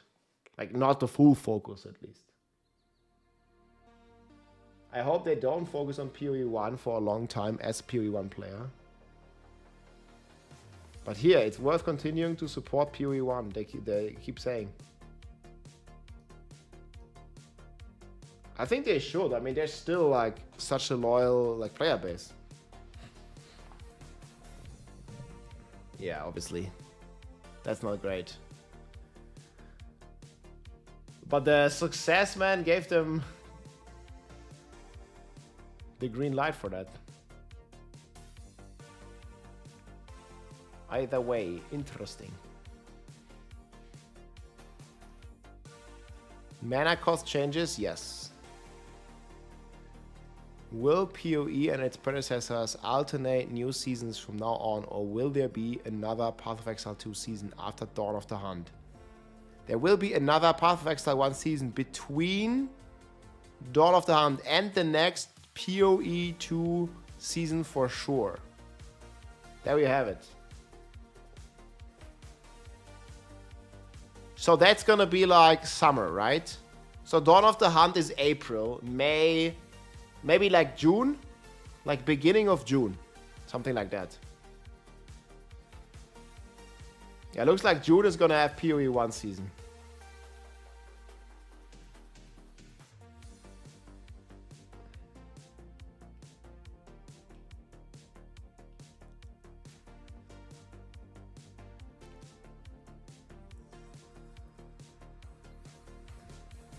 Yeah, took them like a week to put out an insane PoE 1 event. Yeah, cool stuff. Any plans for the endgame map to have an option to place bookmarks? We actually do have plans for this. Didn't make it for this update. Nice. Atlas Tree expanding. We're gonna have more points in the Atlas Tree. Yes. Nice. Oh, that's a cool interview. You guys, I'm gonna link this again here from WCC FTech. Dang, yo.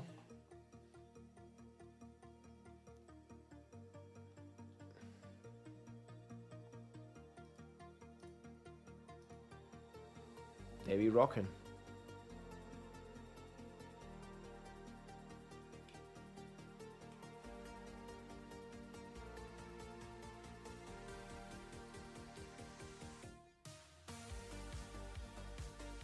No RMT yet. Wait, what? There's a lot of sites have that. I mean, I don't know. I have adblock on.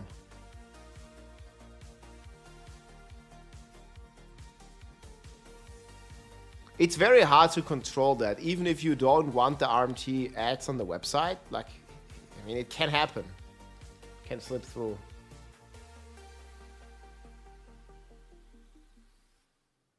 I think I'm gonna play Huntress. Like, I'm not 100% sure, but Huntress looks fantastic. Especially here, the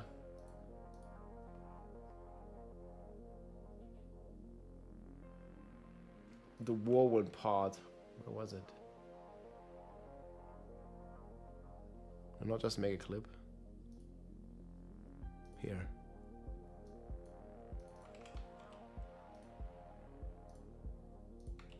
This stuff.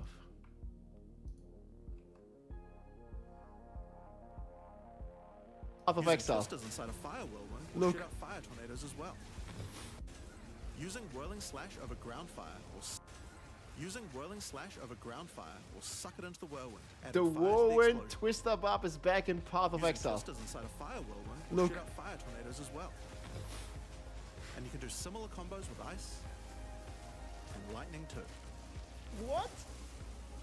Now a key aspect. Yo, of this is hunting the as new well. Huntress in PoE, man. Let's go. Using twisters inside a fire whirlwind will shoot out This is like the coolest one. Yo, man, that's insane. I mean, obviously next to the Lightning Fury, right? Like, Lightning Fury is a Giga Chat too.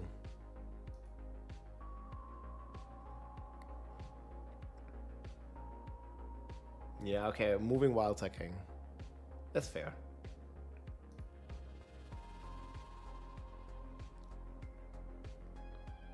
Move while they attack.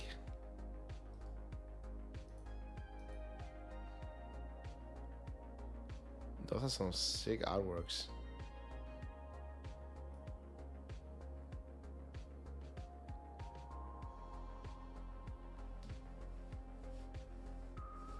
Good stuff. Okay, well, nice. Well, I'm excited for this. Gonna be fun, guys. Gonna be fun. April 4th, yeah, it's next week. One week. Boom.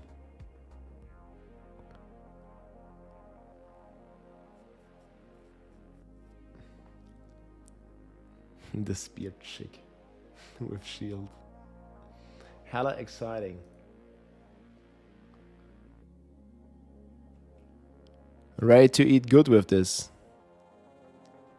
Nice stuff.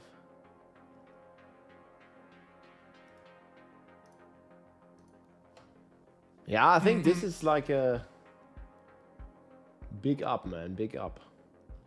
Good patch. We shall see how things will develop, guys. There's more content even.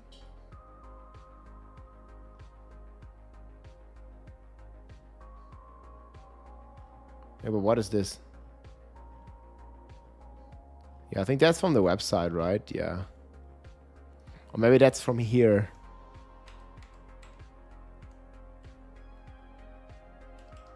Showing all the ascendancy stuff. I mean, this chest looks like nuts. Yeah, I have the press kit.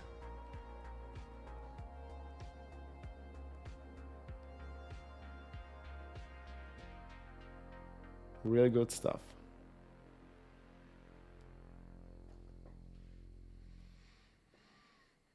Kid always needs more of this. What they sent me.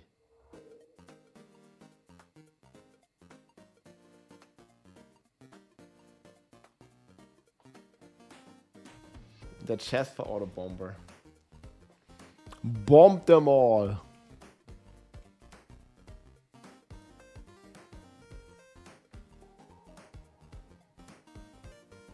Certainly some insane stuff.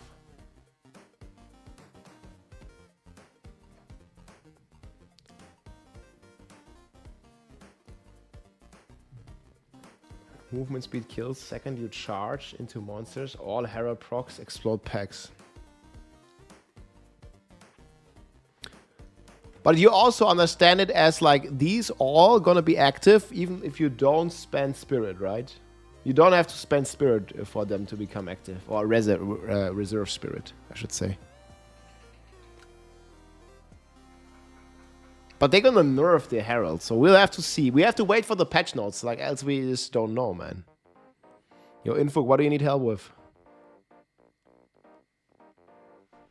But then also, it costs 0 spirit. But you can also not have any gems in there. Can you have support gems in there?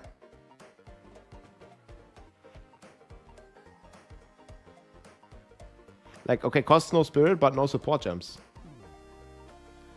The Heralds will still do damage. Yeah. Space effect. Or you can support them. I mean, let's just wait for the full patch notes. Or you think they still carry your support gems? Yeah, okay. I mean, unless they changed that, but they didn't really say anything about that part. They might.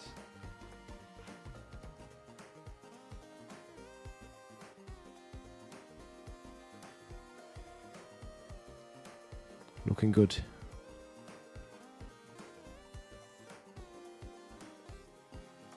Something's hidden.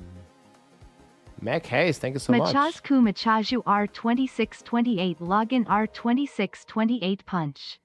Lock in indeed. Man, triple ring. Look at this. Thank you so much, Mac Hayes. You excited? Looks hella good, dude. Looks hella good. I certainly am.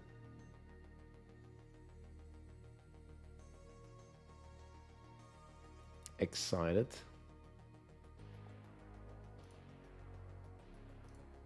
So wait, do I have to drop now or still not, man? What the hell's going on with that?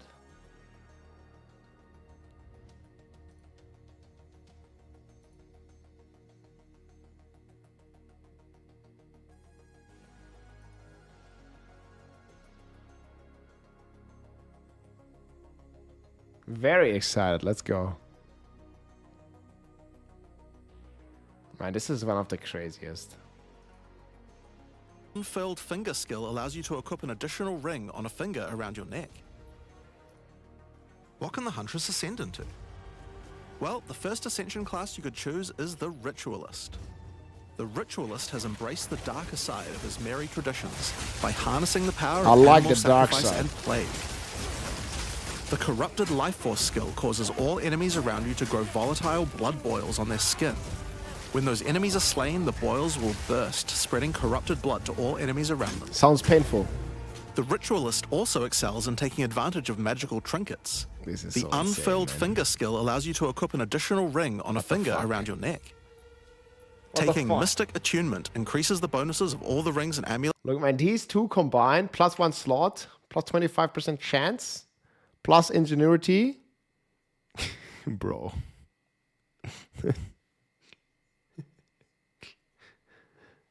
Yeah. I don't know, like, it looks a bit overtuned, but maybe not. There is like one of these notes here. I think this is like minus mana, minus spirit, minus rest or something. So there's kind of like a blessing and a curse, right? You get like a negative effect to get like giga positive effect. That part definitely exists.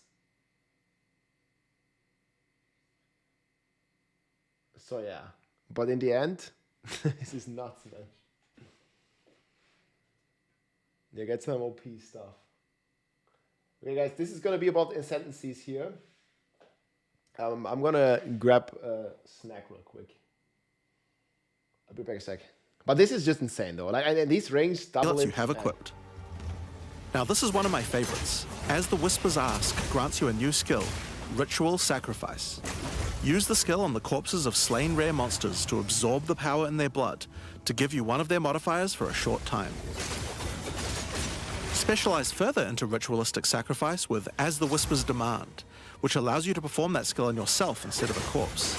Cut your own hand, sacrificing some of your own blood to empower yourself. The Amazon Ascension is for those looking to hunt more than just beasts. Trained as an elite guard to the most important Asmeri elders, the Amazon will use more traditional fighting techniques mastered to perfection.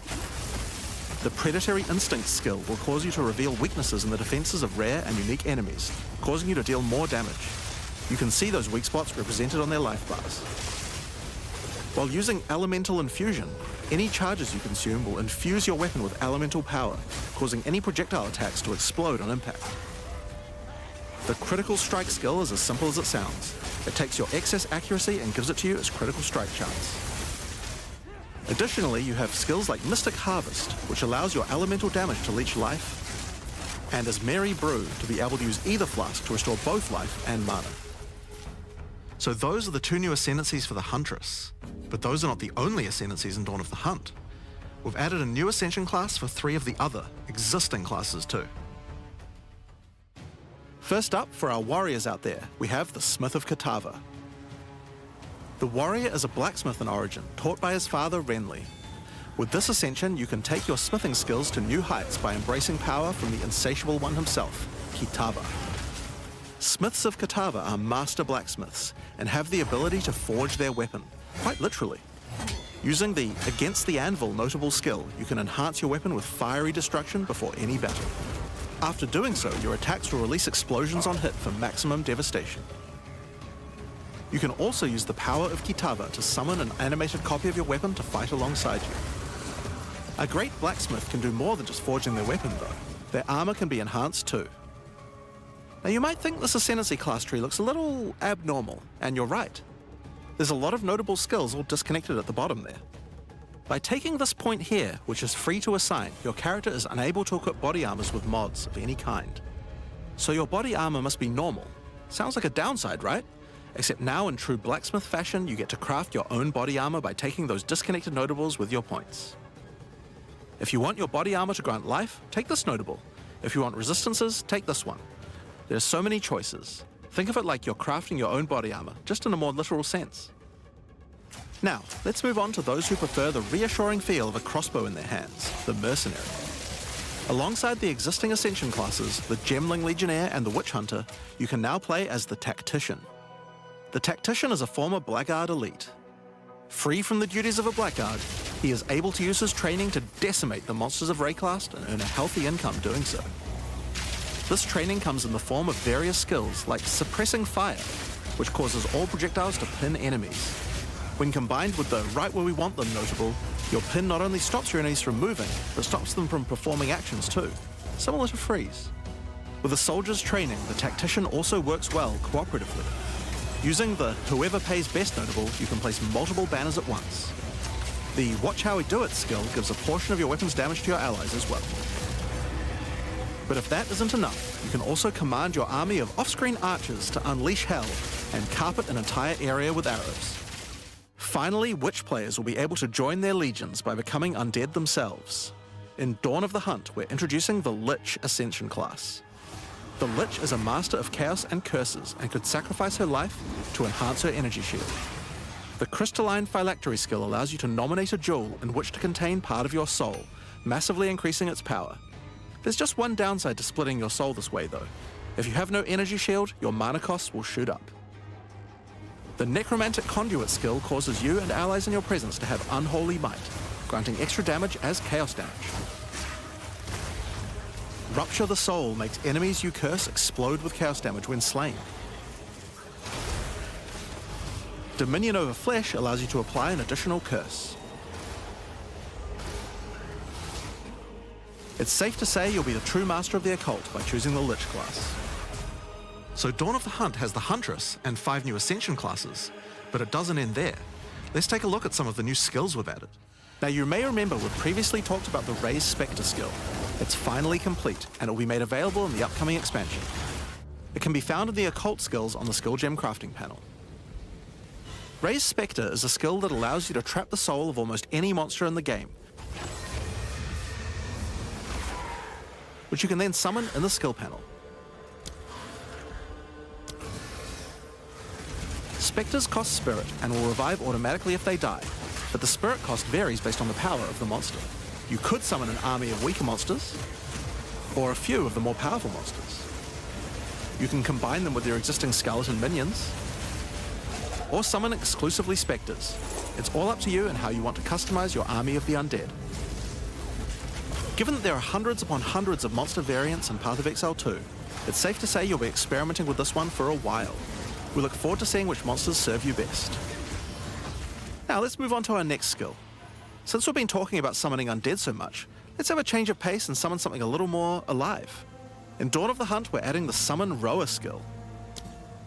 Summon your friendly rower to aid you in combat as a minion. You can also mount your rower in combat at any time, allowing you to move at full speed even while shooting arrows or throwing spears. Be wary though, if you take too much damage while riding your mount, you can be knocked off and get overwhelmed.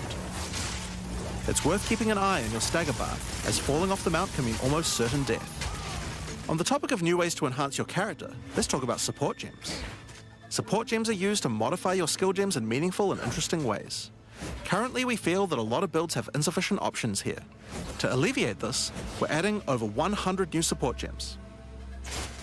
Hema crystals will enable a new kind of bleed build, turning the damage over time you would have done into explosive Vile crystals. Alignment is a support gem for bow attacks, which can reward skilled players with good positional skills. Caltrops will allow you to litter the battlefield with hazards, slowing your foes as you fling spears through their ranks. But there's plenty more for every playstyle, such as Enormity, People be sleeping. Unsteady Tempo,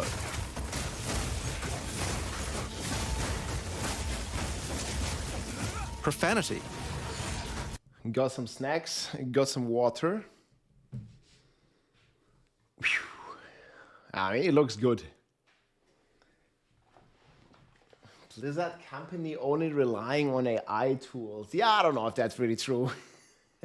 I don't think so, but where did you get that from? That sounds weird. Yeah, I got some snacks. Snacks and water. Retaliate,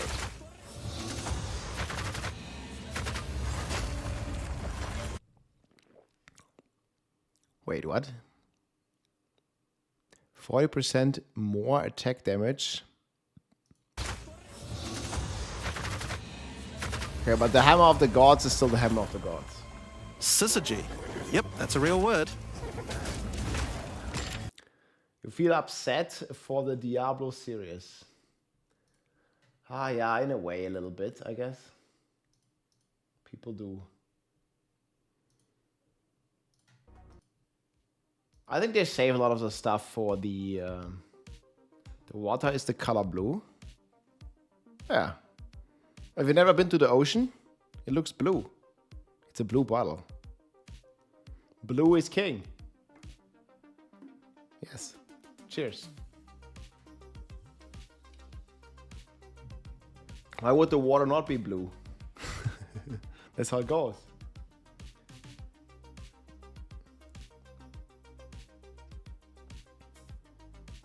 Syzygy? What does it mean?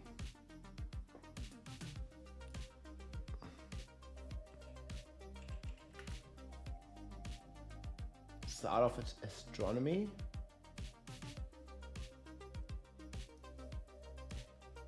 Oh, they weren't kidding. Syzygy in astronomy.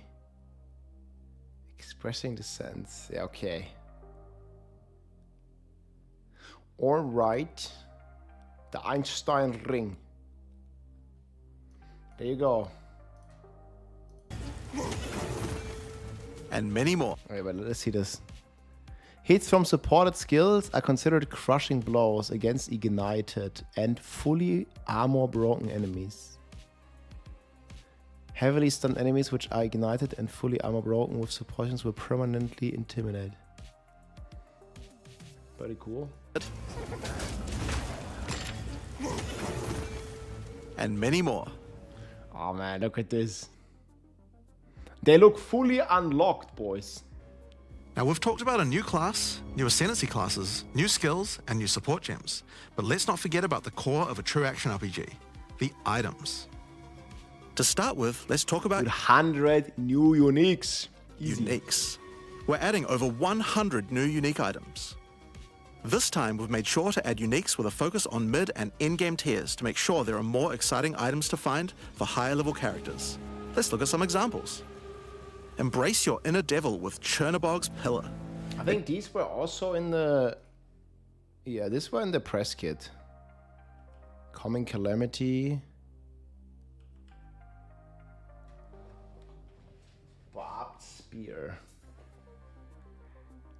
Can't use any projectile attacks. Aggregating any bleeding with this weapon also aggregates all ignites. 10% chance to aggregate bleeding on a hit. Okay, I will see. This sounds like more like mid-game stuff.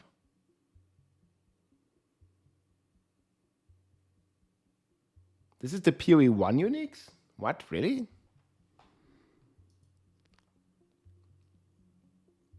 Heavy belt. The charms.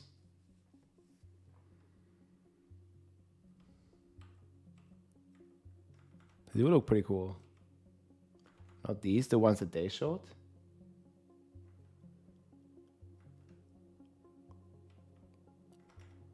Yeah, okay, the initial ones.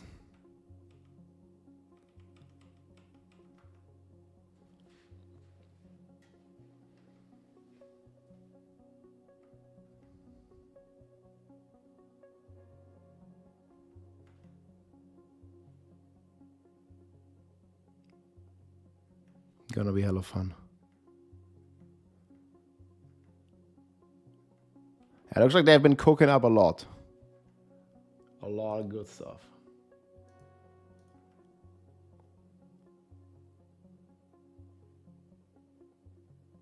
I mean, just spontaneously, like this is Sensi, like this is like what I would tend towards. This looks good. Looks slick.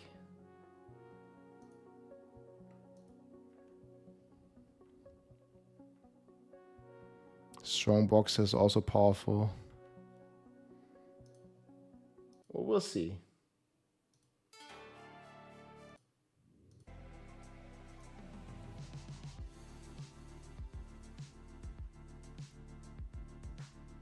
some good artworks.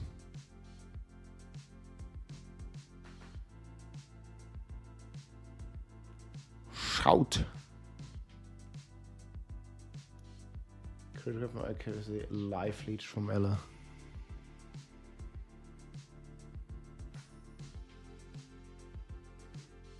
I mean, with these changes, they might have just like fixed the end game pretty good. Because people were pretty negative towards the end game, but not really after this. Obviously, we'll have to test it.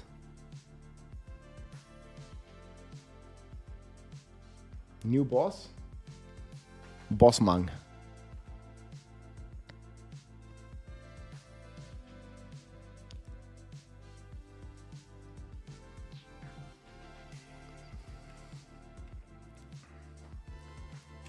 Was there any more stuff they posted? Like there's this one interview that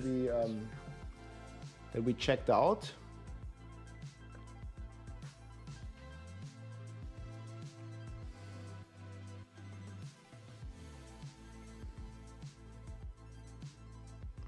Path of Exile.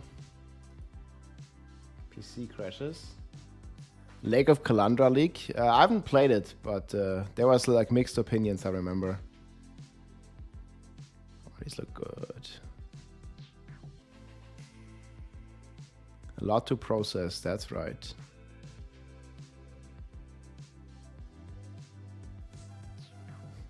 Nobody liked that leak, yeah. I mean, from what they showed, it didn't really look too bad.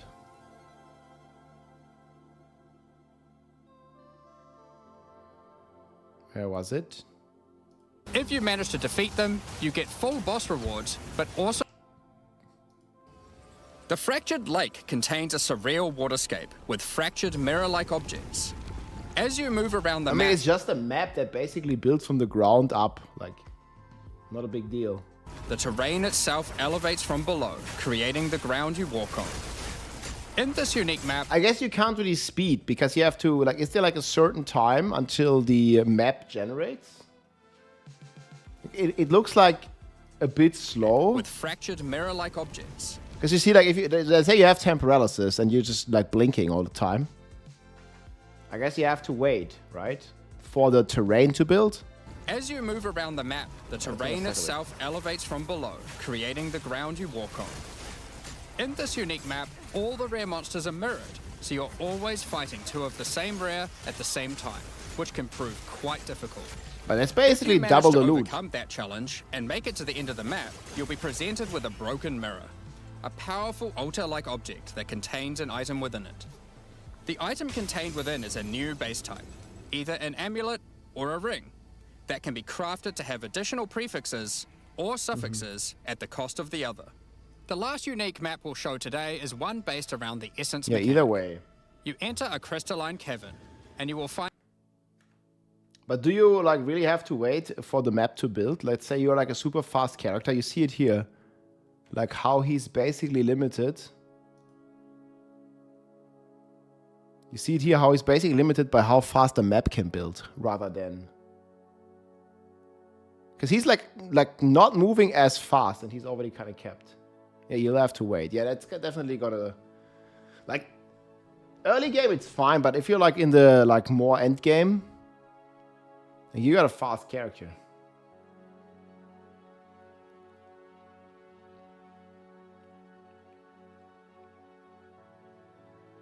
Yeah, the rings amulets are insane. Especially the amulet.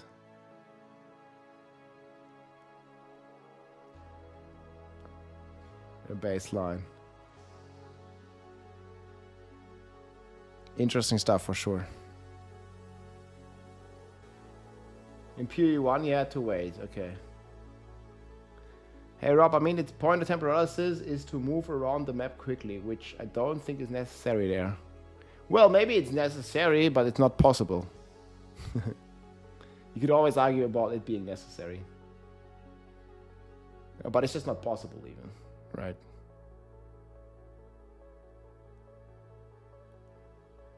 This looks insanely hard. Like he just gets wrecked instantly. But yeah, we'll see. I think overall, pretty positive on this. What do people say on like Reddit and stuff?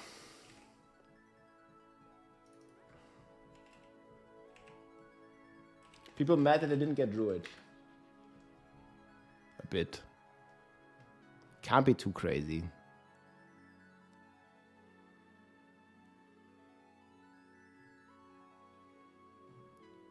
Add a buy button to trade. The website automatically lists trades, even if users offline. Yeah, okay.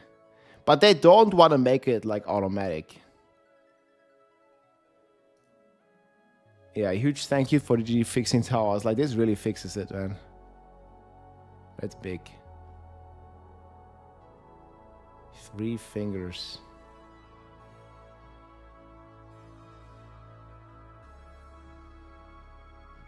Mjolnir.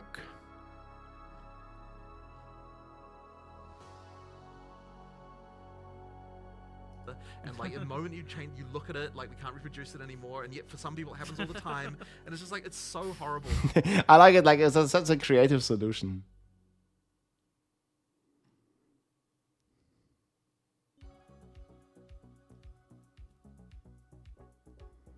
When inspecting class cosmetics, blue screen.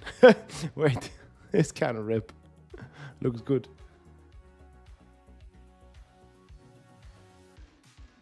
My mom, who doesn't know a single thing about PoE, printed and painted these for me as a gift. Oh man, dang. These look good. I like the mobs were spawning as the platforms were building. It's the whole point of the map. Okay. Man, these look insane. Yeah. What? JJ. Wait, what? Path of Exiles 2 full release has a 65% chance of arriving? Where did you say that? 65?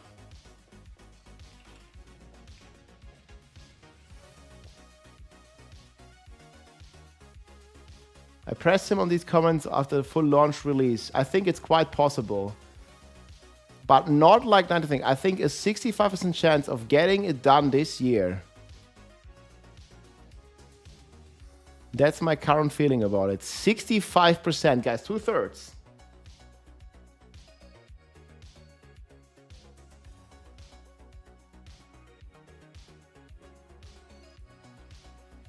Should the game not make it out this year?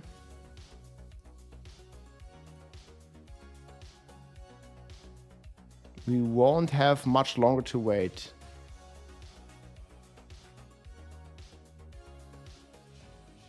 If it wasn't December, it would be March. It's happening, guys. I sound pretty confident.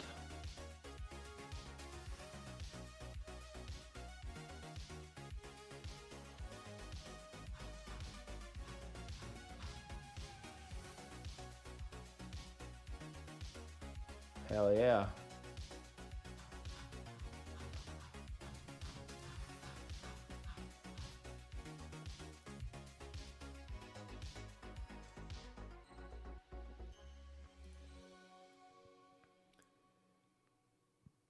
They have big standards. I mean, 65%, that's still higher than I expected after, like, you know, the, like delaying it quite a bit more. Like, at least this patch. And I guess people kind of expected Druid to come as well, in a way.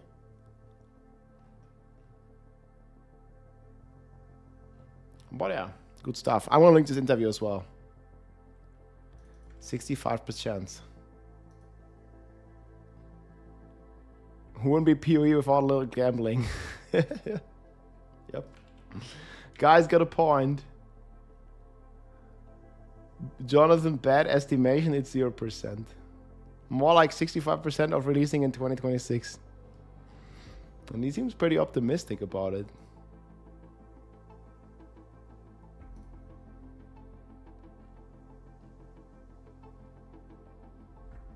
GGG delivers crafting. Oh boy. Full combo.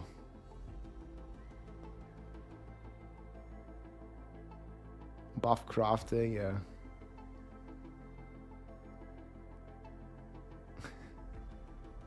Let's go. What the fuck? Dude, the new ChatGPT AI is taking over, man. Like, I'm seeing all these images on Twitter, on X as well. It's crazy. I'll see. Well, guys, I'm excited for this. I'm gonna go hit the bed. It's pretty late already. Gonna be like 3 a.m. Thanks so much for watching, guys. We'll definitely be blasting next week. And right now, I'm definitely leaning to be playing the Huntress. But we'll see. So it looks like we're gonna get the patch notes next week. And then the launch is on, is it Friday? It's on the 4th, right? Yeah, so on Friday, guys. I mean, I'll definitely be on a lot like next week and like prepare some stuff. And definitely when we get the patch notes and stuff. We'll see. Y'all, GG, my friends. Thank you so much for hanging out. Thank you so much for watching. And I will see you hopefully again tomorrow or on Sunday. We'll see. Take it easy, fam. Peace and have a great night. GG, everybody. This is all like Bob stuff. Do I still have some PoE stuff? I still have this. Yeah, we'll see. We'll see. What's a good night in Germany? Yeah, like 3 a.m. is a good night.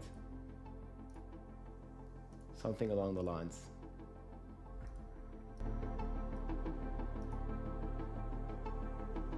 How do you say it? Oh, you mean gute Nacht. Gute Nacht. That's how you do it. Danke schön fürs Zusehen. That's what you mean. We did the 4 talks at the start of the stream, if you still want to check it out. GG's.